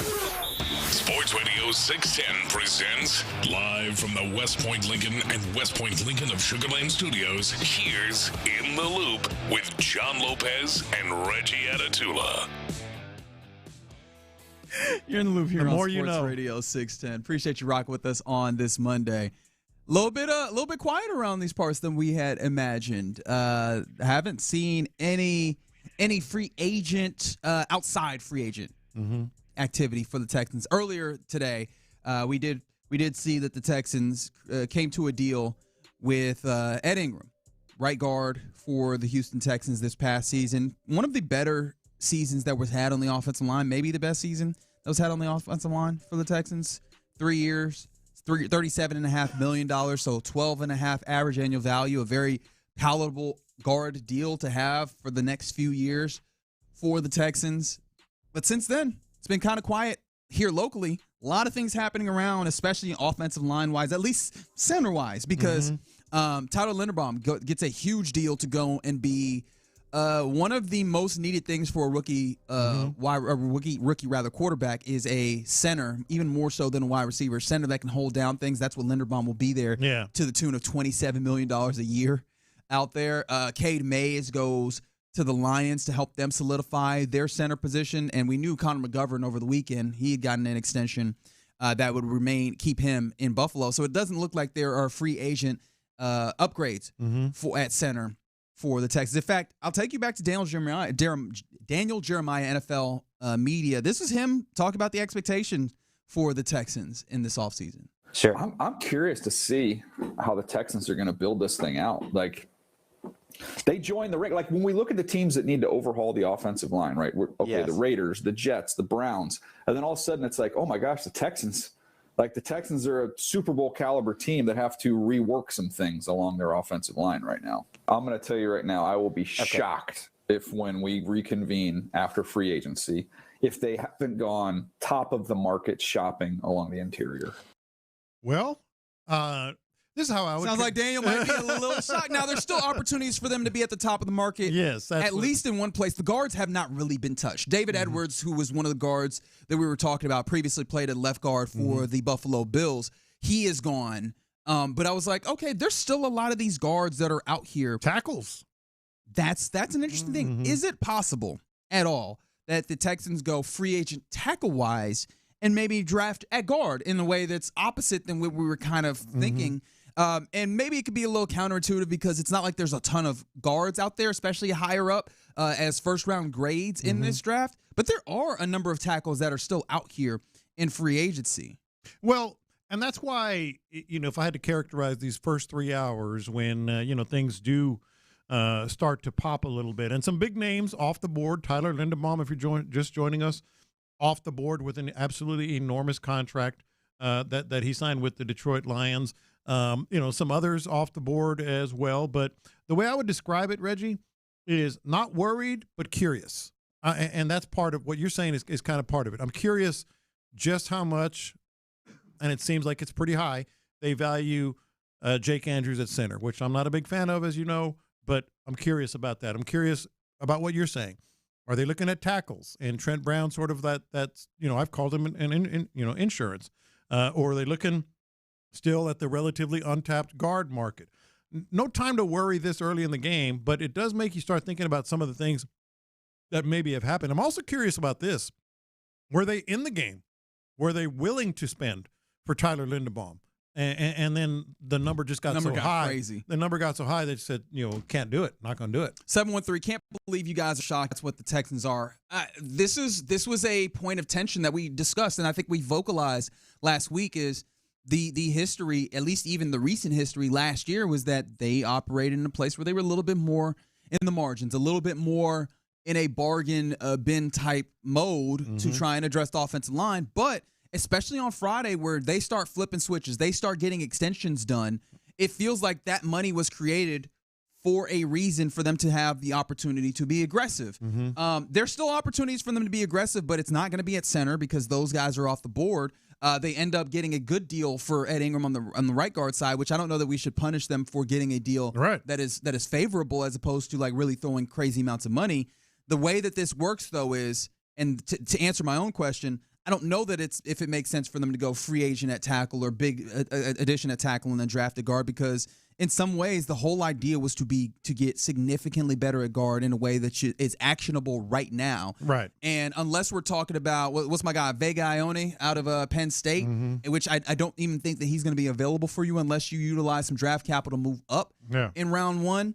I don't know that there are guys that I feel definitively are going to be guys that you throw him in, rookie day 1 at guard next to a second-year tackle, mind you, and you go, boom, we're going to be out here cooking with gas. Yeah. Now, you come out and you tell me Kevin Zeiler's out here. Wyatt Teller's been obviously a name that's been thrown out there. Someone like, Isaac Seumalo, and now, okay, that is a dude who has done this. You could put it in there at left guard that also helps you solidify that interior, which, again, if you're wondering why that's important, this gap scheme, run scheme that they like running, that interior matters a whole bunch. And I think you felt the impact of maybe not having as much heft in the middle this last year. Yeah, and that's why I said I'm curious, because even when you combine that with, Titus Howard moving on, that has to tell you, that their focus is going to be on the interior of the line. Well, it doesn't appear like it's going to be, or at least they tried and didn't get it, whatever happened at center. You re-signed your right guard. It kind of narrows it down. That kind of narrows it down to the one position that Titus Howard, played a lot. So I still think that's the priority. I still think that's going to be where they're going to make a move. But it does make you curious, just their thought process across the entire front of the line, because the interior is so important. I mean, it's just crucially important to C.J. Stroud. Yeah. Now, this does add to the frustration, because I see it on the YouTube page, and it's fair. I was looking at ESPN's win rates, whether it's pass block or run block win rates. And one of those guys that's up there pretty high, especially on the run block, Gray Zabel. It does make you think back to some of the ones that you missed out on in getting better offensive line last year, where you go, damn, that would have been nice. Yeah. Right? But you're still in the midst of this. Free agency still going on. A lot of guards out there still that you could possibly acquire. But as of day 1 to this point, we haven't seen the Texans get active, at least outside of bringing Ed Ingram back on this offensive line. I don't think you should feel bothered by it, because there still is a lot on the table. But if I'm going to be bothered by anything, it's the doubling down, whether by design or not, on Jake Andrews at center. That would be the one where I'm like, we'll see. Yeah, we will definitely see. Mind you, at least 30 of what it could widely kind of roundly be considered the top 150 top free agents have gone. So a fifth of those deals have kind of already been reported and in some ways consummated in free agency. Is there anyone that you've seen in the fast and furious nature of us doing a show while trying to see this? Is there any of one of those that you've seen that it was most interesting to you? Really, the easy answer would be Linderbaum, but that's not my answer, simply because they might have priced him out of what the Texans were willing to pay. Cade Mays is interesting. He wasn't real expensive. Cade Mays was not real expensive at the center position on average. 8 and change. That kind of made me feel like they down with Jake Andrews. Exactly, man. Figgy. That's the one. That tells me that they're in on Jake Andrews. I mean, it's hard to not talk about the Eagles paying 20 and some for Malik Willis to see if they could just run with him at quarterback. You said who? Interesting. Oh, sorry, did I say Dolphins? You said Eagles. Say, damn, Jalen. No, the Dolphins. The Dolphins is what that was. Honestly, thank you to D&M Auto Leasing for the opportunity to crosstalk. I am very interested as to how one of these dudes from the drive with Clint and Ron feels about one of the early news that we got when it came to free agency. The Chiefs getting a Kenneth Walker third done. So Kenneth Walker was available. He was available. He was. If you were willing to go about $15 million average annual value. How about that? I don't mind I like David Montgomery. All I'm saying is Kenneth Walker going to the Chiefs. That's a hell of a pickup. He was available. Yeah, he was available. Surprising. He was. How you fellas doing? Nice move. Mm-hmm. Yeah, very nice. See what else they do. Yeah, because they didn't lose another cornerback in free agency where someone else signed him. So yeah, they got a lot of cornerback defensive back work to do. Yeah. See. they're pretty happy with a couple of young guys they got back there. Yeah. Okay. All right. That makes them that's the position that Steve Spagnuolo and company they go ahead and unload corners. They feel they can answer that every time. Well, that last one worked out good for him, didn't it? That did. Sure did. And any of the names that you've seen maybe switch teams or get a deal done today that you were like, oh, okay, I like that. That's interesting. Some players that make decisions, and obviously you guys talked about Linderbaum, and we'll talk about that one because it seemed like that name was mentioned a lot. Since we've been talking about free agency, but like Travis Etienne, Saints, baby. What are you get a little taste of the playoffs. Here we go. My man definitely said, man, I gotta get this money right now, man. Who's paying the most? What do you get per? I'm gonna go with Taylor Shook, baby. I don't know what he got, bro. Yeah. I don't know what he got, but it was wild. Now we're seeing the numbers of Mike Evans. Yeah, almost $60 million. Oh, okay. I was waiting on the numbers. It was 3 years that could get up to $60 million. I believe is what Tyler said to me right before we walked in. Good for him. I didn't know that was what his range was. Yeah, I'm a little nervous. Etienne got 4 for 52. Go ahead, man. 4 for 52. So 15 and a half. Average annual value. Or not 15 and a half. That's sorry. Was it 12 and a half? Bad numbers.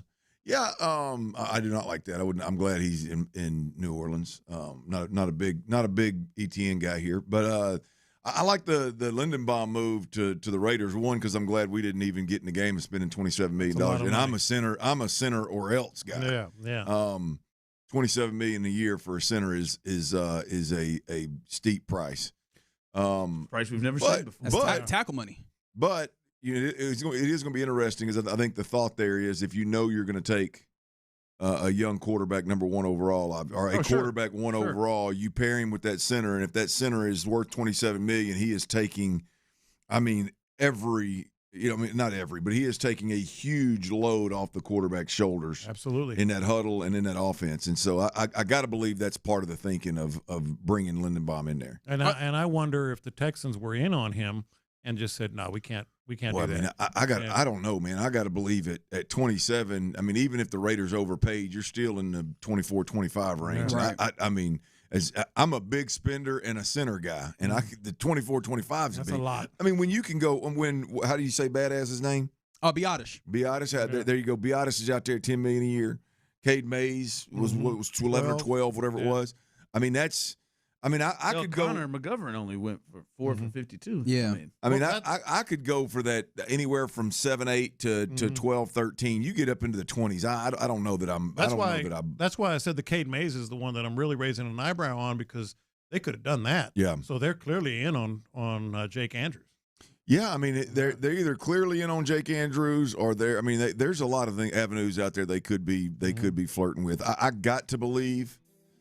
The Trent Williams thing out there. I know there's a lot of noise around it, but D'Amico Ryan spending time around that guy, and I got to believe there's an understanding there, and then being here and understanding what the Texans need. Yeah, there could be a potential of playing in that world possibly. We've already heard him talking about moving Ariante Urshur to right tackle, and Ron even voiced his concerns. I think everybody had him about.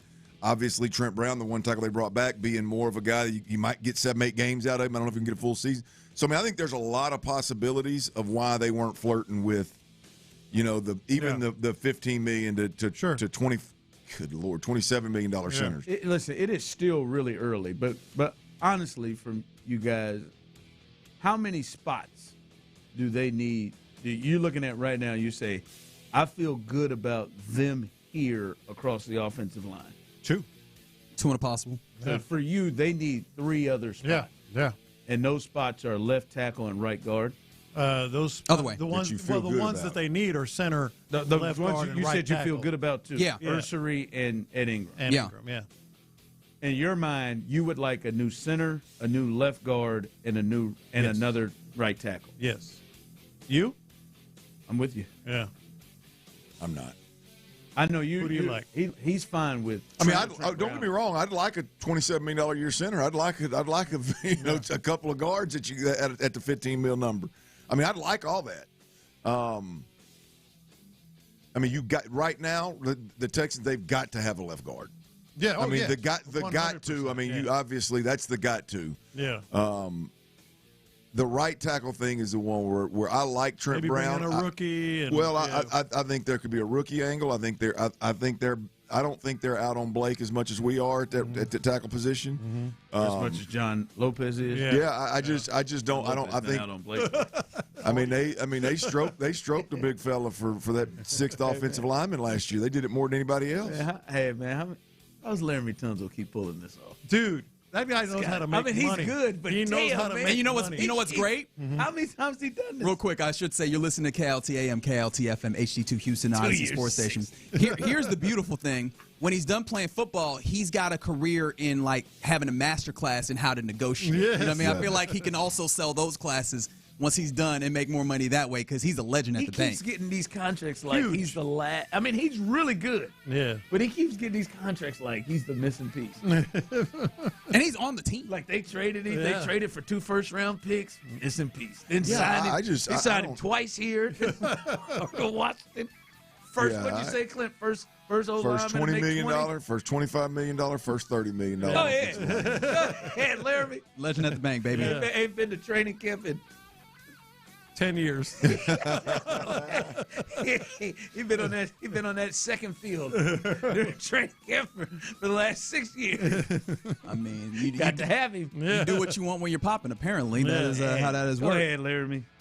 By the way, the Texans have gotten involved they've signed a defensive end, Dominique Robinson, to a 1-year, $4 million deal. So There you go. All right, Dom. They dipped their toe into the water. They're just making sure that the weather all feels good. Yeah. Don't you dare hit the sounder for the Dominique Robinson. Well, if he does that, I want to be out the way. Negative. Don't you dare. Don't you dare. All right. Legal tampering continues to roll on because right now, the drive is live. That's right. The drive is live. And Cheryl, Tyler, myself, all hands on deck because we are seeing moves being made. If you don't know Cheryl, then you don't listen to the show. But don't make that face, Reggie. Solid gal. Yeah, Solid gal. She's been with us. Quick for on the 5 years. keyboard. Quick on the It keyboard. took us a while to find our statistician, but If Cheryl you love Tyler, you love Cheryl. There's no Tyler without Cheryl. Everybody knows that. Cheryl! There it is. So Rob Torres chiming in on YouTube. Dominique Robinson, hell yeah, Super Bowl baby. Go big Dom Robinson. I'm certain that Dom Robinson. I'm certain that is the name of one of Courtney's bridesmaids in our wedding. I think Dominique Robinson. She was one of her bridesmaids. Certain of it. Onique? I'll pull it up. I'm certain of it. Yeah, I think that's her name. Yep. I think that's her last name. But we will keep you updated or abreast, however Tyler wants it said, on the news, moves that are being made, both from the Texans and around the league of players that could affect guys that people wanted the Texans to get. There's a lot happening, and we will keep you updated on that right now. We want to get you the latest. Shout out to you on the Base Power text line, 713-572-4610. Get involved that way. Also, shout out to you on YouTube and Twitch. We love it. I see you, Joel. I see you, Jason. I see you, Jordan. I see you, Michael, Rocky, Heat Check Daily. I see you. I see you, Sean. I see you, Rob. So jump in and hang out with us right here live on the drive. Clint, let's go through the moves that the Texans have made and the latest here. And I want to get your thoughts on this one. First, the latest is Sheldon Rankins. They have re-signed Sheldon Rankins. They strike a 2-year deal with him.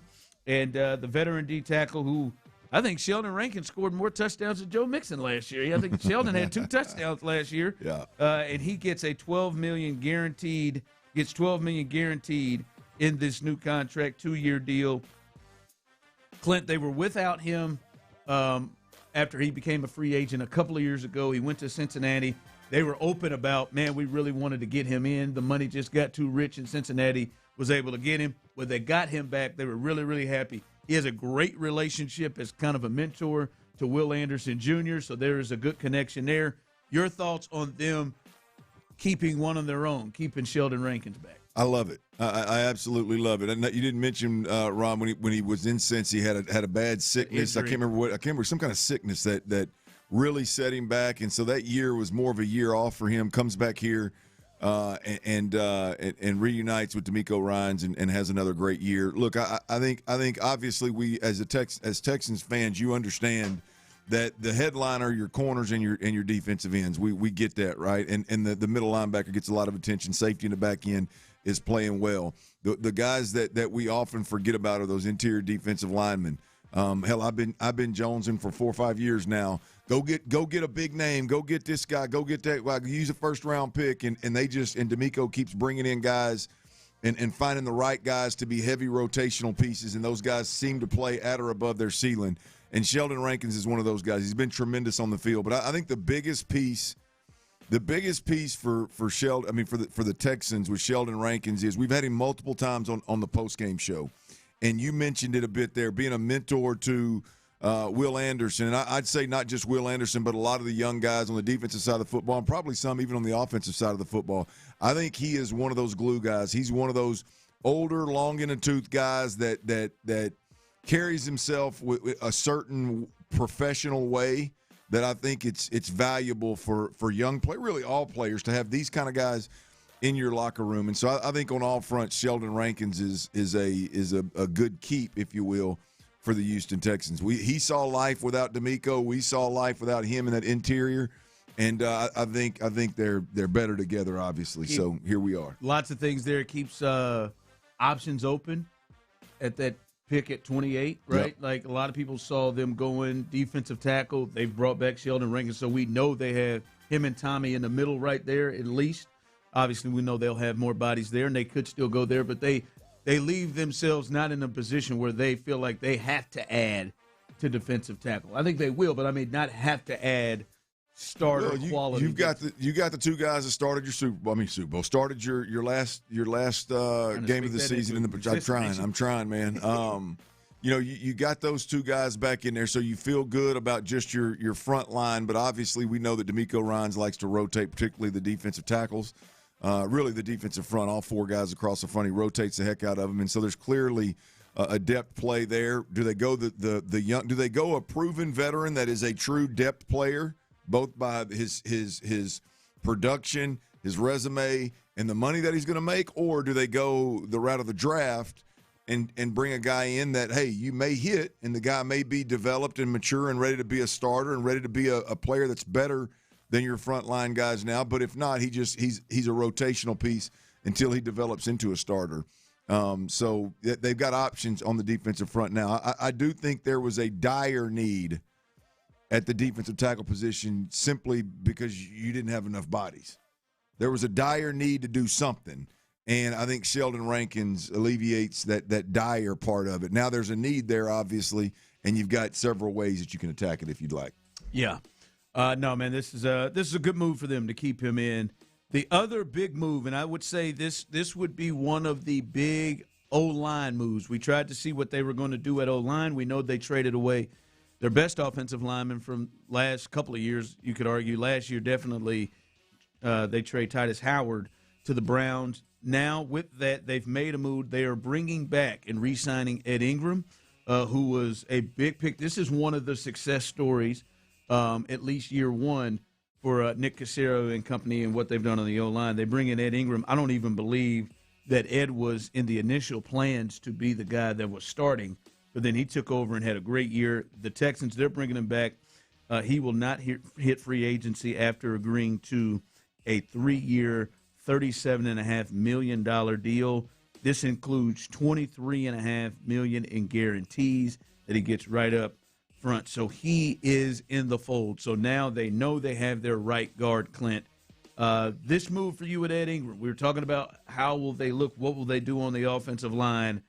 I would assume you like this move. I love it on all fronts, Ron. They bring back one of the top available guards that was going to be available in free agency. It's the one that they are ridiculously familiar with, and that is Ed Ingram. Look, I mean, and they bring him back at what on paper is a discount. Folks think that he was going to draw 15 to 18 million. You get him for 12.5 a year.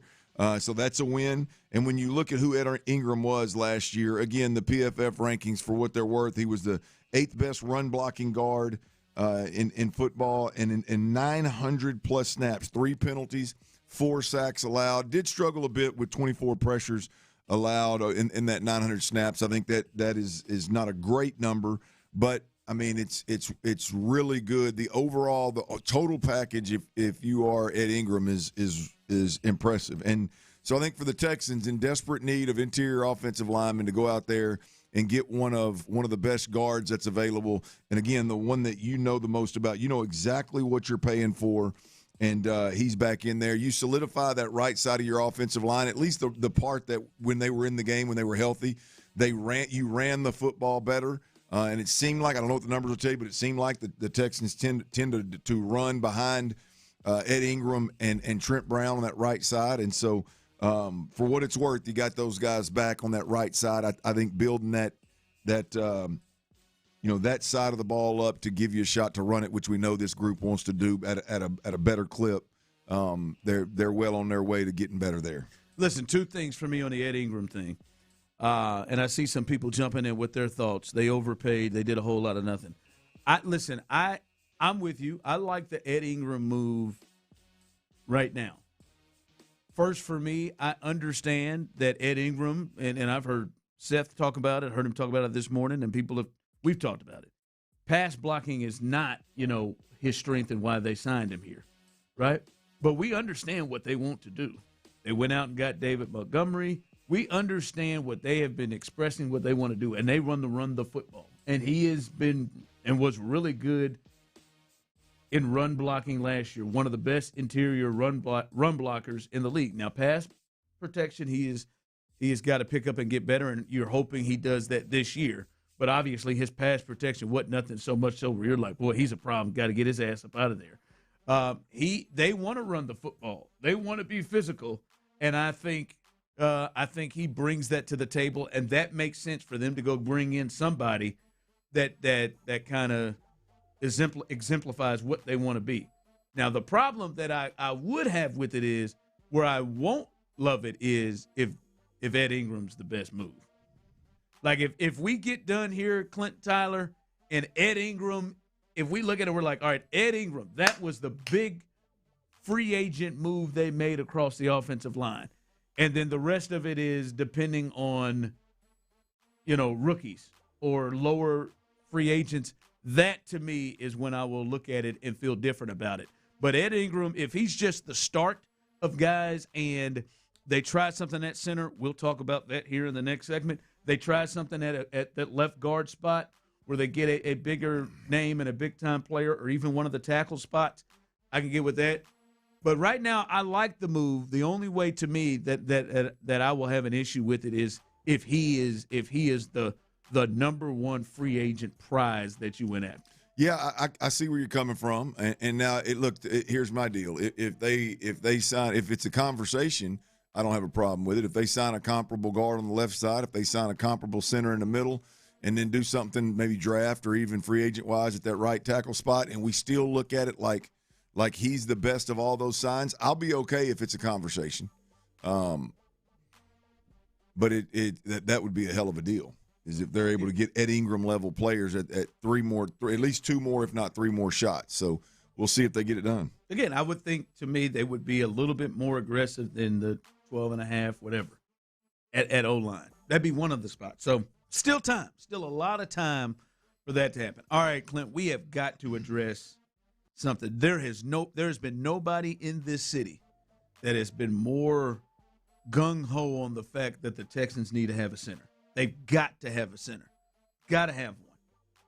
There have been a lot of centers come off the board, including one with just a crazy, crazy contract. It looks like a lot of them are coming off the board. Let's see where we are on the center situation with the Texans. We'll do that coming up next. All right, before we do that, we got to tell you about Dr. Matoran. Look, if you are dealing with some breathing issues, you're dealing with allergies, sinus, sleep problems, maybe a snoring issue, Dr. Matoran.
yours at 281-222-2222. Sports Radio 610 presents The Drive with Stoerner and Hughley.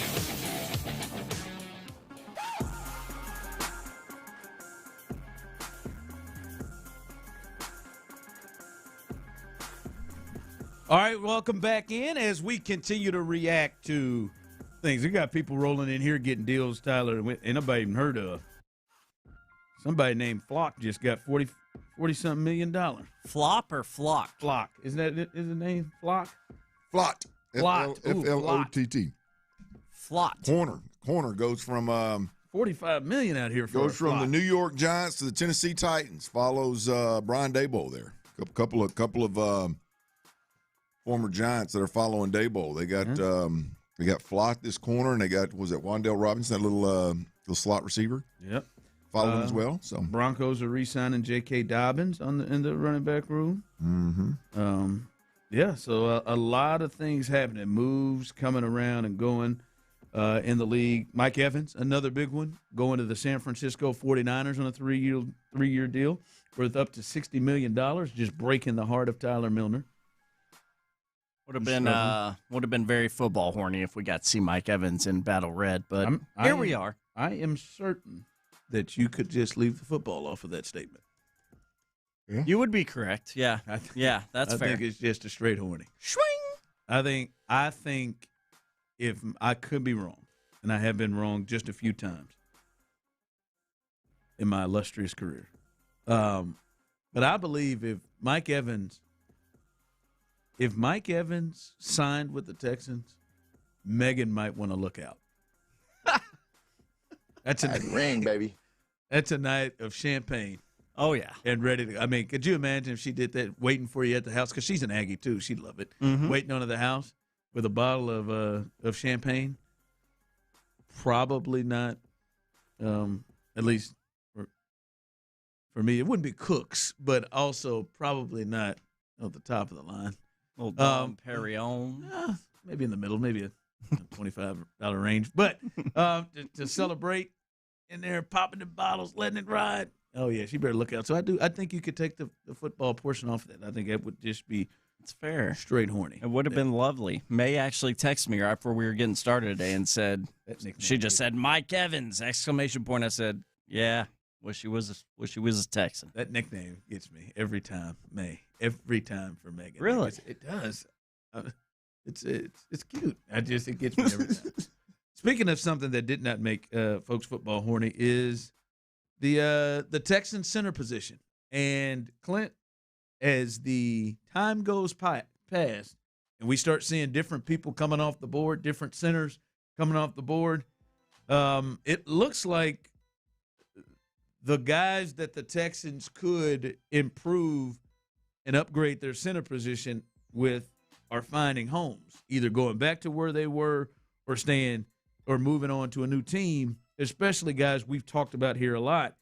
And that includes Tyler Lindenbaum, who goes to the Raiders for 3 years, $81 million. Cade Mays, who goes to the Lions 3 years, $25 million. Connor McGovern, he goes back to Buffalo 4 years, $52. Tyler Badayes, he goes 3 years, $30 million.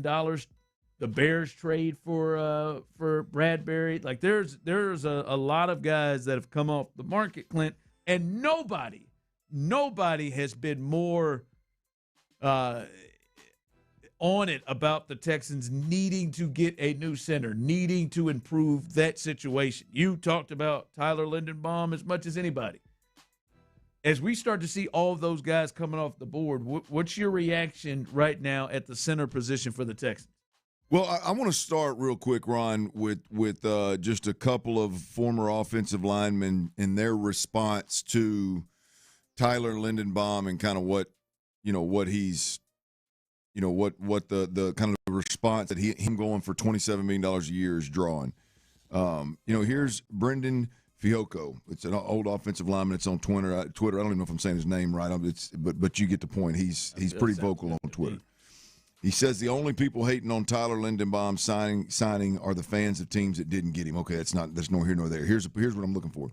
Real football heads know that Linderbaum is worth every penny. He single-handedly makes a run game go, and he will also make Fernando Mendoza's life easier in the pass game. And then for what it's worth, Richie Incognito retweeted that in support of it. That's the kind of center that you're looking for, right? I mean, the point is not the $27 million. The point is that's what you're looking for in your center is a guy that just impacts the run game, that has other former players talking about, yeah, this guy makes it go, man. This guy makes a quarterback's job easier. That's ultimately what I think the Texans have to find in free agency. Whether they do it at the $15 million a year number or they do it at the $7 million number, I think they've got to find it, obviously. And as you said, I've been very vocal about it. Now, I'll say this. I believe Linderbaum was the best option available on the market this year. That's who you wanted. Yep. I would have loved to have had him. Now, I don't have any problem that the Texans didn't go out and pay $27 million a year to it. Now, look, I'll be honest with you. If that news would have broken and said the Houston Texans just broke Linderbaum off at $27 million You'd have been per, I'd have a little party. I'd be okay with it for a couple reasons. You got the best center on the market. The number that he goes for tells you that he is better than I thought he was, and more importantly, it tells me that my squad in the Texans, they are what I've been saying. They know they're at the doorstep. They know that they're right there on the doorstep of getting to an AFC Championship or a Super Bowl, and they're ready to kick the damn door in. They ain't going to just sit there and knock patiently. They are ready to kick this damn thing in. So I would have loved for the Texans to go get him. I would have been okay if they would have overspent to go get him. But now knowing what he made, I'm not holding it against the Texans that they didn't go get the top center on the market at $27 a year. Yeah, I get that. But Clint, right now, and obviously there is still time, and there are still options. There could be trades that could happen. We've seen a couple of trades. I think the cat who was in Detroit last year is still available. Glass now or whatever his name is, because they went and got Cade Mays. But it looks like at least more than I think last week, it's on the table that Jake Andrews could be this team's starting center. Yeah, look, I don't love that when you have this year and you're clearing space and it seems like you're trying. Well, it's on the table, and Ron, they better be right. That's the deal here is that we better not mid-year be talking about communication problems. We better not mid-year be talking about, well, the communication up front's just not right. We can't figure this or that out. We're still not at where we want to run the football. If you sign a guard in Ingram and you don't go with all these centers available, you don't go get a center that's better an upgrade over Jake Andrews, then you better get it right. There's too many guys available on the interior offensive line, particularly at center, but also at guard. There's too many guys available for you to bring back the one guy that you know of, go cheap everywhere else, and then not be able to run the football. And so it's not that they can't do it or they shouldn't do it. It's that if you do it with where your program is, your organization is right now, you better be right. Because even with the top three, I'd say three centers off the market right now, there's still several guys that are veterans, long in the tooth. They've seen every pressure you could see. They know how to block it up. They know the calls. They know how important great communication is. There's still several guys out there that are in that $6 to $7 to $8 million, maybe even $10 million range. I don't know the way these numbers are skyrocketing, maybe $10 million. But there's still a handful of guys out there that they could go get, and I would think could get better at the center position. So it's not completely out of the question right now. But again, if they go with Jake Andrews, me being a guy that it's criminal if they don't. If they go with Jake Andrews, Ron, they better be right. It's not that he can't play. It's just that, boy, he better be really good, and that better not be the holdup on this offensive line. And obviously the full picture would matter too, based upon, all right, what we know Ed Ingram's on one side. What does the other guard look like? What does the tackle look like? But right now, again, as you said, it's still time, but we're closer to a space where Jake Andrews could be the starting center here.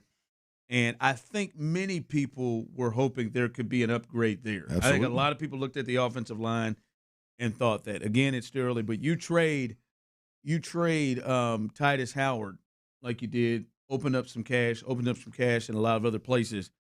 Boy, you start looking at some of these numbers. I hear you with the Lindenbaum, but damn, that Cade Mays, that's under $10 million a year. Mm-hmm. Some of those are doable. That felt like. So we'll see what happens there, but that is the latest there. The center situation, we'll keep an eye on that across the offensive line as well. All right, I may need to get all hands on the deck or on deck. Oh, wow. And on the deck, whatever it is, all the deck. Get your hands, your feet, your toes on everything. I was in a quandary yesterday, and I was at NRG, and I need some help. I know many of you may think I'm a bad person, but can you just hold off and tell me if I really am a bad person for what I did yesterday? We'll discuss that coming up next. All right. Look, I don't know if you are a bad person like Ron is clearly a bad person, but I just want you to be a smart person. I want you to be smart. If you've got big, beautiful, valuable trees on your property, right, it's the second most valuable asset on that property.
610 text line is energized by Base Power. Save money and switch today at basepowercompany.com/610. Sports Radio 610 presents The Drive with Stoerner and Hughley.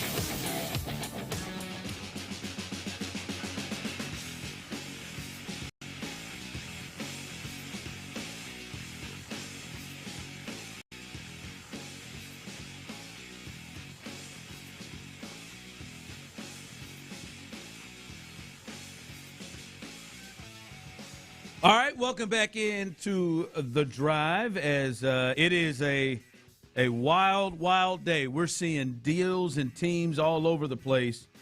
Teams going to new guys going to new teams. The latest here with the Texans, former Chicago Bears defensive lineman, defensive end Dominique Robinson comes to the Texans on a 1-year, $4 million deal. If we were talking about maybe they got to get a good left guard. I do want to check this. Just want to make sure, but this is coming down. The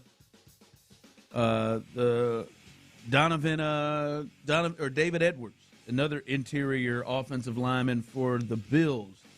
Him and McGovern were both potential free agents. It looks like he may be signing with the Saints. The Saints, who also went and got Travis Etienne, looks like they can be bringing him into the fold. So there's another interior lineman, one of the top ones, could be off the board there for the Texans. No, not sure where they're going from a left guard situation, thought process. Last year they ended up settling on Titus Howard. I don't think they have one in the building right now, so we'll see. But that could have been an option. JP, baby. JP, man. Jarrett Patterson. I know what you're talking about. Come on, man. No, they got to go get one. They've got to. They can't. They got Jarrett Patterson's a great swing guard, even a center. I mean, he can back up all three interior positions if need be.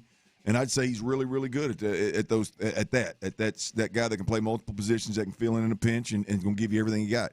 But it's clearly not a guy that you're going to roll with. You damn sure can't roll with out of the gate if you're walking around on the doorstep of an AFC championship.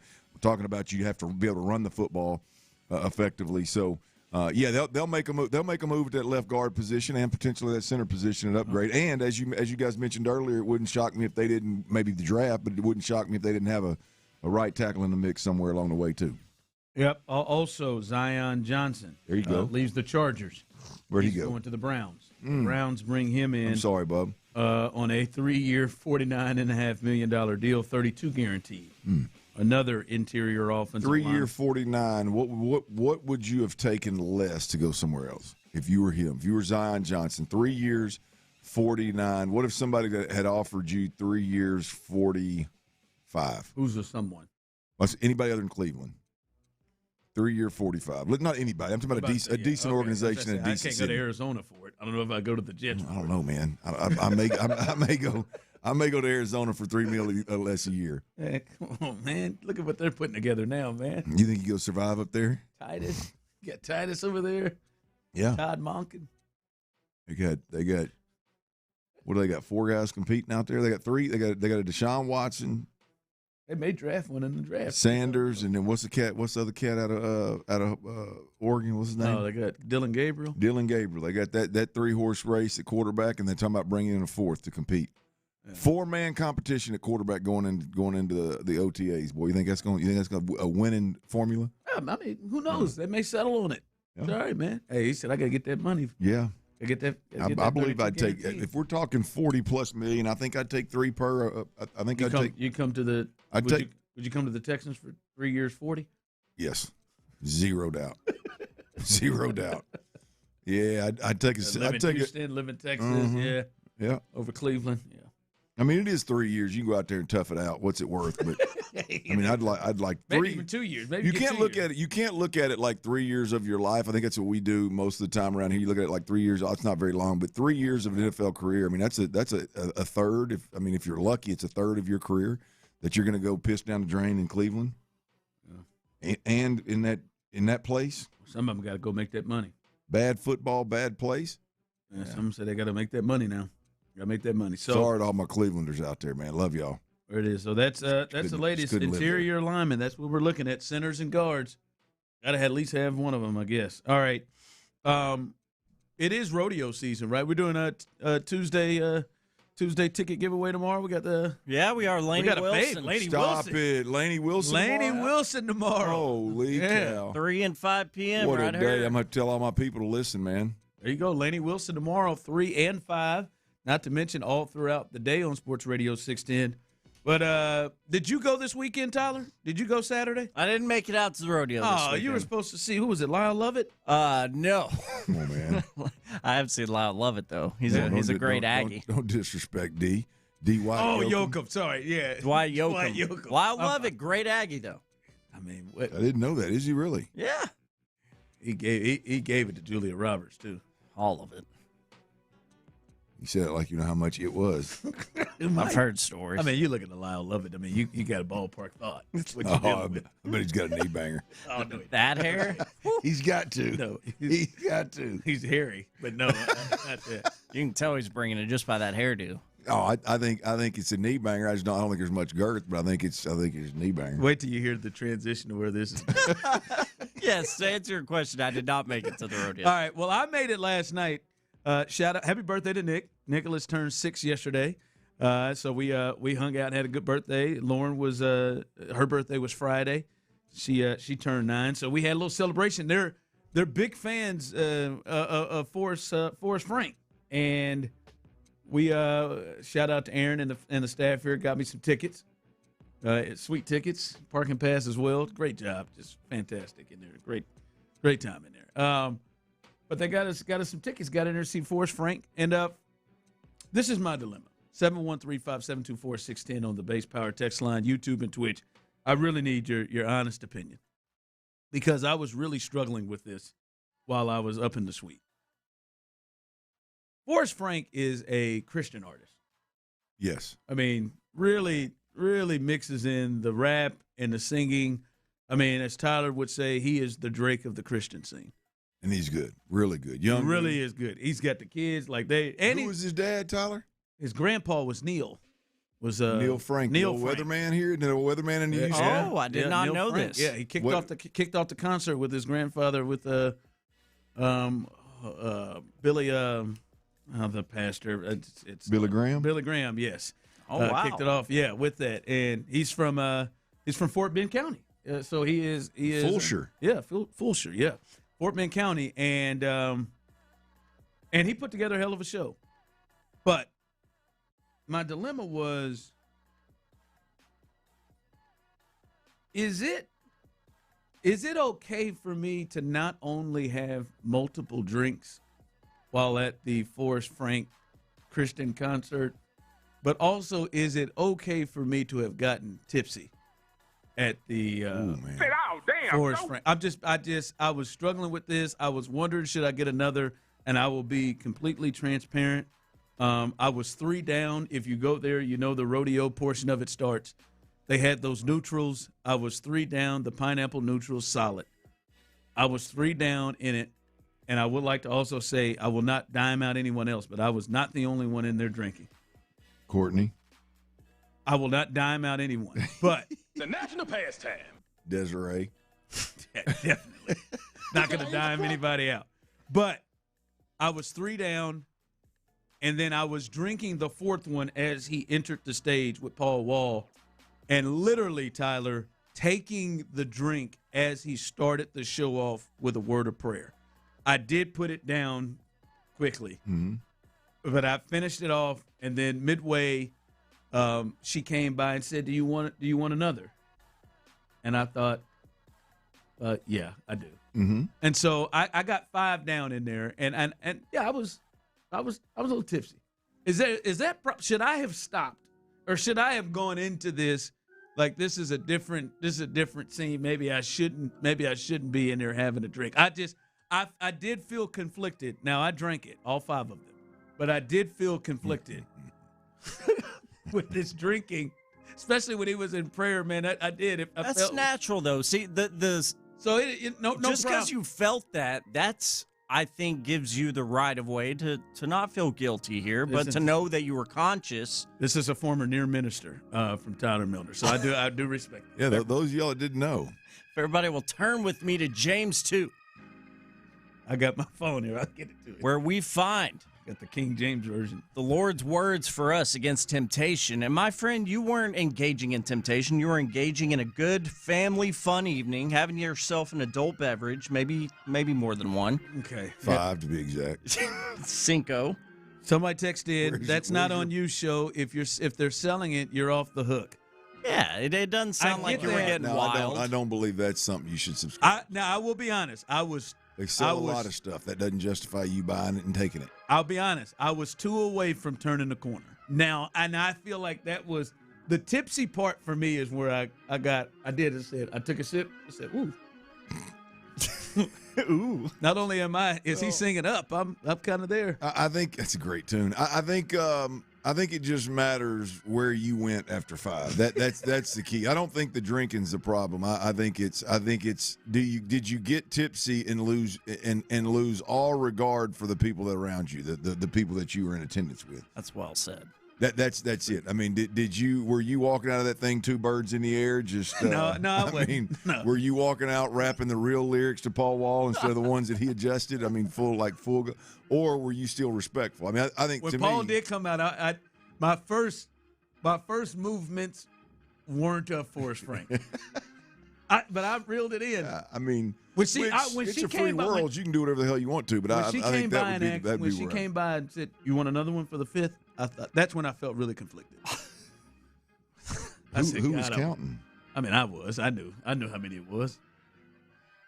I mean, I knew I was at 3 by the time they did the cattle race thing. Ron's at Forrest Frank. There's still 4-legged animals on the dirt, and he's going, man, I'm tipsy already. I'm feeling good, man. There's nothing but church folks and kids running everywhere, and Ron's busted up watching cows. Yeah, I know he turned water to wine, but I still don't know if that was. I felt funky. I did when I was neutral drinking during the prayer to start the show. That's when I felt, well, God, what am I doing here?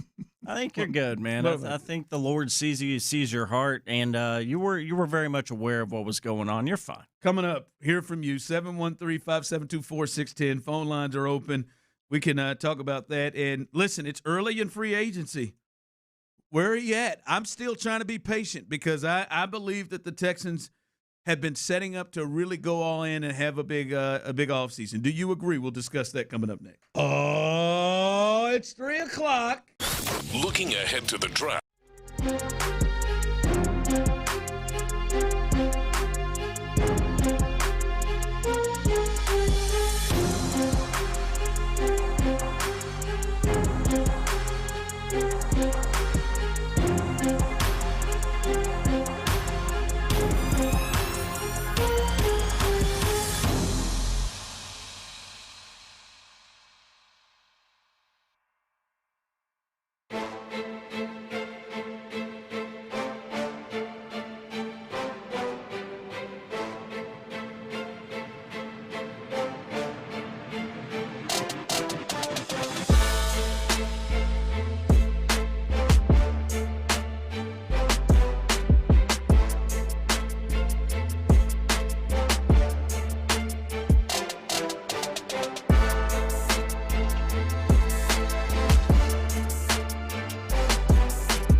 Studios, KILT FM HD2 Houston. On Odyssey Sports Station, the Texans play here. Sports Radio 610 presents The Drive with Stoerner and Hughley.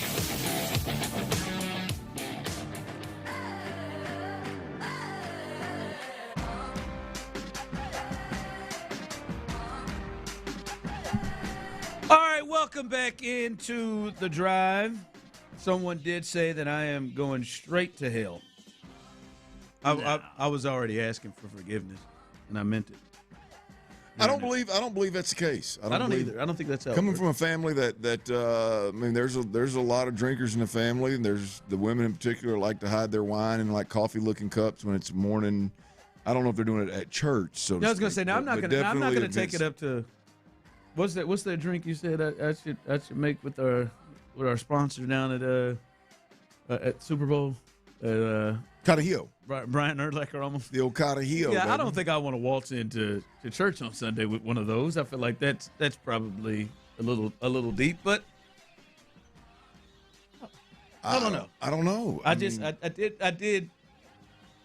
feel like, am I supposed to be doing this? I did feel that a little bit. I did. All right, 713-572-4610 as we phone lines are open. Tyler will set you up. Love to hear from you on a day like this, which is a Monday, 3 o'clock. There's a lot going on around the NFL. A lot of moves being made as we're seeing, starting today, a lot of free agent signing places, re-signing. And just a quick update here for the Texans. The latest from them, they signed defensive lineman, edge rusher, outside D lineman, Dominique Robinson to a 1-year, $4 million deal. He was with the Bears. They've also re-signed. That's what they've done a lot thus far, Clint. Re-signing of their own. Sheldon Rankins, who I know you liked the move of them re-signing him on a 2-year deal where he gets $12 million guaranteed. And then the first move we see on the offensive line, well, second move, they did re-sign also Trent Brown, but they've re-signed Ed Ingram on a three-year deal, $37.5 million, $23.5 guaranteed. That's what they have done thus far. Tyler and Cheryl will keep us updated on anything that jumps out new around the league and with the Texans. And around the league, it is happening. There's some big moves around. We held Friday when we got off the air. Max Crosby, 28 minutes after we got off the air, was traded for 2 first-round picks to Baltimore. The Rams, as we said, traded for Trent McDuffie. They signed him to the biggest deal, the largest deal that a cornerback has ever gotten in the NFL.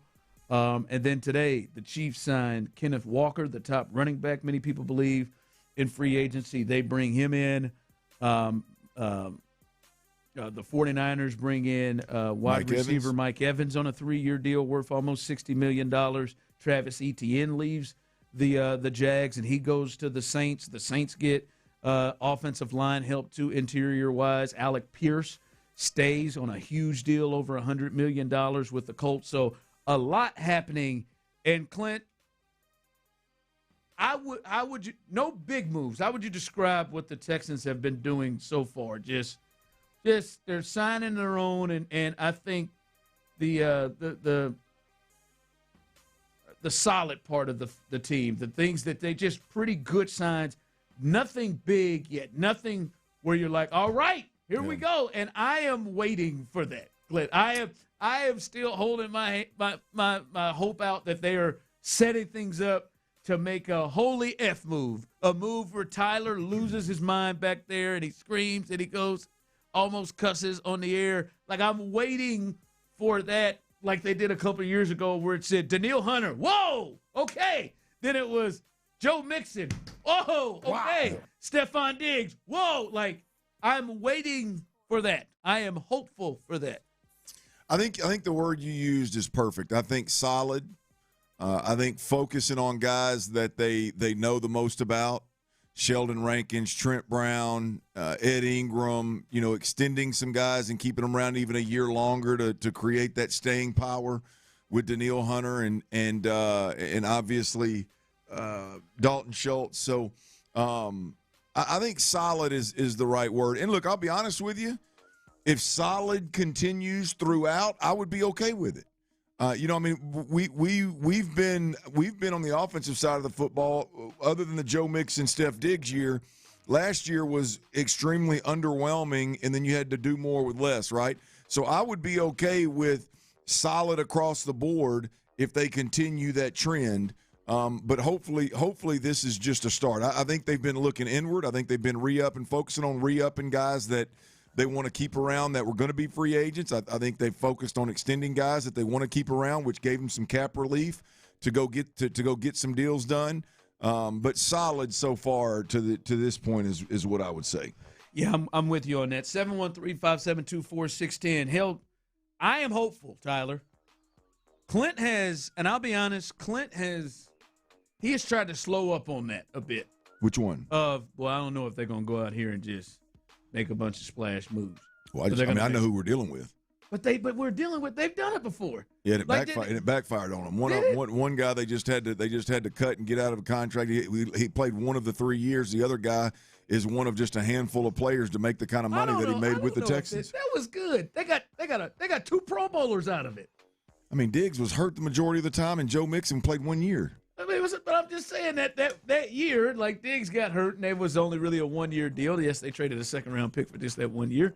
But they let Diggs go themselves. But by the obviously, way, Diggs is he's on the short list of like 15 guys that's made the most money in a 1 year span with one team. By the way, he's pulling it off. That 20 whatever he made. But go ahead. I'm sorry.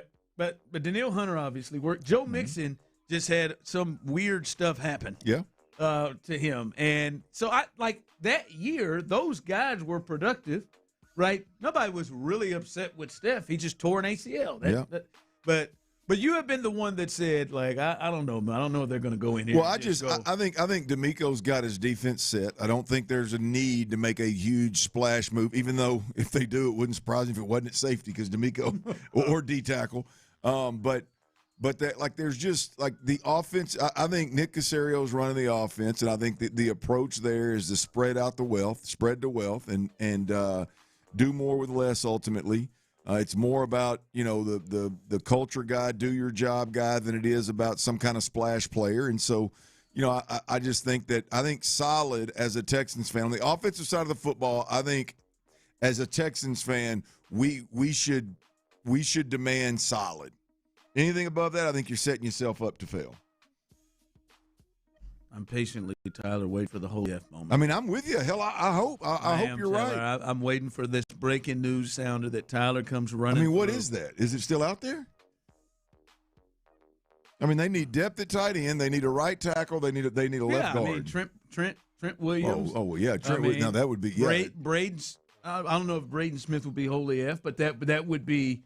Pretty like solid. You're feeling really good. There could be trades for. I mean, Trent Williams would be a holy F. Well, Trent Williams would be. The conversation. I'm gonna tell you would be a promo. The conversation about them still being in the mix potentially to go get A-Chain in a trade. That would be holy. That would be holy F. Yeah, I mean, not just a move where you're like, because I'm just saying, it's a good way to put it. Like, have the Ravens made a holy F move?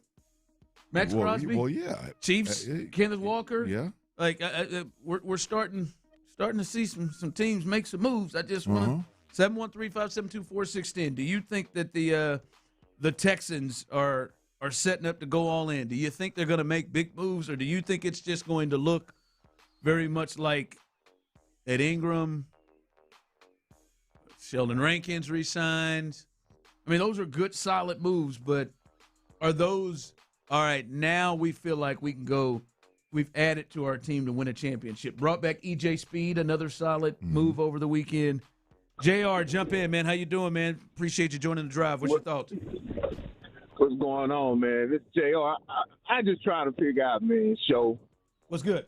I don't know where you be coming from, man. 1 minute you positive, 1 minute you negative, man. It's like you like some water faucet, you off and you on, man. You know. And what are you talking about? Well, hold on, JR. Give examples. What are you talking about? Because I just talk about what I see. 1 minute on what? What was that positive? What is that positive about? Okay, my thing is how you know they're not being aggressive. How you know they just ain't getting outbid. You know, I mean, we don't know what's going on down there. Do you know? I'm just asking. I don't know, and I said there's still time, but I mean, I'm about over we just got outbidded. Like, are you? Well, maybe you're not. No, it ain't got really. You know what I mean? If we got money, but at the end of the day, you thought we had enough to get Lennon involved. 27, we could have been in there for him, but they offered more than he offered. They offered more than what we did, but then turned back around. If we'd spun all that money on him, then who else would have been able to get? How else would we have been able to make some moves? Well, good. I'm just waiting to see these moves. Like, see, I'm the one that said I'm waiting for them to make the big move, JR. I'm waiting for it. I'm patiently waiting for it. Hey, Show, I'm just messing with you, dog. I'm not. I'm going. It's all good, man. But no, but for real, JR, do you expect them to make big moves? Do you expect them to come up with something that really excites you to make you think that they got a chance to roll through the AFC? Yeah. No, you don't. No, JR, now hell, that's a bold face. JR, as long as it took your ass and JR, your ass ain't gonna high pitch the whole time. And that, come on. Come on. Hey, no, man, look at you being positive to start and now negative. Damn it, JR. Nah, man, but I feel like they're gonna do something. You know what I mean? It might not be what the free agency. Sometimes I'm iffy on that because sometimes it might be good and you might go all in. It might be a bust on the free agent. You know what I mean? I'm just kind of up and down on it. You know what I mean? That's where I'm at with it. But hey, Joe, did your boy Clint tell you he used to hang out in the hood by Lee High School back in the day? He never doubted that. He didn't doubt that shit. He didn't say he used to hang out in the hood. Hey, JR, listen, we've had plenty. Appreciate the call. That is not a surprise. Yeah, I had to find out which one he's talking about, JR. Which one you talking about, JR? Text it in, baby. Listen, man, like, I mean, I'm just going off what we see. I am hopeful, and I believe, Tyler, there is no way that they just start moving all this money around and doing all these things to open up, restructuring, adding years to guys so they can push money back down the future, to open up all this money for Ed Ingram. And just solid. I hear you, Clint. That could make the team better if they just got solid around. There has got to be a game changer in this. All right, now, and you're right, 27 a year. I remember that was for Lindenbaum. This Raiders keep getting new people that then keep doing really interesting things in what they're spending. I get that. Okay, that don't mean you could have just said, well, we can't get Lindenbaum. Now I guess we can't get Davis or anybody else, right, to just bypass all the rest of them as up to this point. Still, there is time. We talked about the center earlier because a lot of the ones we've talked about are off the market. The ones that we talked about that could be upgrades are off the market. So I'm still holding out hope, but they cleared all this money and moved all this money for something. And I believe that they're going to do it. I'm trying to see the names and who it is, but they didn't move all this money around to bring in a $6 million running back in David Montgomery and pay exactly what they paid Cam Robinson last year per year to Ed Ingram and $7 million to Trent Brown. There's got to be a move in there. And quite frankly, what's happening around the rest of the league, call me a hater or whatever, the Baltimore Ravens and the Chiefs are starting to roll, and I don't think either one of them are done. And they both have, well, at least the Chiefs do, have a high draft pick that they can add to their team in a better way in the draft than you can because they're pick 9 and you're pick 28 because their season was so awful last year. So you got to I'm just hoping and holding on and waiting to see what D'Amico and Nick got up there. Well, the reality of it is there's not a whole hell of a lot free agency wise. I mean, that makes a trade, but free agency wise, there's not a whole hell of a lot out there. I think the Trent Williams, I think it's more of a trade than free agency. That's going to give you the all right, let's go. And I mentioned them earlier, the Trent Williams noise, which I don't know if it's just noise, but I think there's a tie with D'Amico, obviously. Yes. And then the A chain, and I know he goes by a different name. It's all it's too good of a name for me to change. A chain trade in Miami potentially. Those two right there would be like these boys are ready to kick the door in. I think everything else, like I said before, I think I'm looking for solid across the board. I mean, I just don't know how much room there is for now that the top three centers are gone. I don't know that there's just a blow the top off this thing, kick the door in type of sign offensively that you're going to find unless it's a trade. Listen, however it happens, I'm still holding out. Just hope it happens. I'm just saying, I'm with clearing you. money don't just mean free agency. Uh-huh. They gotta. But if they did all these restructures and opened up all this cash, it can't be just for what they've done right now. Right. And they did. Listen, it was a little bit before they got Daniil Hunter, Joe Mixon, and Stephon Diggs. Stephon Diggs came in a trade. Let's go. They got it. Or I'm gonna be all over Nick's ass, and I know that's not gonna happen because he's gonna make some moves. Hey, they try to put a ring on the bull or bull on the ring. I think it's bull on the ring. We found that out yet? I think it's bull on the ring makes more going sense. off what they keep saying. Coming up, last night. They did Sunday Night Basketball, and they put the Houston Rockets on TV. And it became an infomercial for Victor Wembanyama. That all of Clint Capella and the rest of the Rockets were all just getting their asses kicked in the middle of.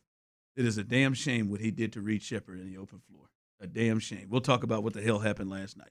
All right, March is a big month, y'all. Looking, I know there's one schedule that's going to be packed. That's that old tournament schedule. But if your schedule is packed, your oil change doesn't have to be. Look, swing into the nearest Jiffy Lube for a quick professional service. Stay in your car, relax in the lobby, whatever tickles your fancy. You make that decision. If you don't know where the nearest Jiffy Lube is, go to jiffylube.com.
injured in an accident?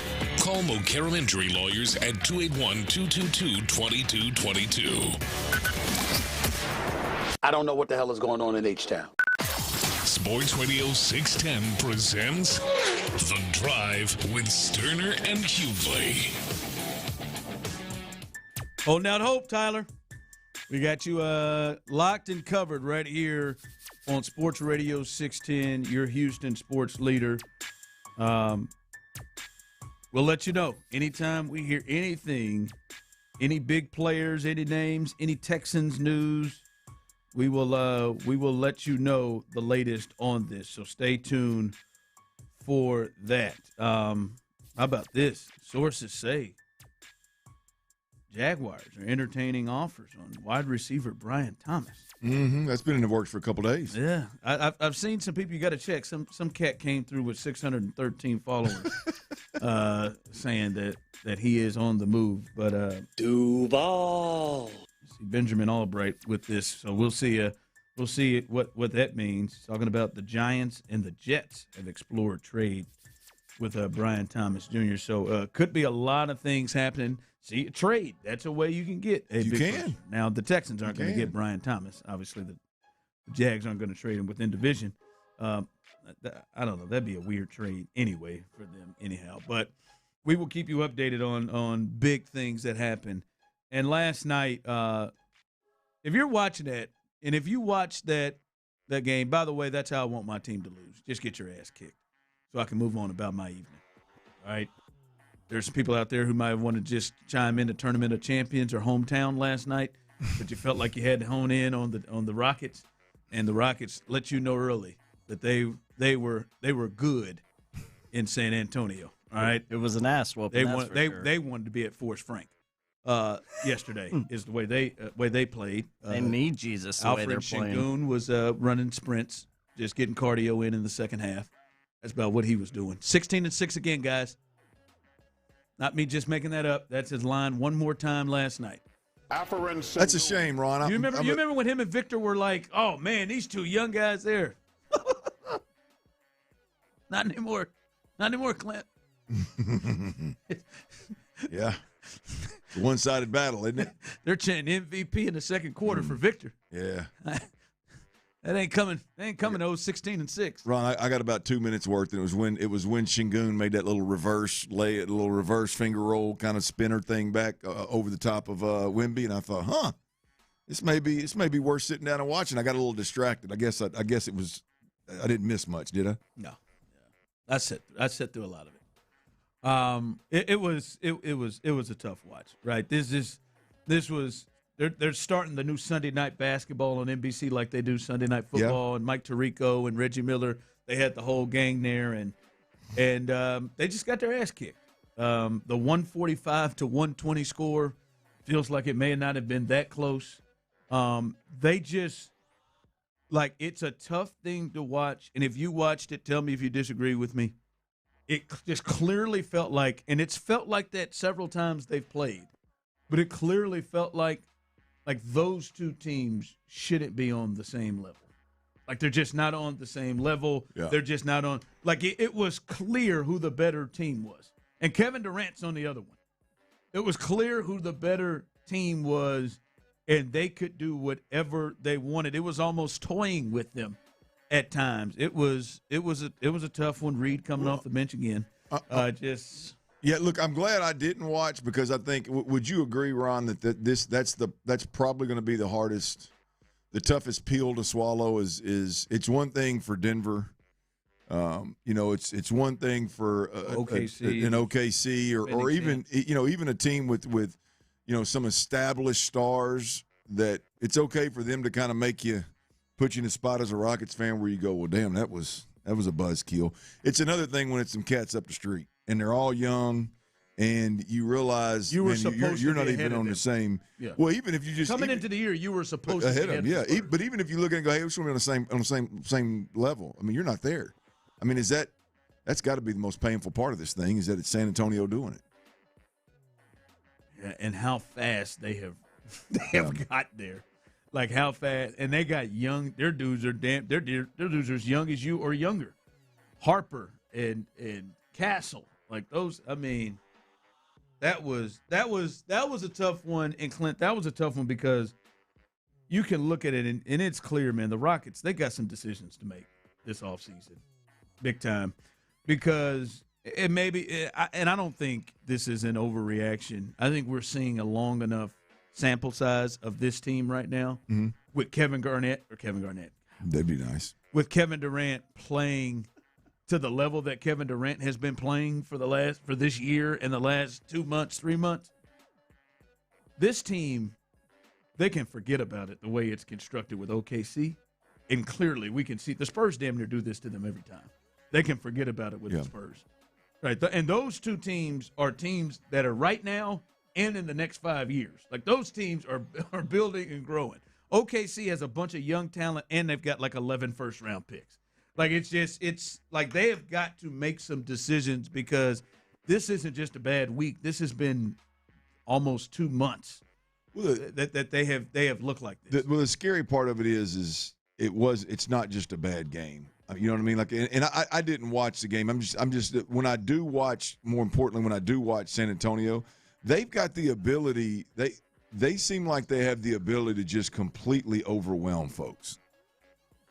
You know what I mean? And that you hope that was what the Rockets were going to be able to do on the defensive end of the floor, adding Kevin Durant, obviously Şengün and some guys taking the next step offensively, was the ability to overwhelm some good some good basketball teams. Like San Antonio has the ability, and I don't think it's just the Rockets. Like they have the ability to overwhelm folks with their length and their what appears to be the physicality and the hustle, They got a real chance here. Yeah, I'm not gonna. Somebody text in. Reed Shepherd got minutes. What's the excuse today? He should start. That's the excuse. He should start. And I'm honest to God. Go. I think the Reed Shepherd thing, Clinton Tyler, to the players, except for Tari Eason, I think the Reed Shepherd thing affects this team. I think right off the bat, you're right. Reed is getting more minutes. But right off the bat, if you go watch them to start the second half, when Reed Shepherd starts on the bench and they have that lineup out there, Eason and it's Amin Thompson and the bigs with Durant and them, there's like no sense of urgency. It moved slow. It didn't seem like everybody was in it. And then they go on a run right off the rip in the third quarter. And, they fought back a little bit. But they go on a little run there where it feels like they were demoralized by then. I think starting Reed on the bench and not starting games or starting halves, I think that is problematic for them. And I think it gets into their psyche a little bit. I think he brings something in the game while he's in there, and I think he should start right off the bat. Now, I'm not saying that's going to fix everything. And Reed Shepherd is going to fix it. I think the Reed Shepherd thing is just obvious. Like, that's just giving you a better chance right now to be more successful. And he has shown that throughout. But even when they sit him and they're just playing more minutes now, even when they sit him and don't start him, it just, like, everything just looks off or low or low energy. So they I don't know, man. That was a tough one last night. That was as Raphael Stone said himself earlier, maybe this ain't our year. Yeah, it'll look like that yesterday, and then it looks like if they're going to compete in the Western Conference, like really compete, unless they're good with just being like, we're going to be a playoff team. Like, if they want to keep competing in the Western Conference, like that, they got to do something because that ain't going to be enough. All right, coming up, weekend's best, weekend's worst. You can participate on the Base Power text line 713-572-4610, YouTube and Twitch as well. Text in your weekend's best, weekend's worst. We will do that coming up next. All right, look, nobody's excited when you start feeling older and tired and more tired sooner than you thought you would, right?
The Sports Radio 610 text line is energized by Base Power. Save money and switch today at basepowercompany.com/610. Sports Radio 610 presents The Drive with Stoerner and Hughley.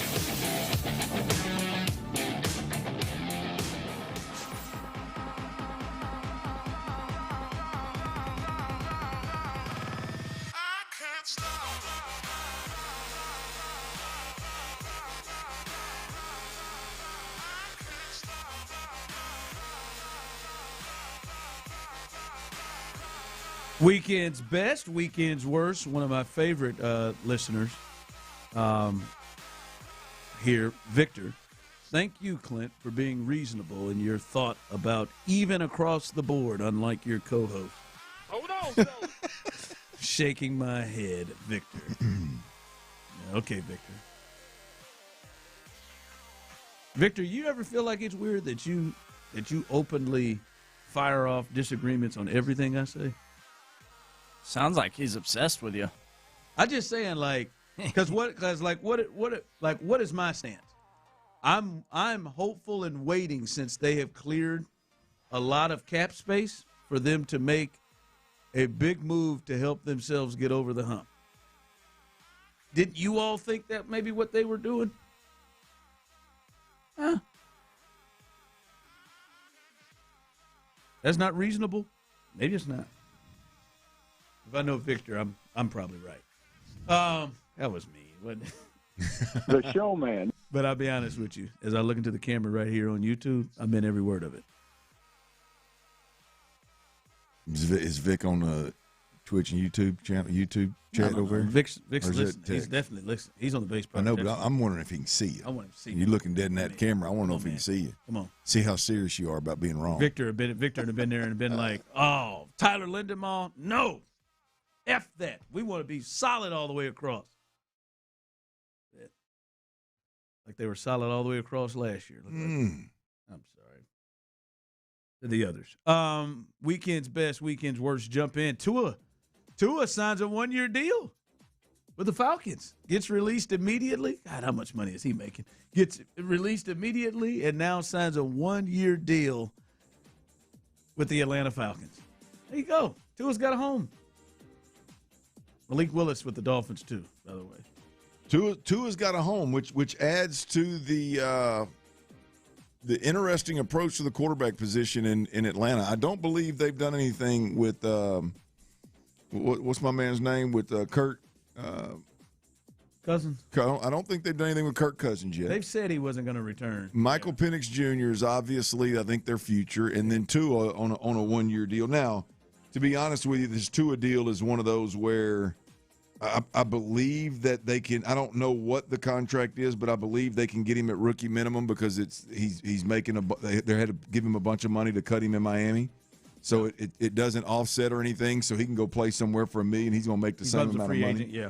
So I think. Well, also for him, he may get a chance to get some time in because Michael Penix Jr. is. He's injured. Yeah, he may start off on the injured list. Yeah, I'm not knocking the move overall. I don't know what their plan is there in Atlanta, but it's interesting. The way they dealt with the quarterback deal since signing Kirk Cousins and drafting Michael Penix and now going and getting Tua, you wonder what they're telling these guys.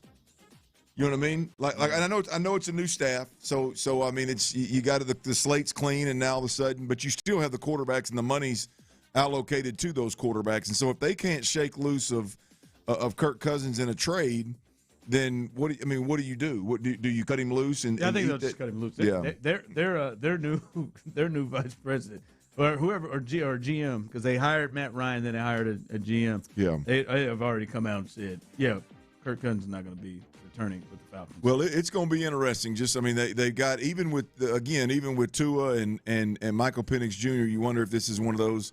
Hey, you can come in and compete and probably play early with Michael Penix Jr. injury, or you just competing head-to-head with Michael Penix Jr. What does this thing look like for Tua, and why would he sign with Atlanta? They got to be telling him something. Yeah. I mean, there's plenty of opportunity. I would think, like, legitimate opportunity to go out there and compete for a starting position. Picking a place that just drafted a quarterback in the top 10 a year ago or 2 years ago, whatever it was, doesn't seem to be ideal. But maybe it is. We'll see. You're trying to get his career started again. Hey, man, come on. What do you got to do?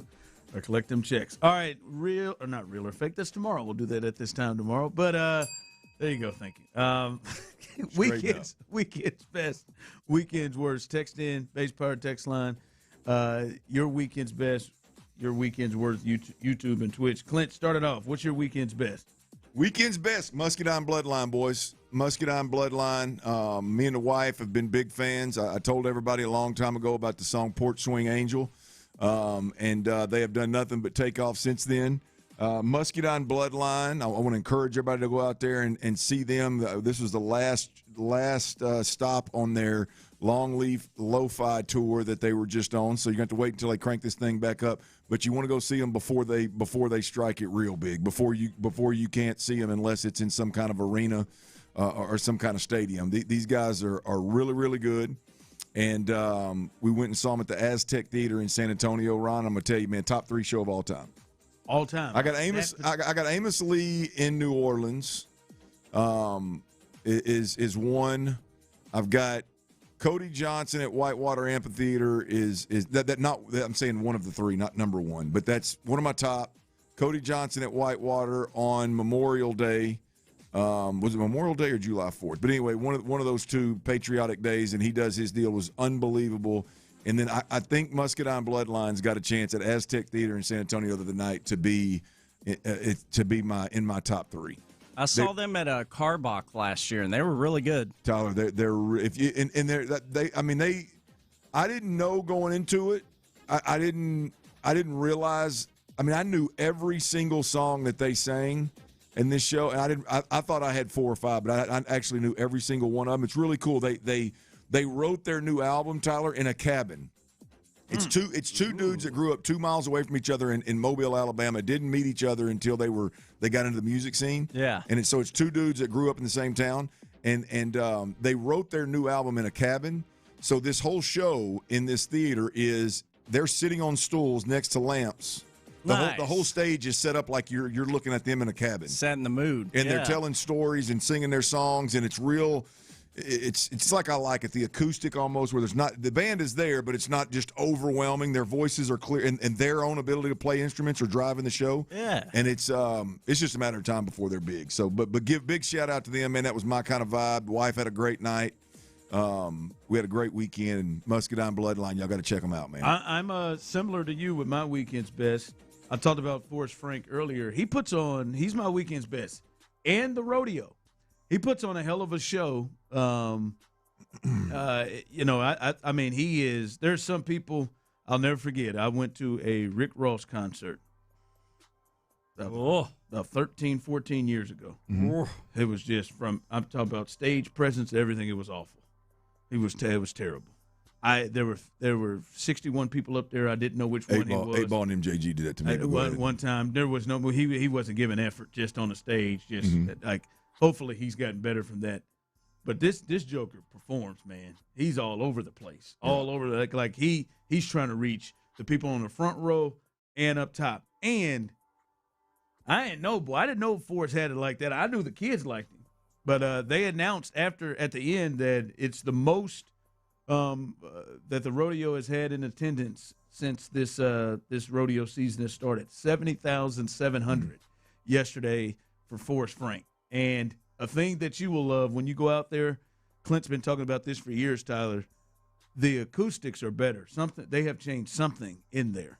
It sounds good. Oh, yeah? Yeah, it sounds a lot better. Now, Desiree, one of our sales workers here, told me this when I came in, and then I heard it for myself, and it sounded a lot better. I've been there each year. Like it was like when T.I. and Bun B was there last year.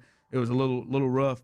It's a lot better this year. So shout out to Forrest Frank. I'll be damned. Over 70,000, and we'd have been there if we'd have been in town.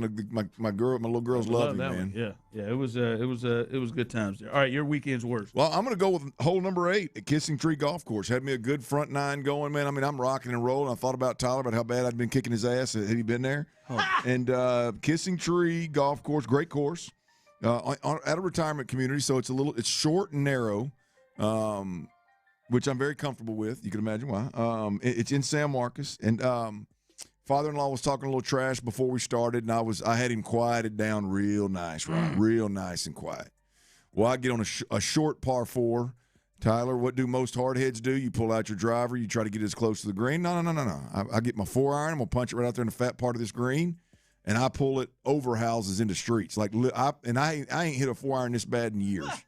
I mean, I didn't even know I still had it in my bag. I thought this was I pulled this ball, and it's by far the worst ball I've hit in 2 years plus. 4? I mean, Tyler, it was over houses into the street. Like, it went over the first row of houses, no question. Well, at least you avoided windows. So I was like, all right, so I get back up there, and I hit my little 4-iron down there. I punch it down the right side. I'm a little tree screwed, but I'm okay. I'm able. Well, I hit my 4th shot at this point. And it hits a tree and bounces over the opposite houses, over the houses into the street on the opposite side of the fairway. Damn, you were spraying them everywhere. You were getting after it. So I'm trying to figure out how to fairly drop 6, and I'm still 130 out, boys. And needless to say, I took a 10 on that hole. And father-in-law, I had a 6-stroke lead on him. Father-in-law was back in it on 9 on me. Who won? The rain caught us, so didn't we? We were literally tied up on that. Where was it going? We were tied up. I know, but where was it going? I don't know. We were tied up. I was having a significantly better day than him, but he was getting hot. So we were tied up on the back 9, 4 holes in, and the rain got us. We had to shut it down. But that 8th hole, man, to hell with you. That's my weekend's worst. All right, my weekend's worst. I know some people will disagree. Yesterday, I mean, it's just silly. The Buffalo Sabres. Who? And the Tampa Bay Lightning. What is that? Hockey. Semi-pro football? Talking about that ice. In a game that ended up being very entertaining, 8-7 was the final. Where'd you find time to work this in? The stupidity of the fighting was just on high alert. Clint, they fought 4 times in the first period. 1 4 minutes from the previous. Another one 10 seconds right after the last fight. We get a fight, everything's broken up, we get it done, they get a face-off, 10 seconds later, we got to stop again. They've all fought again. They had 6 or 7 fights, including when the game ended. They fought again afterwards. And I know people love the fighting. It was just stupid. They had 120 minutes in penalties. 120. I could have gotten into that 120 minutes. It was just stupid. And it's so stupid that they're just accepted. And for some reason, that's the sport. We can just drop gloves and just go. And everybody's just cool with it in our year of 2026. But it was just like, if you're watching it, I'm not going to sit around watching, but I look at it, I'm just like, damn, 4 minutes. All right, here we go. There they go again. I mean, and not just a fight, Tyler, like a little, like we got to break stuff up. No, like where they got to let them go one-on-one, 10 seconds. They got everybody off. 10 seconds later, here we go again. It was just sounds like a real slobber knocker. It was stupid. It was just stupid. They killed him. Like at some point, it's like, all right, man. Like, what is going on? This 4 times in the first 10 minutes of the game. Like, I'm just like, if I could tell the officials were getting pissed. Like, come on, y'all. Damn, man. At one point, I think there were 4 Sabres in the penalty box. I love it. I gotta tune into that. Stupid, man. Get it on. They're just stupid. They're just like, part of the game. I mean, Draymond can't choke out Rudy Gobert just one time, but then he's gone for 25. He's just one time. Should have been a hockey player. What you got coming up? Hey, we're gonna give away some big time tickets for that rodeo. It's a rodeo ticket Tuesday tomorrow. I'm gonna tell you what we got coming up, and there's some football horny worthy moves out there. Are the Texans in on any of those moves? We'll see. We'll do that next right here on Sports Radio 610. Yeah, but before we get there, you talk about these.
HD2 Houston on Odyssey Sports Station. The Texans play here.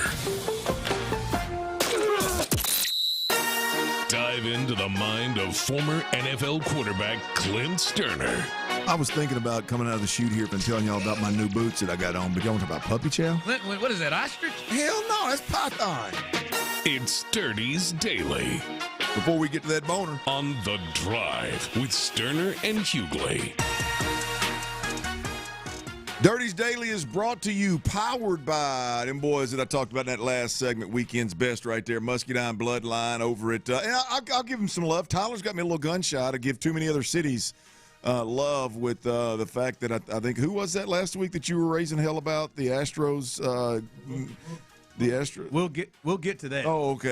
But I mean, he's got me a little gunshot. But I do want to go ahead and just give San Antonio a little love. Is that okay, Tyler? If I give a neighboring town a little love here? I guess if it has anything to do with the WBC, I would recommend you not. Not at all. Not at all. You're talking about that White time. Boy Chaz has nothing to do with this. Oh, that's good. Nothing to do with this. Nothing to do with this. No, that was when he wanted to give Dallas, the Texas Rangers, credit.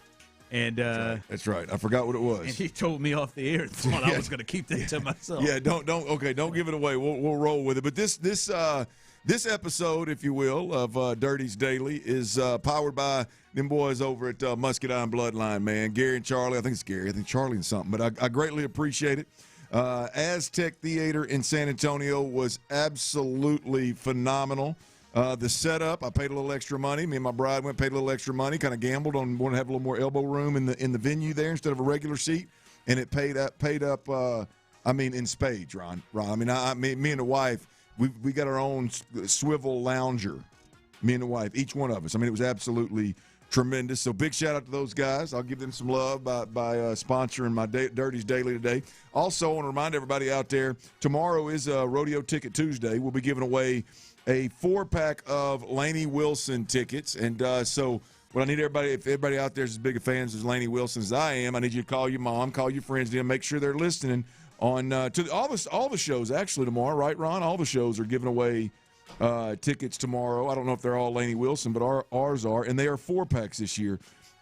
So make sure that you are plugged in. All right, there are several football horny moves that the Texans could make out there. I'm on record of talking about the center position in particular. I think the Texans absolutely have to go get a center and upgrade their center. No hate, no disrespect to my man Jake Andrews, but I just believe that the quickest way to impact this offense in Houston is to go get a game-changing center. And boys, while it would have been a football horny move had the Texans decided to do so, I hate to break it to everybody out there, but the top 3 centers are off the market. The top 3 NFL free agent centers are off the market. Tyler Lindenbaum, by far, the number 1 center on the market. Is he 24? Did I read that right? 24, 25? I was going to say, yeah, 24, 25. $27 million per year. He will go to Las Vegas. Simply the best, obviously the best center available. The best center in the game right now, highest paid center in the game right now, it was Creed Humphreys in Kansas City, and I believe he was at $18 million a year. He exceeded that by $9 million a year for a total of $27 million per. That is a huge number. But if you look at where he's going, the Las Vegas Raiders last year, their number one, their first round draft pick was who? Ashton Jeanty. Ashton Jeanty out of Boise State, top running back in last year's draft. This year, it's figured to be Mendoza, the quarterback out of Indiana. And so if your most premium draft picks are going to be a running back and a quarterback, and you want to get the most out of them, then get you a signal caller on the offensive line that not only physically changes the run game, but also can direct traffic and make everybody around them better and take pressure off of your young quarterback. And so I don't know that $27 million a year for a center makes a lot of sense. In fact, it's such a high number that for a guy like me that was dead set on center And quite frankly, I talk about spending money like I'm not a general manager and I don't have to spend money. So it would be easy for me to say, what the hell are you doing? I don't blame the Texans on this one. $27 million per, that is rich. That's a little rich. That is rich, man. But look, I think if you're in Las Vegas and you got a rookie running back and a rookie quarterback on under contract for the next 4 to 5 years, then hey, man, you got to spend it somewhere. I don't believe it's a bad idea to spend it on a center. He's gone in Vegas. Number 2, Connor McGovern, $13 million per year. He re-ups in Buffalo. He was the top pass protecting center in the game. Gave up 0 sacks last year. He goes back to Buffalo. By the way, I didn't realize. I mean, as I'm just spitballing here. I mean, it's one thing to not give up a sack. It's another thing to not give up a sack when Josh Allen's ass is back there holding the ball the way he holds the ball.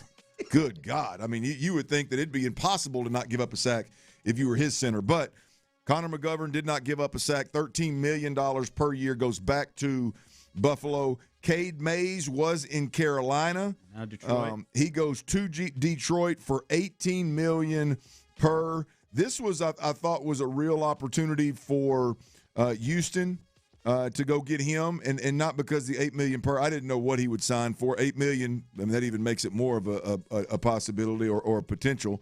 But great in the G scheme, gap scheme type blocking stuff. I mean, considered to be really good in that neck of the woods. I think the Texans lean into that a little bit more so than the zone stuff that they were doing with Slowick. So he would have been a really good fit there. The deal is here, Ron, they're all gone. All of those guys are off of the market now. I know you said it. I know I've heard a lot of people say, well, it looks like they're getting a little bit closer to, just going back into battle next year with Jake Andrews, the center that they had last year. And I just, again, no shade to Jake Andrews. No, I wouldn't be completely out if that's the direction that they go. It'll be a buzzkill. And Ron, I said it earlier. Because you've talked about center. Look, here's the deal. The biggest piece for the center, in my opinion, is the communication piece. And there were communication issues last year. But if they gamble and they end up going with Jake Andrews, which, by the way, I still don't think they do. I think there are a lot of options out there in that $5 to $8-9 million range that they could go get. Veterans that have seen it all, that would be an upgrade in my opinion. But if they do go with Jake Andrews at the center position, Ron, one, they better improve big time at that left guard position. Ed Ingram to his right and to his left better be an absolute horse. And number 2, they better be right. Yeah. Right? I mean, whatever they do at the center position, we can't be looking up week 8 or week 9 and looking at each other as Texans fans and talking about, did you hear what D'Amico Ryans just said? They're still having problem with technique and mechanics. They're still having problems communicating what the hell's going on up front trying to pass protect. They're still having problems communicating pressures. They're still having problems communicating this or that. Like, communication better not be an excuse of why the offense struggles. Now, the offense can struggle, but it better not be an excuse from the center position and from the offensive line position, right? By the way, there was another center here. There's several of them. I mean, teams are parting ways with centers left and right. The Packers parted ways. They released their center who got injured last year, but he was a Pro Bowler in 22, I believe it was, his last Pro Bowl. He was injured a little bit last year, so if that injury is right, he is a guy that is another one on the streets. I don't know anything about him. Last name Jenkins. Been in Green Bay for, 6-7 years. But another veteran player that's seen a lot of football, played a lot of football. By the way, the thing about this guy here, before I forget, the reason I mentioned him about the Texans, this strikes me as somebody that's really going to turn Nick Caserio on. Oh, yeah. Cheap. Well, I don't think he's going to be real expensive, but take another stab at it. He played all 5 positions in Green Bay. He played tackle, guard, center, guard, tackle, baby. He's got some position flex, so it wouldn't surprise me one bit if Nick Caserio didn't get good in football horny over that fella right there, man. So keep an eye on it. There's a lot of centers out there, but the top three guys are gone. The ones that I think would have really tickled his fancy would have they're signed, sealed, and delivered. I know it's not time yet, but this legal tampering period opens up today. That's what you got. I think another talking point doesn't pertain to the Texans, thank the Lord, but the QB's in free agency, Ron. Malik Willis goes to Miami. Bobby Slowick married up with another young, or maybe not super young, but a young, inexperienced quarterback there in Miami with Malik Willis. I think he had to sign off on that to get the job. Yeah. You think so? At least sign off, or at least give them feels and reasons that he would be able to work with him. You know, I think you're probably right, because you look at it. The Miami Dolphins' new head coach, Jeff Hafley, I believe, was a defensive coordinator in Green Bay, so he's bringing in Malik Willis. He knows all about Malik Willis. He knows him, yeah. So this probably isn't just one of those old, hey, man, let's just take a stab and see. I mean, this has got to be hey, I got experience with this cat. He's got the right makeup. You'll like that. He's got the right makeup. He clearly can spin it around the park. I'm just saying, this is it for Bobby. Bobby's not getting any more OC gigs if this one don't work out. Well, I mean, look, tie it up to Malik Willis. You better be feeling like you can really do it. Yeah, you got 20 plus million. By the way, 3 years, $67.5 million for Malik Willis. I mean, I know there's some people thinking that he'd get more than that, but that's still a solid number from coming. Kind of how he's resurrected this thing. The guy that he is replacing, Tua. He lands on a 1-year deal in Atlanta. Interesting to see what they're going to do with the quarterback position there. As we talked last segment, I think Kirk Cousins is probably all but out of there. They'll figure out a way to move him or cut him. And then you've got Michael Penix Jr., who's coming off an injury, and Tua, who's playing on a sweetheart deal. I think he gets veteran minimum to play wherever he goes. Boy, you ain't kidding, boy. Hey, hold on, man. If Bobby Slowick had that quarterback run game in his pocket the whole time, and just never been able to use it. All of a sudden, we see Malik Willis. Out here with that. Oh man! It's going to be interesting. We'll see if Malik Willis if he needs more control at the line of scrimmage, or if he likes the old Bobby Slowick not letting the quarterback have control. We'll see. A couple of big pieces that are going to drop here. Ron, I think the biggest one's Kyler, right? Tua, people were waiting on Tua. Kyler Murray is expected to be. I don't think it's official yet, right? I think he's expected to be released by Arizona. They've all but done it. They've said it. I guess they got to wait till the new league year or something. But they've announced They've announced it. He's on everybody's big board as the third or fourth free agent, ranking. I think I just read it there. It's due to happen. They pull the trigger on Wednesday. He'll hit the free agent market. It looks like everybody believes that he will end up in Minnesota. How do you feel about that?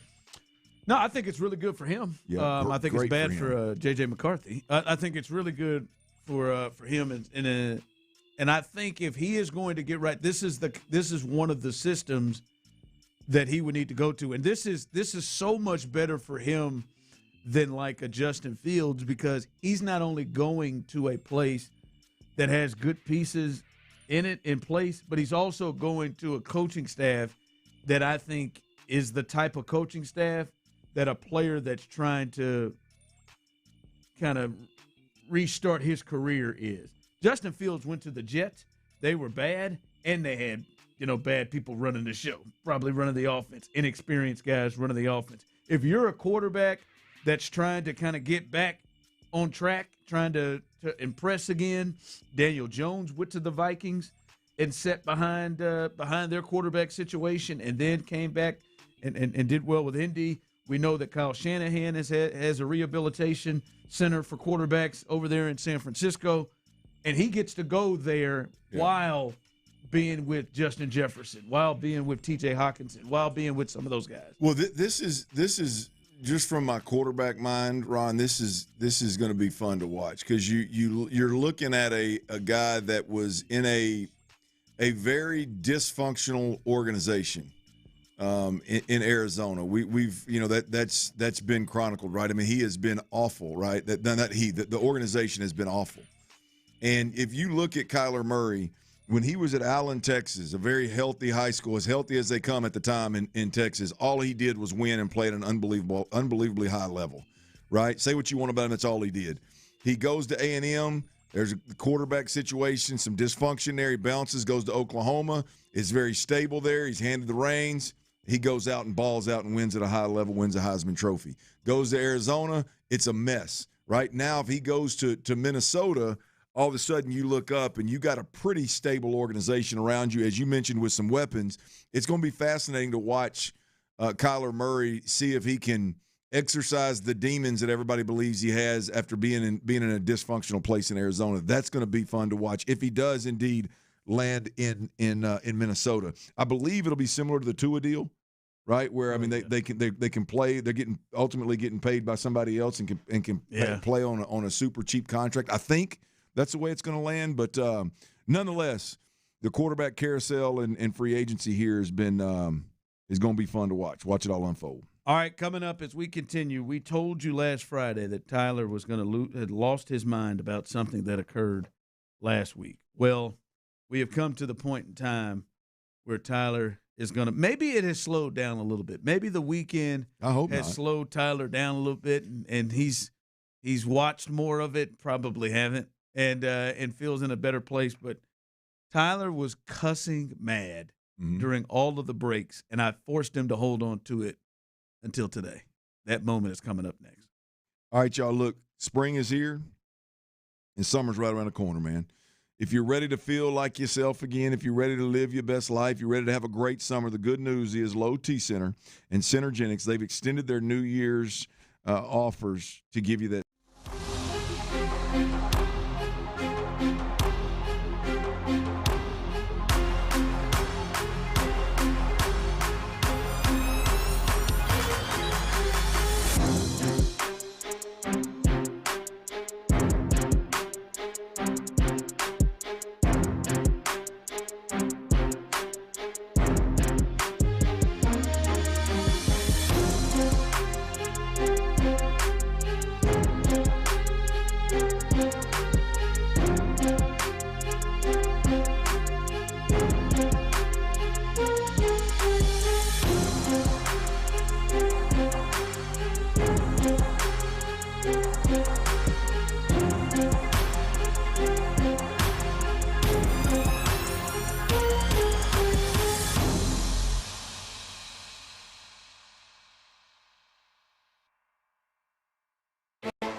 Mokaram Injury Lawyers.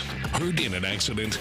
Call Mokaram Injury Lawyers at 281-222-2222. Sports Radio 610 presents The Drive with Stoerner and Hughley.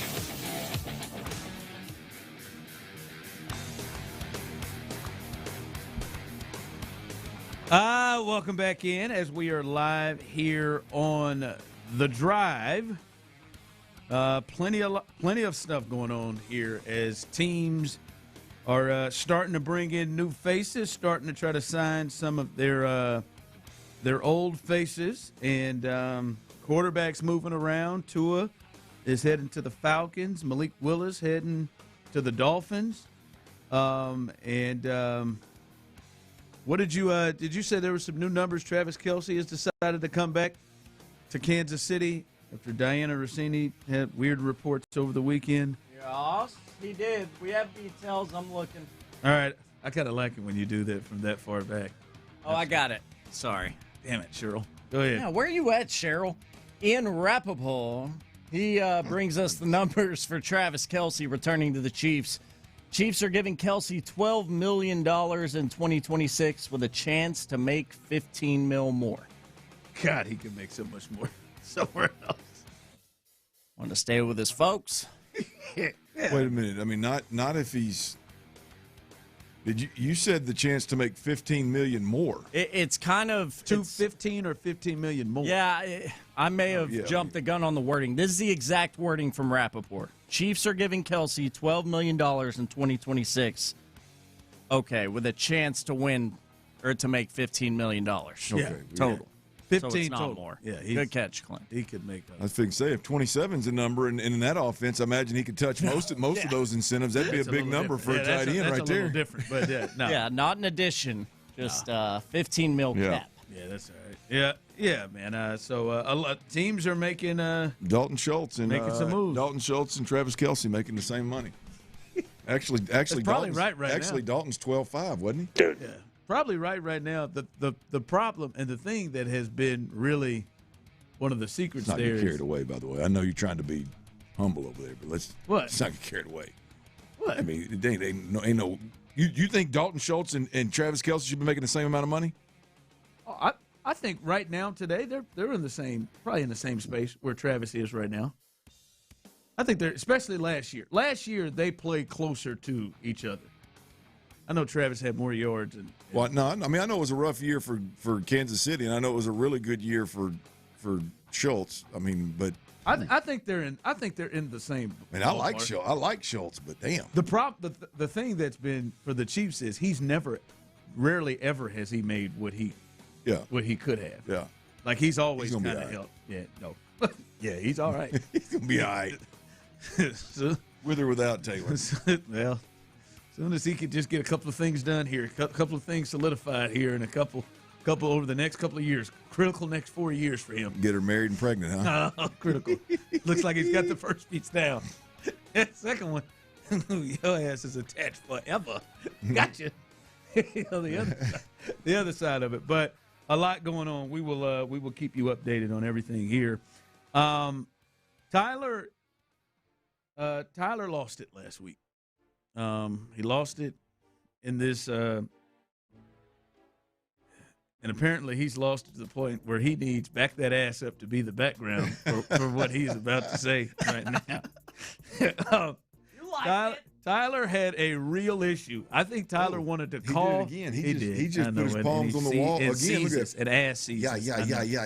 He's not yah-yahing. I mean, you see what he's doing? I don't think he can make it clap, but he's yah-yahing. No, I can make it clap. I mean, there ain't no. Tyler, you can't make it. You can't make it clap. Man, it'd be a real quick clap for you because they're close together. You better start to fart if you're gonna make this thing clap. I'll start a damn fire clapping over here. Tyler wanted to hunt down whoever was a part of the Dyken Park media team.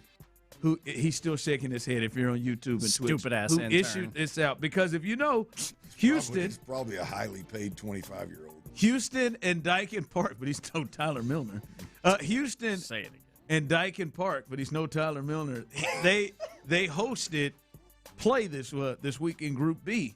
And the United States played against Great Britain, and they beat the hell out of somebody else as well over the weekend. And there was a post from Dyken Park, and it had the great, the Hall of Famer, one of the best we've seen, maybe the best player of his current era.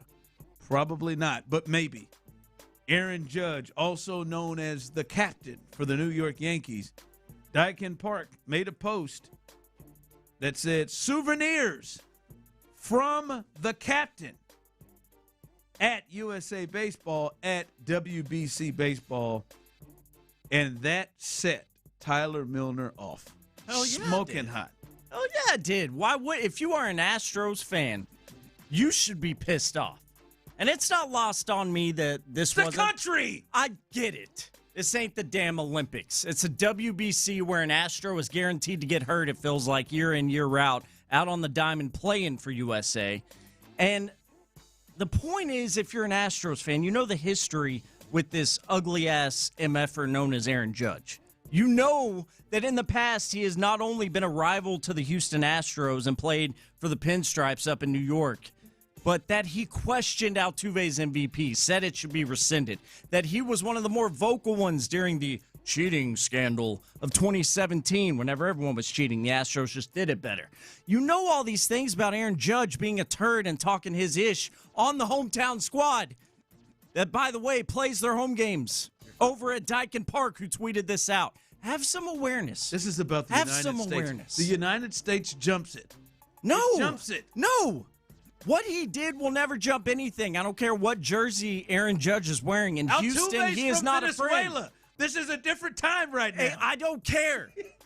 Whenever they play games that matter, come opening day for 162 of them, we're all going to go right back to just, sports hating Aaron Judge, but we're cool with him whenever he's got USA on his chest. Oh, that's the captain. That's the captain out there, Dyken. No, that is the ballpark Altuve built. Captain. That is the ballpark Jose Altuve built. And he handed the biggest insult of anyone to Jose Altuve, and now we want to prop him up? I don't care if it's a stupid tweet, but Dyken Park, whoever you have running your Twitter, just be better. Your Madden awareness rating is 0. Text line coming across. It's the Olympics of baseball. All that matters is the USA across that chest. Well, that's your opinion, friend. I'm gonna be honest with you, T. I agree. Thank you. I agree. Of course you do. I mean, I think I think the Dyken Park social media group should be aware and just sit that one out. No awareness. There's a lot of guys that you can post your little souvenir pictures of. There's a lot of guys on that team. I think Alex Bregman was there.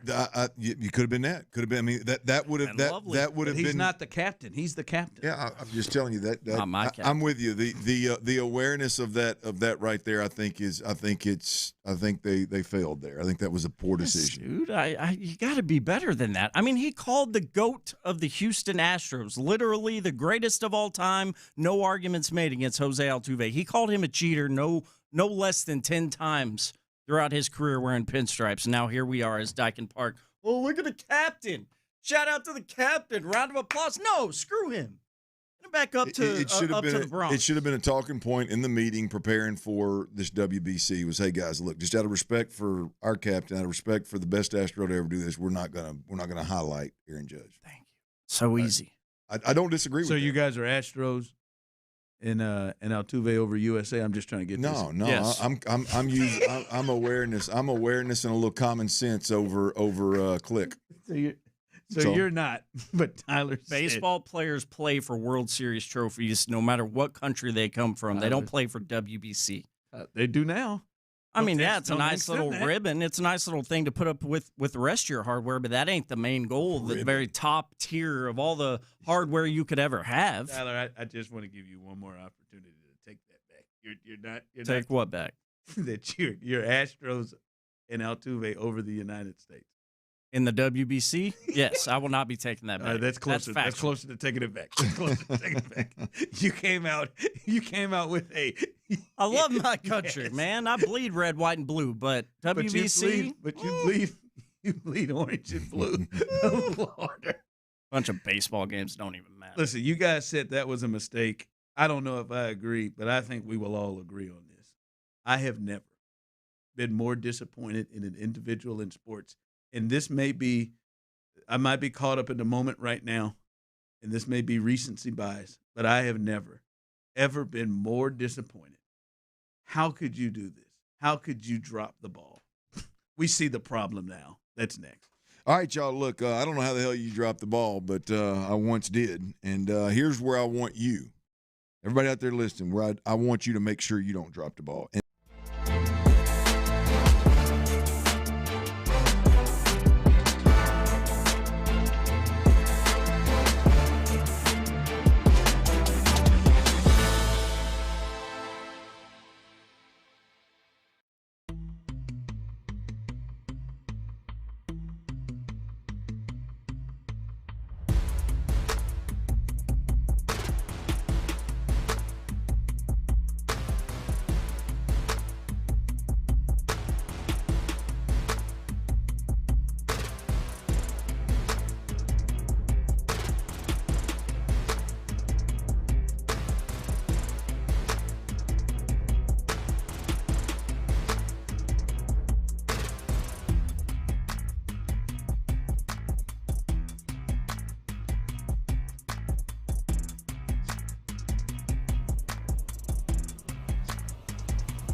acepowercompany.com/610. Sports Radio 610 presents The Drive with Stoerner and Hughley.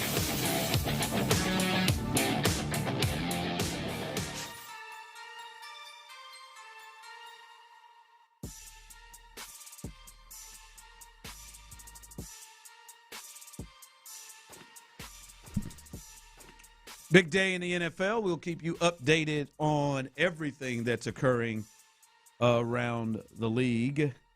5 o'clock fire will let you know the latest. The Texans, they have made some moves adding to their team, mostly re-signing guys. We'll keep you updated on all of that coming up. But sometimes in the show, we get to a space where we have to kind of come off course, and this is really bad. We were very excited and happy about this. Tyler and Clint, this took over a full segment for us. It was very frustrating to read this now. As you know, March 16th, guys, we were ready for this. The Atlanta Hawks tried to go outside the box, and we thought this could be a real good opportunity for Houston to see how this rolls and maybe act in the same fashion, because they're very similar in this aspect to Atlanta. They were having that Magic City night where the famed strip club, or as Clint will call it, shake joint, in Atlanta. They were going to, what do they call it? The culture and everything night? Yeah. I think it was a Magic City Monday. Yeah, Magic City Monday. Yep. Well, the human penis spoke. And if you don't know who that is the commissioner of the NBA, Adam Silver. Pull up a picture of him. You'll know why that is his nickname. The NBA has canceled the Atlanta Hawks Magic City game promotion on March 16th. Statement from the NBA commissioner, the human penis, Adam Silver. When we became aware of the Atlanta Hawks scheduled promotion, we reached out to the Hawks leadership to better understand their plans and rationale. While we appreciate the team's perspective and their desire to move forward, we have heard significant concerns from a broad array of league stakeholders, including fans, partners, and employees. I believe canceling this promotion is the right decision for the broader NBA community. What are we doing, Adam? Those girls work hard. That's beyond disappointing. This was put together. Well, I mean, what are we doing here, man? Seriously, I bet there's some other stupid promotions. It was going to be one of the best promotions I've ever heard of. Man, the Hawks aren't doing a damn thing. They traded away Trae Young. They traded away all these people. Let them have this. And Onyx could have been next. Yeah, we're treasures. Treasures, sure. I mean, this probably doesn't help out Pena's panty night over a Dyke No, they'll Park. probably take that down. No, Rob Siegley. You guys saw this coming. I mean, Rob Siegley. Rob Manfred has done a good job, man. He's in the last several years opened up a little bit. Seen this coming? No, I didn't. This is supposed to be the fun league. I mean, the NBA is supposed to be the fun league. You know damn good and well they wasn't fixing to let them have a promotional night at an NBA game on national TV with the whole theme being a shake night. You knew that. Why? I mean, come on, these are professionals, man. They have good wings. It's a professional league. They can't do that. Come on, man. You know better than that. I mean, but they were. I mean, it had been planned on forever. Ownership thought it was a great idea. I think this is 2026. 2026, you can have a strip club thing promotion night. Yeah, we didn't used to think we could have 117 dogs at the park all at once, but we're able to do that. It's fine for the NBA to be promoting their.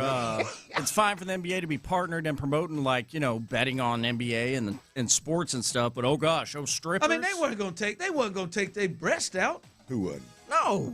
I guarantee there's going to be less There's going to be less coverage. You don't know that. You don't know they were going to. No question. No, man, it I've been disappointed. They weren't going to have a wave 8K like a flash. They weren't going to just jump out on 3. 1, 2, 3, flash. They were just going to give out those cool Magic City shirts, have some wings from Magic have City. Have their little lemon pepper wings to fame. Everywhere. And they had it. What did they have? Pregame and halftime. They were going to have some sort of a podcast. Oh, I believe. I thought you were about to say they were having a performance. No, Luda, who was it? Somebody was supposed to perform. T.I. was supposed to perform. Oh, yeah, I knew that. I was hopeful for maybe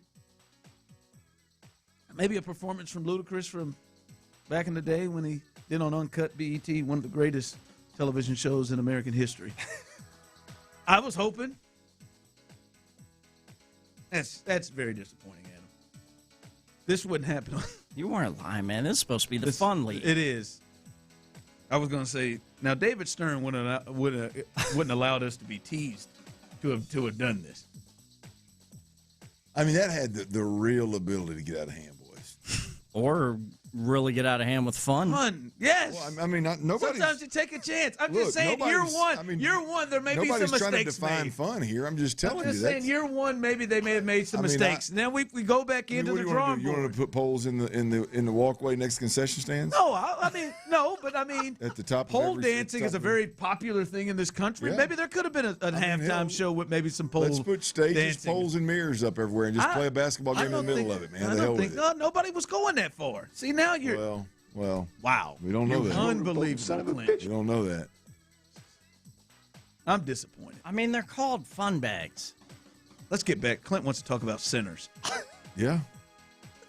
You just don't want. You want to ruin dancing. They're just going to have a great time. I'm just telling you. Get out of here. I'm just telling you. Telling me. It was a mistake by him.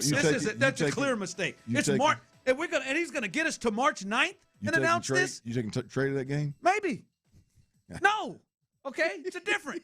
Okay. What about Nick? He has fun at events. Hey, they don't get to go at all of them. That's a men's event. Yeah, maybe. Okay. Yeah. Okay. I took him to Forrest Frank. That's right. That's right. The opposite. Probably wasn't banging him out to the Bun B concert. No, it probably wasn't. Except for the Yolanda Adams portion of it. Still don't know how she fit there, but whatever. Those girls work hard, man. They're trying to make a living too. I bet they were all so I thought it was a excited great about idea. They put so much work in that, and they let them get to March 9th. For nothing. For promotion March 16th. I mean, I think it's got real legs, but the fact the commissioner didn't know about it. You don't want to take the legs. No, I don't. I don't think it's a good idea. I don't think it's a good business decision. What about minors? Minor league, can we do that? G League probably needs it. G League could use it. That's a great idea. Babe, Savannah Bananas, they probably could figure it out. Magic City G-string night for the G League. I'm just saying. I mean, what's going over there at what is it? A&M Corpus Christi. What are they doing over there? Can they get it in? Can they get one in? Go to some of the lower level colleges to try to. I'm telling you right now, the Hooks, they could use this. The Hooks, are you kidding me? 7th inning stretch. Be cool if the Space Cowboys did it. What do you think? Hey, what do you think the old commissioner? What do you think when it came across his radar? They tried. I mean, when it came across his radar, what do you think he thought? I mean, he looks like a nervous guy. Clint, they've gotten all the way up. Like they're clearly up against it. It's March 9th.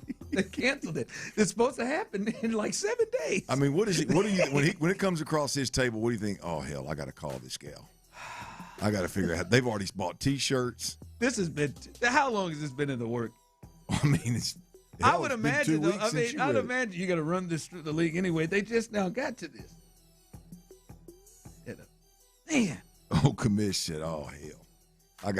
The whole city of Atlanta's going to be pissed off at it. The whole city, the whole league. Keep your eye on eBay for those Magic City Hawks night shirts. To hell with the whole city, the whole league. You know it is. I think he should have to come to a podium and say it. I want his ass. I want to hear him have to say it. That really runs me hot. God, I was looking forward to that, man. You think that was going to open up the floodgates, man? You think trying to trying to handle Ja Morant and his gun signals and hand grenade signals and stuff. Boy, handle this Magic City in Atlanta deal. But this could have been done in a wholesome way. It didn't have to get out of hand. Oh, yeah. Oh, yeah. Wholesome. Of course, it had wholesome written all over You're it. looking at it. I wish they'd look at this night like the hockey looks at fighting. All right? Yeah, sure. Somebody could die on the ice. Sure, a blade could slip and come up on somebody's neck. They don't care. Let's just fight and have fun, I guess. Let them go out there and have fun. Sure, yeah, maybe several Janet Jackson situations could occur on the court in the stands. Maybe it could. Maybe they exchanged the cheerleaders out and put in. I don't think they have the Magic. I think they do. They Yeah, do. I The knew- Magic I knew a couple Magic City Mavs. dancers. That could get out of hand. Maybe. That would be tremendous. That had to be part of the promotion, right? It could also just be great, Tyler. How many Atlanta Hawks cheerleaders you think are shaking it at Magic? None of them. Don't put those people in the same. And now your Magic City I feel like dancer. I feel like that would be a. I mean, clearly it'd be. Certainly, some of those young ladies have flips and different things that they could bring. Oh, they're roll out the poles. Like, this could have been a fun thing. Always think about what the worst could happen. Let's just have fun. Let's have some fun, man. They were looking forward to Y'all this. ready to get y'all's mind out of the gutter yet? My mind's not in the gutter. I know what kind of fun y'all are talking about. No, y'all are just being some selfish. good dancing and the lemon pepper wings. God, I wonder how famous they are. I mean, you can have a Magic City booth. I'm sure the commissioner will let you have a Magic City booth out there with some wings in it. Probably, maybe even some scantily clad women I gotta serving be those honest, wings. man. LeBron and Steph Curry need to step in here. I think they've got to step in. They've got to be the ones to step in. Adam, man, come on, man. Now the world will find out how much time they spent in Magic City. They're staying as far away from this as they can. Them two It married can't be cats James. right there. James Harden can't do this. It's got to be LeBron and Steph. No, it's James is the exact Yeah, one. but no, he's the one that they'll say, all right, definitely, we're shutting this down. Where's Lou Will? God, this could be a whole new crop of fans that they could get in here. Probably the same Expand fan. your fan base. Probably Yeah. the same fans. All right, the Texans have made a couple of moves. We'll let you know exactly what they've done here on really this first day of free agency, it feels like. Also, more news around the league. Tua has a new home. Quarterbacks all over. Malik Willis has a new home. Travis Kelce news as well. All of that as we continue right here live on the Drive. All right, Mokaram Injury Lawyers. Look, if you're injured in an accident right now.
biologic in psoriasis. Visit Skyrizi.com or call 1-866-SKYRIZI to learn more. From the West Point Lincoln and West Point Lincoln of Sugar Land Studios, KILT FM HD2 Houston. On Odyssey Sports Station, the Texans play here. There's a hot link place that I used to eat at way back in the day. Sports Radio 610 presents The Drive with Stoerner and Hughley. It's the 5 o'clock fire. It is 5 o'clock. Congratulations. Hopefully you're off work. Luckily for you, Old Dirty Show and T-Mill, a.k.a. Psycho T, have the latest. And the latest, a lot of NFL news rolling around, including things with the Texans. Let's jump to that. Clint, let's start from the latest. The latest is they did bring in one player from outside of the building. They signed Dominique Robinson, defensive end, played with the Bears, 1 year, $4 million deal. This does, to me, Clint, feel more like a just depth piece. I don't know if it means that they're willing to move on with one of their backup defensive ends. Not sure, but 1 year, $4 million, that you could just tell by the contract. That is not something in which they expect this player to have a high impact on that side of the ball, especially with the edge rushers they have. But that is the latest move they've made there on the defensive side of the ball. But I think the bigger news on the defensive side of the ball, Clint, is Sheldon Rankins. They bring him back from the inside. He was really good last year for them, scored a couple of touchdowns, had some big plays from the interior. And they get a 2-year deal done with him, Clint. He'll get $12 million guaranteed. We've heard this being a spot that could be filled, as we were hearing and seeing names in the draft connected at defensive tackle. Your thoughts about them deciding to go with Sheldon Rankins? Well, one, I think you get your best interior defensive lineman back from last year, and so I think from a production standpoint, I think he's a guy that you definitely want in a rotation. You're very, very familiar with him. That's a very reasonable contract, and so why not keep him in-house? Just from an ability standpoint, I think it makes sense. On top of that, and we've heard D'Amico Ryan speak about this, but on top of that, we've also had him on the post-game show, Sean Pendergast and I, multiple times over the last handful of years, and he is absolutely a guy that makes a difference beyond just himself and beyond just the defensive line. I mean, he's a guy that, we've heard Will Anderson speak it in depth about him. We've heard D'Amico talk about him the first time he was here, about how great he is with the team, and then we've heard D'Amico say how great it is to have him back. So on top of being what right now would be your best defensive tackle on the team, I do believe that he is one of those guys that Nick and D'Amico really, really embrace what they bring beyond the field. He is truly one of those guys, one of those mentor-type guys, one of those it-factor-type guys. And those guys, especially when you're talking about a role player position that you're not paying a premium for, in that form, they don't walk through the door every day. Sure, are there guys that you can pay $20, $30 million a year and get that out of? Absolutely. But very rarely do you find a rotational piece in a defensive front that brings that kind of stroke to the locker room. And I think this is a good extend for the Texans with Sheldon Rankins. I like it a lot. Yep. There was, I don't think it was for sure that he would remain, that they would bring him back. You could have seen them go younger, but yeah, they make that move to bring him back. I think it worked in our favor. I think it worked in the Texans' favor that he left before and went to Cincinnati, maybe chased a little bit of money before, went to a place that, relatively speaking, is a dump, and then he ends up back in Houston. So the grass is greener that a lot of these guys believe in. I don't know that Sheldon Rankins' experience in Cincinnati didn't keep him from thinking that again. So, making it more important to go somewhere where he feels comfortable and where he wants to be. Yep. I think this is probably the bigger move, Clint, in the day, and it is from a money perspective as well. They go ahead and sign Ed Ingram, 3 years, $37.5 million, and with that, Clint, also giving him $23.5 million in guarantees. Ed Ingram, 27 years old, he will be back. He was rated by Pro Football Focus most of the year as their best offensive lineman. at that right guard spot. We've seen multiple different things and wondered if Ed Ingram would return. Would that be considered a big help, a big move to the offensive line? You had said it would. Your feelings now that he's back in the fold? Yeah, I like it. Look, I know it's going to fly under the radar a bit because he is a former Texan, and it was they re-upped him before he got to free agency. So people aren't going to realize that the Texans just signed one of the top guards on the market this year that was going to be a free agent this year. The Texans just got him before he ever hit the market, and not only that. You know, the going rate was thought to be between 15 and 18 million. The Texans got him for 12.5 per year. So they got him at a discounted number. They got a guy that they're very familiar with. They got one of the top-rated available guards in the entire league. And when you look at his rankings from last year, overall PFF for what it's worth, overall 18 out of 81 guards is where he ranked overall. Run blocking, he was the 8th best guard in the run game. 900-plus snaps this year. He only had 3 penalties. He only allowed 4 sacks. Now, I know there's some pressure problems that he allowed. He's not great in pass protection. But this is a really, really good guard that did his best work in this system, clearly has some rapport with the offensive line coach in Houston, Cole Popovich, likes the system. And, I think this is a really, really solid sign for the Texans. And the fact that they got him below what was expected from a money standpoint, I think is a plus as well. Well done, Nick Caserio. There it is, Nick Caserio bringing in and keeping Ed Ingram. Now we'll see what they do the rest of the way with the offensive line. Again, we'll keep you updated on any other moves. But Ed Ingram, Sheldon Rankins, and Dominique Robinson are the guys, all interior, or at least all up front, D-line, O-line guys they've been able to bring back. So it's just getting started. Still a lot of guys available. We'll see if the Texans are involved with any of them. Thanks, guys. Appreciate it. 5 o'clock fire. All right, Clint, from the quarterback perspective going around today, there's been 2 moves, and I think one franchise is involved in the 2 moves. One, the Miami Dolphins. They released Tua and take a record cap hit, Clint.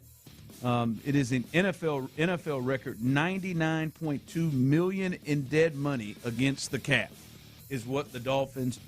We thought it was bad when the Broncos did this with Russell Wilson, but even worse with Tua. But he has let go and now has signed a 1-year deal with the Atlanta Falcons. And with that, Clint, the Dolphins also bring in Malik Willis to a 3-year, $67.5 million deal. So out goes Tua. He goes to Atlanta on a 1-year deal. In comes Malik Willis on a 3-year, $67 million deal. Maybe a little less than what people were thinking he would get. For you, we can look at both of them, but which one jumps out to you as the bigger deal? Tua going out or Willis coming in? Ooh, I mean, I think it's a no-brainer Willis coming in. I mean, Willis has arrived as the number 1 free agent on the market this year. All of the tangibles that he came out of college with, I think once he got in a system that kind of highlighted those and he was able to sit and learn and develop, I think now you're seeing a potentially a really, really good quarterback. He's obviously going to get paid. We'll see if he can live up to that contract, $67.5 million. He goes. The interesting thing here is this isn't a coach blindly signing a player, right? I mean, Jeff Hafley, the new coach in Miami, head coach in Miami, was a defensive coordinator in Green Bay last year. Firsthand experience with Malik Willis, right? You look at the system that he's coming from Green Bay going into Bobby Slowick's system in Miami, the exact same system. And so this is, on paper, a really smart move by Malik Willis and head coach in Miami, Jeff Hafley, in terms of connecting all these dots. Same system, some very similar terminology. An offensive coordinator that's had some success with a young, inexperienced quarterback in Houston and C.J. Stroud. So this makes sense. I gotta think that the bigger move here is Malik Willis. We all saw the writing on the wall that Tua was going to get cut, if he couldn't trade him, which who in the hell was going to trade for him? They were definitely going to cut him. And so I think we planned on seeing that come. Malik Willis getting, 22, 23 million a year and landing in a place where he should feel very, very comfortable with the head coach and the system is a really, really good move by Miami. It is just one to watch. I feel like Russell Wilson and how the Broncos or at how the Broncos were able to kind of get out of that has made it feel like, oh, we're teams that just gotta keep this and keep rolling with it, right? There's a thought that Miami's just stuck with Tua because of how much he counts against the cap. You look at what happened with the Broncos. They let him ride, and they're in the AFC Championship game 2 years later, and probably thinking they get to the Super Bowl if their quarterback didn't break his ankle in the playoffs. And they were able to get out of that. And look at Denver, and Denver is thought to have one of the better rosters in football, even with having to eat all of that money, and they were able to get themselves out of that. So I think teams aren't as fearful of having to do this, but also on the other side, and somebody like C.J. Stroud's got to watch this. That right there is the reason why teams hold off or get concerned about paying, because nobody wants to put themselves in that spot. It worked for Denver, but nobody wants to put themselves in the $99 million dead money cap hit hole. No, nobody wants to do that. Well, you look at Russell Wilson, you look at Tua, you look at Kyler Murray. I mean, there's right now we're living the last couple of years. We're seeing some of those. Boy, you got to pay them now. Give them that big contract, and you're seeing that. I think you're seeing it hurt some organizations more so than save them a couple of $1 million versus seeing another year. So. We'll see where these guys land, and if it was more about the organization than it was the player, because I think in both Kyler Murray and Tua, you can argue that those organizations have been dysfunctional. Land in a place that's been, maybe a little bit better, change the scenery, and see if the quarterback can rebound. All right, so that is the latest there with the quarterbacks there. The Dolphins getting rid of Tua, bringing in Malik Willis. We have a liftoff. 5 o'clock fire. All right, Clint, the three teams that you would say before this past season in the AFC that was kind of controlling the AFC were the Bills, Ravens, and the Chiefs. Those were the three teams coming into this year, the three teams that we were talking about the Texans were trying to get on the same level as. Well, they were better than all three of those teams this past year. Better record than all of them. And a higher seed than all of them, and went further than all of them. Maybe them and the Bills were eliminated in the same round. But Buffalo makes a trade to get DJ Moore. They keep their center, which was a big deal. They're trying to make some moves defensively. Baltimore, 28 minutes after we left the show on Friday, they make the biggest deal of the offseason thus far, trading 2 number 1 picks to bring in the All-Pro Max Crosby from the Raiders. So they add him to the team. Now, they did lose Tyler Linderbaum today, their center, but that move there was a big move. And then the Chiefs, they lost McDuffie on Friday, their all-pro corner, but they have since added the Super Bowl MVP, Kenneth Walker, in their backfield, which had been a struggle, and also have added another good defensive lineman, and Travis Kelce has agreed to come back. Of those three teams that they're chasing, or they've been chasing for years, and they're with right now, making moves, who would concern you the most as a Texans fan? Oh man, I mean, where do you start? I mean, all 2 of the 3 organizations that you mentioned have haunted the Texans, and so I mean, I probably the one that hasn't, you're probably all right, because the DJ Moore thing, I don't know if DJ doesn't scare me. I think the one that probably scares me the most is still the Chiefs. I mean, you add that running back in the backfield, and maybe they shift a little bit of their cap or a little bit of their attention back to the offensive side of the ball, and they've been able to work wonders in the secondary. It seems like they're always trading away secondary players for draft capital. For me, it's still Pat Mahomes, Andy Reid, and the DC. What's my DC? Spagnuolo. Those 3 guys together scare me a little bit more than all the other movement. But boy, they both. Max Crosby along with Lamar Jackson could be a scary proposition. Yeah, real because I like what the Ravens have done. Real quick with the Chiefs, I think the clear thing here, when you see that Travis Kelce was either probably going to retire or come back, and then them go big game hunting to go get the number 1 running back out there. And as Ian Rappaport said, and they're not done. Clearly, they don't believe this is some sort of a gap or bridge year, and clearly they have a good feeling that Patrick Mahomes isn't going to miss a significant major portion of the season. Like, this isn't going to be a 6-8 weeks type of thing. I don't think Travis Kelce would come back and play one more year for that period. So I think they probably feel good about how long Mahomes will be out, and that this is a year where they're still trying to compete. And the Ravens, man, you start putting just one thing is, what if the old Aggie Matabike comes back, and you've got Matabike and you have Max Crosby. That was a big piece that they had missing last year. Was Nnamdi Matabike. You bring that in, and Kyle Hamilton is still over there, really, really good. Nate Wiggins is pretty good. Marlon Humphrey. I mean, some of those guys are aging Roquan Smith, but they don't stink. Like, woo! I mean, obviously they got a new coach, new OC, but that is. I think on paper, to me, the Ravens look like they're on paper the best team in the AFC. Like when you just start to look now, obviously coaching. Yeah. That's a big deal, and we don't know about Jesse Minter as a head coach or Declan Doyle as an OC, but they've come from really good spots. But on paper, boy, that looks like a scary ass group. All right, coming up, we will do T Mill's best bets and try to look at, man, what is going on with the Rockets? What is going on? They struggled big time last night on national TV. What's going on with them? We'll do that coming up next. But before we go there, let me tell you.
fingertips 24/7 on the Odyssey app, iHeartRadio app, tune in, and wherever you get your podcasts. Houston's sports leader, Sports Radio 610.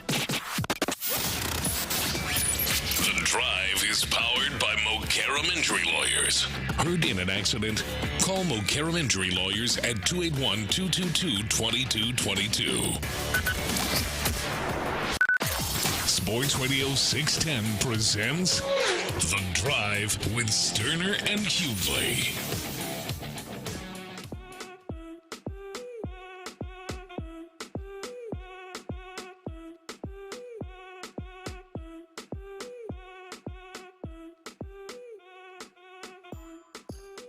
T-Mill's best bets coming up here just momentarily. How did you do Didn't Friday? go well Friday.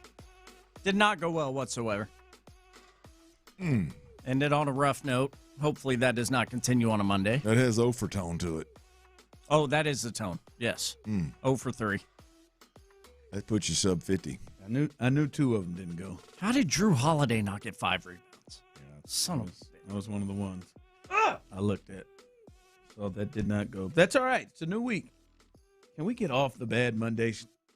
Schneid. I was going to say Schneid, but streak is where I went with. But I'm telling you, man.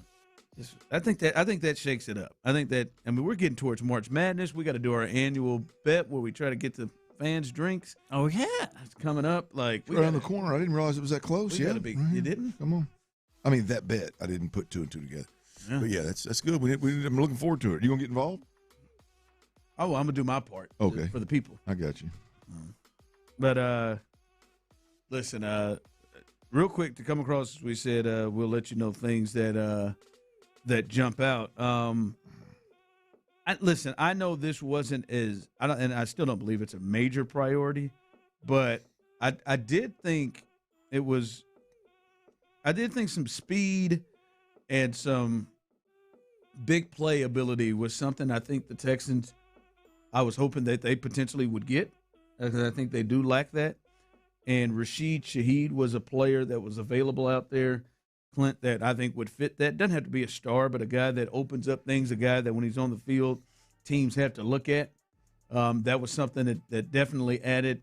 The Seahawks added this year, and I think in the middle of the season you could see it kind of opened up some things for their number one receiver, Smith and Jigba, to create some space. Well, they weren't able to keep their running back, Super Bowl MVP Kenneth Walker, but they are able to keep Rashid Shaheed, who they traded for in the middle of the year from the Saints. They keep him on a 3-year, $51 million deal. That includes $34.7 million guaranteed. So he remains in Seattle. So they keep their receivers together. Yeah, I mean, that's, the speed element of very few guys, especially at that price point, that aren't the highest paid guys, even though that's pretty healthy. Just very few guys on the NFL field consistently threaten with speed the way that we saw it here for years with Will Fuller. Wasn't a number one receiver, but if a defensive coordinator slipped up and took a safety out of center field or took their eyes off of Will Fuller, he could hit his head on a goalpost in a hurry now. And and he's that kind of guy, and that's, I do think that that's something that Houston could benefit greatly from. Now, is Jalen Noel maybe not the hit your head on the goalpost type of speed, but is he that player that can do some of the things that a Rashid Shaheed can? Can he make big plays? We saw him in the return game and we saw him in the reverse game make an impact in the throughout the playoffs. Here and there as a receiver, but it's more of he's a guy you got to keep an eye on that can hurt you in several different ways. So you always got to know where the hell he is, and it's never easy to know when he's going to hit you, how he's going to hit you, right? Can Jalen Noel, the second-year player out of Iowa State, can he graduate to that guy?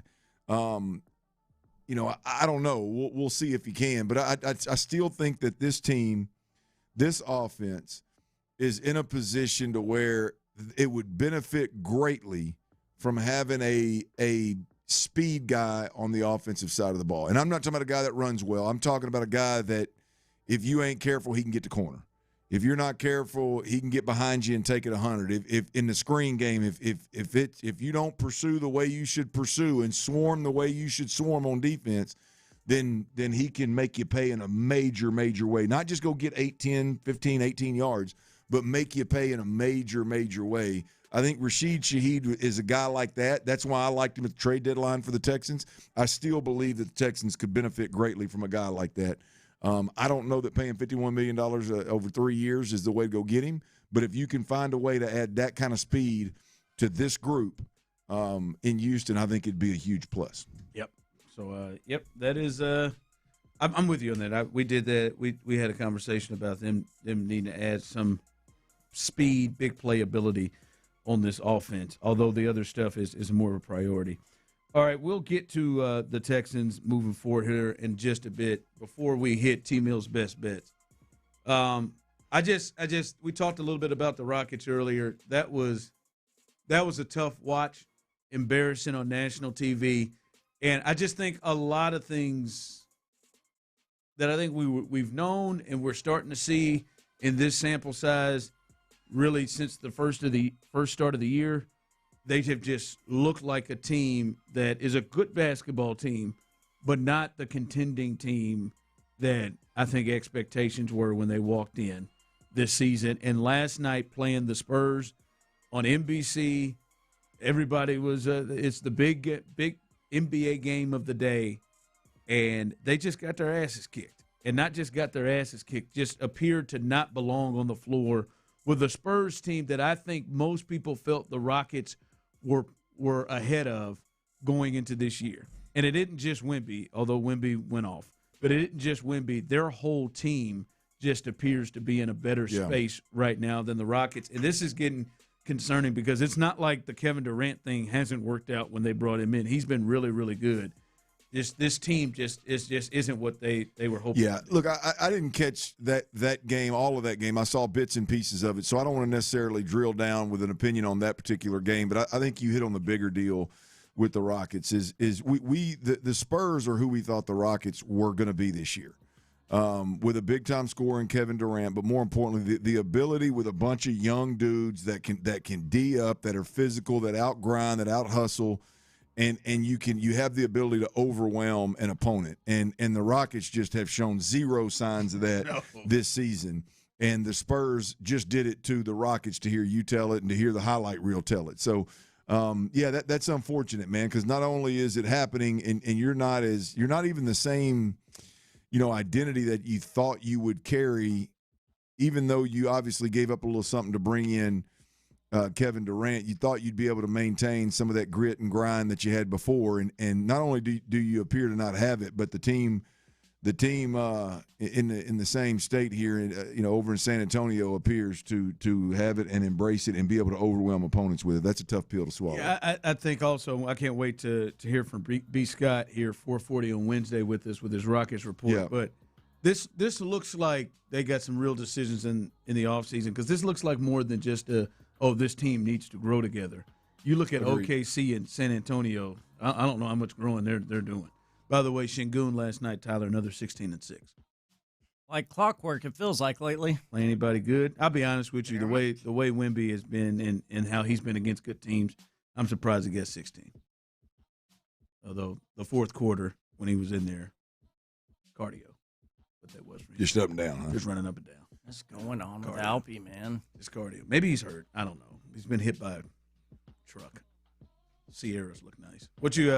Let's hear T-Mill's best bets at T-Mill Real Deal. If you need to go and take a look at these, if you don't remember them or you miss them, he'll have them posted at T-Mill Real Deal. Let's get this Monday started off right. What you got tonight? Man, line, need it. 3 bets around the NBA tonight. The Rockets, of course, not in action this evening, but 3 bets for you around the NBA. First, I'm on the Grizzlies money line. The Grizzlies are going to be in Brooklyn taking on the Nets. I got the odds at -125 for the Grizzlies to win that one. So they're predicting a close game, but Memphis wins it. Second bet, Chet Holmgren. We hit this bet a couple times over the last couple of weeks. OKC's Chet Holmgren under on his points, which is set at a way too high, 17.5 tonight, as the Thunder are going to be taking on the Denver Nuggets. And then lastly here, James Harden.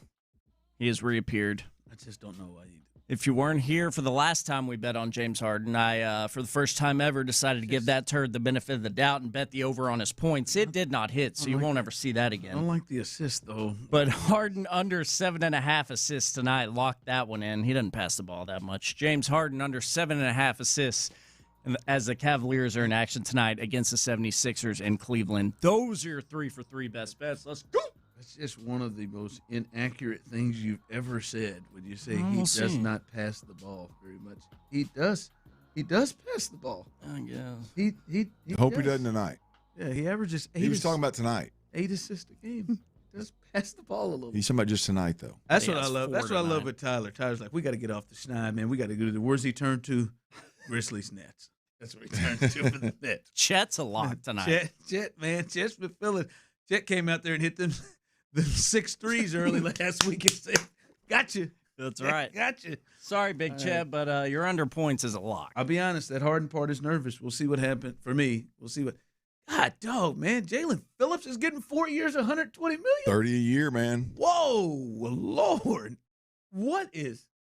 Oh, my God. What's Will Anderson going to get? Oh, God. I mean, I was thinking old dude from Cincinnati that is on the free agent market, but doggone it. Man. That man shouldn't settle for nothing but $150 if this dude's getting. I mean, I know Jalen Phillips is young, but my God. Love that money. Doggone it. All right, coming up, the moves are coming in. Someone just texted in, be patient. You know the Texans always come through late. All right, we'll see. Do you still hold out hope that the Texans are going to make kind of that holy-ass move, that big move, that move that gets you extremely excited, that you can look at and see, this absolutely feels like somebody that'll change our team? We'll discuss that next. You don't need to be patient.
SportsRadio.com/610. Sports Radio 610 presents The Drive with Stoerner and Hughley.